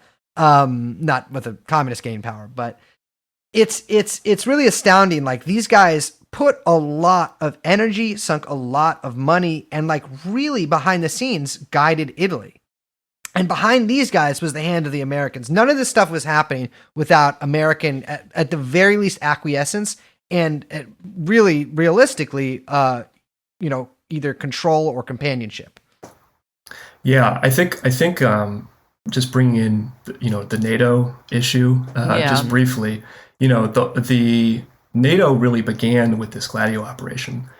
Even before NATO existed, there was this Western Union that was this like sort of informal union of the former allies, kind of the Western European liberated countries immediately post World War II, and they basically immediately started forming these secret armies, and it was integrated into NATO. But obviously, if the framework that your means of controlling the political process is NATO, you have to make sure that Italy stays in NATO and never leaves NATO. And so one of the, as you mentioned, Brace, earlier, one of the big political positions for the left in Italy was that Italy should leave NATO. So certainly the Americans, did not want to see that happen. They wanted to make sure that, because this was also, this was a way for the Americans to control the Italian political system. So they don't want Italy to leave NATO. That's the structure within which they're able to do this and have this secret army. So look what happened when de Gaulle left. I mean, he did not. Well, yeah, exactly. They freaked out, and it probably legitimately did. I mean, it did militarily weaken the alliance. France ended up having a completely separate, defense. In theory, they would not have joined a Western European war with the Soviet Union. They would have had their, they would have maybe formed their own peace with the USSR. Who knows? So the U.S. definitely didn't want to see that spread, and in particular didn't want the communists and socialists in charge. I mean, so much so that there was even, when we're talking about these events, I mean, there was even a failed, or not a failed, but there was a coup, a planned coup attempt that ended up not going through, which we can kind of get into why. But that's what we call the Borghese coup. And I think when was that? That was like 1970, maybe 1972. Yeah, I think it was 71 because he was inspired to do it by the second Grand Funk Railroad album. So I was connected to that. Borghese's wild because, first of all, it's one of the few names that we've said that I can pronounce. But Borghese was a real Otto Skorzeny type motherfucker. He was literally the Italian Otto Skorzeny. He was in charge of, I think, Italy's what they're called frogmen, which is essentially their Navy SEALs. And I want True Anon fans will know this, longtime listeners will know, we are 100% against all Navy SEALs, no matter what country. Almost as bad as paratroopers. Oh, absolutely. Yeah. God, we'll talk about this after. But Recluse's series on like the special forces of worldwide is fantastic. It convinced me that I'm definitely no longer paying my Green Beret dues. But yeah, the Borghese was like a son of a bitch. I mean, he was like an Italian fascist. The Italians famously, people always give the shit to the French for like surrendering and waffling and switching sides. The Italians were really like, they were not sold on fascism by 1943. And so when Mussolini is rescued by Otto Skorzeny and creates the Salo Republic in the north, Borghese also goes up there and becomes essentially like a state terrorist for the fascists. 1945 comes along, and I believe he is, you might have to take it from here, but he is captured by left-wing partisans. Yeah, because I mean, this was a time period where sort of left-wing partisans were engaged in really a liberation, like trying to liberate Italy and the Salo Republic from the fascists, from the Nazis. And so Yeah, Borghese he's leading death squads, essentially. They're going around and massacring just civilians and massacring left-wingers. He gets captured, and this is, they had just strung Mussolini up at a gas station, I think. Much to the Americans' disapproval then too. Yeah, Boy, they were not happy. They actually tricked the Americans. Were like, "Oh no, Mussolini's here," and meanwhile they're like, "All right, we're just gonna shoot him." Yeah, and so Borghese gets captured, and they're going to do the same thing to him for murdering all these people. And it was Angleton. Angleton found out about this and sent a jeep. They put Borghese in an American military uniform and put him on a jeep and drove him to a safe house in Rome. And then they basically kept him. He's kind of like the Nigel Farage of Italian politics, where he's like never. I don't even know. But he's like legit, aristocratic, basically royalty. He's a count. Yeah, he's like a count. He was from one of the families that sided with the Pope after the Papal States were encircled and forced to become part of the Italian Republic. Like that's how reactionary that family is. Oh, also I was wrong. He's a prince. I just said count because it sounds scarier. But he gets they basically put him on ice and keep him around, in the event that there's a coup and they need somebody to come in. He's going to be their, he's going to be their figurehead. He's going to be their Pinochet. And they try to do that. I think it was 1971. They basically put all of their sort of right-wing fascist groups. They had elements within the Carabinieri, which is like the Italian gendarmes, or kind of paramilitary group. I don't know. We don't really have that in the U.S., but there's no real equivalent. But it's like if the FBI had an office and a presence in your town and drove around and arrested people. Yeah, which they kind of do now, I guess. But I guess that's true. Yeah, it's basically like that. Like so they were about to do it, and supposedly there's a few sources that say that Nixon decided to call it off at the last minute. Mm-hmm. And supposedly that the Soviets had found out about it and that they were, taking some kind of action. I don't know how much I believe that, but in any case, it definitely scared the left. And there have been other instances before this where, there was an attempted coup or a planned coup or a threatened coup to sort of keep Aldo Moro in particular in line and to sort of keep the left out of power in Italy. I think like a good, well, not a good, but the closest analogy, I'll say that, is kind of like, I think, people right now can feel this has been a hot summer, as you might call it. And it's getting to be a hot autumn as well. And to be clear, I don't think there's gonna be a coup in America or anything, but you can feel it building up to something.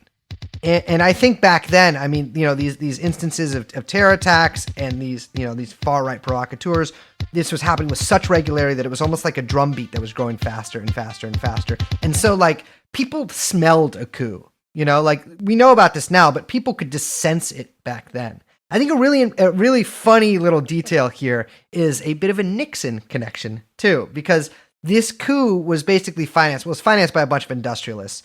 But there were a couple of guys, one Pierre Talente and another guy who was an MSI, a fascist MP named Luigi Turchi, who would go around basically collecting funds from Italian industrialists, a little bit of coup money here and there. Both of these guys were later members of CREEP, the Committee to Re-elect the President.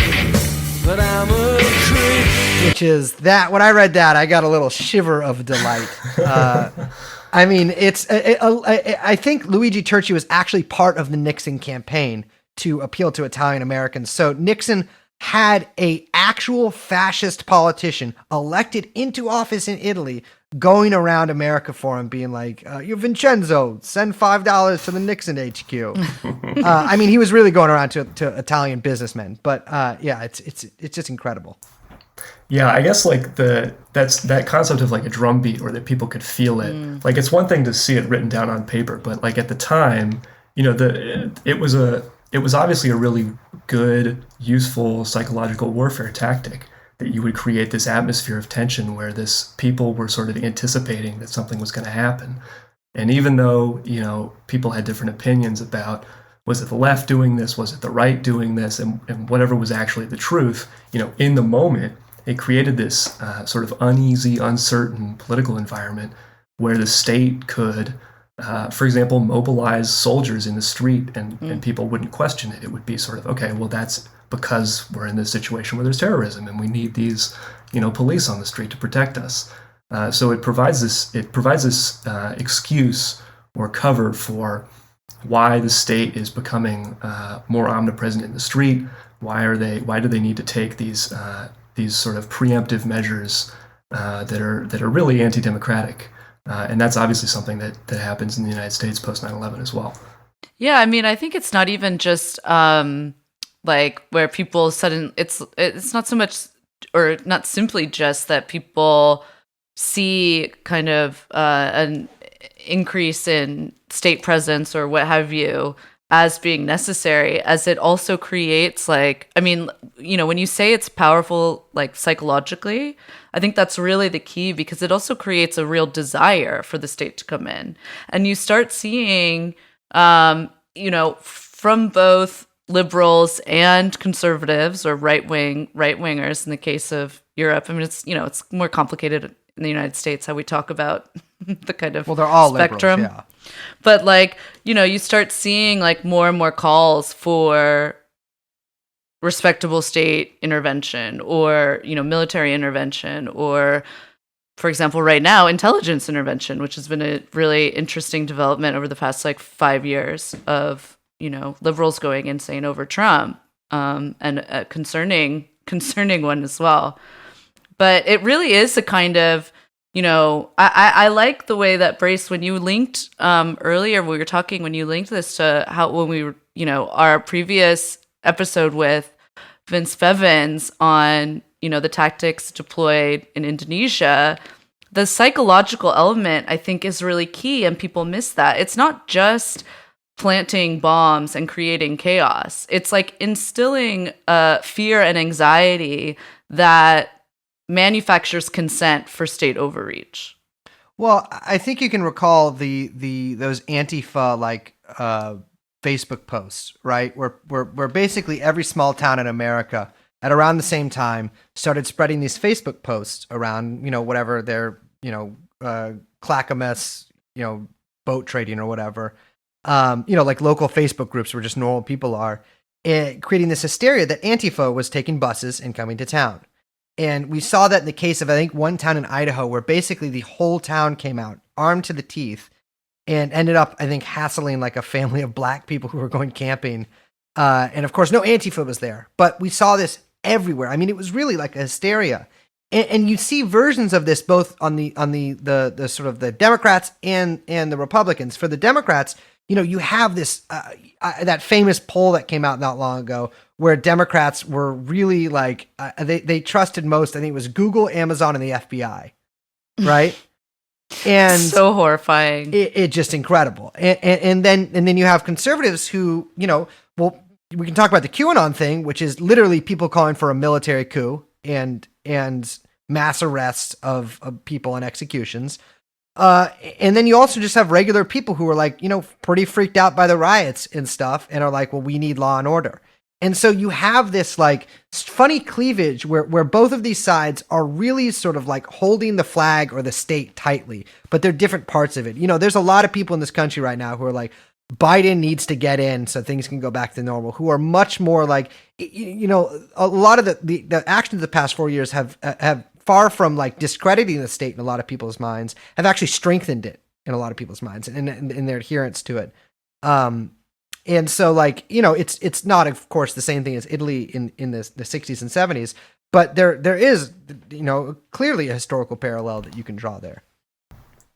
Yeah, I mean, going in the other direction, you guys have talked about Operation or the Phoenix program that was used in Vietnam and became sort of a game plan that was adopted by domestic, policing. William Colby was the architect of that in Vietnam, later became the CIA director, but he got his start in Italy, running Gladio in Italy. So there's definitely a through line from these tactics of political destabilization via false flag to the flip side of it, which is direct security enforcement by the state, where the state is rounding people up, throwing them in prison, interrogating them for being, left-wingers. Exactly. It's a kind of different way of achieving the same thing and under different political constraints, but it's definitely part of the same overall strategy. Well, we can look too about the case of Brandon Darby, right? The famous incident where I think it was like the 2008, or I can't remember exactly when, but it was a Republican National Convention. This guy just shows up and is like, "Look, I gotta to this left wing group," and says he has a trunk full of Molotov cocktails. Would you come with me and let's throw them at some cop cars, and gets them arrested. Now is like a big time journalist for Breitbart. I mean, these tactics work. Like they don't retire them just because they finish one operation. They work and they refine them and they keep them. I mean, that's a big theme of this series is that they're not going to throw away something that is very effective. At least not as effective as this. Well, I was going to say, even when they're discovered temporarily, it doesn't matter. It still will work true. again in the future, even if people know, oh, in hindsight, that was a false flag attack or that was a political manipulation by the government. It doesn't matter. That tactic still works. Yeah. And we can even see, like, we mentioned there was a few coup attempts in Italy. I mean, there was another one that happened a few years later. I think it was like the commander of the secret services and the commander of the Carabinieri, like he was either both or he went from one to the other, created something which I think is actually a very beautiful name called the Rose of the Winds Executive Council of Social Salvation, which, to be clear, like kind of does sound like an Avakianite offshoot or something. But like this guy was part of this P2 sort of deep state. He created this like. The Carabinieri at this point were becoming much more militarized, which also might sound familiar to many of our listeners. Thinking of the DHS and a lot of police departments, but specifically the DHS, which is now becoming like a national police department. They start getting things like tanks, and for some reason, these policemen are learning how to parachute. And this was exposed in 1974, and a lot of the plotters were also exposed. And this guy, a right-wing Italian trade unionist named Robert Cavallero, said, I think a surprisingly open quote, "We have opted for the strategy of tension, for it is necessary for us to create a desire for order in the man in the street. The organization has a legitimate role. Its role is to prevent our institutions being placed in jeopardy. When trouble erupts in the country, rioting, trade union pressure, violence, etc., the organization goes into action to conjure up the option of a return to order. When these troubles do not erupt of themselves, they are contrived by the far right, directed and financed by members of the organization." Yeah, I mean, I think that really says it all. And the people... people in the political leadership, we can talk about why they actually did do it and that it was to advance their class interest and all of this, but their own ideology around it, simultaneous to these attacks happening, this Le Cirque group and Brian Crozier are producing anti-communist propaganda that's being distributed particularly amongst elites, members of parliament, senior industrialists, convincing them of the threat of communist subversion within their governments. And so the individual who is just on the street, doesn't know what's going on, may not have all the details, but obviously if you're an elite person, even if you don't agree with what's happening, you may catch an inkling, but you're primed. Even these elites are being primed to accept it with all of this anti-communist propaganda that the far right of the elite was producing during this time period. Well, this sort of reminds me too of the just absolute hysteria about Islam and about Sharia law. That really, I mean, I guarantee you, in the year 2000, if you'd asked the average man on the street what the fuck Sharia law is, and or asked them where Iraq or Saudi Arabia or any of these countries are, they would have told you to fuck off. They don't know. I mean, why should they? But we see like a real repeat. I think people are like expecting this to happen in the exact same way, where like the government starts warning everyone about socialism. And obviously Trump has said some unkind words about socialism. But really, like, we can see like a direct line from the way that communism is treated here to the way that Islam is treated later in the present day. I mean, where it became this really just mass hysteria, and there were people being beaten, usually Sikhs for some. People love shooting Sikhs and being like, "Oh, I thought he was Muslim." But it's really astounding. Like, I mean, and that came out of this same primordial soup. Like, that's the, you know, they use the Crozier method. Yeah, they like, you have this, I mean, obviously, because we're talking about this in the context of 9/11, you have this false flag terrorist attack. You have to give people a narrative for what happened. You can't obviously say what actually happened, so you have to give an explanation for what happened. So you use the media apparatus, you fill it with all of your propaganda, some of which, the groundwork has already been laid, right? Like we talked about that article about the idea that Al-Qaeda would be able to make anthrax in a cave. That article came out a week before 9/11, right? So you sort of lay the groundwork, give people this expectation that this is going to, something like this might happen. And then, you have these nice cleavages where kind of the in the know crowd says, "Oh, I just read this article." It's very, it seems silly. This Jeffrey but this is Goldberg article works. is really prescient. Yeah. Right. Exactly. And I mean, it sounds very like silly almost, but that's literally how it works. They, they sort of have this media operation ongoing. So the same thing is happening in Italy at this time, right? They're sort of, you have these terrorist attacks that are being done by the state, blamed on the left. Simultaneously, you're creating this propaganda that's being, through all of the mainstream, newspapers are all saying, oh, it's the left, it's the left wing, it's the communists doing this. So it's both parts of it have to be sort of active at the same time. I mean, you can trace that back to, we talked about Operation Northwoods before, but I think a really famous instance of this is the Maine explosion in Cuba, when the Maine, which I believe was a cargo ship, exploded because, well, either intentionally or unintentionally in its hold. There was some sort of explosives in its hold, and it wasn't the Spanish, but American newspapers, I think led by Hearst, created the famous "Remember the Maine" thing, and basically created this media excuse to get into the war that America really wanted to get into. I mean, they were ready to sail for the Philippines and have the battle for Manila Harbor like the next day.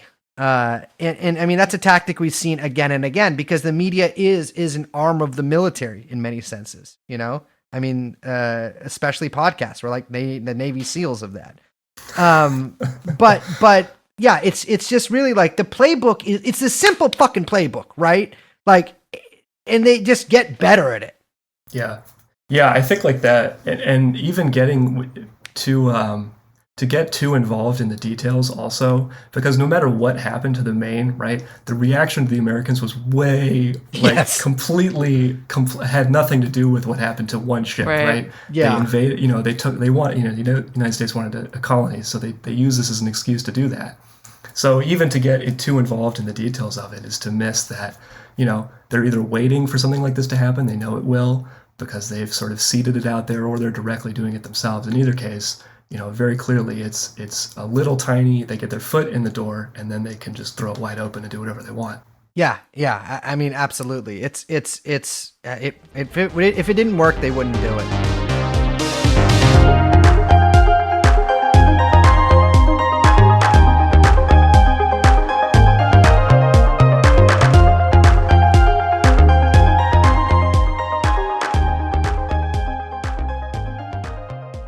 I think, we've been talking a lot about Italy, and Gladio is, of course, like mainly associated with Italy. Although lately, I think Belgium, which we're going to talk about right now, has gotten a lot more attention. But to be clear, like when Ben earlier mentioned the mafia as well, and organized crime, we're about to talk about some criminals right here.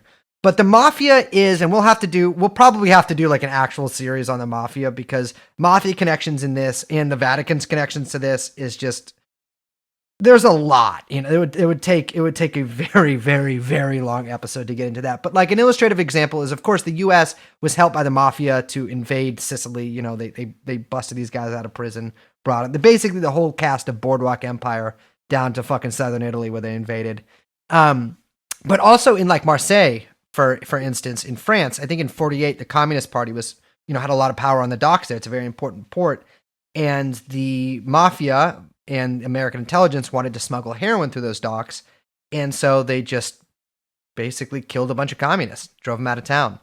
And we see that like connection between criminals, between organized crime and smaller criminal gangs in the far right just constantly during this period.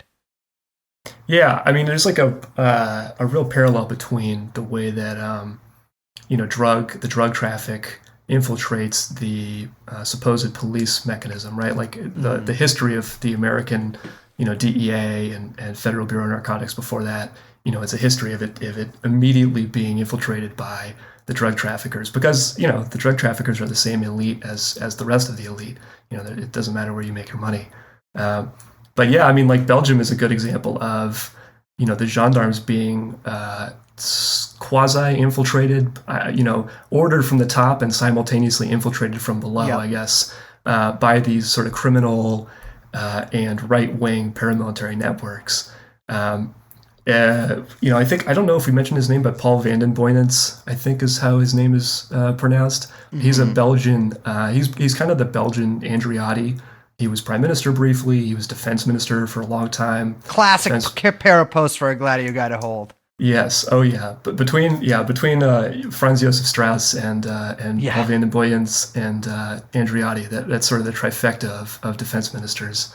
And he was, in addition to, of course, being a notorious pedophile, he was connected to the Dutroux affair. He was implicated by a couple of testimonies. He was also very closely connected to this Le Cercle, European and international elite right-wing organization. He was sort of the Belgian representative, most senior Belgian representative of this group. And he had a lieutenant working for him, a guy named Florimond Daman, who was also connected to Yves Guérin-Serac and a guy named Emile Le Cerf. And Le Cerf was this Belgian, he technically, I guess, his sort of front or where he drew a paycheck from was these magazines that he was running. These were far right-wing propaganda magazines that were very popular. There was sort of this group, or maybe like milieu of kind of veterans, intelligence and military veterans, gendarme veterans, as well as active duty members of these groups who sort of met in these shooting clubs as sort of a social place where they would meet. And so between those sort of shooting clubs and this magazine, these right-wing magazines, of a number of different right-wing paramilitary groups emerged that basically had infiltrated or included many members who were in the gendarme. So the first was, I think, a group called the Front Jeunesse or something like that. Mm-hmm. Jeunesse is doesn't it mean young? Yeah. And this is kind of a theme, because in Germany, a lot of the early Gladio groups were also like the Deutsche Jugend, Bund or something like that. In France too, there was June Europe.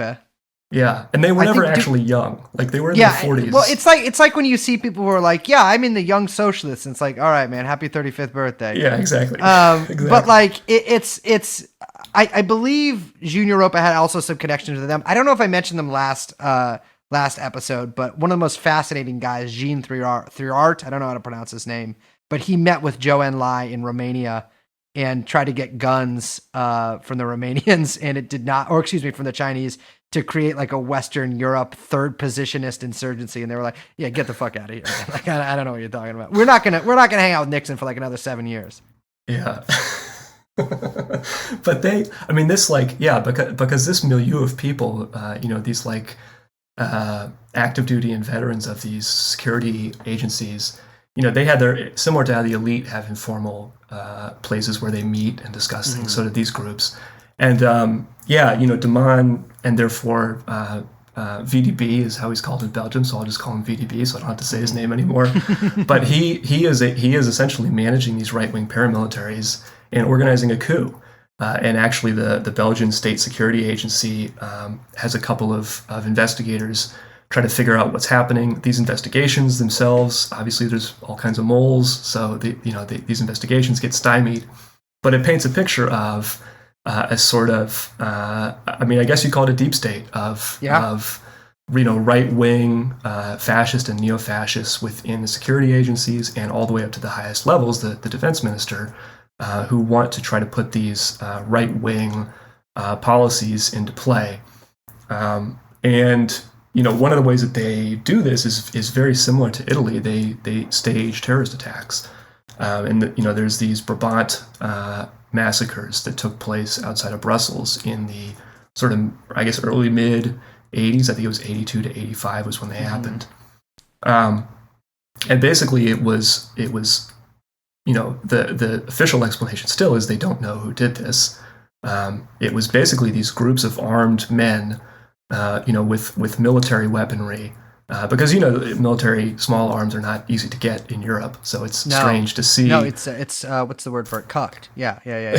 Exactly. So when you see, you can go into a Walmart and see a SPAS 12 in America, but in Belgium to see a guy with a SPAS 12 coming up to a supermarket, that's a little shocking, especially when he starts. To be clear, the Belgian government recently released a picture of one of the Brabant killers with the SPAS 12. I think it was earlier this year, asking for people to identify him.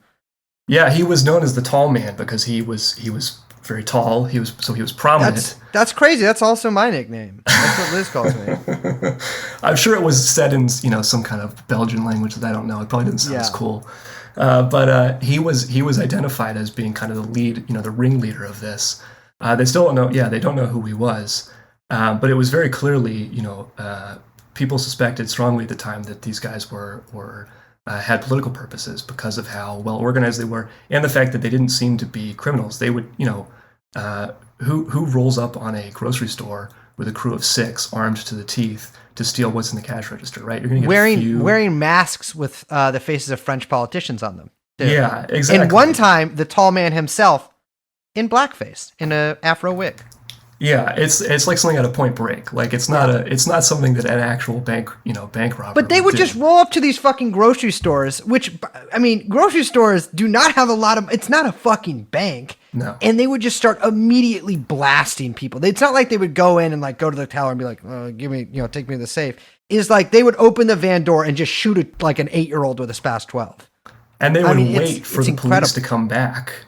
And they would be there sitting, waiting for the police, and the police would show up. They would start firing at the police as they drove away. I mean, they wanted to create the biggest spectacle that they possibly could. But they also did things that were very suspicious, like they attacked and stole military equipment from a gendarme warehouse, and very, very few people would have known that equipment that they stole was there.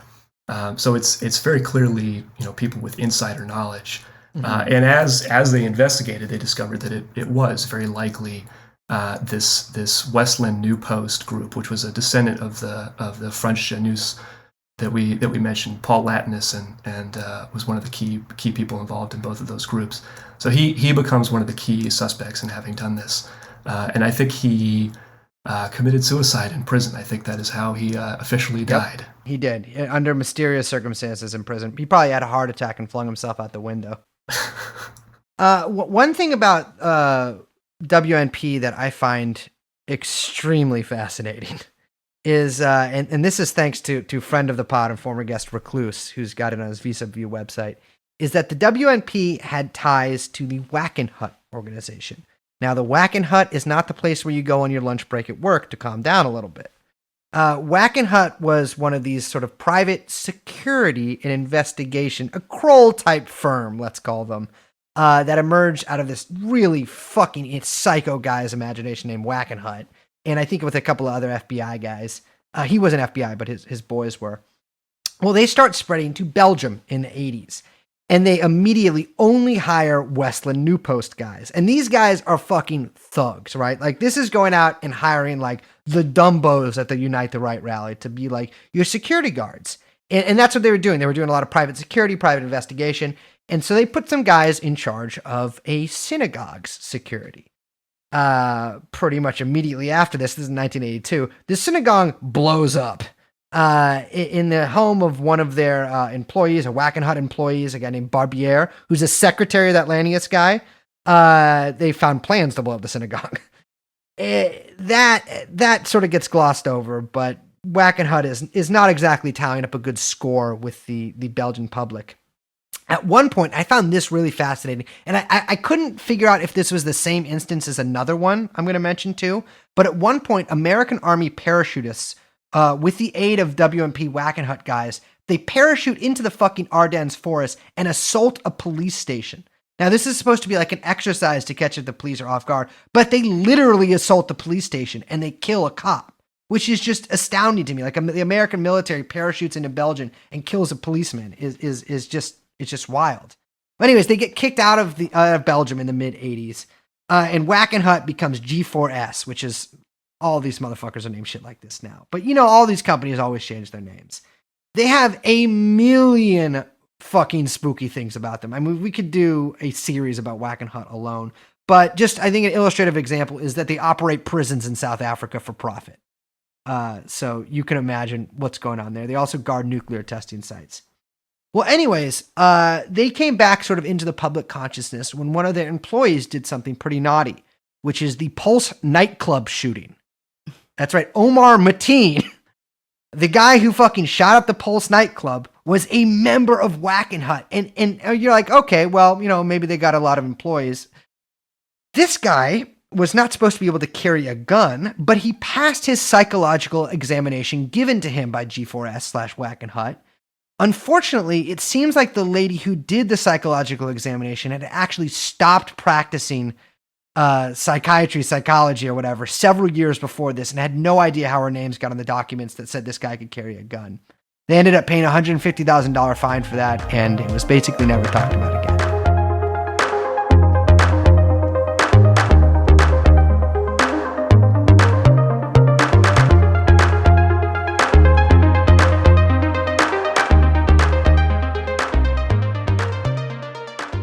Well, so far we've talked a lot about Italian Gladio. We've talked a lot about Belgium.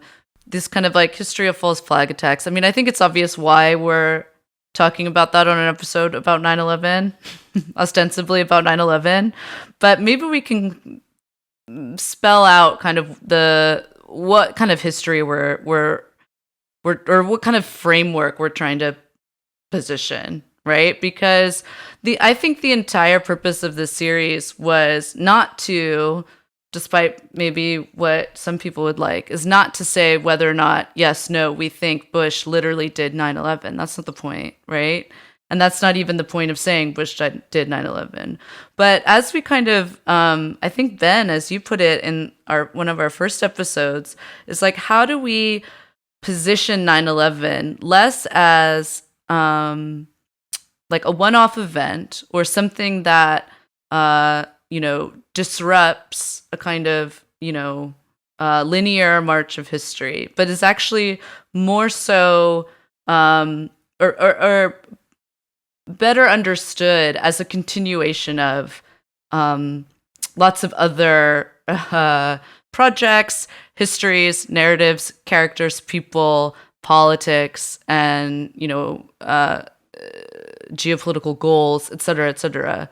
And I think, we tried to do that. I think when the way we sort of talked about the Bush family in the first episodes, in the first couple episodes, and, kind of larger US goals in the Middle East region. But I do think that I think it was important for us to do this episode so people understand that, even thinking of the possibility of 9/11 being a false flag attack is not in any way out of the realm of possibility or in any kind of like zone of quackery, right? Yeah, I think that the early we mentioned this sort of Alex Jones or Sandy Hook association with the phrase false flag, and it's sort of whatever is the truth about that particular event, it became a sort of you can't talk about it, you can't say it. It's literally it's literally offensive to try to claim that something is a false flag. Right. It offends people when you say that. Some people, but I think through these examples we've talked about, this is a common military and political tactic that's been used all over the world, all through history, and to speak about Gladio in particular, post World War II, there's a very clear group of people in charge. There's this owning class that has, post World War II, a particular American inflection. They want to manage world politics. They want to ensure that their businesses are not interrupted. They want to ensure that the United States dominates the geopolitical situation so that this particular elite can make lots of money. And this tactic of creating this environment where, first off, your opponents are discredited because they're associated with killing civilians, and simultaneously it creates the excuse for your state apparatus to intervene in every possible way in people's lives. And that's it has its I guess you would say its current incarnation has maybe some of its origins in Gladio. I mean, these were literally some of the first post-war political manipulations of that type. But 9/11, I think, is another clear example of it.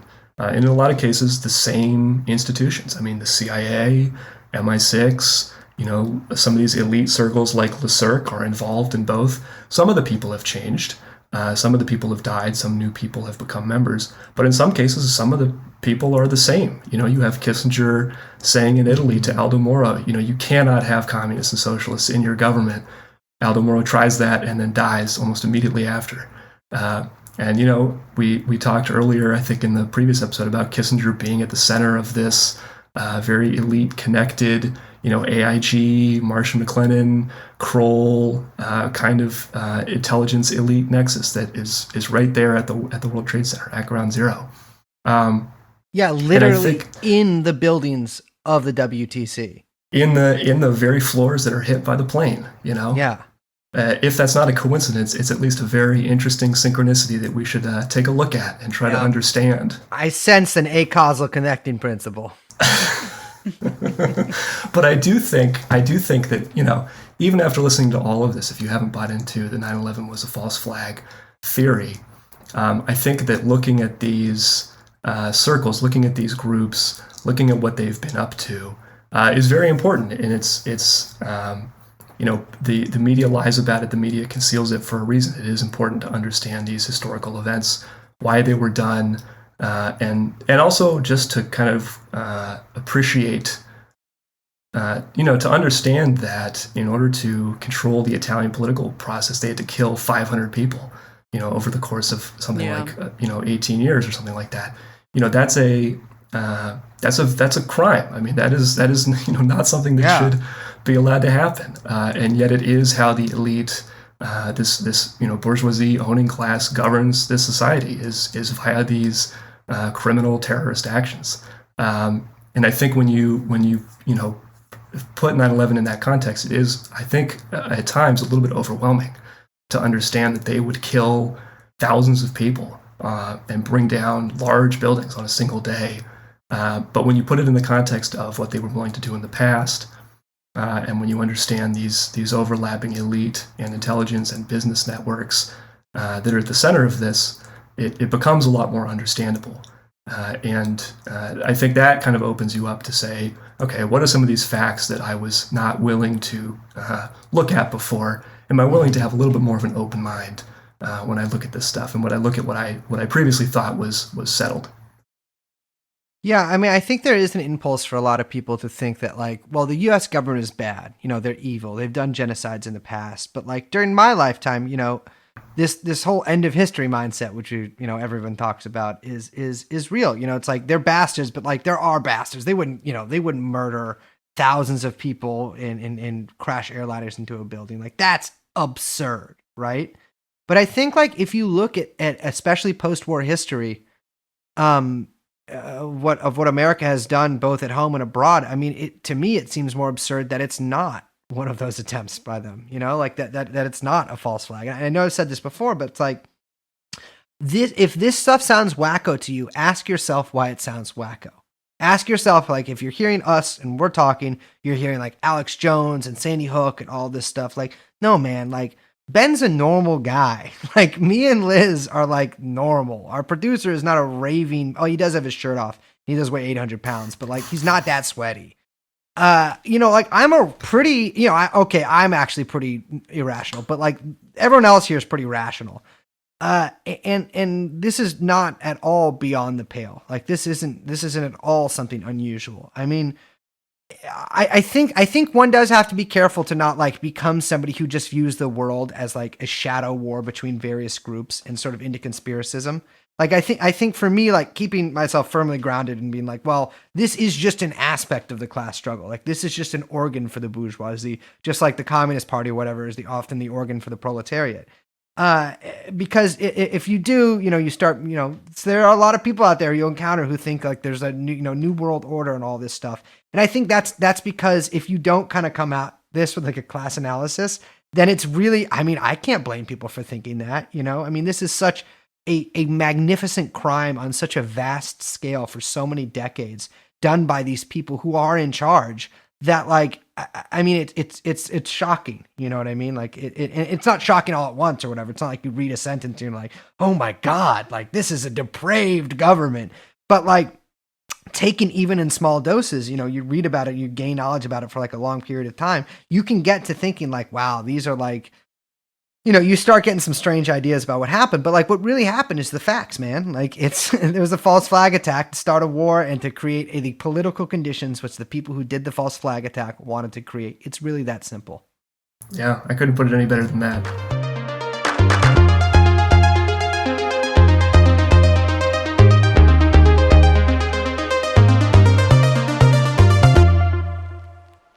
Well, it makes me sad that on today, September 11th,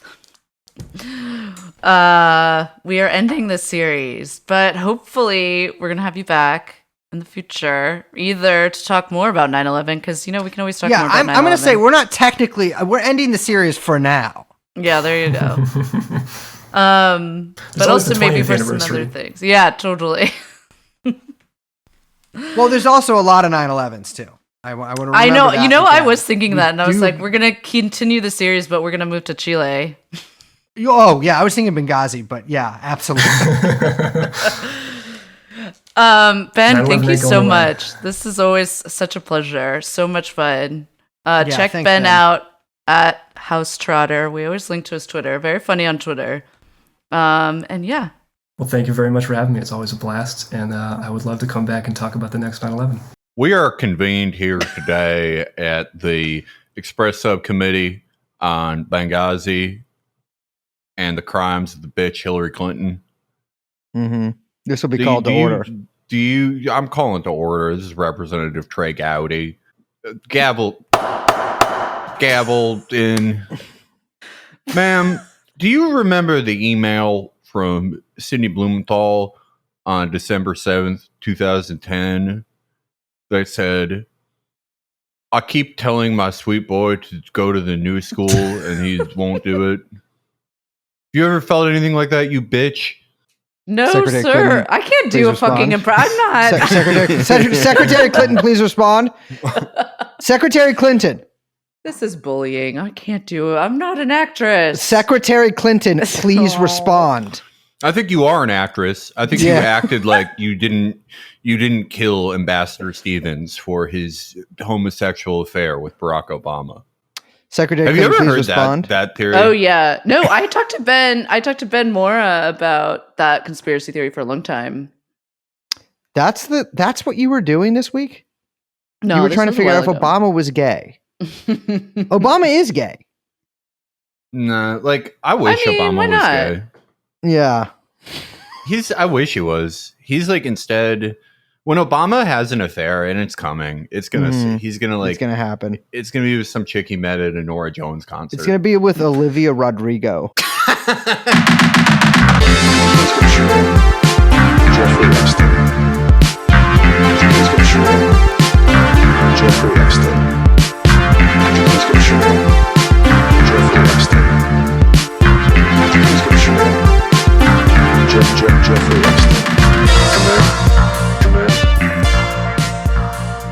Epstein. Obama's been grooming her since like 2015. Yes. Awesome. No, he's not gay though. It's like, if he was gay, I don't know. He would have really fucked that guy in Peoria. He did not. Do you remember that when the guy was yeah. Barack Obama smoked crack while I blew him in a limo. Yeah. They used to parade all those guys out. It's funny because actually, this is a good transition into the episode, because going through all this, I was like reliving the Obama years, and there's so much shit that I fucking forgot. And that is actually one of them. I remember they used to trot out all those kinds of people. There was other ones that they tried before, that they tried after that too, I think. Like, the people who'd be like, I knew Michelle when she was a man. Yeah. That was a big thing. Yeah. There was like a significant portion of people who were like, because I always thought it was a joke, but like you'll see people be like, yeah, she like has like a not only a penis but like a sizable penis. Like you can see it. Like there It were can't people just who be a like normal penis. Yeah, like they were like, They "Look, should have been like, she's she got has a really small penis. Yeah, she's got, like Obama's. Oh, excuse me. Yeah, Michelle is a man, but like she is not packing heat.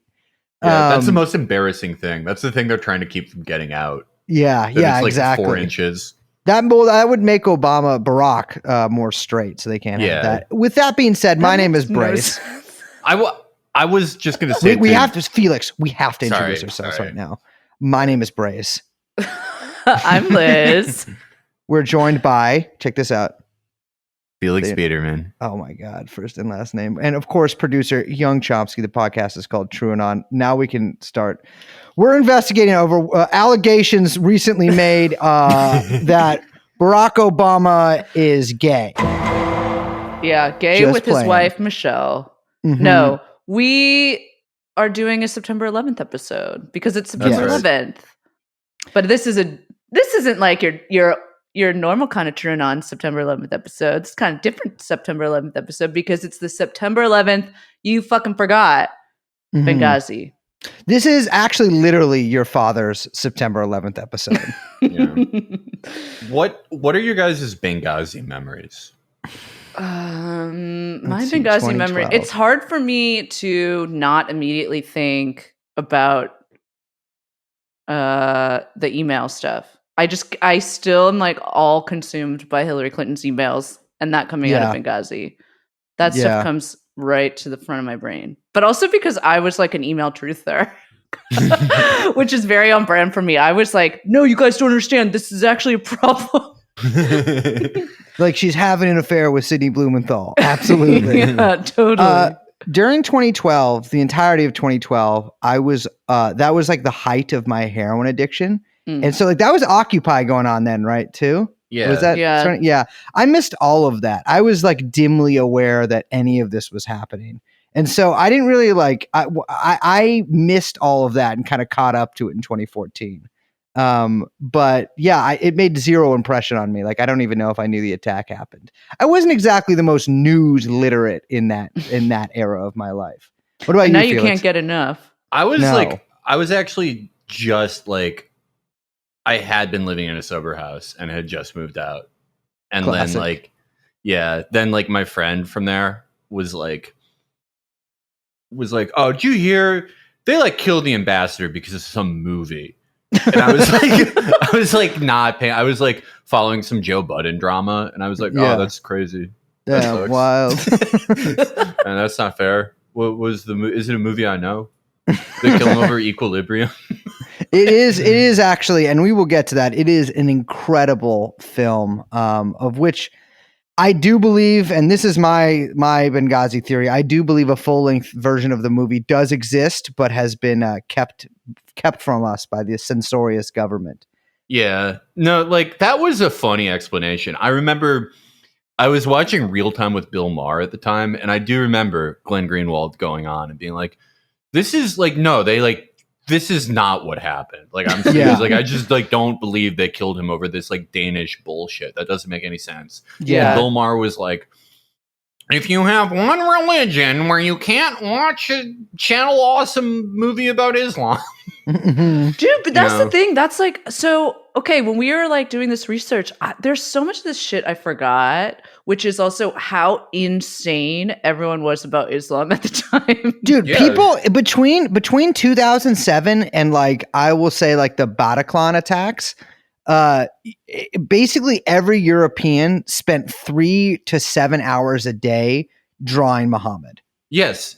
There was like, you could, up until like, say like 2016 probably, you could get into like the op-ed of the New York Times or anywhere with an Mhm. article that's like, you know, the world has an Islam problem. Yeah. You could just write like Robert Spencer type shit, like Pam Geller type shit. Yeah, And it was yeah, just yeah. like totally okay to do. Like Yeah. it wasn't definitely not like the full like mainstream opinion on that, but it was like maybe more insidiously, it was okay for sort of like, you know, center liberal to center right people just to be like, hey, you know, I'm not Pam Geller. I don't think we need to kill like 10% of all Muslims, but like, you know, there's a problem with Islam that's specifically because of how they're bad people, Yeah. which is like, if you look at it in the backdrop of everything that was going on with what we were doing in Syria and Libya, is hysterical in retrospect. Insane. Yeah, I mean, that's really the crux of this episode, is we are making the case that America deserved 9/11. This is like, as we will lay out for you in this episode, literally everything that happened was, I'm victim blaming here, was not only the people who died's fault, but also the fault of one Hillary Rodham Clinton, who is, by the way, definitely, at least, I think Sidney Blumenthal also wants to have sex with her, which I can get into at length for like a several-hour side episode I'm doing on my own. That's the one thing I won't moralize about with Benghazi. It's like, I get it. Yeah, I get it. I mean, yeah, she's like, you guys Hillary are both did old. 9/11. Yeah, 100%.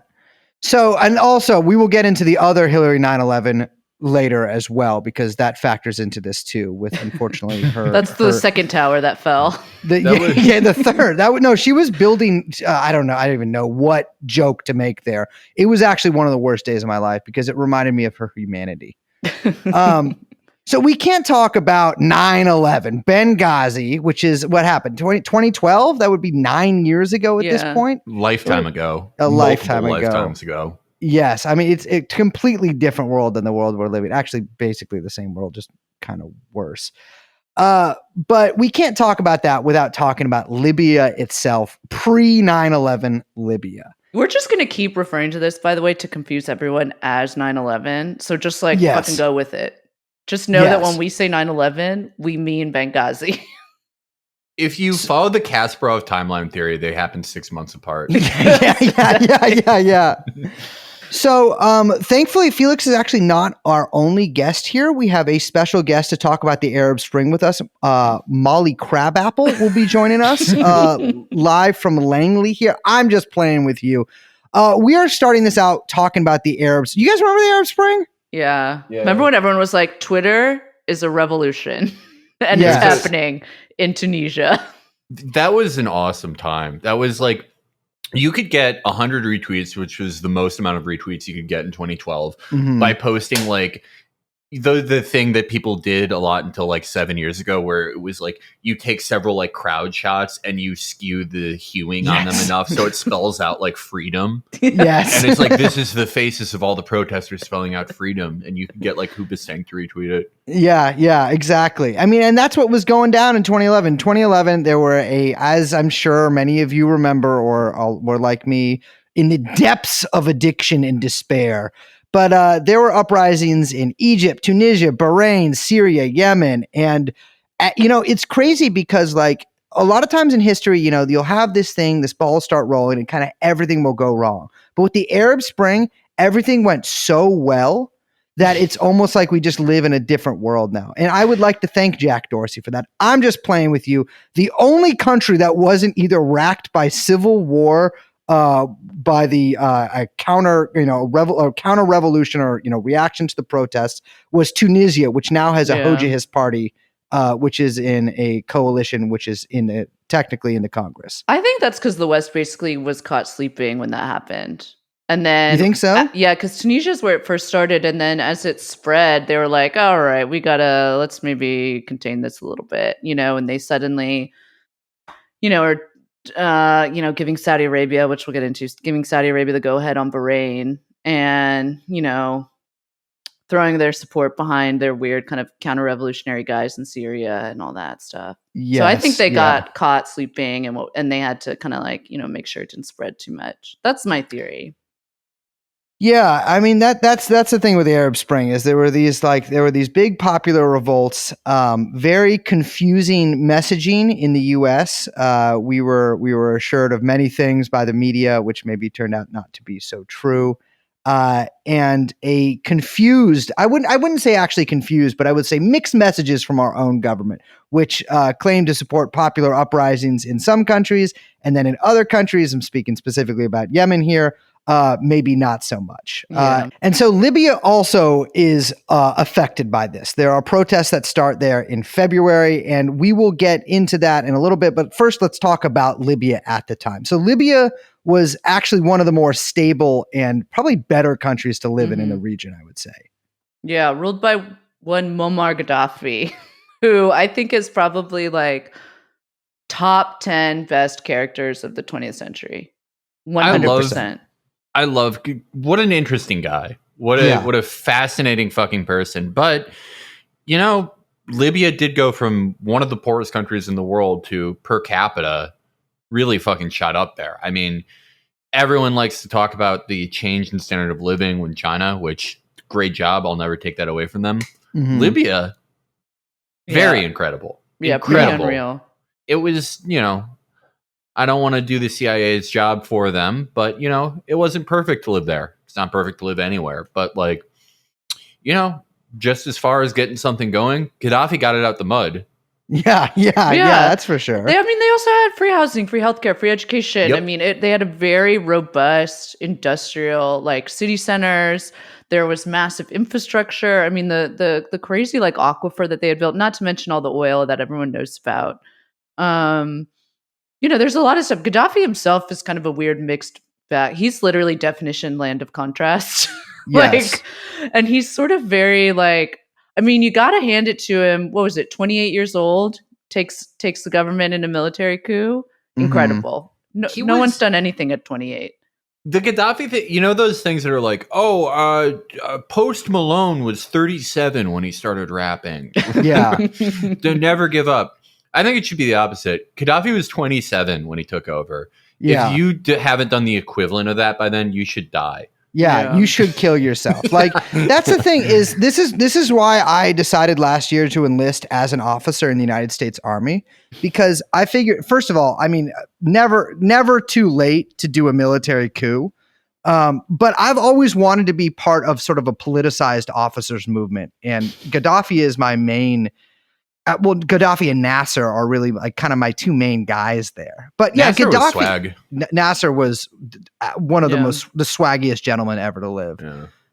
But Gaddafi was by 2012 something I will not a relic, but he was a lot more alone than he had been in the past, and had consistently, especially since 9/11, made a lot of concessions to the West. He had sort of a similar, although as we see, perhaps it was only his enemy in there was quite a lot of jihadists in certain parts of Syria, especially eastern Syria where Benghazi is. And he collaborated with the U.S. government and with NATO in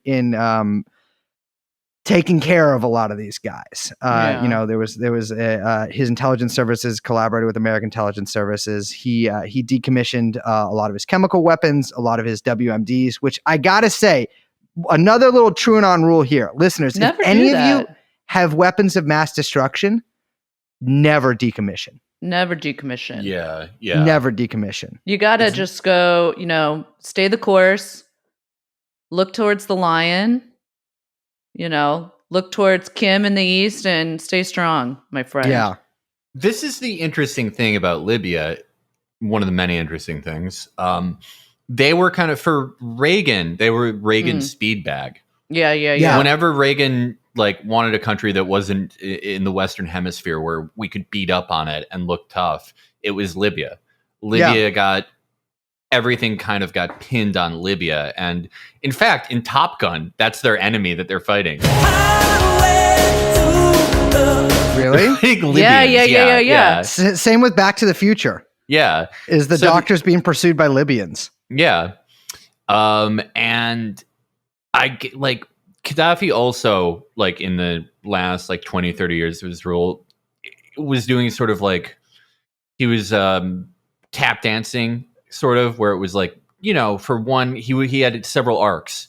One arc, it's Gaddafi the Pan-Arabist. One arc, it's Gaddafi the Pan-Africanist. And he never really, the Gulf states never really liked him. He never really got it going too much with Pan-Africanism. Well, he used to talk so much shit about the Saudis, he would make fun of the Saudis for, I think it was during the Gulf War, the first Gulf War, he said all this shit because he was like, oh, you're going to go support the US and the UK in this. You're just little puppets or whatever. And it's bro, the Saudis are not going to forget that. You know what I No, mean? fuck no.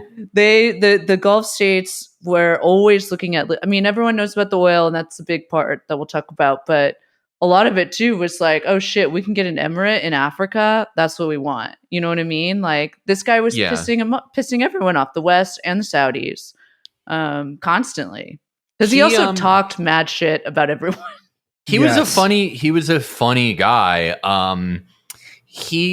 It's interesting the contrast study between him and Assad, because Assad also did do not as grand, and to the point that people don't remember it as much, but he did do a little bit of pivoting to the West. It's less dramatic with Assad because just as individuals, Gaddafi was sort of like grew up in kind of a backwater. He wasn't from a very privileged background.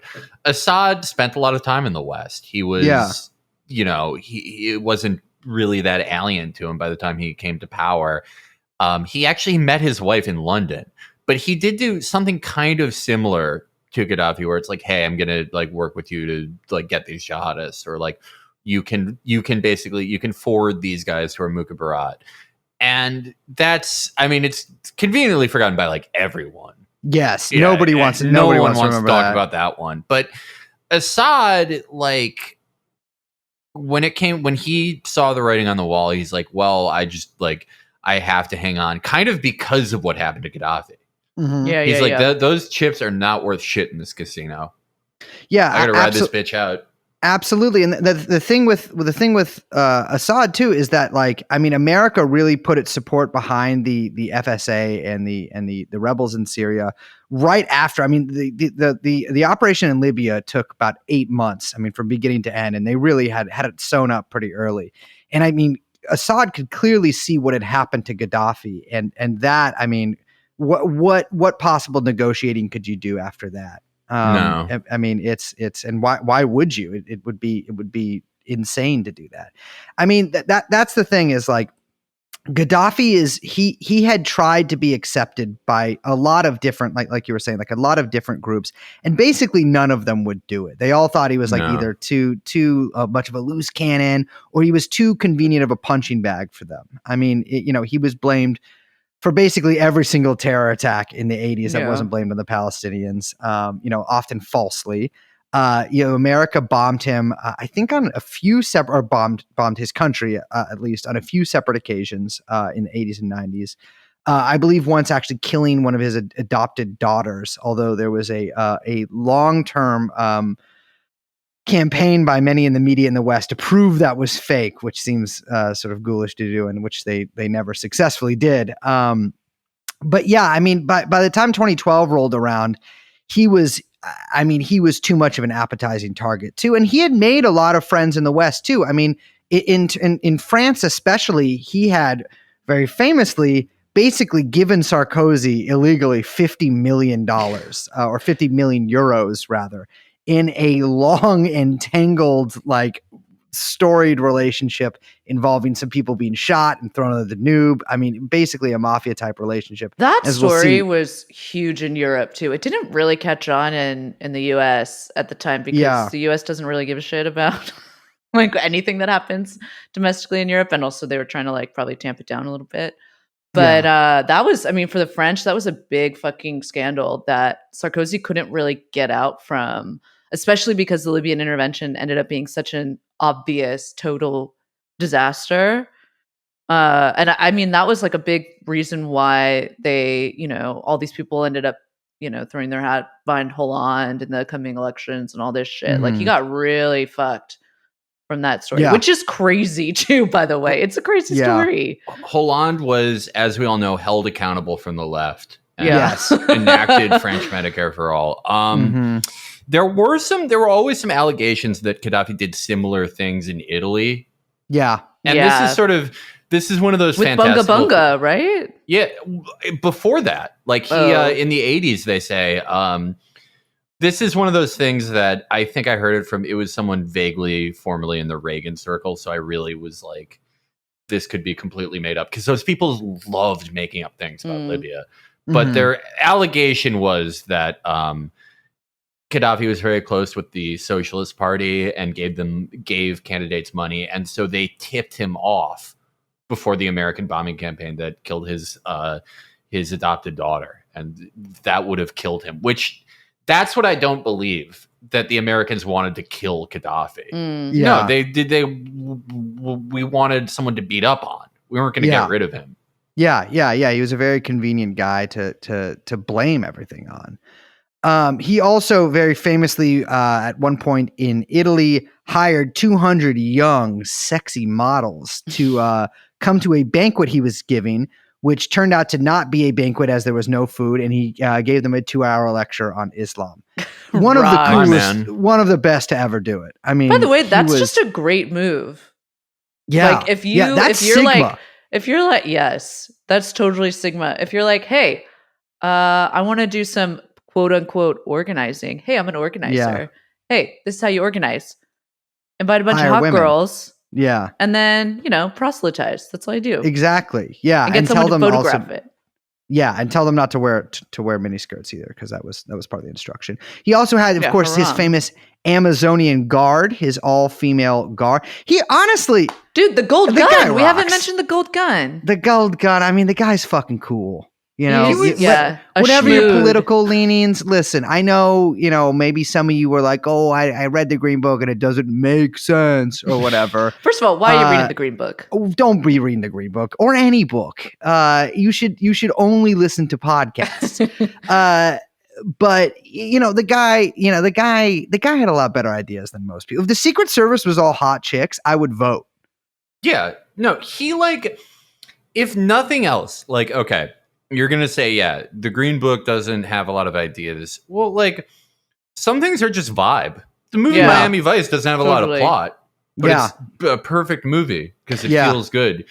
You can be Gaddafi. There were some things about Gaddafi that were oh, you're trying to do Chaz. Yeah. Some things about Gaddafi were. He was like an anarchist in a way. No, he was. He was this sounds like this is not a thing, except for on Twitter, weirdly enough. But he was like a socialist anarchist in a weird way. Yeah. It's funny because Libyans, at least from what my understanding, is they're pretty politically apathetic, which actually is why it's really difficult for people to arm militias and train people to do stuff there, which we'll get into, except for, if you're working with fascists who actually care about stuff. But the people really are just kind of we don't really like the government that much. We just kind of want you to take care of it, leave me out of it. I want to just do my thing. It's just they're really just, it's that kind of Mediterranean anti-statist, like Greeks, old-timey pirate vibe. Yeah, totally. Yeah. It's just that kind of old world kind of style. And what's funny is that Gaddafi would try to go uber communist and be okay, we're gonna have revolutionary councils. We need everyone to be way more involved democratically, blah blah blah. And people be no, man, we're good. We don't really want to do that.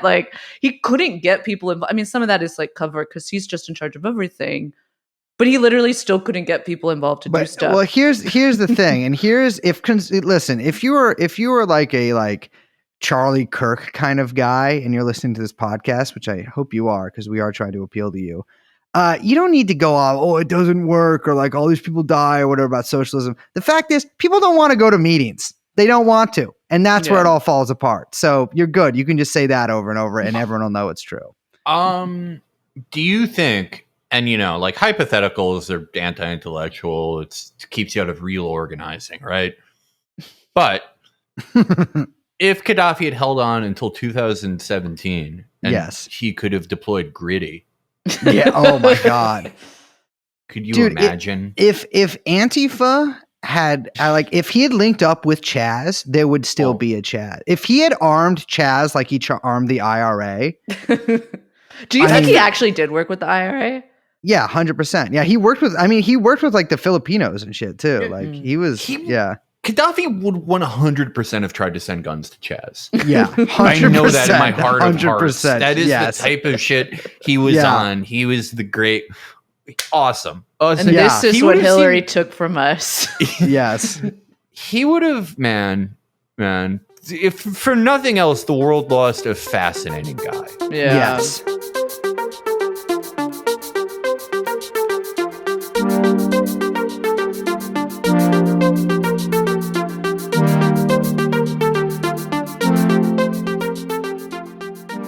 So how did the world lose Gaddafi? So this all starts in, I'm not really sure how to pronounce this word, February. Can you say it, Liz? You don't know how to The say word- February? Oh, wow. Felix, can you try? Because 2 out of 3. February is when Valentine's Day is. Okay, yeah, that's February. It's all started in February. All right, so protests start around the 15th of February. With this is right after a lot of the like earlier protests elsewhere during the Arab Spring. People are all chazzed up. Protesters start setting fire to police and security buildings in various cities.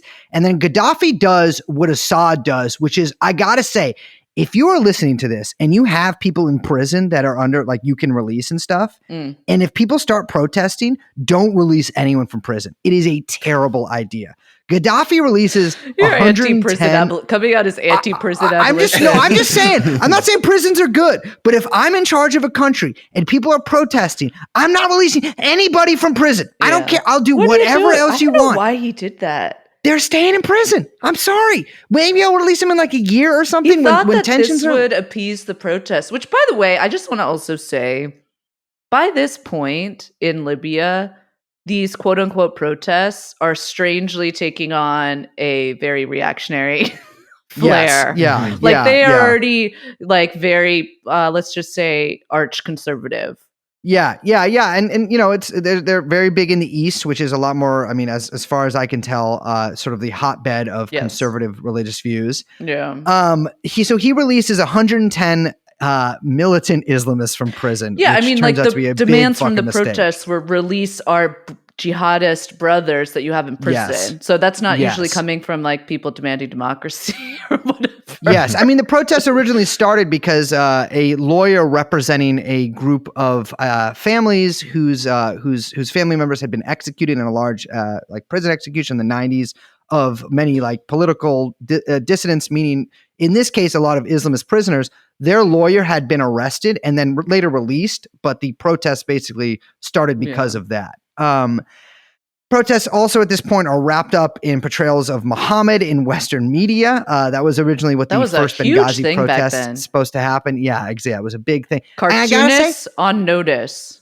To my Muslim brothers and sisters out there, I will never draw Muhammad. That is a true and on guarantee. I don't even know what he looks like. First of all, we can't draw, so yeah. You're safe there. Yeah, I really cannot. There's a lot of really confusing reports in the media. It's super contradictory. If you were reading it at the time, because I went back and looked at a lot of the coverage, it was truly insane. I mean, the protests become militarized super quickly because when they burn the police stations, when they burn like the security outposts, a lot of the protesters also take the guns from them. And then use those guns. And so there are a lot of clashes between protesters and the police and military. It is not going well basically for the government because you don't want a bunch of people to burn down police stations and take weapons. And so these sort of small scale clashes start occurring. Bodies start, racking up on both sides there. But in the Western media, it is portrayed as like fully just a Gaddafi crackdown on protesters. They're being slaughtered in the streets. The government is deploying the very worst of its security services and basically mowing down protesters. At this point, they're saying thousands are being killed, which we will later find was not true. Yeah, exactly. And eventually, within a few weeks, this becomes a civil war. Also, one of Gaddafi's son's model girlfriends, a woman named Vanessa Hessler, who is, I will say, a 10 out of 10 smoke show, is forced to break up with him by her modeling agency. And really? Then is fired by the modeling agency. Yes. Gaddafi's sons begin calling for general assemblies between the government and the people. These calls are ignored. And one of Gaddafi's sons, I don't remember which, in fact, I just didn't write down which, goes on TV and says... Saif? Main guy? It probably, yeah. Although, he's got a few who are pretty involved. Yeah. Goes on TV and tells a lot of these protesters that, do you think Europe, NATO, the US will accept an Islamic emirate in the middle of the Mediterranean? Turns out they will. Yeah, they kind of wanted that. They were like, that would be good.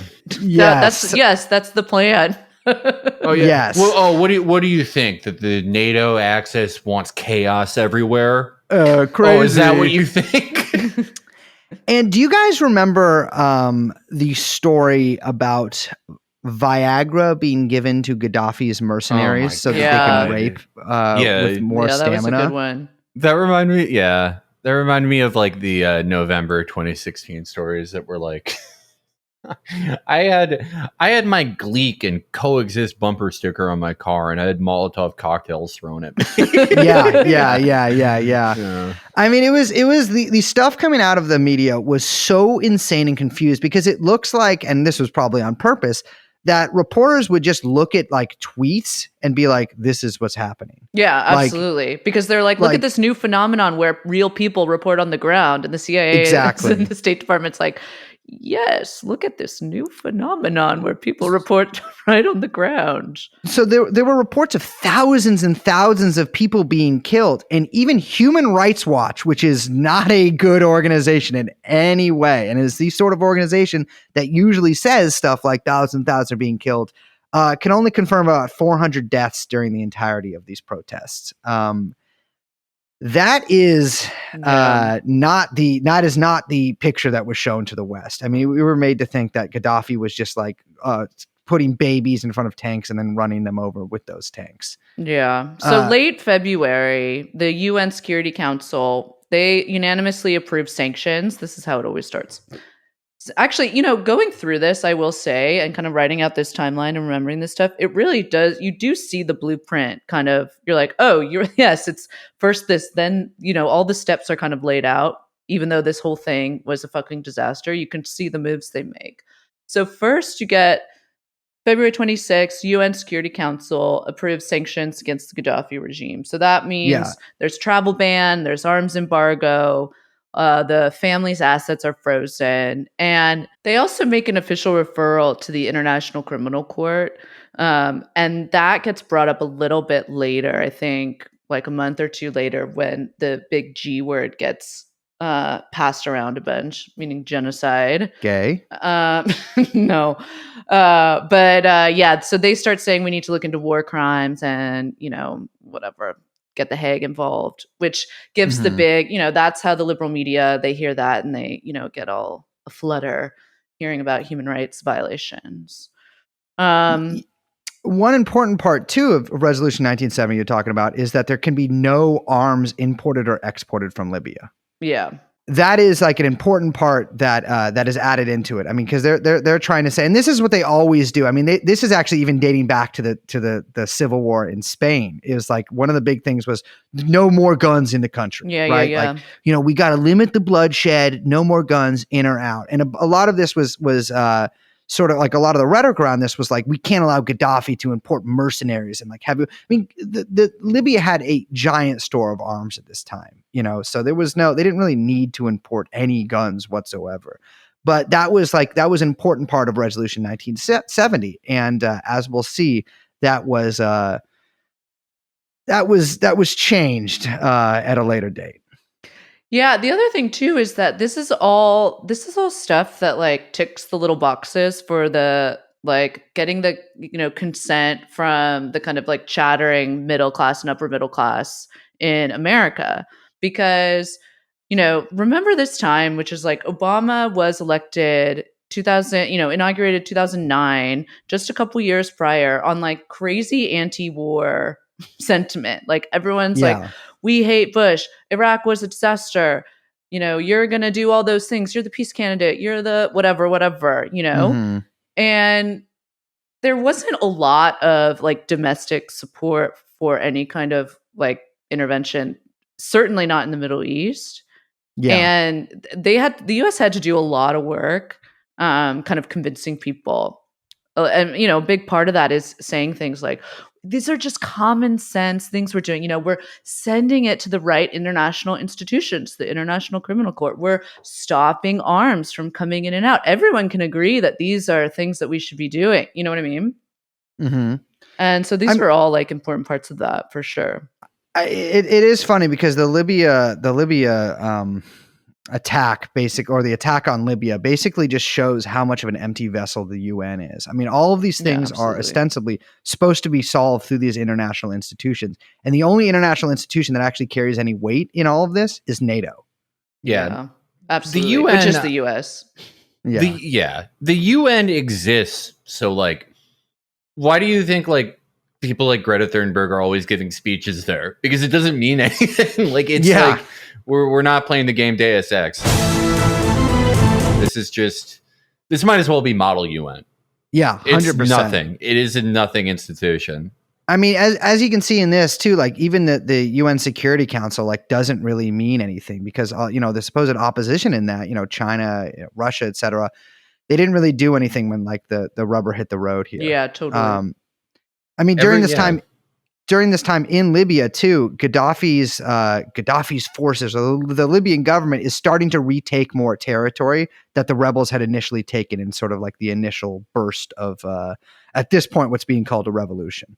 So later in March, the UN Security Council adopts this is kind of like the nail in the head, the Resolution 1973, and this is the no-fly zone over Libya. This is the real contentious vote. Now, again, that's another word that sounds like super friendly. That's like very like, I mean, I remember this remember the debates with Hillary and Trump talking about no-fly zones over Syria? And everyone's like, no-fly zone, that sounds fine. Just like people don't fly. But no-fly zone. It's just fine. It's like, it's sort of like how when we're like, there's bad weather and like no one can fly over Dulles. No one can fly into Dulles. That's what we'll do. But for Libya, that's not what a no-fly zone is. Whoever named that is genius. You did a great job. Knocked out of the park. It sounds Samantha good. Power's dissertation. Yeah. My God. Yeah. It sounds good. It completely obscures what it actually is. People in rap say it. Like when people were beefing with 6ix9ine, they were like, it's a no-fly zone in LA. What a great term. Yeah, I mean, and the actual resolution they adopt too. Like I've read it, and it's sort of. I mean, these things are boring as fuck to read. Except I like how they italicize a lot of words. But within 1973, they do say that there's a no-fly zone in order to protect civilians, and this is also they also modify language in Resolution 1970. About the importation maybe of weapons in order to protect civilians too. This is a pretty like, and again, like it sounds like no-fly zone. It sounds really like, non-contentious. Well, okay, they can't bomb civilians from planes. They can't do the Assad barrel bombs on people in Benghazi or whatever.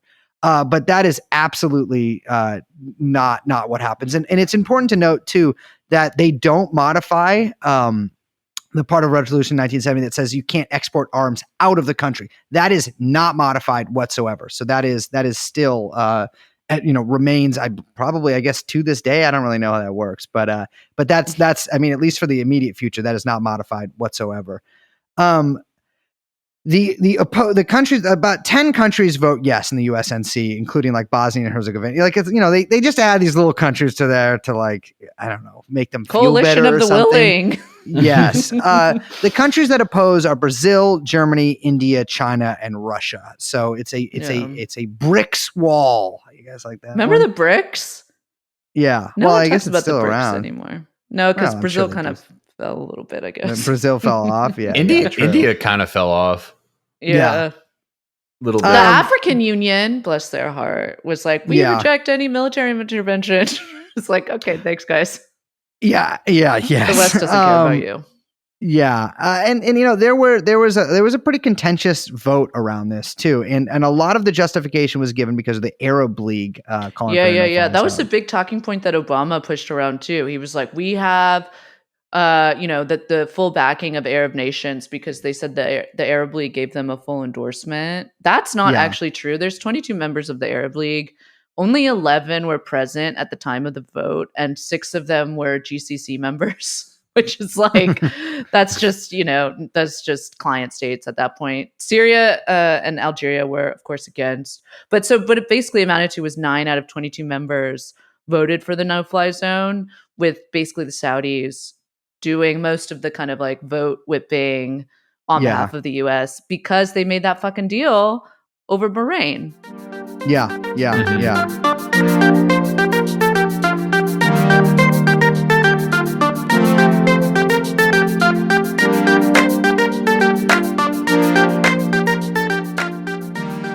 So it's time to talk about what actually happened with the no-fly zone here, I think, because, you know, it again, like we're saying, it does not just mean that you can't fly any of your little planes or helicopters over. What this actually meant is that NATO, which was given responsibility by the UN to take on this mission, destroyed not only all air defenses throughout the country, but they destroyed like hundreds and hundreds and hundreds of armored vehicles, crippled the Libyan army, and essentially very quickly ended up basically just providing air support, like direct air support to rebel groups, which is, I believe, not what most people think of when they think of a no-fly zone. Yeah, that seems like an extra flying zone.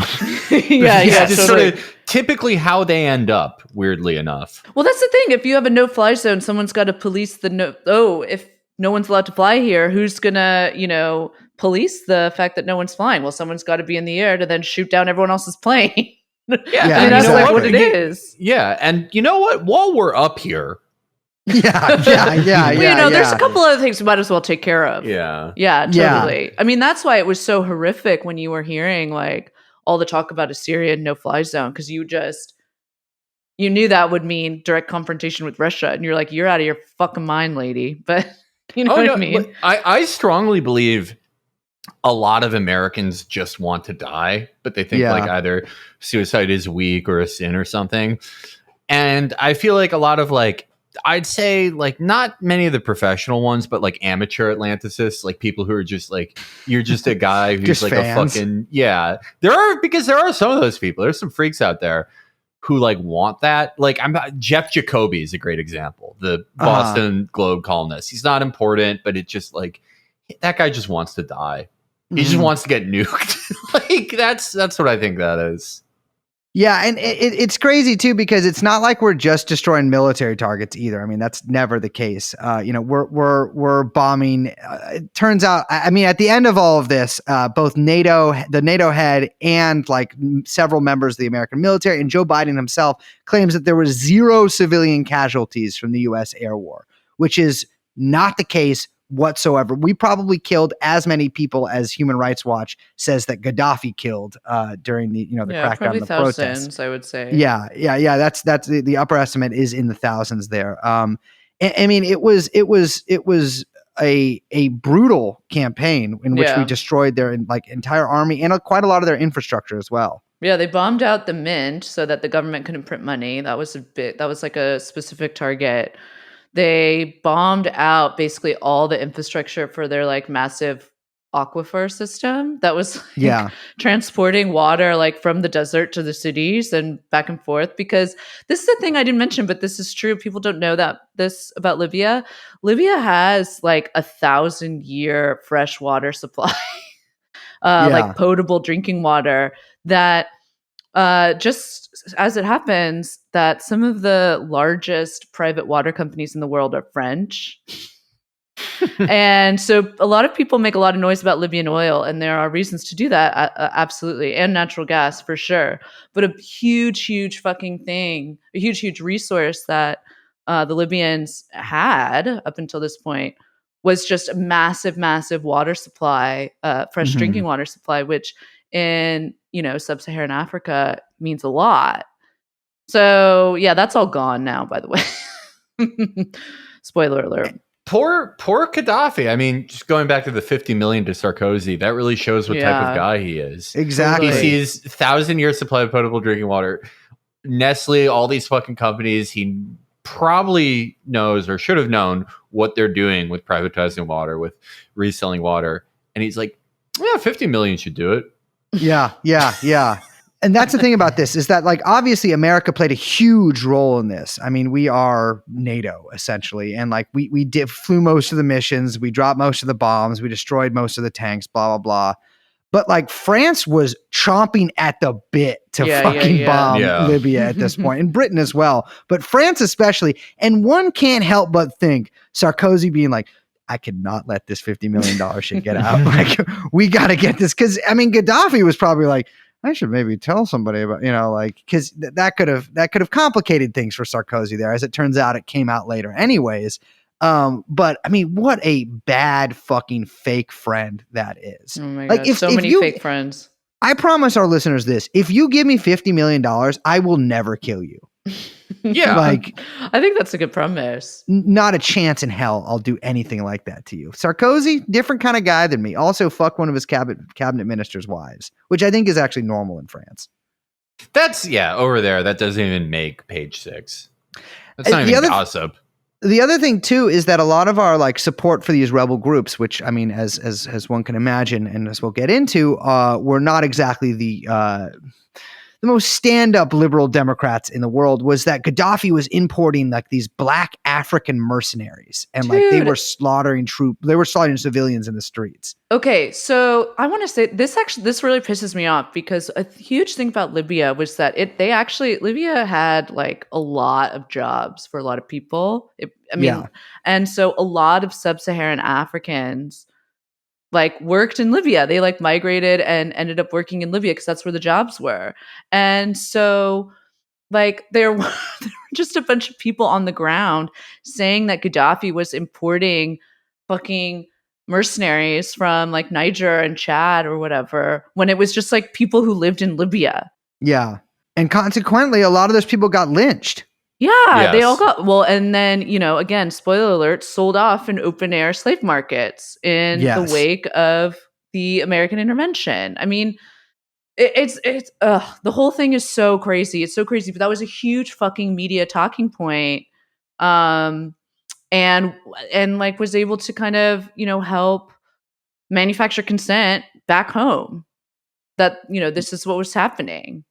Yeah, I mean, and that's the other thing too, is so, you've got this talk, you've got this air campaign going on, you've got Hillary Clinton talking about Gaddafi doing a genocide, which, by the way, you were right, Liz, like, people started saying everything was a genocide after this.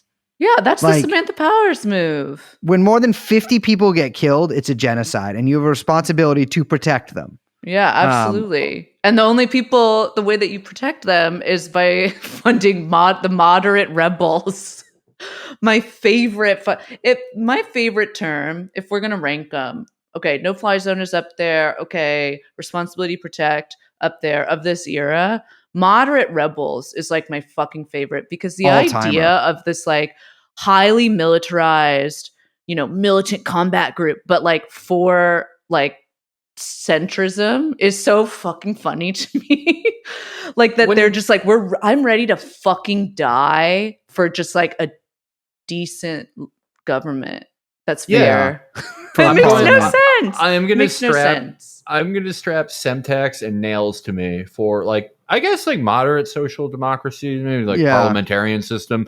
I mean, when Mr. Rogers talked about finding the helpers, what he meant was guys that you had in prison for 3 years for being in Al Qaeda left and joined their own thing. Yes, that's who he meant. Always find them. That was trotted out so much during this era, and Liz and I were talking the other night about this, and it's funny because a lot of people sort of I think marked like the U.S. leaving Afghanistan as like the end of the war on terror, something like that. I think people sort of thought that marked like an end. Yeah, exactly. But like the real like end of the war on terror, I think started in 2011 when we were just like, you know what, we're joining terror's side. Full stop. Like, I mean, the shit that like from 2010 till like now, really, like, they were just like David Petraeus would write articles that were like, what if we throw Al Qaeda at ISIS? Yes, just openly saying it. Yeah, we should say, I mean, I want to say, who are these moderate rebel forces in Libya? They're literally like arch Arab monarchists. Yeah. They're the guys that like Gaddafi and his like ragtag group of like kind of like weirdo working class, military guys like overthrew. They're like old school Arab monarchists. Yeah, and especially like in Benghazi and the surrounding areas too, there was basically a lot of like groups that, if they were not Al Qaeda themselves, had essentially or literally exactly the same ideology as them. I mean, there was a huge current of Islamism in Eastern Libya, especially, and it turned out that we were giving those guys not only air support but like destroying their fucking enemies too. Of course, Khalifa Haftar comes out of retirement for this, who, by the way, my man is still fucking swinging. I think he's got a great future ahead of him, and I support everything he does. Long time CIA asset. Yeah. Well, CIA asset the man will just listen. If you need an asset, Haftar's got you covered. Yeah. He will do anything. Talk about someone who understands the assignment. Yeah, exactly. Yeah. I mean, if you give him $75, he'll basically march on any town you want. Haftar would become a Naxalite if you asked him to. Yes, 100%. He would.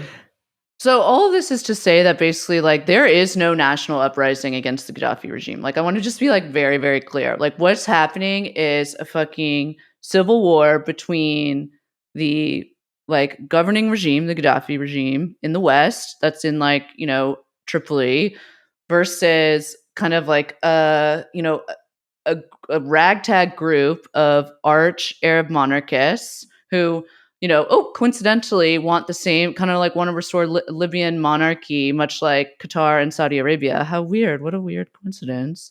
You know, in the East, which is like basically where Benghazi is. Okay.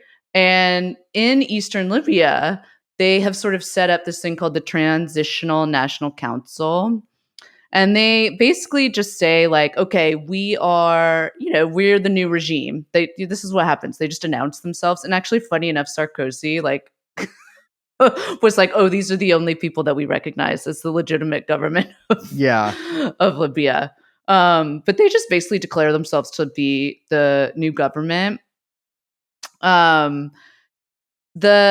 These are the kind of like moderate rebel forces, and they've kind of coalesced into this like this thing that calls itself a national council and is now being recognized on the international stage by these countries. So the thing is with the Transitional Council too, is a lot of these guys who are at the head of it are, you know, basically people who used to work in the government, and they are not so much supported by a lot of the opposition forces, who are, for the main part, maybe have some backwards views on how a country should be run. Maybe aren't the best liberal Democrats that there are. I mean, they're like, I would say they're like old school, like literal, like patriarchy. Like I, you know, not to be like some girl that throws around that word or whatever, but like they're actual, like it's an actual patriarchy that they want.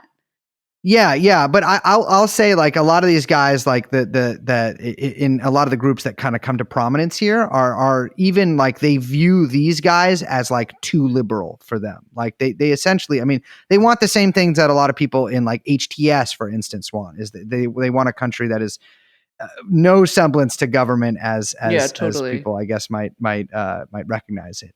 I mean, you have some pretty seriously bad guys meeting with like NATO heads at this point to coordinate bombing campaigns, to coordinate arming. And a lot of the arms are coming through Qatar at this point, which has been giving its blessing by America, which means that essentially we use Qatar as like a middleman to get arms to these guys so that we can say our hands are clean. We're not violating any UN sanctions or anything like that. Like, Qatar is taking all the blame for that. And a lot of the Gulf countries are really happy to do that when there's you know, situations like this, as you've seen in Syria with a lot of these same countries as well.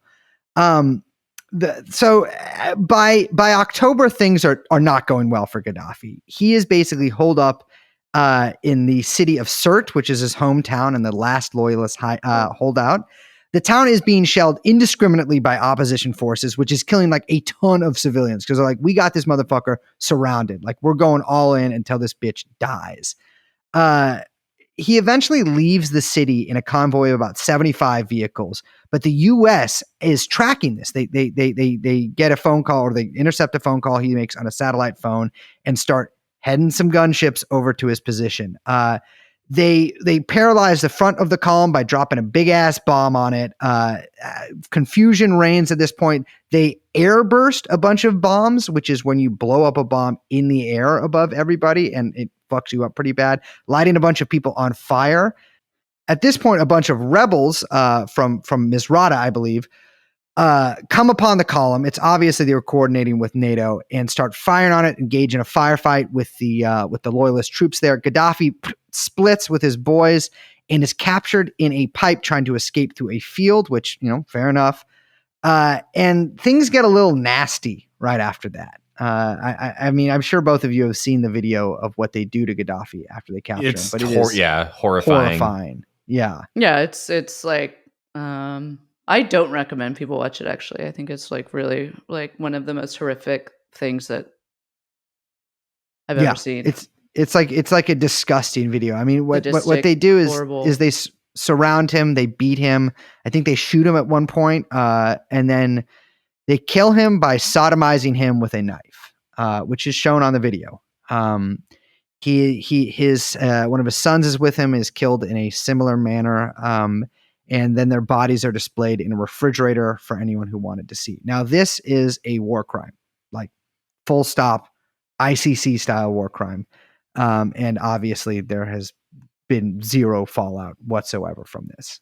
Well, this was a great little capsule of America since the fall of the Soviet Union, because it's like you do this thing that it's brutal, it's like violent beyond what a lot of other people would do. You do it in such a way that you're not really directly doing it, but your stated rationale for all this, what you're telling people, maybe, congressional staffers, sort of whatever Ned Price was doing at the time, not at the highest level, but like, hey, when people see this, they'll know not to fuck with us. In so many words, that's what you're saying. What it actually turned out to be was people saw that and went, oh my God, you can never make a fucking deal with these people. Yeah. Mm-hmm. And that's the thing, is Gaddafi's people had actually reached out to NATO and talked about making an exit for him, and they were denied by basically everybody they reached out to. Not just NATO, the Pentagon. Yeah, they said this is not happening. Like, you are staying in the fucking country. And then they justified it afterwards by saying, well, he wouldn't have done it anyways, which is an insane thing to do. Like, they didn't even take the first step on that or anything. No. And a lot of his envoys were really confused. They're like, why are they just shutting this down completely? And as you can see, they needed something like this. The other thing I want to mention, like, just so everyone gets a really clear picture on what happened, was that, like, Gaddafi and, the Libyan Air Force, they had basically, like, won the civil war already. Like, they had just taken Ajabaya. My pronunciation is terrible, whatever. Which is basically like the city right outside on the road to Benghazi, like the biggest city on the east on the road to Benghazi, like about to take out almost all of those rebel forces, the TNC guys, all that shit. Yeah. Like they had basically won. You know what I mean? It was over.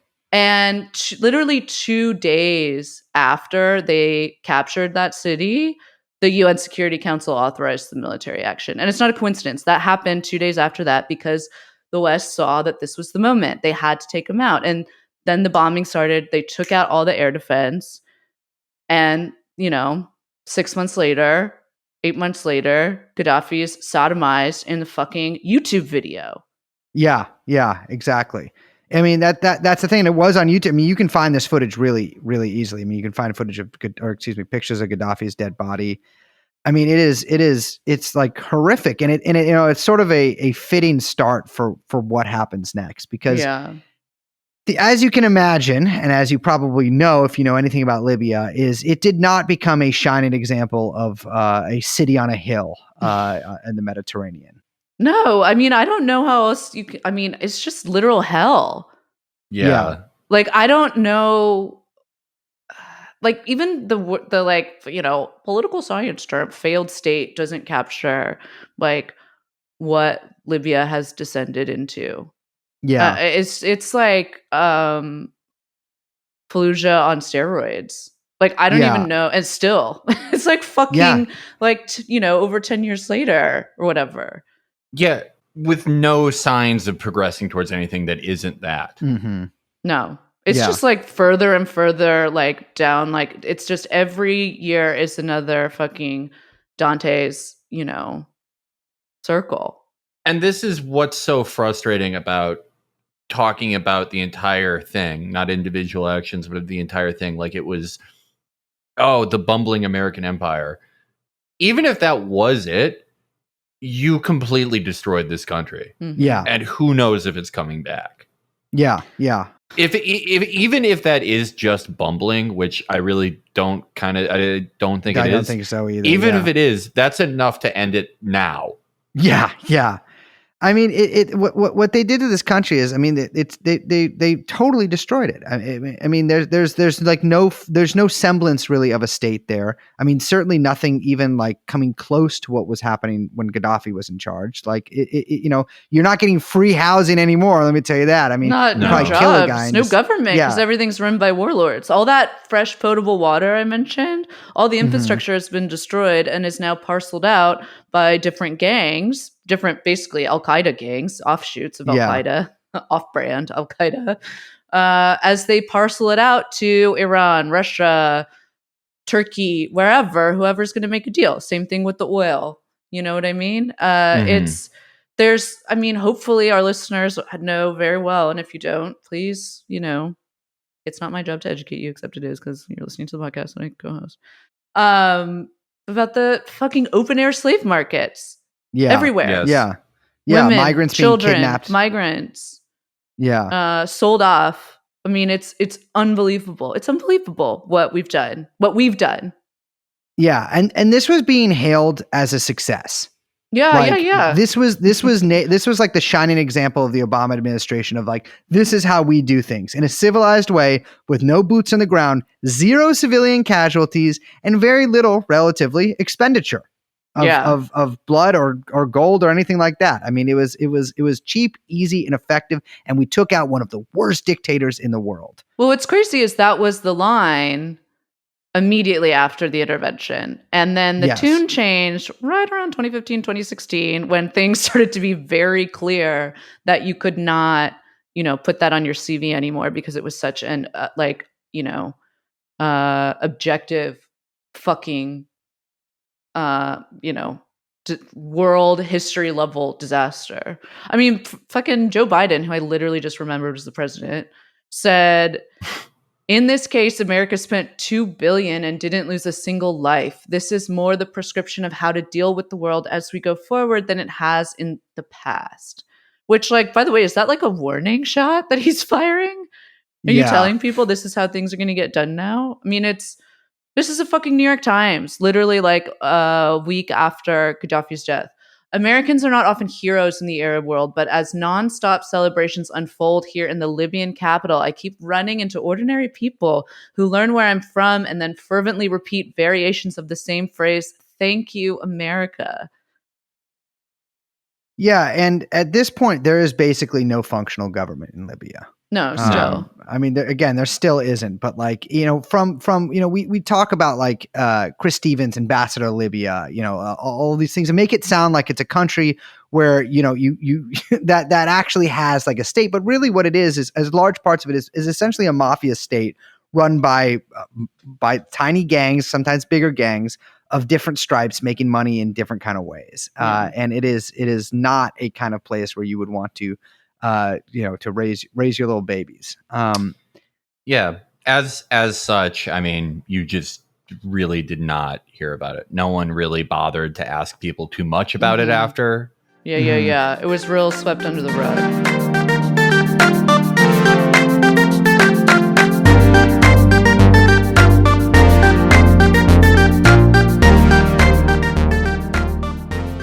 Liz, you want to talk about Hillary here? Always. In fact, keep that in because let's I do it. always want to talk about you. Well, you said that. What did you say about babies? What did you say? You said something about babies. I said that the best way to live for a long time is to scare a baby, and then when you do that, you extract the fear from it using a needle, and then after you do something with the baby. You inject that into yourself, kind of like what's that shit that women put on their face? You know what I'm talking about? Makeup? They're like, no, the fucking shit that like burns their face, but then makes them younger. Retinol? P50. Retinol. How do you get? Thank you, Felix. Retinol, because women are always like, my retinol is burning Technically, me, it's but a it's gonna help me retinoid. eventually. It's a Do you take? retinoid, technically. You're a fucking retinoid. It's retinol, dude. I know it's retinol. You can't trick me. It is, yeah. I'm a retinol user. Really? It still hasn't. People warn me it destroys like large beauty marks. It hasn't done that for me yet. Well, wait, is it prescription or is it over the counter? Oh, it's over the counter. Okay, yeah, so it's a retinol. But the one that I go to burns and will destroy the mark will be a retinoid, which is I I'm go not down using to, that. I I'm go not down to getting rid of this Tijuana and little buy a guy. bunch of retinoid and then sell it to girls and Echo No, Park. okay, so I want to, we got to talk about Hillary because that is the most incredible thing about Gaddafi's revenge, which is what the subject of this episode is, Benghazi, which I think we can call Gaddafi's revenge, is that like this was like Hillary's baby. Libya was Hillary's baby.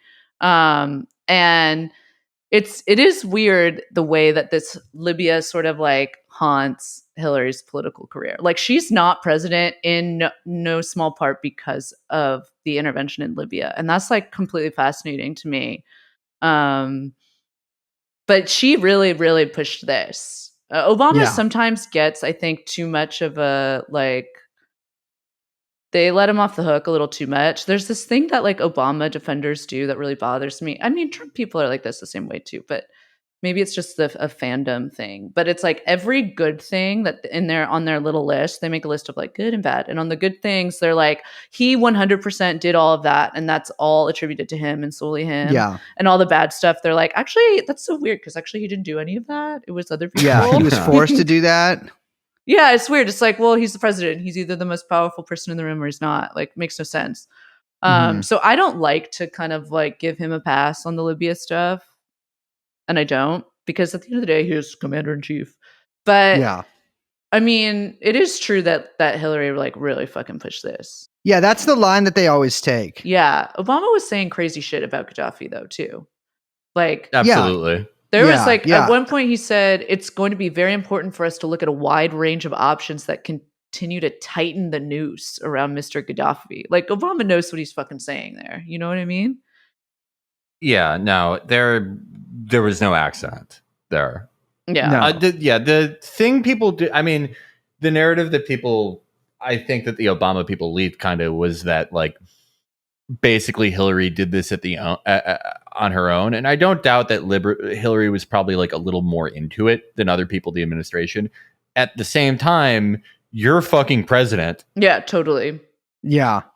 Yeah. If you're exactly. secretary, if we want to go all the way with what you're implying, if your Secretary of State went off and destroyed this country, then why are you president? Yeah, where were you? He was like getting his Netflix brief together. Yeah. I mean, he didn't give a shit. That's I know. That's he was putting together a pitch deck.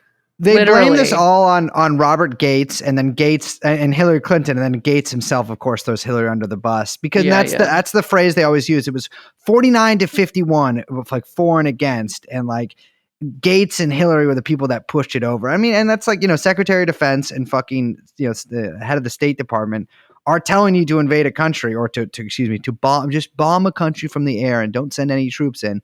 Like, okay, that's convincing, but like also you can just be like, this sounds fucking stupid. I'm not going to do this. So if you can get tricked, quote unquote, by the least charismatic woman, in the world, then you should have been sodomized. Well, you should have never been president. It's not even tricking. He's looking at the same intelligence that she is. Like, it's all just fucking. I don't know. The whole thing. It's a scapegoat. Yeah. It just makes me hate Obama even more. Yeah. I mean, it really does make me hate Hillary. I have to say, like, there's the thing to understand too about the like. Okay, I had to like kind of get back into like 2009 mode for this, but remember that. Like all of and we've talked about this on our other 9/11 episodes. All the changes that happened in the Bush years under Rumsfeld with the Pentagon, where like they beefed up the Pentagon like fucking crazy. Like they really cut the State Department like basically out of any and all meetings. And so there's like a real historical rift between the State Department and the Pentagon. And for the Obama admin coming in, that still existed. And one of the things with Hillary is that, like, Hillary's obviously, we don't have to really even say this, but like fucking insanely ambitious. She just was like a senator, almost, feels like she probably got robbed from the nomination for president, that it was her time or whatever. Comes into a State Department that has like a fraction of the budget of the Pentagon and is considered like, oh, we're just like little diplomats. We don't really do much. Blah, blah, blah, blah. I mean, that's literally the way it was. Oh, I'm just a small little diplomat. Oh, do you want to have a cultural exchange where you send some dancers? Dude, basically. Oh, no. Oh, I'm so lonely. Like, oh, can you come? Oh, I'm so depressed. I don't know if I can even do another day. Like, oh, I love you so much. Can you please respond to my Instagram messages? Kitten, can Daddy please send you cables? Yeah. Oh God, you're so beautiful. I feel like I'm going. Sorry, I'm. Can going, we fall, going Donald Tusk? Can we fall asleep together in a Discord call? Yeah. Just FaceTiming like the like cultural charge d'affaires of Kazakhstan and falling asleep with him. So when Hillary comes in, it's true though, the Pentagon has like literally 50 times the budget of the State Department. 50 times. Yeah. And she's it got really hurt during 9/11, and so it's like sometimes you got to like be super nice to somebody after that. Yeah. So Hillary's like going out and, fucking basically trying to work different political angles to get like fucking money from Congress, because that's like where it all comes from, is the appropriations. And so that's where you hear like, the Obama admin being like, we need a return to diplomacy and all of that kind of shit, is to beef up the State Department into actually being a thing, because it like wasn't, because the Pentagon had unilaterally taken over basically running all point operations internationally during the Bush admin out of Rumsfeld's office. So a lot of interesting things happen because of that riff. And Hillary, being the ambitious like girl boss she is like trying to make a name for herself because everyone knows she wants to run for president. Mm-hmm. And trying to get the State Department back on the map. Like literally all of this kind of informs why she cared so much about Libya. Like some of it, the other stuff is that I think she genuinely believed the intel. Yeah, well, I think both of those factors are true, but I think what Clinton did see, and it's funny because this is also mirrored in like the Benghazi hearings. Yeah, is I think Clinton did see that like obviously she's going to run for president. I mean, everyone knew that, and she needed like this big foreign policy win. The State Department head is not the most glamorous. No, exactly. Yeah, it's like think about John Kerry at the State Department. Oh, you can't because you don't remember. Met with Assad. That's a great photo. Yeah, there is a great photo of John Kerry and whatever his fucking wife's name is meeting with Alma and or Asma. What's Assad's wife's name? Asma Assad and the ophthalmologist himself. Two tall ballers. Jesus, very tall. I always forget how tall John Kerry is. Yeah, he's a hulking giant. He's like 6'4" at least. And honestly, that should be illegal because the thing is, women don't like tall guys, and so it's hard. Them. It's hard for tall guys to reproduce because women are just like, well, I can't even see if he's handsome because his head's so far up there. The two things women hate are when a guy is tall and skinny. That's their least favorite. They despise that because, like, what are you freaking? That. And like, they always are like, I'm not freaking Jack. I'm not going to climb this beanstalk. There's there's nothing up there. Women want a guy who's built like the bald guy from the Three Stooges. Mm-hmm. The thing is, women have been calling for a Holocaust for decades now. Like these guys are too big. They're eating too many hormone-laden meats, and we need to cut them literally down to size. We don't need to kill them. We just need to remove the below the kneecap there. Mm-hmm. Unfortunately, I'm just at the cutoff. Like I'm 6'3", and like women, so like they kind of like grandfathered me in. I wouldn't be in the camps. They're like you, but you have the soul of a short man. is what they tell me. Oh, And they that's say nice that of as a them. compliment. Yeah. They say that I'm like the dwarfs from ancient legend. That is cool of them. Yeah. Anyways, back to Hillary Clinton. Yeah. So, my name on the Zoom call, I named myself after this guy for this call. But how do you, I saw you guys have a little Mark Turry stuff in your doc. I love it. Mark Turry is a great key to all this and a great key to Hillary Clinton because, like with many things, he's a little bit of an unreliable narrator, right? Like he's a little bit like, this guy's like, I don't know how fully truthful he is, though I do think he was involved in some stuff. And the thing, so Turry is like this failed arms dealer from Arizona. Mm-hmm. And he was trying to make money by selling guns in Libya to rebel groups. There was that prohibition against selling it directly to Libya, but he did get a sign off from the State Department. He says for his plan to move them to Qatar, who would then sell them to Libya. Yeah. I think this was probably the case, but he does go, he goes in some wild directions. The funny thing about Turry is that he was turned into like sort of a TCOT era, like cause célèbre for conservatives. And he was on like a lot of interviews on TV and like he was sort of like a pre-Benghazi, or no, I mean, because this was actually post. This was yeah. He got raided because the license kept getting revoked. This happened to him at least twice. That they would be like, okay, sell the guns to Libya. Okay, there goes your license. Okay, sell the guns to Qatar. There goes your license. And of course, people would say like Hillary Clinton ruined this man's life, which, you know, out of anyone who anyone who got their life ruined by Hillary, this guy deserved it. Yeah. Like, fuck this guy. Yeah, he's a fucking loser. Yeah. So this guy, for people who don't know, his backstory was that his name was like Mark Durnall, you know, some like shitty German American name. And he like got hit with a felony for stealing computers. And then he somehow changed his name, but also got a new SSN. How do you do that? I don't know. I read that. I was like, if I change my name to like Bryce Belden, do they give me a new one? No one at the CIA can. Yeah. Yeah, exactly. That's what, I love reading about this guy because in the New York Times, it'll be like, oh, he got a new social security number. And like no interrogation of that. Yeah. I've never heard of that happening with anybody. Like, what the fuck? Or it's like in witness protection and they just there's a long like Arizona newspaper article about him that spends more time talking about how he was molested when he was 6 than talking about how he got a new social security number. Yes. Like it's insane. But so the problem with Turry is that there's a lot there, but he tried so hard to parlay himself into like a conservative media hero that you're really trying to sift diamonds from the rocks here. Yeah. But there is a lot of interesting shit here and a lot of interesting shit with Hillary and those damn emails. The email lady. All you have to do is vote for the damn email lady, CJ. Yeah.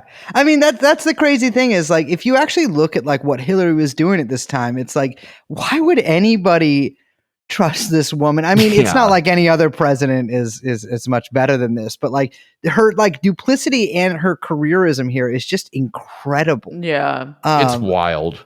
Yeah, she goes and meets with one of the leaders of the TNC, like the Eastern Libyan rebel group. She goes and meets with them like 2 days before the UN resolution. And she meets with this guy, Mahmoud Jibril, who like kind of becomes a kind of minor player in Libya after the fact, but then I think is killed in maybe the Second Civil War. But they meet, and apparently this is what he says. He recalls the meeting. He says, I talked extensively about the dreams of a democratic civil state where all Libyans are equal and political participatory system with no exclusions of all Libyans, even the followers of Gaddafi, and how the international community should protect civilians from a possible genocide like one that took place in Rwanda. And then he's like, you say Rwanda to these fucking people, and they're like, eyes light up. You know, I want to be clear that actually Jibril died of another genocide. He died of COVID-19 last year. Did he really?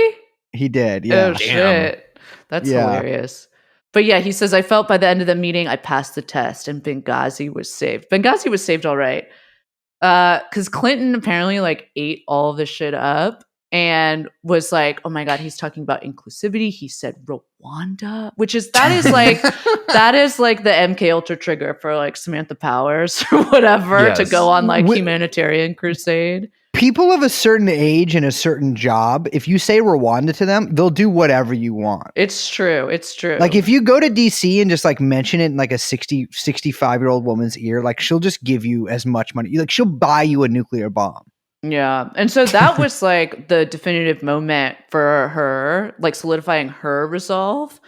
And I just think that you know, Libya was Hillary's war, like Iraq was Cheney's. Like I really just feel 100%. like these people own that. I mean, the US had its, you know, I think the US was intent on overthrowing Gaddafi since he came to power, but really this really was Hillary's baby. And she fucking, you know what? She owned up to it in the Benghazi hearings. She said she finally took accountability for Libya via Benghazi. But it's funny, it's interesting because the Pentagon like tried to undermine her completely. And they had opened up communication lines with one of Gaddafi's kids and were basically saying, Hillary's saying all this stuff, but we don't believe it. We're trying to get you help. I mean, so this stuff going on between the Pentagon and the State Department is really important. They fucking hate each other. And a lot of this has to do with also the State Department's very, very cozy relationship with the CIA. Yeah, Because they're like the civilian branch of it. exactly. And so these guys are always, you know, I mean, it's just a fucking bureaucratic, like, clusterfuck. They're just like fighting each other over money. They're fighting each other over like jobs to do, over who's drone striking and who's taking care of what. Like, it's all, you know, it's a total mess. I mean, it's really interesting in comparison to, I mean, I think, in comparison to like the united front that was like Rumsfeld, Cheney, Bush, Yeah. and you know their troika at the CIA. Like it's a completely different fucking. It's a total shit show. Is what I'm saying.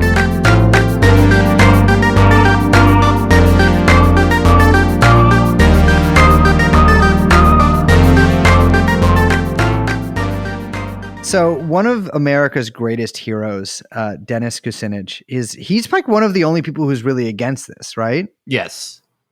Like, and Yeah, he is, like fucking tried really hard. Bless his little heart. He was like, Congress has to the War Powers Act, sir. No one cared. So the War Powers Act is fake. Like Congress never actually needs to vote on anything for the executive to actually like start dropping bombs on anyone they want anywhere in the world. I mean, it is basically a sop to like people who sort of make noises about liberal democracy or anything like that, and like something for like, you know, the like anti-war people in Congress to sort of raise their fingers and yell about, but like it doesn't exist like as far as the actual reality on the ground is concerned. Well, yeah, because they don't have to. I mean, that's the whole thing. It's sort of like you don't have to be like, oh, we're going to war. We aren't going to war. NATO is just doing a no-fly zone. But yeah, what war? exactly. And it's NATO, not the US. So why would you need congressional approval for that? But Kucinich, bless his heart, really tried. He like was like, oh, I've talked to Saif Gaddafi. Like, this is not what's going on. I'm going to write a strongly worded letter to the president. I'm really going to go on the, you know, he really did try to like, you know, I'm making fun, but only because, you know, I think he was a bit naive. But, you know, he was on all the morning shows and everything. It was a big thing. Or he tried to make it a big thing. And Congress did, you know, kind of a little bit like wag its finger and say, we're not going to approve any war, blah, blah, blah, blah, blah. Made a bit of a headache for Obama, but didn't last very long. But that's what I'm saying is like, it's not a war technically. Like none of these like deployments actually have to be classified as a war in any way. Because I mean, the fact is like, as you know, we've talked about, as everyone kind of knows, is that like war is different now. You don't need like 500,000 troops occupying a country or like these big land battles or anything. Is that you can have like, you know, either this air war or like a bunch of JSOC guys who are illegally in a country to do whatever you want. And like, so like that's the thing. It's like with the way that war has changed, like, there doesn't need to be congressional approval on basically anything anymore. Or the State Department fucking just directing the CIA. which Mhm. is basically kind of what was happening. This is actually from one of the emails, the State Department emails. And it's so fascinating. The State Department worked, very closely, obviously, with CIA, but for like drone strike approval. I didn't know this until I was reading through some of this. But this is like how this worked with the CIA and the State Department when Hillary was there. This was the then ambassador to Pakistan, Cameron Munter, which is such an Mhm. ambassador's name. I have a yellow card, he said. I can say no. That no goes back to the CIA director. Then he has to go to Hillary. If Hillary says no, he can still do it, but he has to explain the next day in writing why.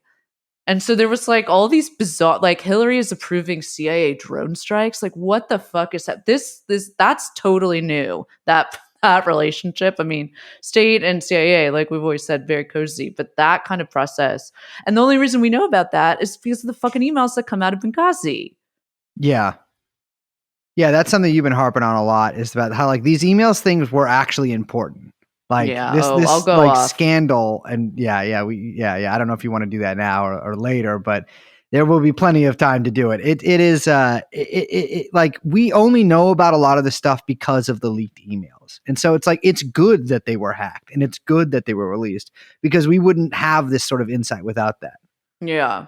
Well, I'll also say there were ones that were hacked, there were ones that were leaked, and there were ones that were released. And there's actually 3 email scandals that encompass the But Her Emails group, and they're all different, and they're all like have different purposes and tell us different things. That was an amazing thing. The amount that people jerk themselves off over it when people are like, "Oh, we're not going to publish hacked materials." Yeah. Do you remember that? Like, oh, I absolutely do. It's like, even if you just take the one thing that the Secretary of State was the sign off on these strikes, like that seems very much in the public interest. 100%. But I mean, it's good too, because they were consistent with that. They did not publish pictures of Hunter Biden putting M&Ms on his penis. It's I mean, yeah, that was I mean, I feel like that so much shit has happened since then that like that's like almost a distant memory. But yeah, I remember that there was that whole scandal. Not even scandal, but like this debate about the New York Times if they should publish these emails or not. And they eventually, I think they did, because it was in the public interest. Yeah. But like people got really mad at them about it. And it was a whole shit show. But yeah, you're right. I mean, there were 3 different email scandals and they've all been just wrapped up into one. And it's all been like, oh, it's fake. You don't actually. Yeah, but it's like, it fucking drives this, like, it really drives me crazy, because it's like, no, there is the State Department emails, which are, that was just fully, that's the email server, which, believe me, I will explain when we get to the Benghazi hearings, and also why it was actually a big problem. But then there's the the leaked DNC emails, which is when during the election, the DNC email server was like leaked, and a bunch of emails that came out about the DNC. And that's how we know about some of the stuff they were doing with Bernie Sanders and, the media involvement with that, like, versus Hillary. And then there's the Podesta emails. And that was a fucking phishing attack that he was like dumb enough to be like, oh, here's my password or whatever. It's to like, someone. do you want to eat a baby? He's like, yeah, this must become a friend of mine. Yeah. If you fall for that, like when people got self-righteous about that one, if you fall for that, you do not deserve to be John Podesta. What the fuck is wrong with you? You're stupid. And listen, dude, if who someone is sends you John an email- Podesta if he's not falling for a phishing scam? There is no version of John Podesta that can't fall for something as stupid as that. I mean, but like, aren't you busy, like, eating? You guys know what I mean? Eating? No, but it's like, so there's 3 A different baby? ones that tell us, remember Podesta ones, that's where we learned about Pizzagate. There's 3 different ones that tell us like very different things about like different organs of power, whether it's the Pentagon, whether it's the State Department, whether it's CIA, whether it's fucking the DNC, whether it's CNN, whether it's fucking David Brock, whether it's, Comet Ping Pong, whatever, the different organs of power. But all of these have now, strategically been memed into one thing that completely obfuscates like what was the content and importance behind each of them, which is separate. You know what I'm saying? And it's so fucking frustrating because, for example, with the State Department emails, And again, the email server, which is, part of the whole fucking boondoggle, the stuff that comes out of there, like the thing I just read about the CIA, is fucking important, actually, and in public interest, and absolutely should never have been fucking stored in the basement of her Chappaqua mansion, which is so crazy. Well, it's better that she didn't store in like a high up room because I feel like that would be easier to get into. And for some reason.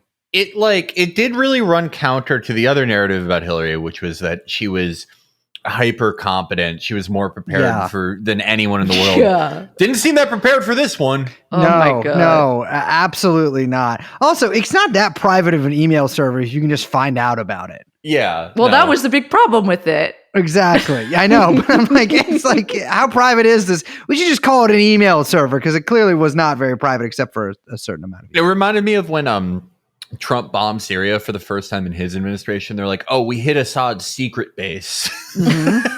Not so secret. Yes. I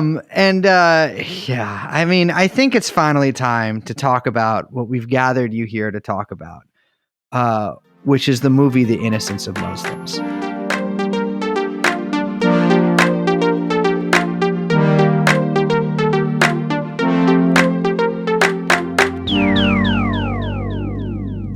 Psych, just kidding. You're gonna have to wait for part 2 coming real soon.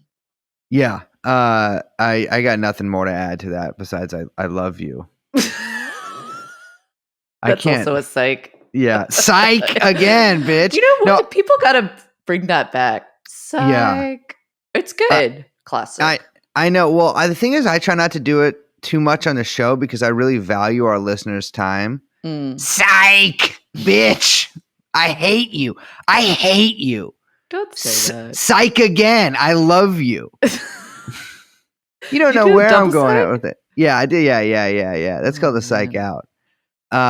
No, but yeah, I'm really excited for our next episode, Psych. I'm just kidding again. Psych again. Oh my God. It's the thing is, it's okay to lie to people if you say psych afterwards. Well, yeah, of course. That's the psych rule. Yeah. And so with that being said, I'm checking myself into the psych ward to steal medication from younger, weaker people than myself. Oh my God. I'll see y'all on Fentanyl Island. My name is Brace. I'm Liz. We are, as always, joined by producer Young Chomsky. And as you know, Felix was here. Unfortunately, has died, psych. Hey, this is David Guetta. So nice of you to join me here on this rooftop. Today of all days, 9/11. Young Chomsky, can you add in some music behind this? I've been thinking a lot about all the problems in this world, about all the troubles and conflict that's going on. It makes me feel a little crazy sometimes, and I just need to let loose. I read recently about a young man that was killed in Benghazi in Libya, and it struck my heart. Such much tragedy. The stand down order, the F-16s grounded, the teams that never got sent over there. And I just want to say, Ambassador Chris Stevens, this one's for you. Shout out to your family, and we need a little love and peace. Also, how come they didn't send F-16s for air cover? That doesn't make a lot of sense. They were just based. Oh, it's just a pond skip away. I mean, they could have been there in 30 minutes. You know, they had the hellfire overhead. They could see that these men were coming over there. And me, David Guetta, could have been airdropped into there with my retinue of very fabulous females. And we probably either could have partied with these people, or we could have saved them using tactical type rifles, the SCAR, for example, maybe with an underbarrel attachment of a grenade launcher. Okay. Jeffrey Epstein. Jeffrey Epstein.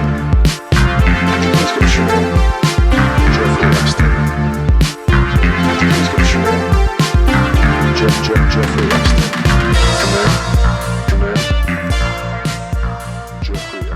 If I was going to kill an ambassador, 100% I would do it like in Andorra or something, like a place that people wouldn't believe there was an ambassador. Is there an American ambassador at Andorra? I wouldn't kill an ambassador. Really? Yeah. I don't know. I mean, it's like you never thought about it. No. That's how little I think of ambassadors. I don't know. I go out a lot, and I'm like always see ambassadors like acting fucking cool, and like they're like, oh, actually, can you let me into like Chez Marmont in the front of the line because I'm the ambassador to actually the Philippines. Like, could you let me in? And like they do, and I'm just like stuck with like You know who I would kill the frumpy though? bitches. What? Anyone who calls themselves a brand ambassador. Dude, we are brand ambassadors. Oh my god. Hello, everyone. Hey, hi. I'm Liz. Hey, it's a pleasure to be here. It's a pleasure to be in country. My name is Brace. I am the new ambassador to True Anon from another podcast, which is Call Her Daddy. I'm here just doing a little cultural exchange. And here we have my attaché and male lover, Young Chomsky, who is producing the episode. The podcast is called True Anon. I'm really excited to be here. And we got part 2 of our big, long episode. Here's the deal, listeners. About Benghazi. You scumbags. We were like, we're going to record a Benghazi episode. And no, we knew it was going to be 2. Kind of. We knew it was going to be like, it was going to go long. We knew it was going to be a big September 11th thing. We were doing it with Felix, and it was going to go long. We did plan for that, which is why we moved the recording to earlier. Yeah, listeners, okay. Well, not scumbags, but little gumshoes listening. 1 hour earlier. Uh-huh. It went very long. Yes. And the deal with this is we weren't exactly like structuring it per se to make 2 episodes. So I'm not really, this starts, I think, with us talking about the movie. But you have about 9 hours of, if you have a commute, if you're, fellas, if your house is in Wyoming and your job is in freaking Long Island, this might help. This might be a good little commute podcast. Do you have not 1, not 2, but 3 bathrooms at home that need deep cleaning? Yes. Do our tubs have the podcast? Wait, do your tubs have the podcast? I don't know. You know what I'm saying. Did your period leak through every piece of clothing that you and everyone in your neighbor, like it just like was so strong. You had to be like, I ran out of pants, but I can't get to the laundromat because I still got a heavy flow, and like just borrowed every person you know's. I don't think just you know like how this works. White linen pants. Can you see the motion I'm making here putting on pants? Stop making that. And it's just like they're covered. It looks like a freaking damn massacre. And now it's over. You're finished. You know where there was a massacre? Benghazi. Bleeding. Oh yeah. Let's get to it.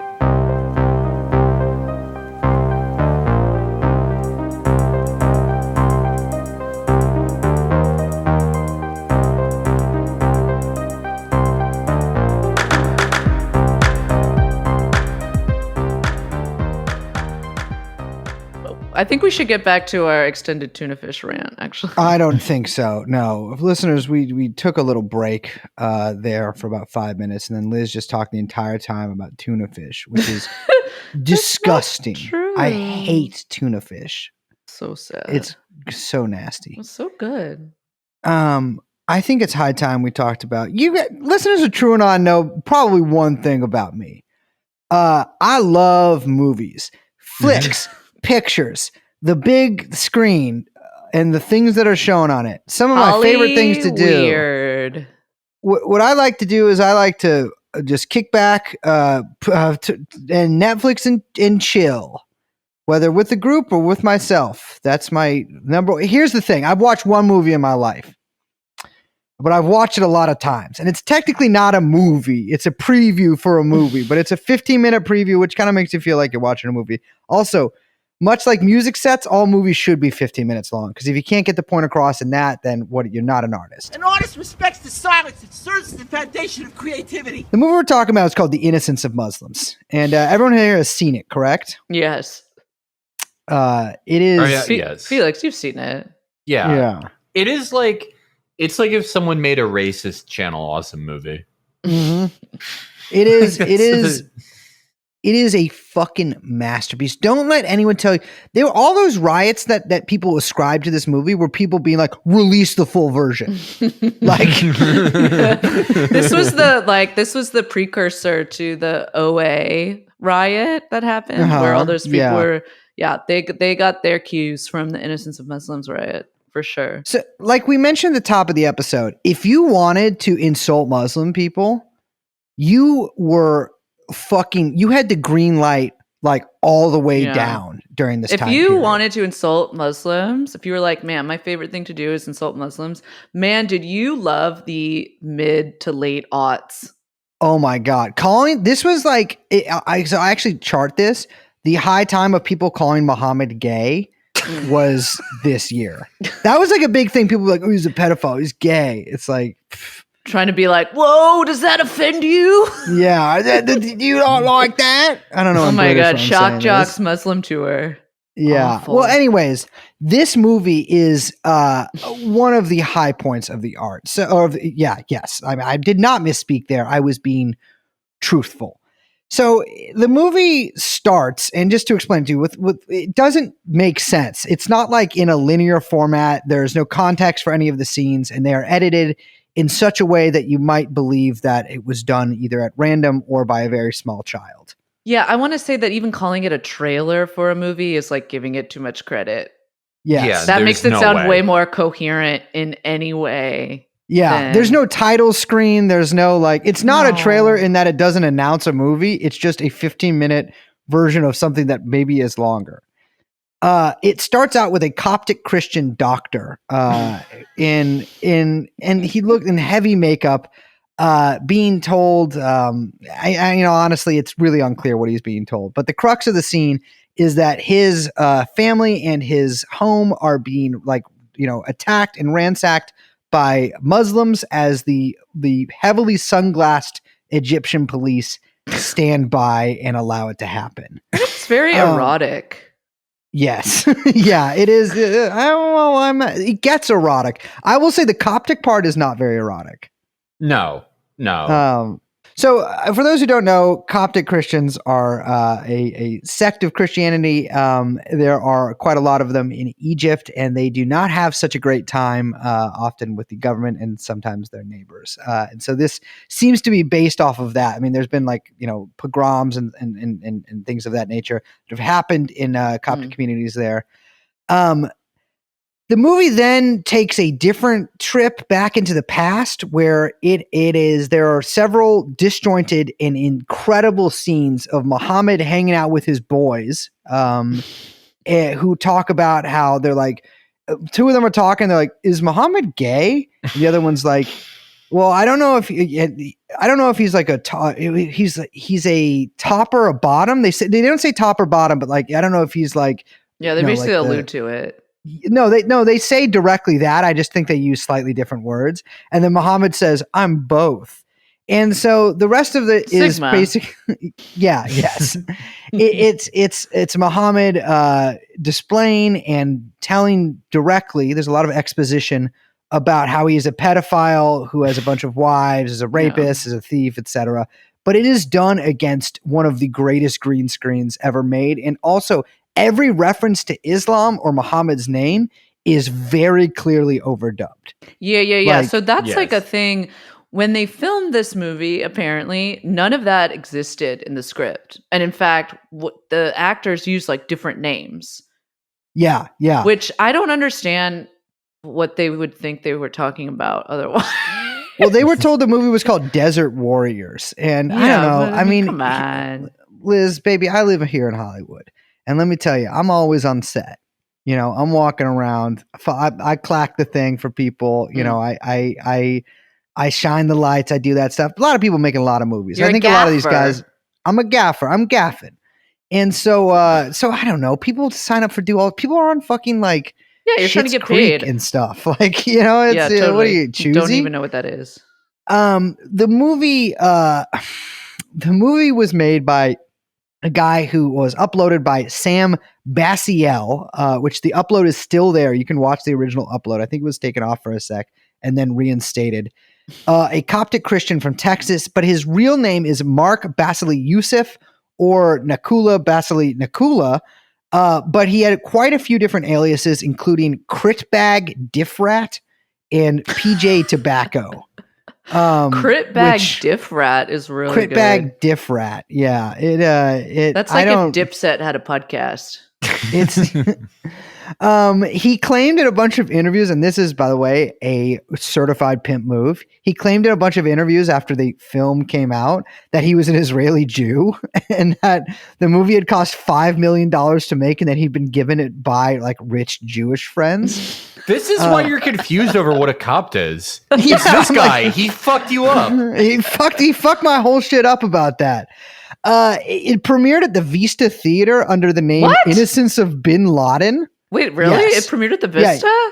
Well, it's unclear whether it actually played, and there was definitely like less than 10 people in the audience if it did. But they There's like actually different showed accounts it? on That's that. so funny. And they put up posters calling it the Innocence of Bin Laden, making it seem like a Muslim person had made a movie about the innocence of Bin Laden.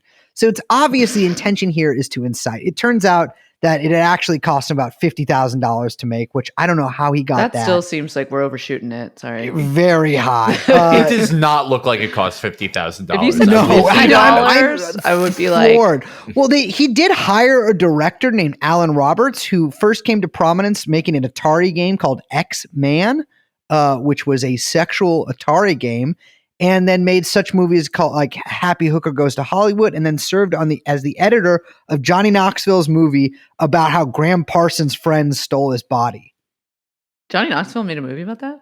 Yeah, looks really bad. I think it's called Body Theft or something like that. Like it's got a You really gotta try harder than that. yeah. No, it's called Grand Theft Parsons. No, it's not. Okay, that's not Yes, so it bad. is. Yes, which it should have been called Graham Theft Parsons. Yeah, obviously. It's right there. It's right there. But old PJ Tobacco had some brushes with the law early in his life. He was convicted in PJ 1997 Tobacco. for having a bunch of ephedrine and hydriodic acid in his car, which are two Hydroxychloroquine. ingredients he was using to make methamphetamine with or to deliver meth with. They also found $45,000 in cash in a paper bag. I think he did like a year, maybe a couple years in jail after that, but then kept getting arrested. Eventually got arrested for check kiting, which I am also guilty of, and then never got caught for. But you can't pin it on. I guess could I still get in trouble for that? Yeah. What are Probably. the cops going to listen? It's a Patreon episode.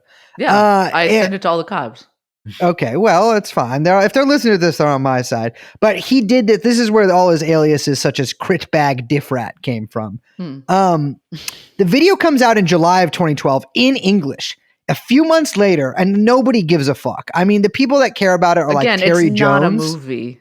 It's not a movie. It's not. And even if you hate It's a Muslims, YouTube. It's a long YouTube. And It's you know a what lo- people even- love? Long YouTube. yes, Especially in 2012. He would have made more of an effect if he had done a video essay about Muslims. yeah. It's well. The crazy thing is the Innocence of Muslims was one of the first bread tube videos. Yeah, It is. It's because it's his critique of conservative religion.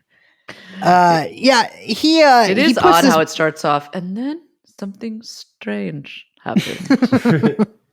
He puts this motherfucker out. Nobody gives a fuck except for like Terry Jones, who's you guys remember him? Who's the Quran burning guy? Yeah. He kept saying he was going to flush a Quran down the toilet, and then Oh, like, that guy. Yeah. never did. Yeah, never did it. How But big? How can you flush a Quran down a toilet? You have to have a big toilet or a small Quran. Yeah. Yes. Yeah. Pocket Quran. Yeah. Even then, I mean, like some of those hospital toilets are like pretty heavy duty. Well, you could do like a porta potty, but there's no flush. That's not a Yeah. flush. Yeah, that's just drop. I mean, I guess that would be the most effective way to do it. But or you Yeah. could do it bit by bit. I guess you could like cut it up or something. That's gonna take so long. Yeah. Well, the thing is, he's trying to, his thing was burning it, and so he's trying to get all the elements in there. So he's going to water. He's eventually going to freeze a Quran, and then throw one into a hurricane. Was his next one after that? Have you ever seen the Muslim guys online do the Quran challenge where their cat No. will never walk on the Quran? No. What? Because it's really awesome. Yeah. That's It's sick. called the Quran challenge, and I've seen a lot of Muslim guys do it where it's like if you put a Quran on the ground and put it in the path of a cat, the cat will always step over it. It will never step on or fuck with the Quran. That's which baller. like shows that like cats are holy. blessed. Yeah. Cats are. Yeah. True. Well, this movie, Terry Jones is like the sole guy who gives a fuck about it. How did he even know about it? I don't know. I mean, if you're one of those guys, you probably got like a Google alert for like Muslims suck or something. And so like whenever something like this gets uploaded, you get like a ding. But I a don't lot of the think so. guys that diff rat, I keep calling him this because it's his most entertaining What's the other one? alias. PJ Tobacco? PJ Tobacco is pretty good too. But Sam Basile, this guy, Nikuli, he's like pretty involved in like anti-Muslim like organizing or whatever. So he probably had a line to Terry Jones. Yeah, he's I on think the they came to him listserv with sending it. out the links. Yeah, like he and his boys like just hated Muslims, and so like they were part of these groups as well. Yeah, sure. An Arabic translation comes out about it in early September, and as Nikuli is originally from Egypt, it does pick up in Egypt, and it gets it gets like clipped on a TV show, and they have like these a scholar come on and talk about it, and it sort of goes frankly it goes viral. Part of that TV show gets put onto YouTube, and this motherfucker goes viral. And let me tell you, people are not thrilled at this movie. This was not, people were upset about it. Mm-hmm. No one really thought it was like good. No, it didn't have a lot of defenders, like even like conservatives. Yeah, no one was like, it. oh, okay, we got to hear both sides on this. We need Yeah. to, wait, maybe, artistic license. Maybe, you Yeah. can hate the art, not the artist. None of that was coming out. It was really just sort of like, ooh, like, pulling like, oh, this is not really a good look. People were upset about it. And there was like protests kind of in the same vein that like, I wouldn't say there was like a mass uprising because of a video, which is basically what becomes the official line. No, but there are 50 deaths attributed to it worldwide, and I looked into some of these, and some of it's like I don't know if you can really blame this on that. But like in the aftermath of this video, in the next few days, there are quite a lot of protests and occasionally some riots and some bombings that are said to be related to this video. Obviously, the protests, a lot of them were.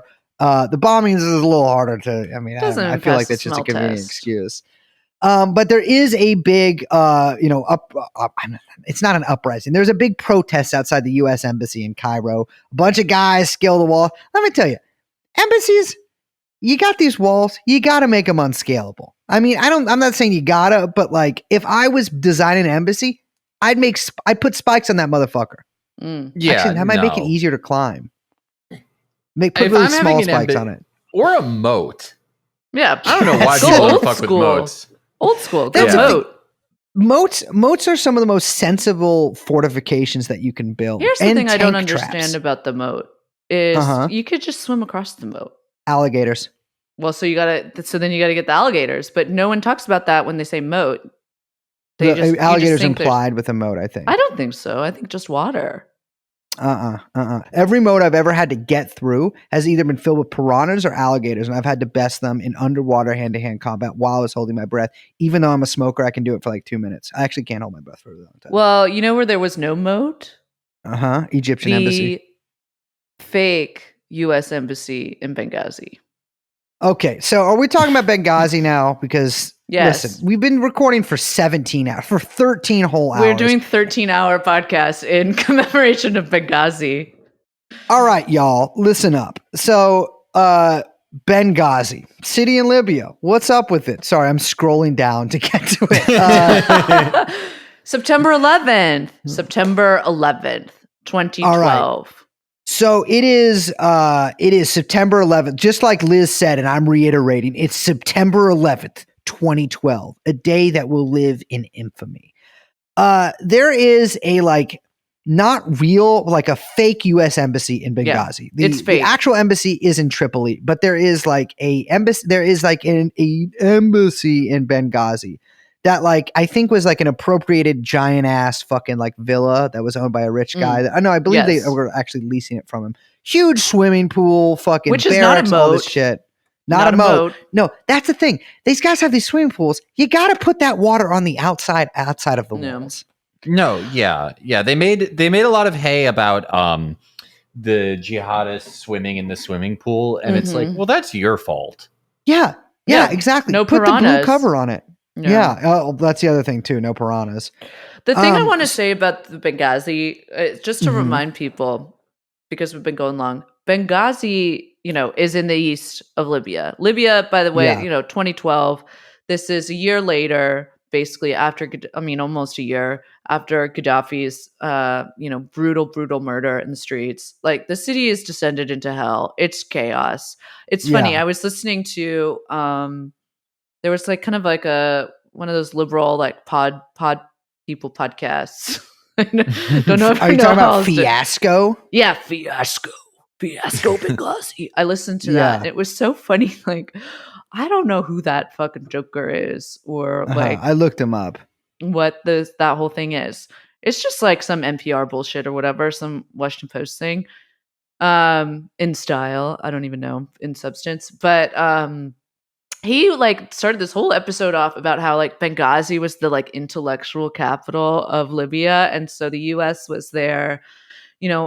It was so important for Chris Stevens, someone we're going to talk about extensively, to be there on a kind of like cultural mission, trying to set up bitch, there is no culture in Libya at this point. There is no, you have bombed every academy into smithereens. There is no like fucking like society left. Like the US demolished it. Like what's happening in Benghazi is that's where all of the fucking jihadis are. Okay? Yeah. Just want to because that's the like historical conservative arch like fascist like jihadi zone is in the fucking east of Libya.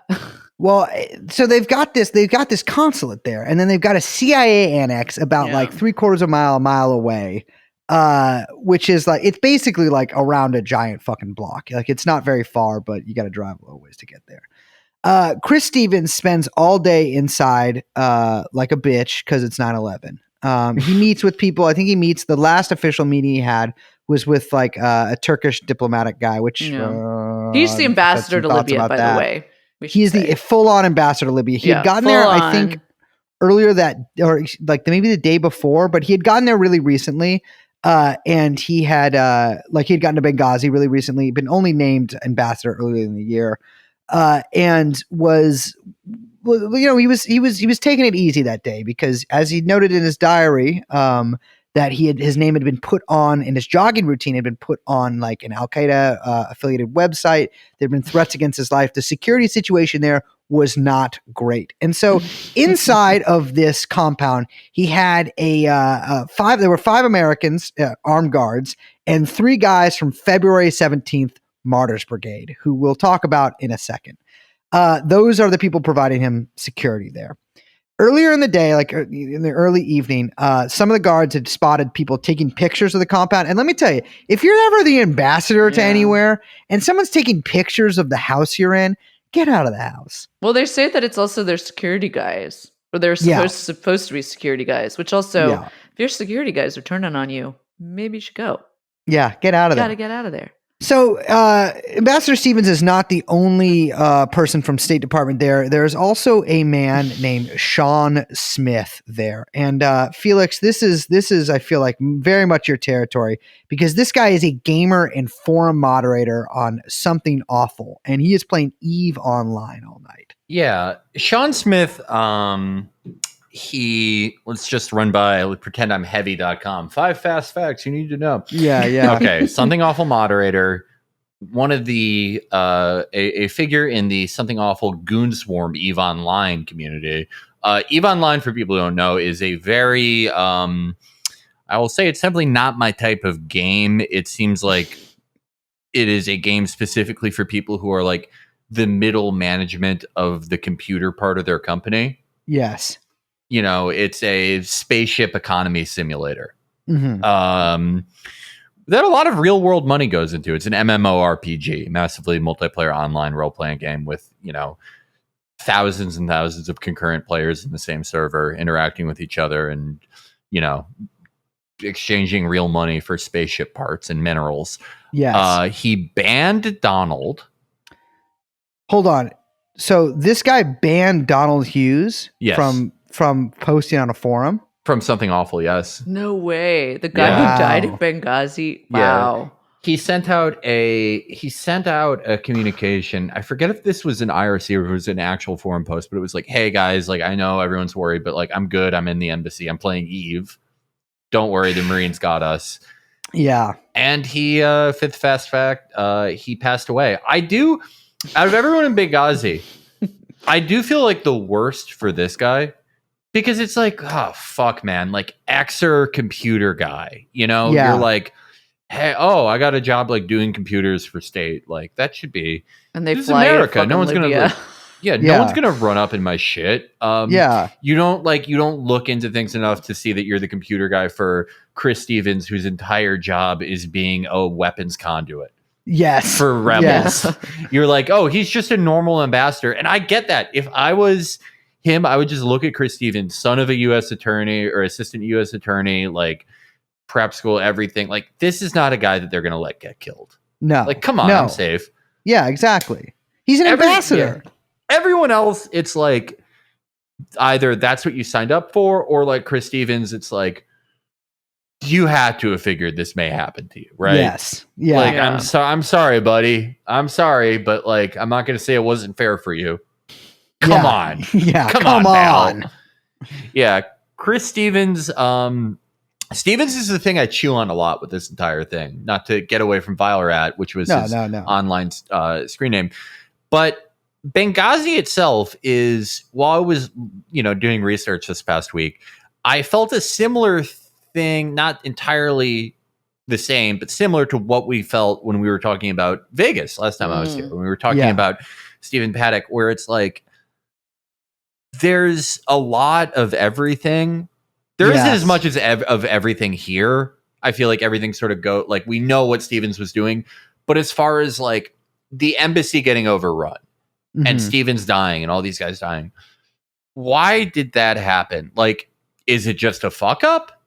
Because I mostly kind of believe that. But then, if you want to get super conspiratorial, is it like, did they kill him to keep something from getting out? I don't know. Probably not, but it's such a fuck up. It's such a fuck up. It's such a fuck up to have.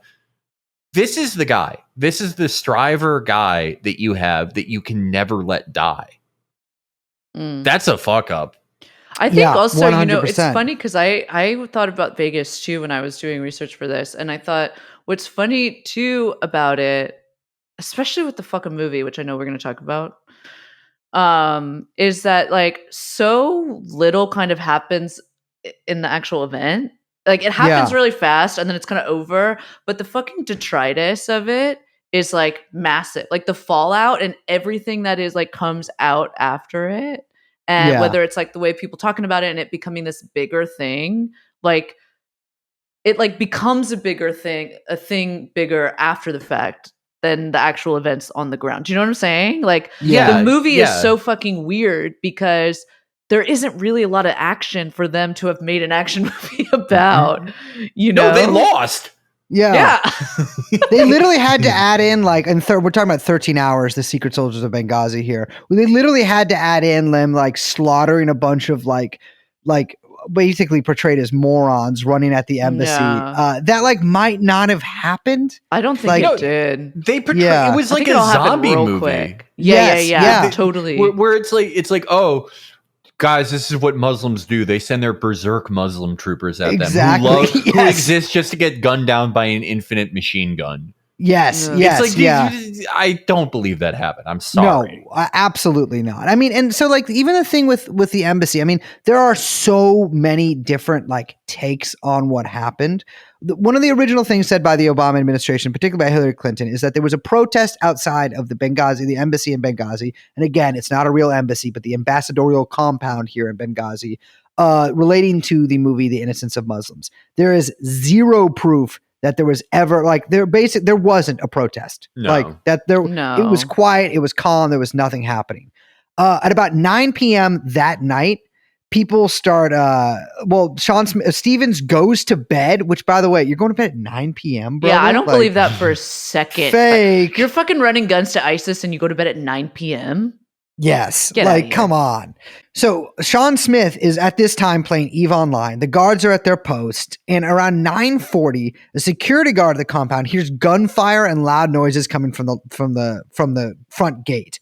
At about 10:15, some guys just straight up blow up the gate and people fucking run in. And there's people with guns, there's people without guns. It's kind of just like a huge group of people just like, fuck it, like we're getting in the compound. Some guys so right next to the front gate is the barracks. They set the barracks on fire. You know, they're kind of shooting in the air and that kind of sort of stuff.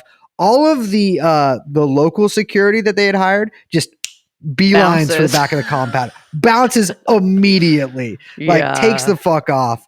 Ambassador Stevens is woken up. In the movie, he is in his clothes. In reality, he was in his underwear. They put him in a full fucking vest. In the movie, they also give him a gun. It does not seem that he had a gun in real life. I don't think that this guy knew Yes. how to do that. No, this was the classic example of a salesman not really liking his product. Yeah, Yes, totally, yeah. You know, he's decked out in this shit, and one of the security guards takes him into a safe room, which appears to just be a part of the house that has a metal gate that you can't get through. And it's described by the security guard who did survive, which also, like, damn, you really fucked up if you survived, but the ambassador died. Like, what? I would, if I was the guy in secure charge the of the homeland ambassador, first. I'd be like, Watch yo, out for number one. you gotta stay with me, brother. Like, it's very insane that they let him die. But you know, they locked themselves in there. Stevens, one of the security guards, and Sean Smith. And the people coming into the house are sort of just like ransacking the fucking place, kicking shit over, having a gay old time. They can't try to get into this metal gate thing. They don't try very hard. It's locked, and they fucking bounce. Before they bounce, they find a bunch of fuel, and like it's kind of funny because like I think they might have also just assumed that nobody was home or something, or like that everyone left because they couldn't get to where Stevens was. They didn't see Stevens. And they grab a bunch of fuel and just like light the fucking place on fire. Mm-hmm. It feels more like a joyride than a highly militarized targeted attack. Yes. So around this time, this is at 10 p.m. The CIA annex gets an alert, and Chris Stevens makes a call to the embassy in Tripoli to be like, "We're under fucking attack," which gets cut off very dramatically. The house is now on fire, though, and it's a little unclear to me how this happens. But the security guard manages to get out. Chris Stevens and Sean Smith do not manage to get out. Yeah, this makes no sense to me. By the way, yes, I don't. I think that security guard maybe made it out maybe a little earlier. Yeah. Said. Also, he was just like, "Oh, you stay here" or something. It's like, dude, there's like three of you guys. Just like form a human chain and get out. My other thing is that I'll say is that I wonder if Stevens and Smith were like, "It's cool. We know we're gonna make it out of here. You know, they're coming from Tripoli or whatever. Yeah.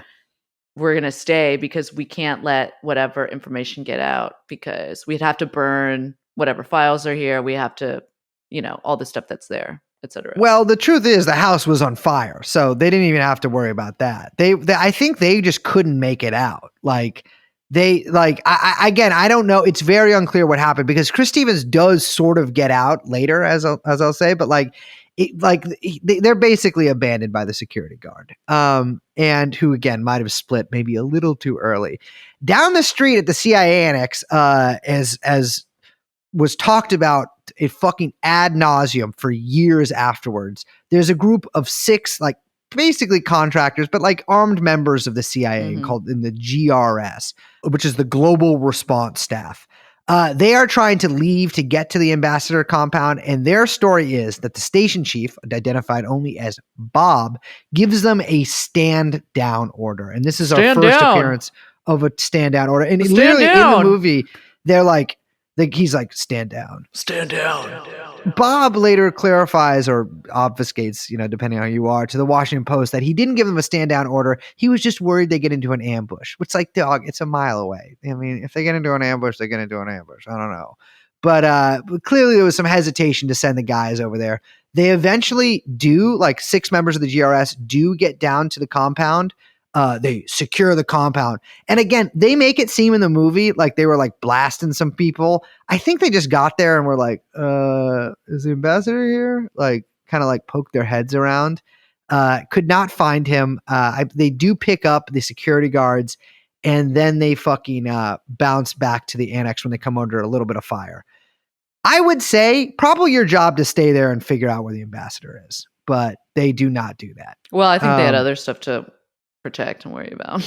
Yes, it is probably the compound is more important. So they do go back to the compound. I will say Chris Stevens, I think they do find Sean Smith, and he is unconscious and then later dies. Chris Stevens is actually found by some guys who were just breaking into the house, like not like jihadists or anything, just like some guys are like, I don't know, we'll fucking get in here, see what we can get. He's alive, and there's pictures of him alive, but he's taken to a local hospital and then dies, eventual cause of death being smoke inhalation there. The GRS guys get back to the compound. They come under some small arms fire on the way there. And, close to midnight, they're back at the CIA annex. They come under some amount of small arms fire. Now, it is very unclear what happens actually, according to these fucking guys. And it's difficult because I don't think the CIA can even really dispute this because they kind of, by the nature of things, don't really necessarily talk about how these things happen. Again, in the movie and in these guys' accounts, they basically mow down wave after wave after wave of like zombie jihadists going through a field. For sure.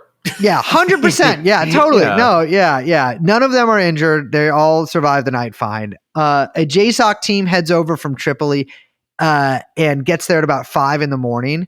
There has been no fighting all night. These guys have just been like sitting around, even though it makes it seem you'd think there was like this giant battle, but that's not exactly what happened. When the JSOC team gets there, the place gets mortared, and two of the, I believe, one of the guys from Tripoli and then one of the GRS guys die in the mortar attack, bringing the body count up to 4. They are then evacuated at that morning at 6 a.m. Like Libyan actual like security forces arrive, and then by 2 p.m. that day they are all leaving Libya. That is 13 hours. Secret Soldier to Benghazi, and like things are unclear here because we have some pretty unreliable narrators for the most part. Yeah. Like most of the bulk of the story comes from the GRS guys, who again make it seem like they were heroes betrayed by their country.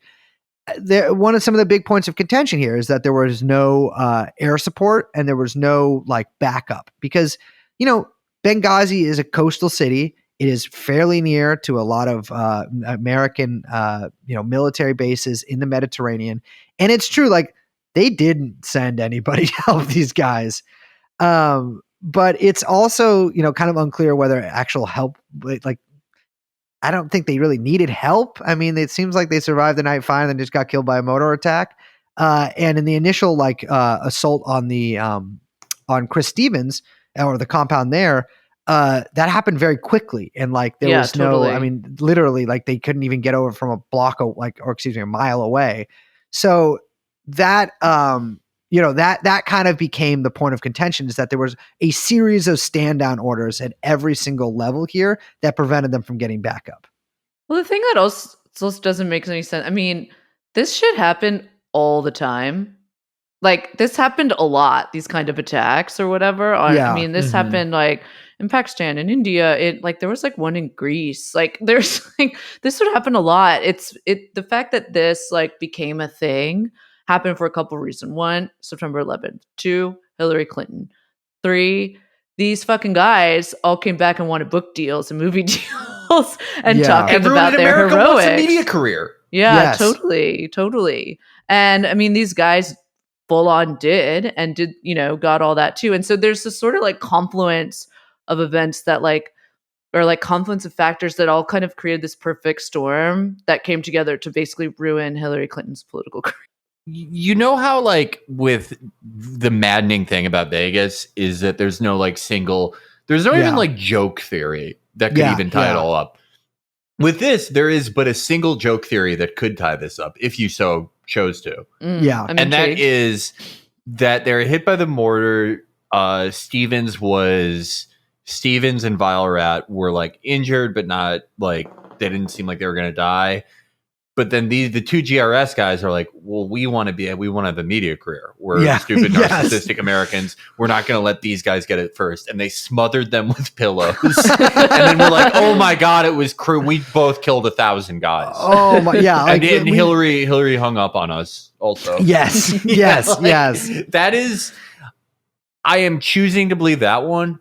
But, everyone can do what they want. But like that, I mean, it does. That's the thing is like, I have trouble believing that it was just like, so the argument is like that Hillary would intentionally allow it to be overrun. So like to destroy documents, right?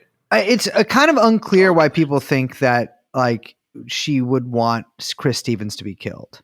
It doesn't make a lot because like I feel like if you were going to go all the way with that, it would be like, oh, Chris Stevens was going to like testify about all the stuff that he did, the only thing he did and was like still doing. Yeah, but like it's like that doesn't really work out because it's like, well, if you want to destroy documents, oh yeah, just let a mob of people in. Yes, Well, the thing who is took a bunch that of documents? Yeah, even if the Pentagon could have gotten there in time, which it's still unclear. I mean, it is unclear to me if they could have. And like I mean, you said, like there's what no they way would they have could have done. Yeah, like they were they in could- Italy, they wouldn't have been able to refuel or some kind of shit. You know what I mean? They could have gotten to the annex, but there's no way they could have gotten to the actual ambassador. But what were they going to do? Like drop a bunch of bombs on a mob in Benghazi and start another war? Like it makes absolutely no fucking sense. And then like, wait, but I do think the CIA would let this guy die rather than them having to save him and explain like a fucking gun running annex out of the east of Libya. You know what I'm saying? which like came out anyway, and like no one cared. Well, That's and was the like funniest very thing. quickly not talked about. Yeah, just as an aside, this is the thing people think is annoying about soldiers. I would say like most people think like guys like high level soldiers are annoying but won't admit it. Yeah. It's annoying because for the entire war on terror, all like the great heroic stories boil down to, oh, we went 3 hours without air support. Yes. It's like, you guys suck. Fuck you. Like, I know that's the thing is American soldiers will complain if like the Burger King at their forward operating base is fucking like the patties are too like they're not cooked enough on the inside. American soldiers deployed are some of the most pampered human beings on earth. Like no soldier in history has been treated like these people. And they talk about, oh, blah, blah, we didn't have enough. Motherfucker, like you guys have like the most advanced air support in the world, which wins the fucking wars. You guys have fucking Pizza Hut. Like, you guys have like gyms and shit. Like, you have come PS4. on. You have Like, fucking PS4. It's like every time the conservative soldier thing is like anytime like to try to find like the one post ever of like a refugee kind of complaining and be like, I had to eat a gross meal once. Yeah. But it's like, oh, did you also have like a special laser that you could point at anything in the world and it would die? Yeah. Yeah, And, like, exactly. the scariest moment of your life was like for like 10 minutes, they're like, oh, there's like a weird cloud. We can't kill everything. Yeah. I mean, the fact that Americans have quad like night vision goggles immediately is like, oh, you can't complain about anything. If you have quad fucking night vision, then you don't get to complain about anything else ever in war, ever. Because you just always have the advantage. The best equipment ever, like usually unconditionally, like the best air support in the world. And like every time that like they don't have air support, it's like President Obungler tried to kill me. Yeah. It's like, no, you suck, man. Fuck Also, you. like, I looks don't like you care. fucking made it, and then you got mortared for 10 minutes. Like, sorry, but don't stand on roofs when there's a mortar coming down, player. They make fucking noises. If the military like doesn't get vaccinated, they should be like, all right, you've like lost airstrike privileges. Yes. The Air Force is just gonna do Blue Angel shows over 49ers games. Fuck you.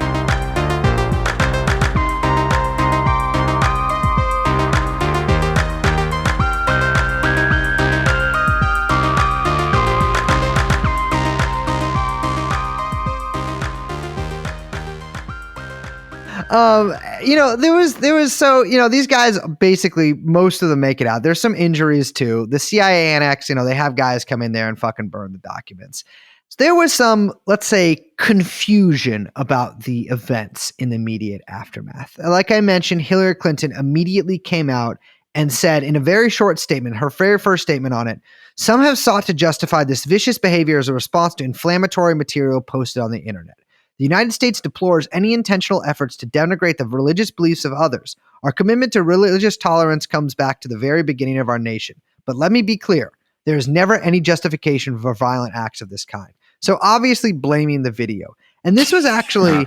I hate when they blame the video.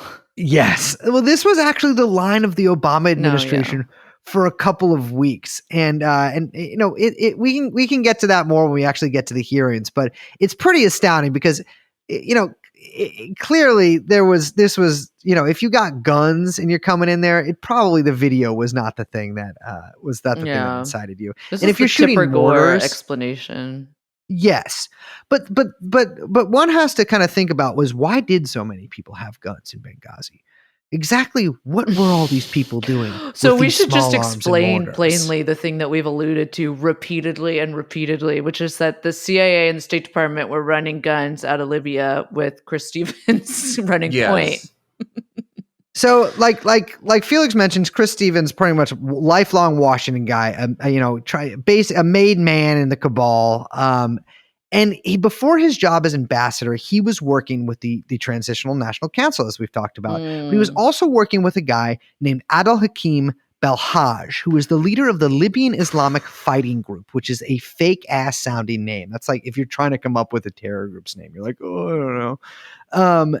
This guy, Belhaj, is an Afghan Arab, meaning he fought in the war against the Soviet Union. He was basically like one of these guys in the transnational jihadist network. He was closely linked to Al Qaeda and actually had been illegally renditioned by the CIA previously, but he'd been returned to Libya, where the Gaddafi family, and again, I'm repeating this, don't release people from prison. The Gaddafi family had released him from prison in 2010. Big mistake. Yeah, basically in the immediate aftermath of the Libyan invasion, I mean, when Gaddafi was killed, Belhaj announced himself as basically the leader of the new non-state government, and he was operating out of Derna, which if you know anything about Libya, I mean, Derna is I mean, it would be it's like Fallujah. It is straight up fucking ISIS center of power, would say, in Libya. And that's basically what he was running. I mean, he's an Al Qaeda, but also CIA affiliate, Yeah, I mean, he was one of the guys that met with NATO during the bombing campaign. I mean, and again, this is like an Al Qaeda guy meeting with generals of NATO to coordinate a bombing campaign against the government of his country. Yeah, it's absurd on the face of it. And so Stevens was interfacing with these guys, and he was basically the State Department's main point of contact with the opposition during all of this. Yeah, these are the moderate rebels that we armed. And that means he was also choosing and selecting and talking to people about getting arms. And that's the thing, is that the U.S. was using Qatar, and obviously I'm sure some of its own different ways of getting there, to flood Libya and especially Benghazi with heavy weapons and of course small arms for these guys. And so this is Stevens was a glorified gun runner for the United States government until he became ambassador. Yeah. I mean, I would say that he was probably way more than just glorified. I think that, yes. Yeah. But yeah, I mean, that's absolutely what that annex or whatever was doing, or why there was that makeshift pop-up restaurant that they were running out of. It's pop-up gun restaurant out of Benghazi that they were calling a fucking consulate.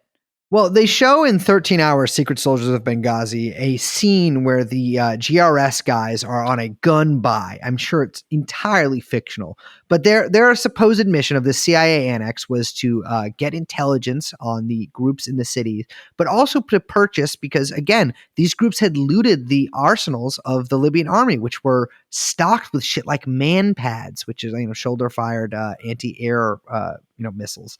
And they had like quite a lot of pretty advanced and sophisticated weaponry, especially weaponry that could shoot down aircraft. And the CIA's supposed mission in Benghazi was to buy some of this weaponry from these groups and to dispose of it somehow. Yeah, as we'll a see, buyback program.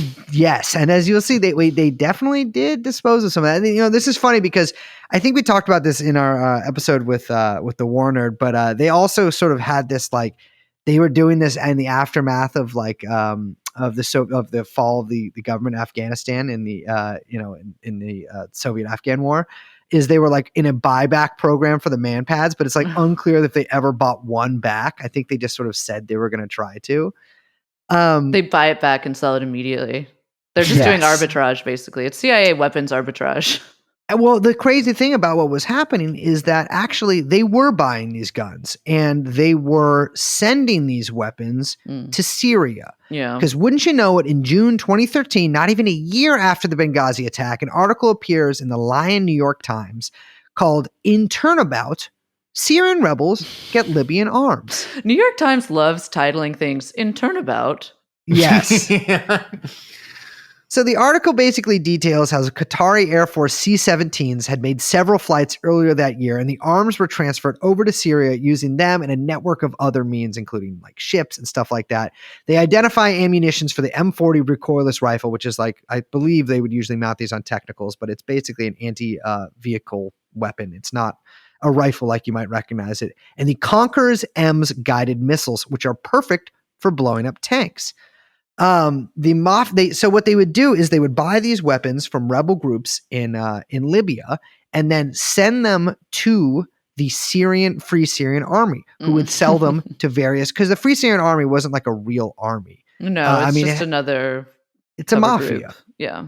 Yeah, and it was made up of these, hodgepodge different groups. And so what they would do, the Free Syrian Army would get these weapons from Libyan rebels that were identified by the CIA, some of these weapons purchased, with our sort of like axis of groups, including Qatar, Saudi Arabia, etc. And then we would give them to the Free Syrian Army, who would then sell them to various armed groups within Syria, or in Turkey rather, who would then go back to Syria and either sell them to ISIS or sell them to other large groups. I mean, that's the thing is this became basically a focal point for weapons proliferation in Syria. And Turkey even arrested prosecutors who were ordering trucks searched for weapons being smuggled near the border of Turkey and Syria, because they were really intent on doing this thing. Rebel commanders from both countries, including Belhaj, would also ship weapons from Benghazi to a port in Turkey and have the weapons flow overland to Syria from there with the full acceptance of the Turkish authorities. And this was not only small arms, but this was SAM-7 missiles, which were responsible for shooting down Syrian aircraft. This is what your annex was doing. Yeah. And that's sort of the crux of what we're saying here, is that like, this wasn't just like some guys that wasn't the CIA fucking annex wasn't there to like check up on whether these guys are good liberal Democrats. This was weapon smuggling so they could replay the same thing that they did in Libya to Syria. It's the exact same playbook there, except without the air support. Yeah. And I mean, if you want to talk about same playbook, going back through this, the media run up to Libya is the exact same shit that you saw at the media run up to Syria. And at least the failure, they failed to really intervene more, I guess, in Syria. But the same kind of manufacturing about the atrocities, the same kind of manufacturing on the social media aspect, it was just like times 10. And then you see this, and it's the exact same op they're running, for Syria and what they're planning. I mean, also, a lot of these guys just fucking joined ISIS, too, by the way. They just also were like, hey, thanks for the guns. We're just going to go join up with our boys over here now. Thank you. Goodbye. Yeah. Yes. Yeah. I mean, I do, people have been upset with our show recently because they think we've been haven't been optimistic about. But, I'm never going to give people either false hope or false doom. You can think what you want. I will say, though, I think one of the most surprising things that's happened in the last decade of American politics has been that we weren't able to get more involved in Syria. Yeah. That surprised me a lot. And it was not like anything I've ever seen in my lifetime. And that is something to feel. I mean, like, I wish we weren't involved at all. I wish we didn't fund any of these groups. I wish we didn't give anyone weapons. I wish we had no involvement in any of this. The fact that we did not end up going as far as we did in Libya is, I dare to say, a good sign. Yeah. Well, I think some of it has to do with the fact that it would have required a direct confrontation with Russia, or at least negotiating a potential direct confrontation with Russia. And that's the thing that I was saying about, because I fucking remember this so vividly when Hillary was debating Trump and they were kind of doing their little tango on the stage. Remember how they were like dancing around each other? Oh, yeah, when he was pacing like like doing a psycho. do-si-do. It was so funny.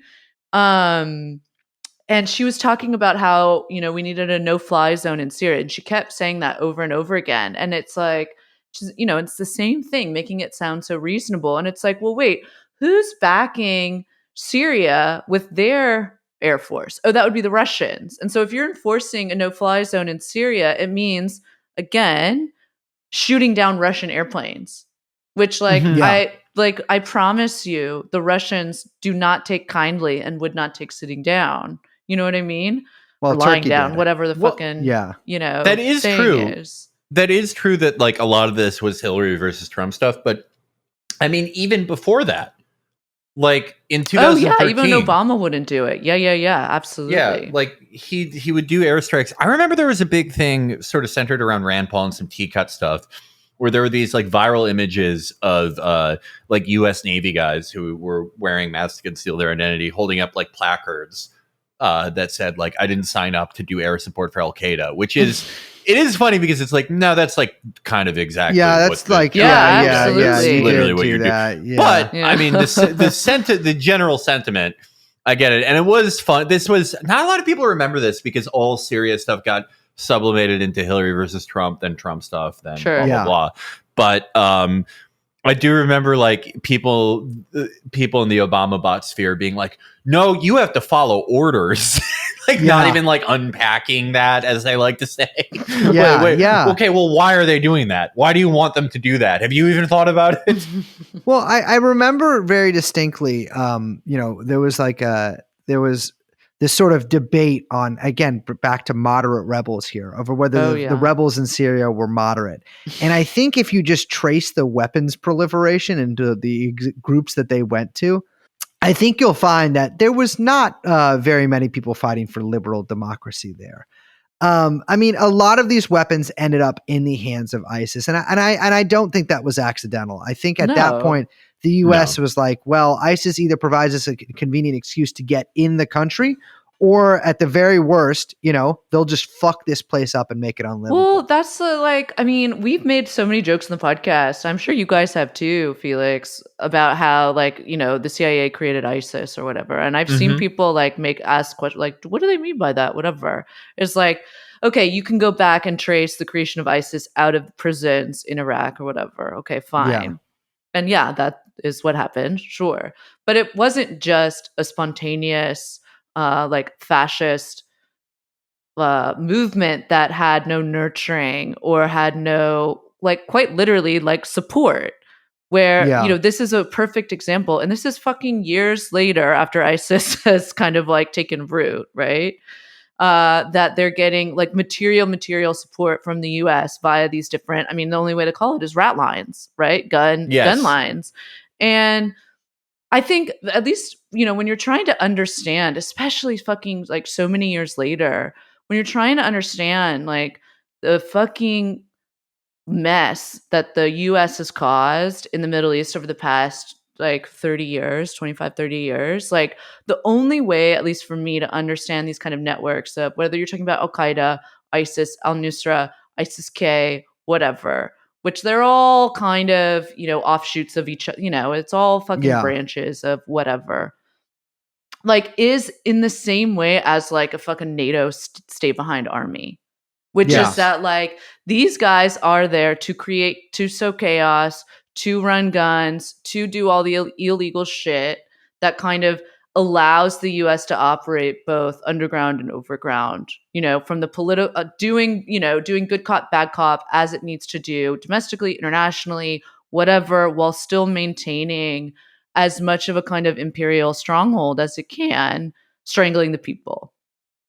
And even if you do want to take like the least conspiratorial framework, and I take this more with like ISIS-K, because ISIS-K is a whole different animal. Yeah. But even if you don't want to go that far, and I do want to go that far with ISIS original flavor, but even then, you would have to admit that this thing seems to spring up in every place America stays in long enough, starts funding groups, really gets into the roots, gets into the water, gets into everything. And you would have to admit that in some way that America does help create these things. Like, yes, ISIS-K, totally different thing and its own thing. Look at Ukraine. Do I think it would do I think it would exist if we weren't there? No. Yeah. Well, that's the thing is that like, especially, I mean, this is the Benghazi and the gun running is such a good example, right? Because we basically flood these places and flood these groups with weaponry, with heavy weaponry, with weaponry that lets them take out the armies of their countries, with our support. And of course, like, what kind of environment do you think that's going to create? If you put a bunch of guns somewhere, people are going to fucking use them, or they're going to fucking sell them to their boys. Yeah. And like, it is without a doubt, like, that's the thing about Chris Stevens and these CIA guys is like, they were killed in this environment that their government created. Yeah, right. absolutely. If the US had not bombed, every fucking armored vehicle in Libya that belonged to the government, and Chris Stevens was in Benghazi in 2012, do you think he would have fucking gotten killed, in a fire in his home? Likely not, right? No, he was there to run guns to the groups that we were supporting, even way back when we needed them to overthrow the regime. Exactly. Mm-hmm. And even Bunch talking about like fascists. his security, the February 17th Brigade, the supposed good guys here, fucking those guys were also like, people from that group were part of the people that overran the compound, right? They're all like in this network with Belhaj and these other guys. It's like, they created this environment where these guys can do those sort of things, right? And it basically encouraged, if you give these people weapons, like in these groups weapons rather, people are going to use them, that is without a doubt. And so it's like, they basically made this stew and then complained that it fucking tasted bad. Yeah. This is from Seymour Hersh back in 2014 in the London Review. The Obama administration has never publicly admitted to its role in creating what the CIA calls a rat line, a back-channel highway into Syria. The rat line, authorized in early 2012, was used to funnel weapons and ammunition from Libya via southern Turkey and across the Syrian border to the enemy. Many of those in Syria who ultimately received weapons were jihadists, some of them affiliated with Al-Qaeda. I mean, this is like known. This is all known about. I mean, this isn't, But funny enough, Congress doesn't fucking talk about this shit in the hearing. And the thing is about Seymour Hersh too, that's important to take in mind with his reporting, is that like, he is basically like a conduit for the CIA to give information out. I mean, I feel like that's like that's sort of how people see him. And that's like his role, is that like, and some of it's good, like he does good reporting sometimes, but like he has these sources who say these things for a reason.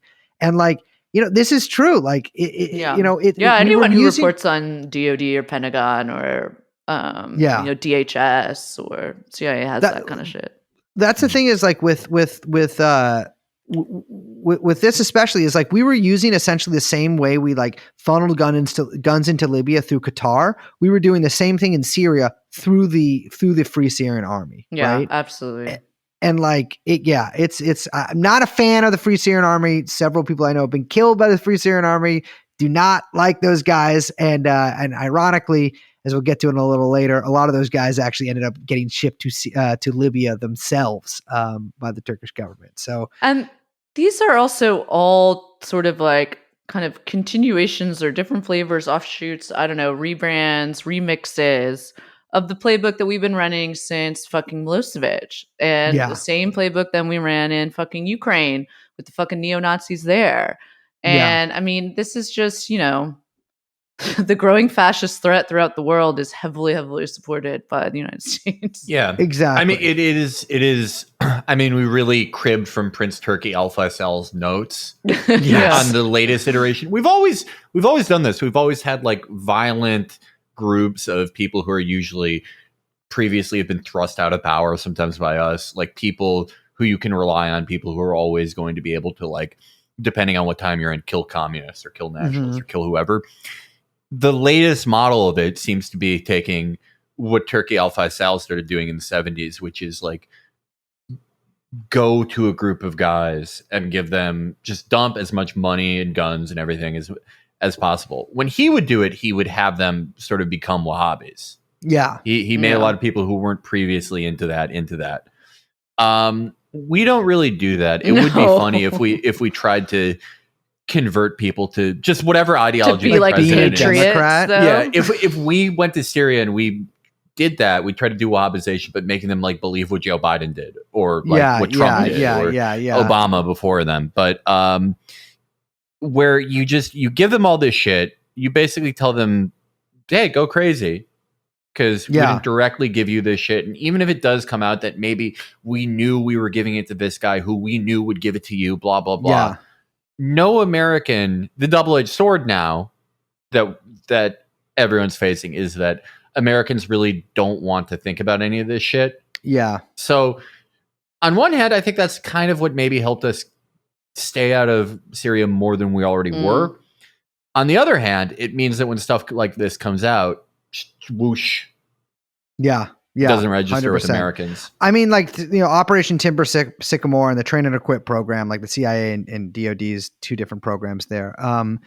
They were, depending on how you look at it, either smashing successes or giant failures. They spent billions of dollars on these programs, basically giving money and advanced weaponry to these groups who would have lost to the Syrian army if they had not had them, right? Like the Free Syrian Army, like these collections of gangsters. And as we can see, like in Afrin, like the area part of them control, like when they actually do get control of territory, they just fucking kill each other in order to establish who's the most dominant mafia. I mean, these people are fucking like, they're gangs. It's filled with people who like will capture a neighborhood and declare themselves the emir of that neighborhood. Exactly. And then like, fucking just shoot a few people and throw them in a ditch. It's and we knew like a child could look at this and deduce that. Like that's one thing. It's like you mentioned bumbling empire before. It's like, I'm sorry, but there are thousands of analysts who like look at this stuff and study these groups. No, they're not so they're cruel and vicious people, but they're not so stupid as to think that this wouldn't happen, right? Yeah. And I will admit that is something I used to sort of fall into because it's easy to think that because there are so many ridiculous individual personalities you can latch onto and you kind of get hypnotized.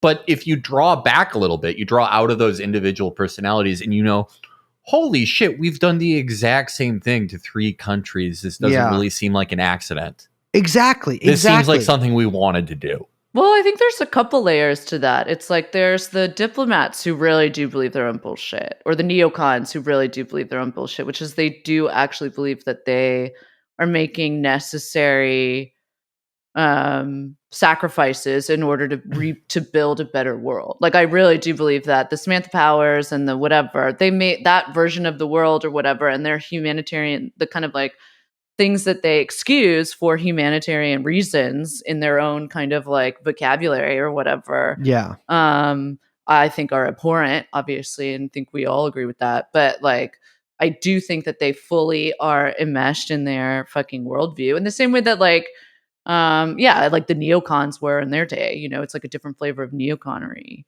But it's like also too, something that you said, Felix, just made me think that maybe we do actually make people in our image. Like it isn't actually making them like Biden or patriots or whatever, like Americans, because it's like, no, we make them gangsters because we are a fucking world gangster. Like state. these are we do like make them like this. We do make them a bunch of capitalist mobsters because that's fucking what the US is. You know what I mean? So it's almost 2 layers where there's like different functions here. Like I do think Hillary, like those were all necessary things that these were all events, Gaddafi falling, the fucking like slave markets, the gun running, whatever, that even if they weren't at the forefront of her mind, were always going to be like things that could be excusable for whatever were greater, the greater democracy, however they want to define that project, Yeah, and if you are to, I mean, yeah, Hillary and her State Department, they had more information than anyone. It is very hard to believe that they didn't know at least some of this would happen. Yeah. Totally. And yeah, I mean, it all goes back to, in some ways, how satisfying it was to watch her lose. Yes. Because yes. this is a person who, yeah, okay, let's okay, the most prepared person ever for office. Okay, so then she knew all that shit was going to happen. Yeah, exactly. It was great to see her too distraught to even come out of the of the Javits Center. It's a shame who she had to lose to, but God, is it funny it happened to her. Absolutely. Yeah, and that's the I mean that's the thing about Benghazi, right? Because a lot of the sort of criticism is like, well, why didn't they see this coming? Which is like, I mean, fair enough, like you flood this like center of these gangsters with guns and money, you're rolling the fucking dice there, baby.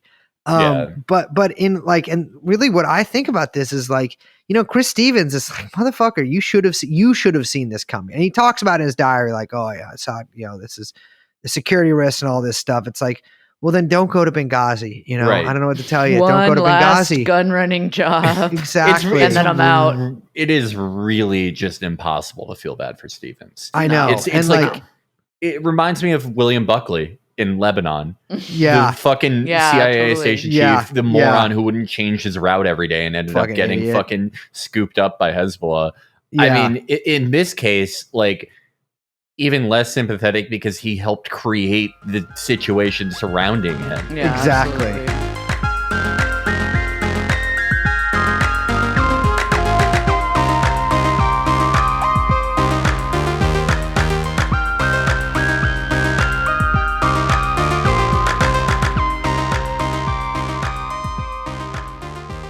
Well, you would think, dear listener, that in the aftermath of Benghazi, of this new 9/11, that there would be this outcry from, the people being like, well, I can't believe you guys were doing this there. Like, well, of course, what do you expect to happen? That is not quite the reaction. Or at least I can't believe there was another 9/11 on 9/11. Yeah. Yeah.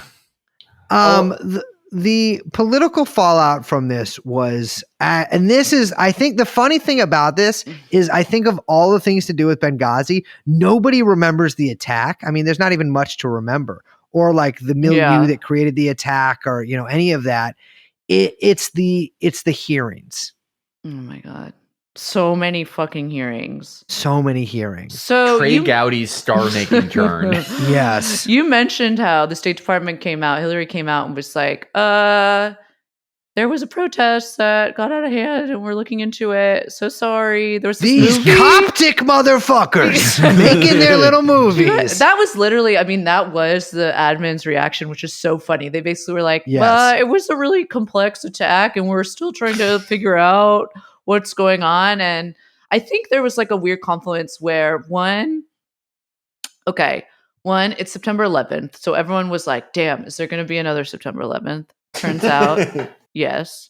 So two, like people were kind of like anticipating maybe there's going to be something, like shit was popping off with the Muslim world at the time. Uh-huh.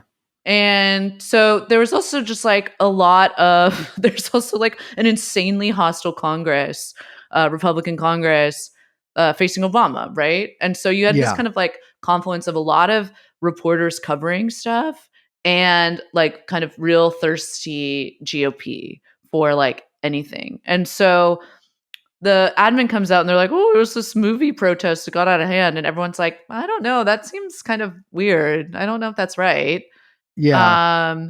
And so they're kind of like pressuring the admin, going back and forth, and people are like, I don't know, it seems like maybe it was like way more coordinated because they had all these weapons, and the admin's like, no, it wasn't coordinated. We don't know how they got the weapons.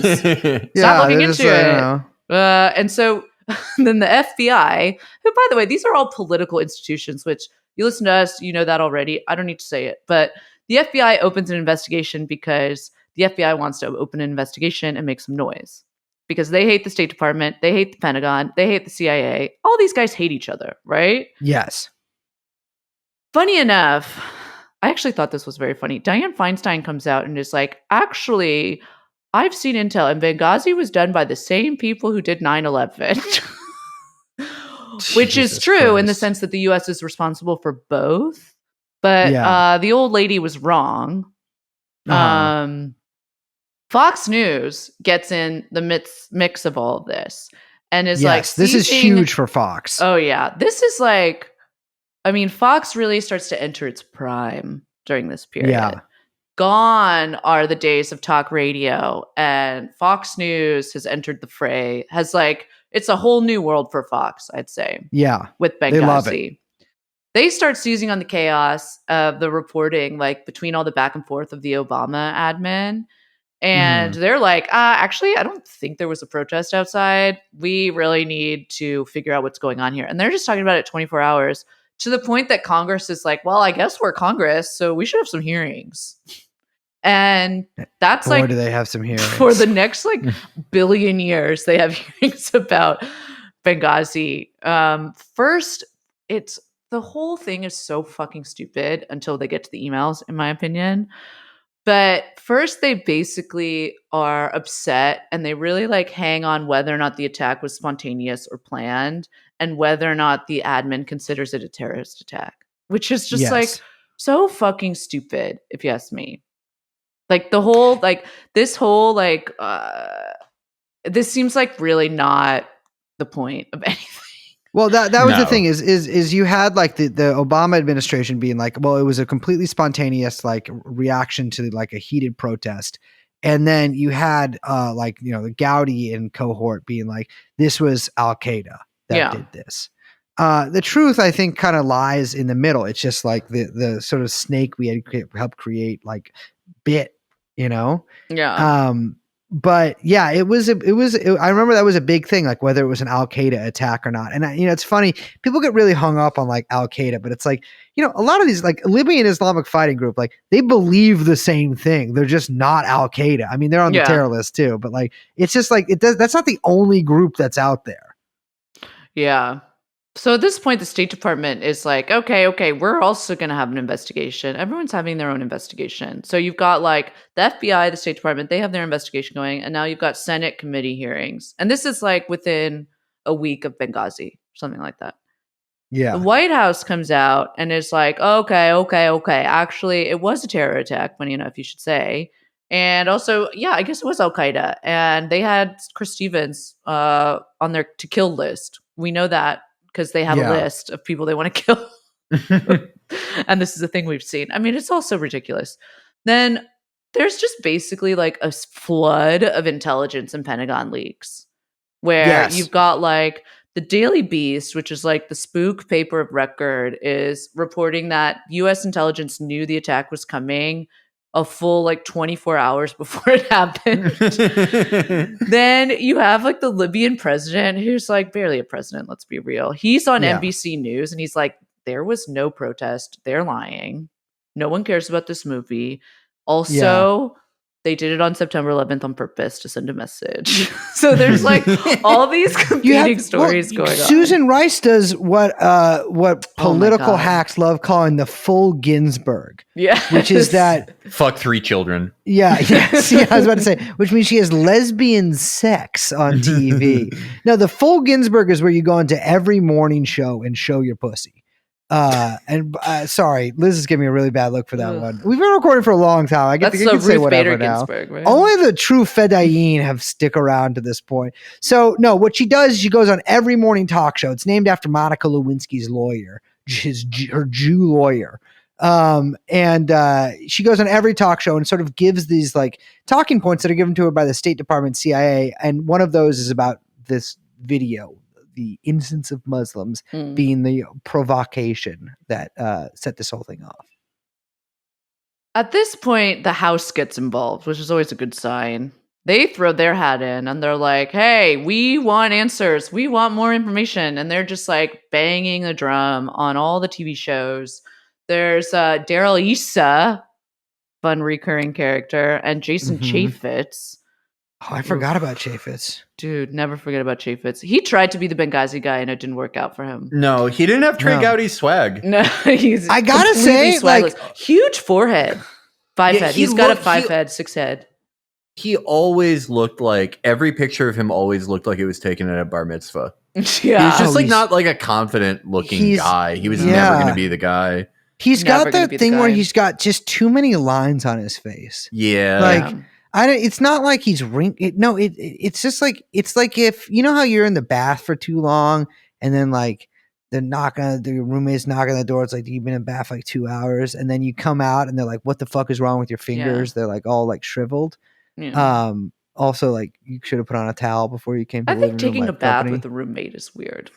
I know. I've done it with so many roommates, and they're always like, "Dude, I don't want to be in here with you." No, I just Like- mean like doing that while you have roommates. Yeah, Yeah, I've never done That's- that. It's Seems weird. uncomfortable. Yeah, because you're like making a broth of yourself. It's very intimate. So gross. to be comfortable. Also, Maybe a you're in lot the of people bathroom are for a comfortable long with- fucking time. That's what I'm saying. Maybe you got A bath maybe is you've like got an hour. Yeah, maybe you got a Yeah. little powder room that they can go to. I mean, if the roommates are like out or something, you can do it. But if the roommates are home, don't be taking a bath there. That's my other piece of advice besides don't let people out of prison. Okay, so Um, Issa and Chaffetz, they write this like strongly worded letter finally to Hillary Clinton. This is when now they start digging in at Hillary, and they're like, Uh-huh. "This attack claimed ambassador, where you initially said, you know, what you said was wrong. Why was it wrong? What you said? You said it was spontaneous. Why did you get it wrong?" Mhm. So then the FBI concludes its investigation, and it's actually concludes it in Benghazi. And I thought this was very cute. It spent 12 hours, and it's like, bro, spend One more. 13. It's right 13 there. hours. It's right Brother. there, and they didn't do it. Brother. So that Stupid. I didn't like that. The house is, I mean, like, after all that, like, we were able to turn up, it's kind of amazing that, like, the House hearings it was basically, like, all about the stand-down order. Yes. There was Yeah. a little stuff about this, and, like, we talked about Mark Turey. Rand Paul. Yeah. You know, Well, he who's comes the up only- later. Yeah. Yeah, yeah. We talked a little, they did try to make Mark Turey a star. There was a little bit of talk about gun running, but it was mostly about the stand-down order, which just goes to show no one in the House is ever getting anything done. No. If your mission was to destroy Hillary Clinton, well, she already had the momentum going on that. Yes. Like, you need to do very little to, like, really bring her down. If your move is to, like, indict Hillary, Obama, everyone, or at least get people to talk about it, talk about the gun running, they did not do that. They did not No. succeed. No. None And they don't even whatsoever. get to the stand down order for like almost a full year. Yeah. Like What are they they don't working even on? know that it's a thing until like months and months later, which is It is so fucking weird. crazy. It is so weird that we have a House and a Senate, because the House, I do think, is like representative of America in some way, in that it's like, Yeah. that's always the, like, they could not do any other job. The Yeah. people No. in the House, they're all Marjorie Taylor Greene, just in one way or the other. Yeah. The Senate, Yeah. those are the two most evil people in the state. Yes. Yes. Like, Yeah. Yeah. like, Yeah. those yeah. are fucking killers. Those are some fucking freak killer assholes. Well, the thing The is with the House? House is like you're like Man. I mean anybody could look at the House and be like I could probably do that, you know, like Yeah. I could get elected. Can That's you think literally how people run for the house. Yeah. Can you They're think like, of, I could probably do it. could you think of a company that had 365 people that John Boehner could run? No. No. There you go. Not at all. Yeah, Exactly. no way. Nancy Pelosi's like 98 years old. Yeah, Do you and think she could that's run happening? the Third Reich. No. Yeah. Yeah. Yeah. That's not happening. These are not competent people. The thing is like I was recruited by the Justice Democrats to run in 2016 in the primary in California, and I did pretty well. Like I got 40 points on it.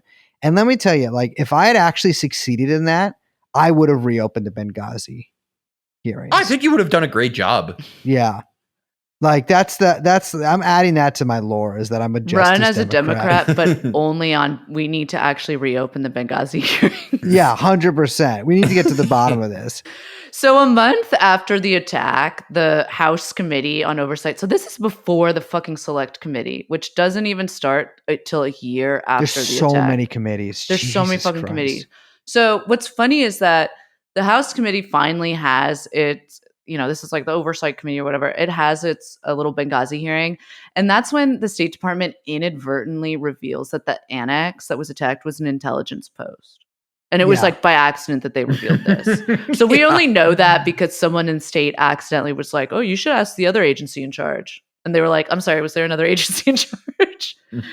And that's how that gets revealed. At this point, all of the political noise is still centered on whether or not it was a terrorist attack, which I think is so fucking funny.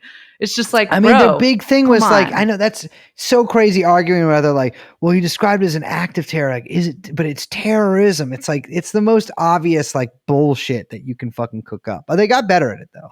Yeah. At some point, Fox and I think it was Reuters gets an email leaked to them 2 hours after the attack that is, the White House, the Pentagon, there's other agencies on the email, and they're all told that it was a direct terrorist attack. So that just fucking keeps going. And they're like, we've got emails.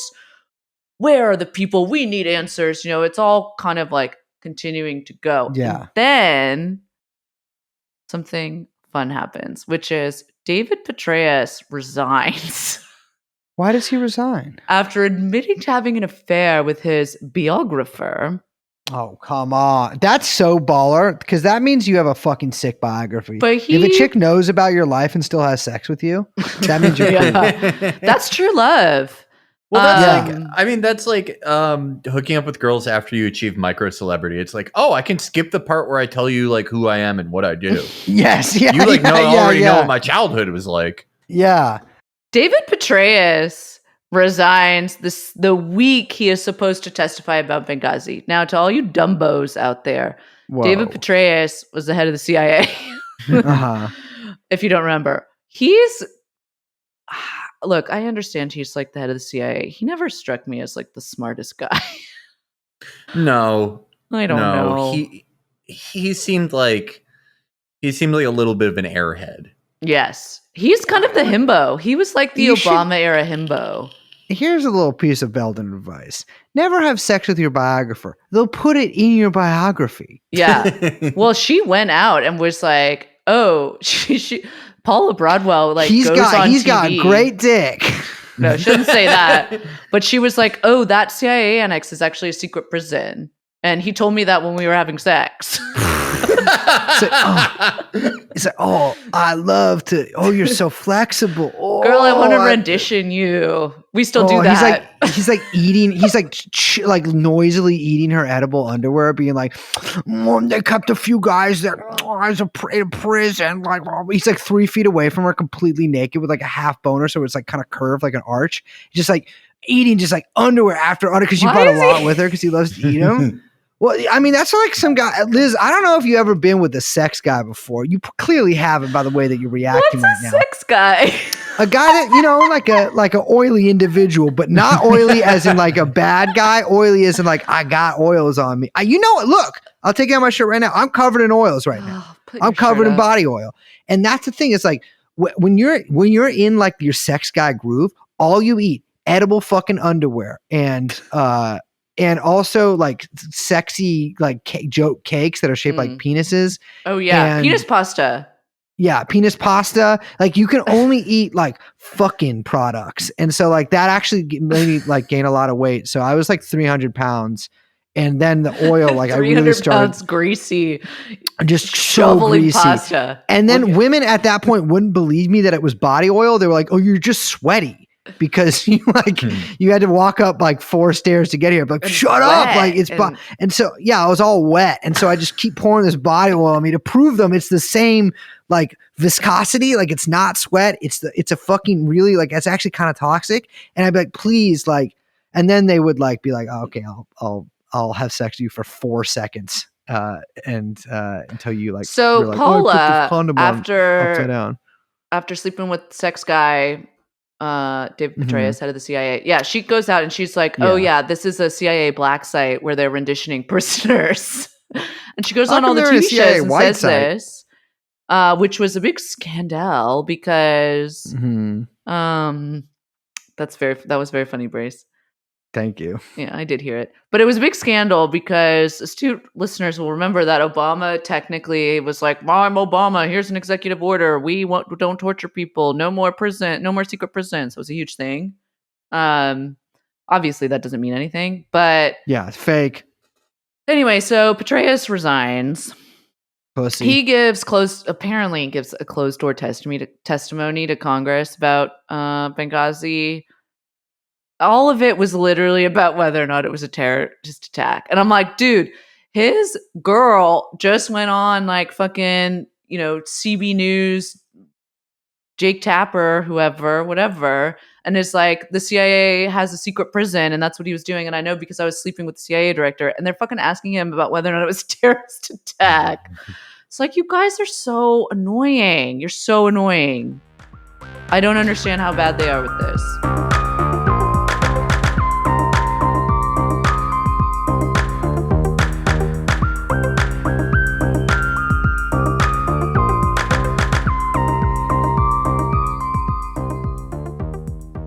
Well, we get to something very special next.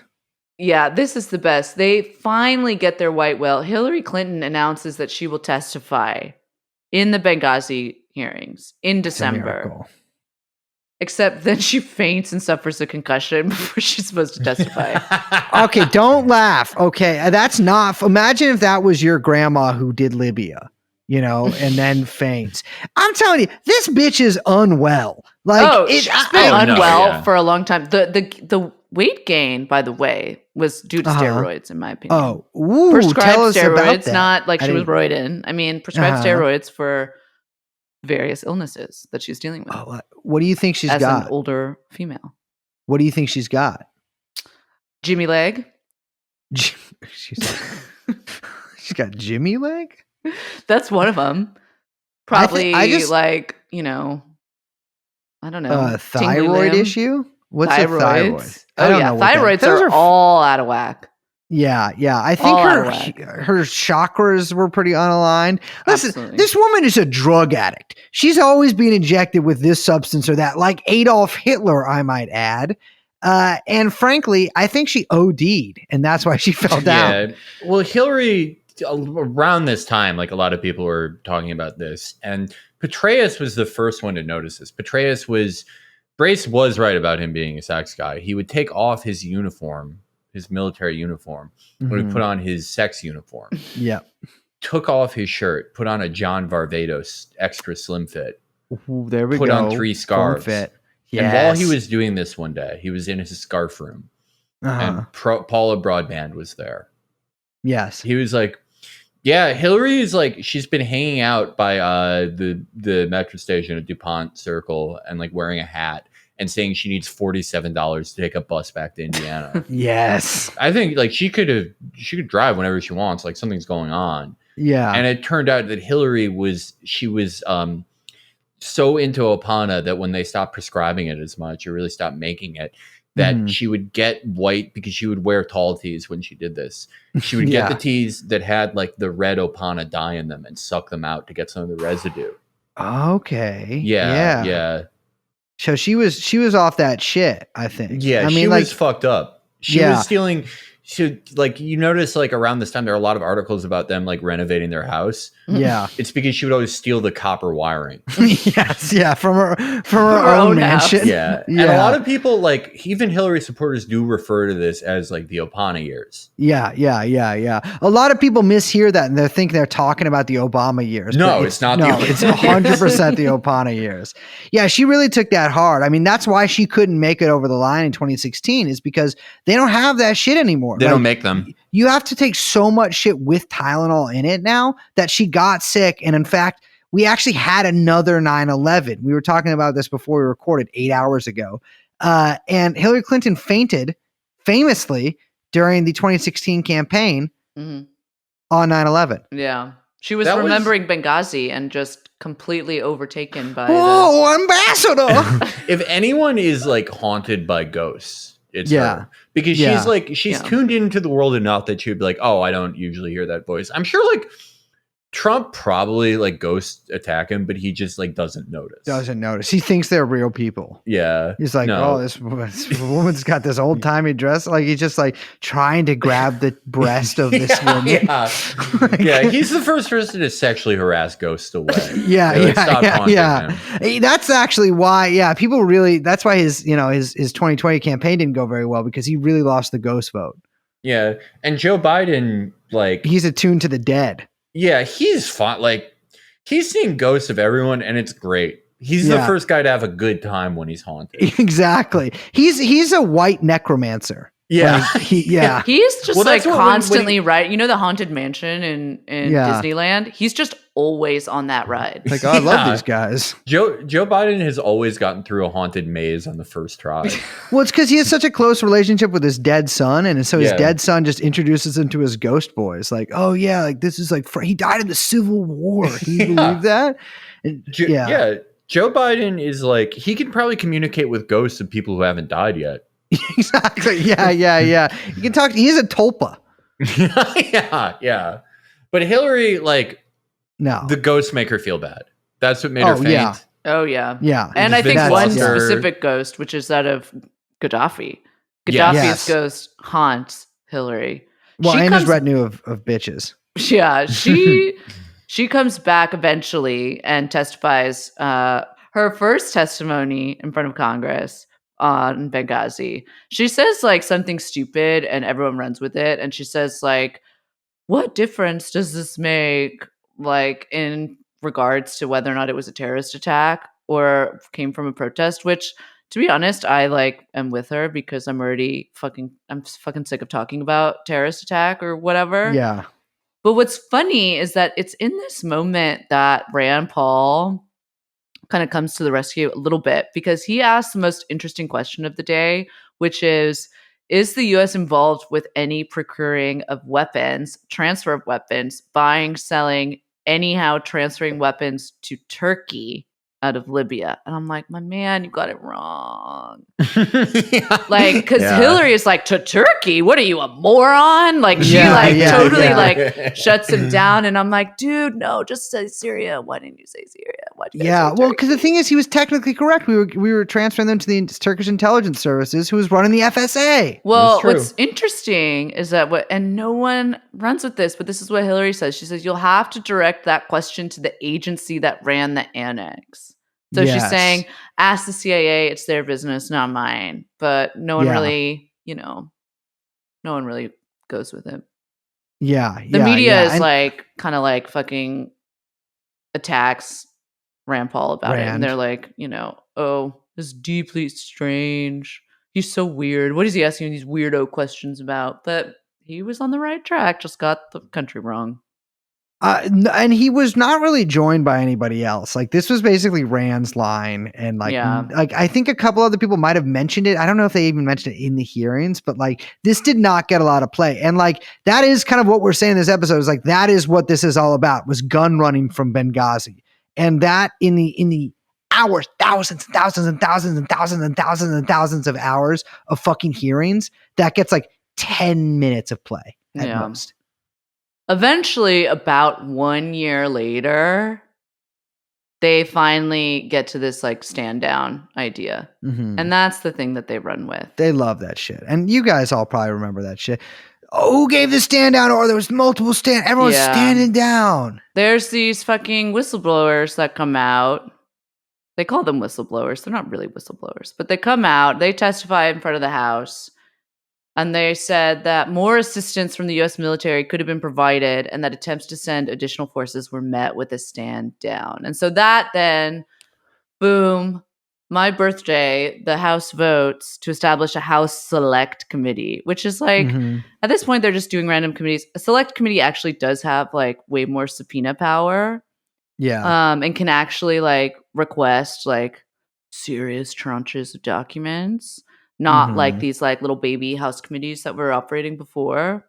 So actually, it did have a lot of power, and I think like a huge budget. Like they spent like $2.5 million on this thing. Yeah, I think actually it was $7 million total. Oh, are you serious? Yeah, I believe so. Oh my god. And really the only revelation that comes out of this is fucking Hillary's emails, which, to be fair, is a pretty good one. If that's a what good comes revelation. out of Benghazi, it's like, it's pretty good. Yeah. We've been going Hit for us so with the long. emails. I know. Hit us. We're almost done, baby. We're almost done, but I would be remiss. I would probably commit, what is it called when the Japanese warrior kills themselves? Seppuku. Thank you. I would have to do but that if I did you don't have enough not. honor. Excuse me? Your honor rating's too low. Like, you see the little bar below That's so you here? mean. It's like your honor is like a little too much to the left side, and so you got to get it full to the right side. You'll have better reactions from other NPCs and stuff You're like wrong. You're wrong. Anyway, that. Okay. it would be wrong if I didn't actually spend some time explaining the emails. Because So an email this is like kind of like an actually something electronic that letter. annoys me. Uh-huh. Like I said at the beginning of the episode, there's like 3 email scandals that get wrapped up into something that is just kind of called Hillary's emails, that the like liberals and the media, and unfortunately at one point Bernie Sanders, just kind of like obliquely refer to as like one big thing, but it's like not really. Yeah. So in order to like tell and explain all of this, we kind of have to back up. God, I can't believe I'm doing this. So email was invented in 1986. The hyperlink was invented in Sweden. Combine Yes. these two together, and you can have a smorgasbord, an octopus of information going from cousin to cousin, boyfriend to ex, ex to whisper network, and everyone in between. In So, 2008, a woman named Moira Donegan was born in 1978. No, for real though. In 2008, a server Uh-huh. is used for ClintonMail.com, which God, it's I know you've so heard of it. unreliable. That's registered under the name Eric Hotham, which I think we can all assume is a misspelling of Eric Hotham, which is a former Clinton aide, like close Clinton aide. Okay, this is in 2008. In 2009, the domain Clinton email gets registered to Justin Cooper, who's like a super long time Bill Clinton presidential aide. Hillary Clinton gets an email set up as hdr22@clintonemail.com. Okay. Fast forward. Hillary Delano Rodham. Yeah, I was trying to figure it out. Is that what her middle name is? Delano? Her damn remails. In 2013, March 2013, I forgot about this, but this happened. So much math in March 2013. I know, dude, for real. Gawker reported that a bunch of emails were leaked by Guccifer. Remember him? I remember him. I think it's Guccifer, baby. Like, yeah, it was the Russian, right? That was like, it's Guccifer. I know, but I want to say Guccifer. Like, maybe it is Guccifer. I don't know. Yeah, actually, you know what? Jury's out on that one. So it comes out that Clinton used the clintonemail.com domain name in her email to advisors and friends. Including Sidney Blumenthal. Yes. My man. Best dad of all time. Pussy Getta. So at that point, Hillary changes her email address because Gawker has leaked it to everyone. 2014. I promise this is important. The State Department, which that's so fucking funny that Gawker leaked Hillary Clinton's email. Yeah. The State Department makes a request that all former secretaries of state, quote, submit any records in their possession for proper preservation. And this is just like totally normal. The State Department's just like, oh, I'm doing State Department duty. Well, oops, it's time for us to update our records. That's our new thing that we need to do on our calendar. Spring cleaning, fall, whatever. That's what we're doing, updating our records. And so Clinton gets a request for, all this is just historical preservation, right? Public records, they're public servants, public records, all of that, right? So she sends the State Department 55,000 pages of State Department emails that were from her personal email account. Okay. She leaves out 30,000 of which she says are personal. You may have heard that because Donald Trump fucking would harp on that a lot. But yeah, 30,000 pages of emails were not sent. She said they were personal. She has all these like very pat lines about, oh, it's me coordinating fucking what's her ugly ass daughter's name? Chelsea's wedding. Chelsea. Yeah. Sorry. Dude, I gotta say, the Adam Friedland saying that Chelsea Clinton isn't Jewish, she's just ugly, remains one of the funniest things I've seen online. That was awesome. That was very That was what We're one of the reliving greatest. so much this evening. Yes. And just so people remember, that whole thing started because Chelsea said about Ilhan Omar, I'm offended by this as an American. About the Benjamins tweet, which is like, if you think people are too mean to Chelsea, like, who the fuck asked you? Well, also people probably were when she was a kid, but she ain't a kid anymore. Yeah, she's like 45 She's a now. grown-ass dumb care. bitch. Yeah, Mhm. shut up. Went on vacation with Ghislaine Maxwell also. Went on a yacht trip with her. She was at her wedding. Yep. So March 2015. Yes. The New York Times breaks the story that the House Select Committee on Benghazi. I love that we have a House Select Committee on assassinations and then fucking House Select Committee on Benghazi. How the mighty have fallen. House Select Committee on Benghazi discovers that Hillary Clinton used a personal email account for State Department business, basically because they subpoenaed the State Department for correspondence, and the State Department had all those emails because they were like, "Hey, we got to make a public records preservation, right?" The State Department releases like 900 pages of the emails to the Select Committee, so they're only giving them just a little taste, just a little taste of Hillary's emails. But this, obviously, March 2015, Hillary has just announced or is about to just announce that she's running for president. Everyone already knows it, but I think she hasn't yet made her official announcement. I think that was in May that it happens.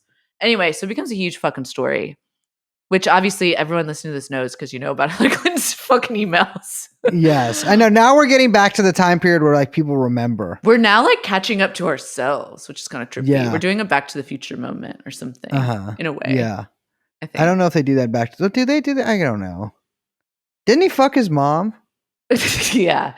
Or he was about to. Very weird. Anyway, a lot of details about this, even though we remember it, like you don't remember it because it's all been lost and all turned into memes that don't mean anything. And no one actually knows the difference between any of the different email scandals, as I've said.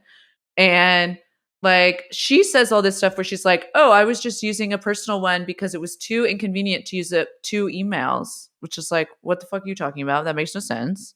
You're literally a professional. What are you talking about? Yeah, or you're lazy. You're lazy or you're stupid. Which is it, Hillary? I use my email, then I use Marcos at trueanonpod.com. I can't believe you just revealed the Marcos. Fucking what? They don't know how to spell Marcos. Listen, if you get an email from if you're listening to this and you get a fucking email from Marcos, you are in fucking trouble. You are on, believe me, your jogging list, your jogging schedule has been published and I've read it and I'm coming. Or Marcos actually is. Marcos is, I'm on Marcos's WhatsApp chain. Yeah, dude. He sends me the same stupid bullshit Big Dave sends me. Yeah. Marcos runs a very popular Telegram channel, which is he's in trouble. So the thing is that Hillary, like, in order to deflect all of this, what she does is very smart, and all of her little media people, Media Matters people, and all that shit, kind of latch on. And up until this day, I mean, listening to that fucking fiasco. Pod Save, whatever. Why I said it like that. I Benghazi hate fiasco. Fucking podcast. They still all repeat this line that this is about her personal email account. And it's not the personal email account. It's not just the personal email account. It's that she's storing all of those emails on a fucking server that's in the basement of her house. Yeah. Yes. Like literally White House, State Department business, where she's talking about, should we invade Libya? I don't know. Whatever. Let's find out. Fuck around. She's fucking around and finding out on a fucking personal email server coming out of her fucking basement of her house. This is so crazy and weird. It's so weird. That is 0-factor authentication. No, absolutely. Yeah. Well, the thing is, too, she's breaking a cardinal rule of mixing business with pleasure, because the other thing in that basement were her child catamites, too, that she fed upon for sustenance. And it's like, you can't have that. You can't mix that kind of shit. You got to leave that shit at They the pizza can't deal with place. that kind of radiation at that young age. Exactly. So the other thing is that 2 weeks later after this comes out, CNN reports that Hillary has now permanently deleted all the emails on the server. Queen. So Okay. she gave, again, just to like recap, she gave 55,000 of her emails to the State Department to be archived. 30,000 she says were personal, but she said she just decided no one's ever seen them, which, like, I will get to why that's a problem in a second. No one's ever seen those. No one knows what there are. There's no record of literally like State Department business. It's all been deleted permanently, completely. No one knows where those emails are. I know that's a fucking line that Donald Trump repeated over and over, but it's fucking true. I'm sorry. It's true. So this is me with some 8, 9, 10 points about the email scandal to debunk it. So this is me. This is a PolitiFact, Liz Time, Debunker Central, Fact Zone.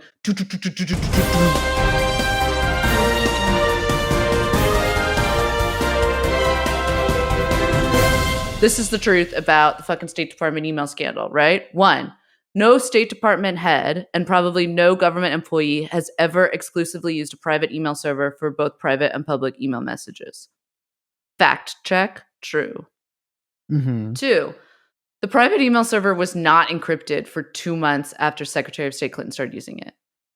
Fact check, true. Like, just not encrypted at all. So it's like literally like a fucking Hotmail. I mean, it's like worse than Hotmail, I guess, at that point. I don't know. Brian Pagliano, I think I'm saying that wrong. He's the guy that was put in charge of security, and I'm using quotes there, and maintenance, we should use double quotes there, for the server. And now he originally installed the server for the Clinton Foundation for like their own private family use, right? He then gets hired at State, and this is a direct quote, to moonlight in maintaining Clinton's private email server. All the experts are like, there should probably be a team of people because this is the Secretary of State, like, running business. And I don't know if Brian is equipped to do that. His supervisors at the State Department didn't even know that he was there working on Clinton's private email server. Fact check, true.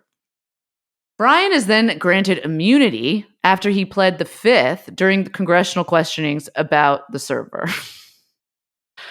That usually only happens when someone knows something. Lying. Well, Yeah. you plead the Fifth because you can't incriminate yourself. Yes. So what were you incriminating yourself with, Brian? And then he was granted immunity because clearly the FBI thought they needed to know what he knew. The State Department still cannot locate work-related emails from this period, from when he was working at the State Department. So everyone has lost all official correspondence of Brian Pagliano while he was at the State Department. Okay? This is all true, by the way, you guys, okay? This is true. Fact zone, Liz zone. Clinton was told, like when she first started at State, that she shouldn't use her BlackBerry. Now, this was the whole thing because remember Obama wanted to use his BlackBerry too? This was the whole thing because he's like, I'm like a cool president. Yeah, well, the thing is too, like all government employees for some reason also use BlackBerries. I have no idea why, but that's like the only people in America who do. Well, with Obama, he had this BlackBerry that they made for him where every time he put it in the charger thing, it would wipe everything purportedly. And it had like multiple. You're joking. Yeah. This was a whole fucking. No, this was real. I remember reading an article about this. This was a whole thing. God. But she was told that she can't. First of all, she didn't get that treatment. She was told she can't use the BlackBerry, and she was said, look, it can be hacked, and then it can be used as a listening device. Okay. She's like, oh, I understand. That makes sense. Nevertheless, she persisted. She did persist, and persist she did because she continued to use it. Then there's a FOIA request that they received for her email messages, and then she just responded, oh, there's none for you to get. I don't know what you're talking about, which like makes no sense. It's only after Benghazi that she admitted that there were 30,000 email messages that they had never received. Yeah. She, she claimed another 30,000 emails were private. Now, I want to be clear about this. Public officials don't usually get to decide what's public concern and what's private concern. Usually that is left to third parties or the public, right? Imagine if Nixon had been actually there's all this like personal stuff on those recordings. And so like I don't think that a lot of that should be released. Like I think like me saying like that like it's gay that they do like Bohemian Grove and stuff is like that's like actually super personal to me, and like you bringing that up right now is actually like super harmful to both me and to them because that like violates a level of trust there. No, but I'm serious. Like she was just like, oh, it's actually that's like private stuff and private messages on there, and so you can't see them. And everyone was like, why are you all trying to rape her? Leave her alone. Yes. Leave Hillary alone. Leave her alone. Like that's literally what it was like. And you just fucking believe it. But she just said that. But we don't know. We've never seen it. I mean, it's just that is like an opportunity afforded to literally no other public official up until like the Obama admin. I'd never seen the kind of deference. I mean, it's even crazier now, to be honest, but I'd never seen that kind of deference given. And it's just like completely unheard of, especially when you're talking about the fucking Secretary of State. Like, my God. She says there's no classified documents on the private email server. Boom, lie. There were 2,000 classified email chains on the fucking server. Just chains, not messages. Yeah. She said they were classified after the fact, so it's not her fault. She was like, oh, they weren't classified until after I received them. Yeah. Which is like crazy lawyer brain bullshit. She herself authored emails sent from the email account, which was sent from the server that contained classified material. So it's just all fake. Yeah. It's all lies. Yeah.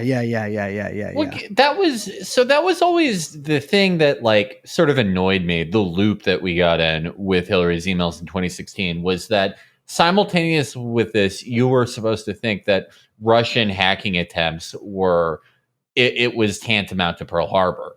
Yeah. Yes, and my thing always was, well, if that's such a big deal, then why isn't it a big deal that she was running such a ramshackle email operation? Exactly. Like if she knew and she warned us, oh, the Russians are doing all this cyber shit. Why are you running this in your fucking basement with Brian? What the fuck are you doing? Why is Brian I don't involved think you in all think this this? is a big deal. Yeah. Like, couldn't someone just kidnap Brian and then know everything? Like, it seems like this. It doesn't make any sense. It's true. It's completely contradictory. And on top of that, everyone in the media did so much work conflating all the different email scandals. And so you couldn't even put together that was conflicting, right? Yes. It was just... This was my favorite of her excuses, is that she claimed that the convenience in using one device was because she was on the 7th floor of the building and that they offered to put a terminal in for her to check and send private email messages from her 7th floor office. But she was like, I don't use desktop computers. Oh, she's a laptop gamer. So I can't use this workaround of you helping for me to get off of my private email server. I mean, it's all just bullshit. Girls do love having a really hot laptop in their bed. Yes. That much is true. Girls love having a giant rectangle burned into their like midriff from watching the White totally Lotus for about. 15 hours. I will say this. I don't know if I mentioned this on the show before, but a guy did once use my laptop to jack off to porn in my apartment while I was at work for like 15 hours in a row. I came back I didn't even want to get into this. And some people listening will know who I'm talking about. Anyways, I get home and my laptop is not working. It is fucking busted. It is fried. It is blammo. And I go up to this guy and I'm like, lift up your fucking shirt. He lifts up his shirt and he straight up has a burn from my laptop in it. And I was like, I fucking told you not to look at my laptop all day on your fucking stomach. And he did. And he broke my laptop. So a lot of people don't know this. I have recently gotten a PhD in the most real science of all time, EvoPsych. Yes. Oh, 100%. I'm a doctor of EvoPsych now. Yeah. The reason, thank you. I know that certificate is expensive. It was $180,000 for me to do this. Wow. But so the reason that people do this, and typically more women do this than men, and there's a reason. It all harkens back to the time when we were reptiles and we laid eggs. And we liked the feeling of us protecting this warm egg with our body. Yeah. Now, women are more prone to have a hot laptop because they were the primary egg carriers during the time when we crawled out of the ocean. Yeah. But men also would be the egg guys sometimes. Yeah, we all feel that need. Women prefer MacBooks because they're smoother like an egg. Mm-hmm. Yeah, they resemble one. Yes. A MacBook's shell looks like an egg, just like sort of gently melted down, but it still has the bump at the top. Yeah. That's all I wanted people to know. This is natural behavior. So Hillary finally appears before the House again, and this is when everyone gets all the blockbuster gifts. So this is the second time she appears, and this is when she goes like full 13 hours committee crazy, and then everyone's like, "Oh my God, that's great! Look at her go!" And she's like rolling her eyes and doing her thing. And she's like, "I don't care that they died. I wish more had died." That was like her girl boss that's in the moment where bloopers, she was like, actually. Yeah, Blooper she's reel. like, actually, she's like, "I'm just fucking, I don't know. What do you know about it?" I can't remember what she said. I just She remember was I like, "It's not my job to educate you." Yeah. She was and like, actually, this was all about social justice. And I think it's kind of crazy what you're saying to me right now. I feel a little like Congress is gaslighting me right now. Like, are you gaslighting me? Because the way that you're talking to me right now is making me feel like you aren't listening to me. like, don't respect me, and like, it's just like funny how you do. Like, she responded to every question with being like, "Yeah, I just think it's kind of funny how you do that," and then would explain like what they were doing bad. Hillary Clinton in front of the fucking select committee is like, this was her moment. This was her victory over the Benghazi crowd because she was sassy. She clapped back. I mean, she'd prepared probably for so long for this. And honestly, if you're a Clinton person, she knocked it out of the park because it all just became about her defiance in the face of this useless committee. And you know what? The committee was useless. Like, it did find out the emails. But like, as a Benghazi this bitch committee, broke the law and they couldn't do shit about it. I mean, that's so funny to me. You had Hillary Clinton breaking the law, which is like the thing you guys have been salivating for 30 years. And the best you could do was like, go on the TV and make a bunch of statements about a thing that no one understood anyway. You know what I mean? Yeah, It's exactly.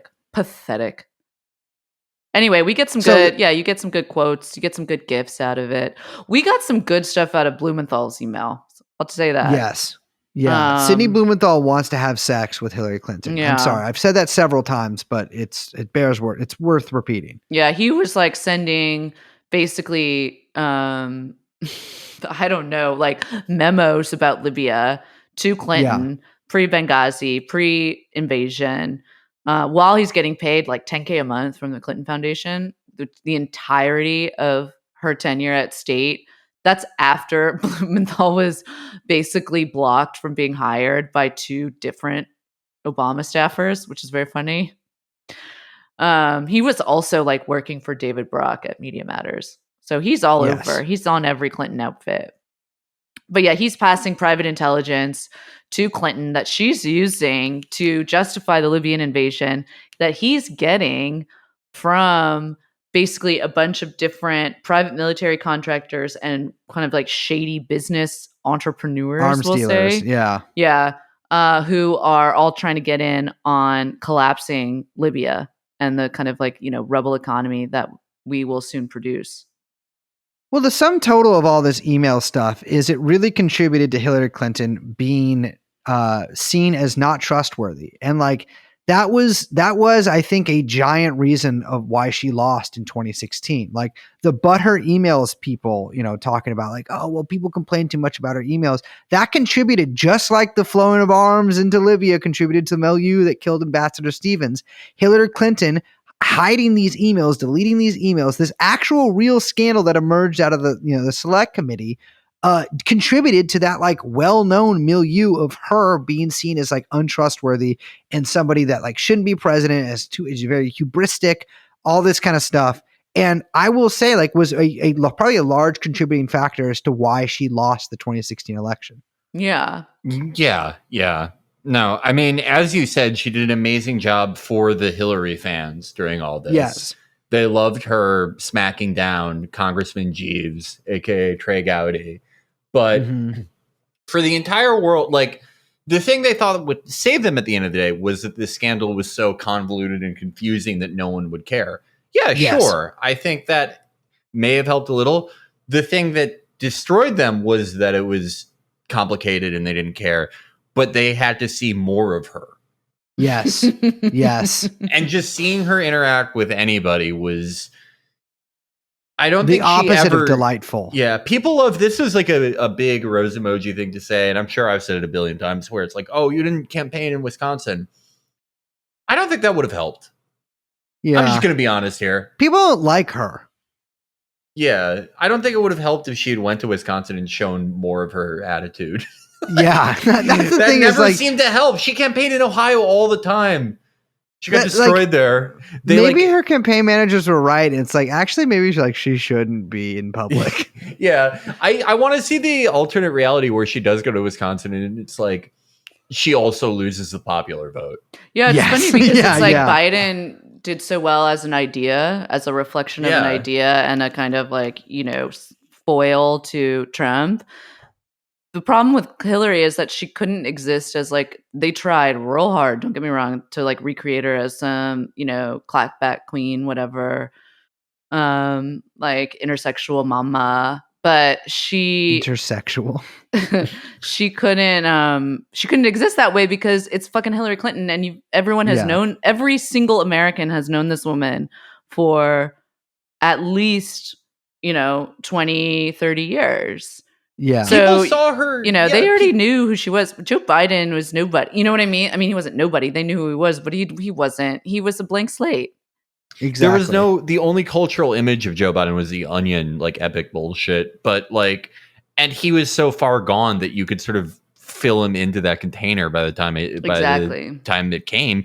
But with Hillary, it was like, well, like, all these like boomers that you want to vote for in the Midwest, or you hope will at least like not vote for Trump, like the shit where she's like, I'm she, they, like, that's not working for her because it's like they saw her not that long ago, it seems, go on TV and be like, there are rap gangs that are raping children for hip hop rituals. It's like, yeah, I mean, that's like, what the that's fuck? Why are you, that's like, the crazy why thing. are you posting And- the intersectionality cloud now? What the fuck? Exactly. Like that's the thing is, like, the email stuff, I think it's just such a perfect example of that, because like no matter how far she tried to make herself into like what Warren really like kind of perfected, like this just like annoying woke person, but who's like hyper competent, is like the email shit just got in the way of that, because people were like, look, you're like the fucking I mean, that's why Trump shit was so perfect, because she was the swamp. And so like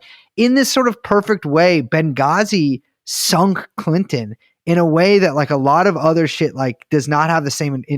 A lot of other shit was failed to like meet that same level. And we all made fun of it. Like, everyone made fun of it. Like, myself included, like, oh, who cares about Benghazi? And it's true. No one did really care about Benghazi, but everything after that started unraveling the whole fucking thing. Yes. Yeah. She lost a lot of the people that she had in 2008. Yeah. Well, after that, people forget in 2008, she had like a lot of those people who like voted for Bernie in the 2016 primary. Those were people who were, in a lot of cases, if they were still Democrats, were voting for Clinton over Obama in that primary. Yeah. There was a lot of that. Like, she had a lot of Clinton touts white support. But like, I mean, even if she did, Benghazi never happens, and she does do the perfect like Elizabeth Warren thing, it doesn't work because we saw that worked for Elizabeth Warren. I don't think people are like, I don't believe this thing where it's like, oh, everyone's anti-woke. It's just like, no, most people hear that shit and they're like, what are you talking about? Like, what the fuck is this? It's just also most of the people who do that stuff are just unlikable for other reasons. Exactly. Like that's,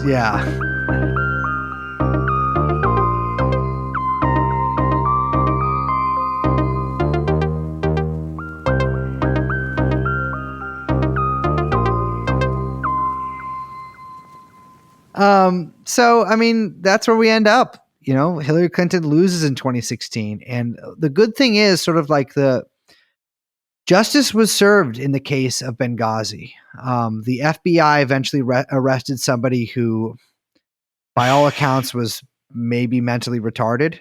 In Benghazi, they arrested a construction worker who they blamed Ricky for the Ray, which Katala. No, it's Katala. His name is John from Delaware. Yes. No. They arrest this guy Abu Katala in Benghazi. You know, they blame him and his sort of small jihadist group on the incident. It's a little difficult to say whether justice was served in this case, because the guy who turned him in and who provided almost all of the firsthand evidence was paid $7 million by the U.S. government to inform on him and to help get him arrested.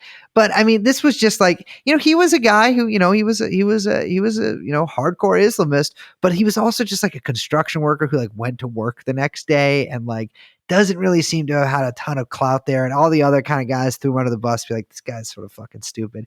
But they arrested some guy. And I think that this was supposed to be sort of like a denouement to it, like to close the book on it. It didn't work. No one gave a fuck. Like, I don't think most people even know that somebody was arrested for Benghazi. There's no actual proof. I mean, he didn't himself kill anybody or fire a gun or anything like that. All depends on grainy video footage. He got, I think, 22 years convicted of terrorism. Did not get convicted of murder. And yeah, that's sort of just how that ended up. As for Libya itself, turns out there had actually another civil war after all of this in 2014. Apparently, when you flood somewhere with guns, again, people do use them. It was the Tripoli Government of National Accord, which is the sort of came out of the TNC against Haftar's Libyan National Army. We mentioned Haftar earlier, I believe. Yeah. We know we've mentioned him on other shows. The civil war goes on for like 6 years, and it's kind of low grade, but what it eventually amounts to is that there's no real government and certainly no central government in large parts of the country. There's just like little jihadist warlords or basically lawlessness. The Tripoli government was officially backed by the UN. The US was supposed to be one of its main backers, but it mostly relied on Turkey and Qatar, our old friends, for direct support. Although Italy also helped, which I gotta say, Italy, stay out of Libya. On the other hand, Haftar was being backed by Russia and France, which is a delightful combination there. Both there's sides some fun little images of Macron and Putin kind of handshaking, talking about Libya. You can find their meetings. Of course, there is a ton of mercenaries that enter the country. Haftar has the Wagner Group on his side, and a bunch of other sort of small Russian private military contractors. Whereas the Tripoli government has 2,000 jihadists imported from Syria by Turkey, which is a just fantastic. If you're a jihadist too, it's like, man, you got to go from Libya to Syria to Turkey, back to Syria, back to, you know. Exactly. Your hope that I guess now they're getting sent to Afghanistan, so maybe change of scenery. Well, China, Turkey also sent some of these guys. Turkey sent these guys to Azerbaijan to fight against Armenia. Oh yeah, sure, of course, can't forget. Anyways, you know, as we mentioned, there's large scale slave trading going on in different parts of the country. A lot of it in the West. Italy made a big deal, and the EU made a deal with Libya to send migrants back, where a lot of the times they are beaten, arrested, or again sold into slavery. The civil war ended in October 2020 with a ceasefire. There are elections. There is basically a government of national unity, which is basically a provisional government. And Libya is as shaky as ever. So mission accomplished. We did it. We did it. Yeah, and like that's the thing is like we end up here. I mean, all of this shit, like all of the I mean, it's almost crazy to look at Libya today and think that this began with 400 protesters dead under Gaddafi, and now we're like large scale slave trading, total failed state, you know, gangs rampant everywhere, and like, you know, to get from there to here, you can't leave out people like Chris Stevens and people like Hillary Clinton and people like Sarkozy. You know, Chris Stevens. I mean, I don't really like Hillary's consequence for this. I mean, I think she like probably would have found a way to lose anyway. That's just the kind of the person she is at the end of the day. Stevens may be the only guy who like really did face a consequence for his actions. Yeah. Really faced an actual SC1. I know Sarkozy was convicted of some stuff, boring campaign finance stuff. I don't know how long he spent in jail. I'm gonna guess not that long without it's looking France. it up. They kind of just let you go after a while. Yeah, no, but like Chris Stevens was the only guy who really got to cook in the stew that he made. Yes. And for that, I award him the title, the true hero of Benghazi. And really then the true hero of 9/11. Yes. So tomorrow or whenever this comes out, today, 9/11, I don't know. I will be at the Bell House with Yeah But Still. It's sold out. I'm just telling you to fuck you. And you know what? I don't know what you guys are drinking right now. Probably some like cocktail with like oat milk in it. Mm-hmm. You would do your man bun up, listening to Kid Leroy, other hipster stuff. Get one of those cocktails and pour it out for Ambassador Stevens, the only man to be held kinetically accountable for his actions to Libya. If you have a SAM 7 anti-air missile right now, I'm talking to you listeners, point that bad boy at your parents' bedroom and just fucking let her rip, baby. This one's for Stevens. Well, on that note, I'm Liz. My name is Braze. We're joined by Felix.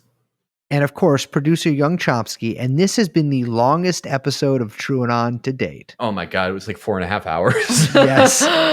Almost as long as Benghazi itself. We will see you next time. Bye-bye. Jeffrey Epstein.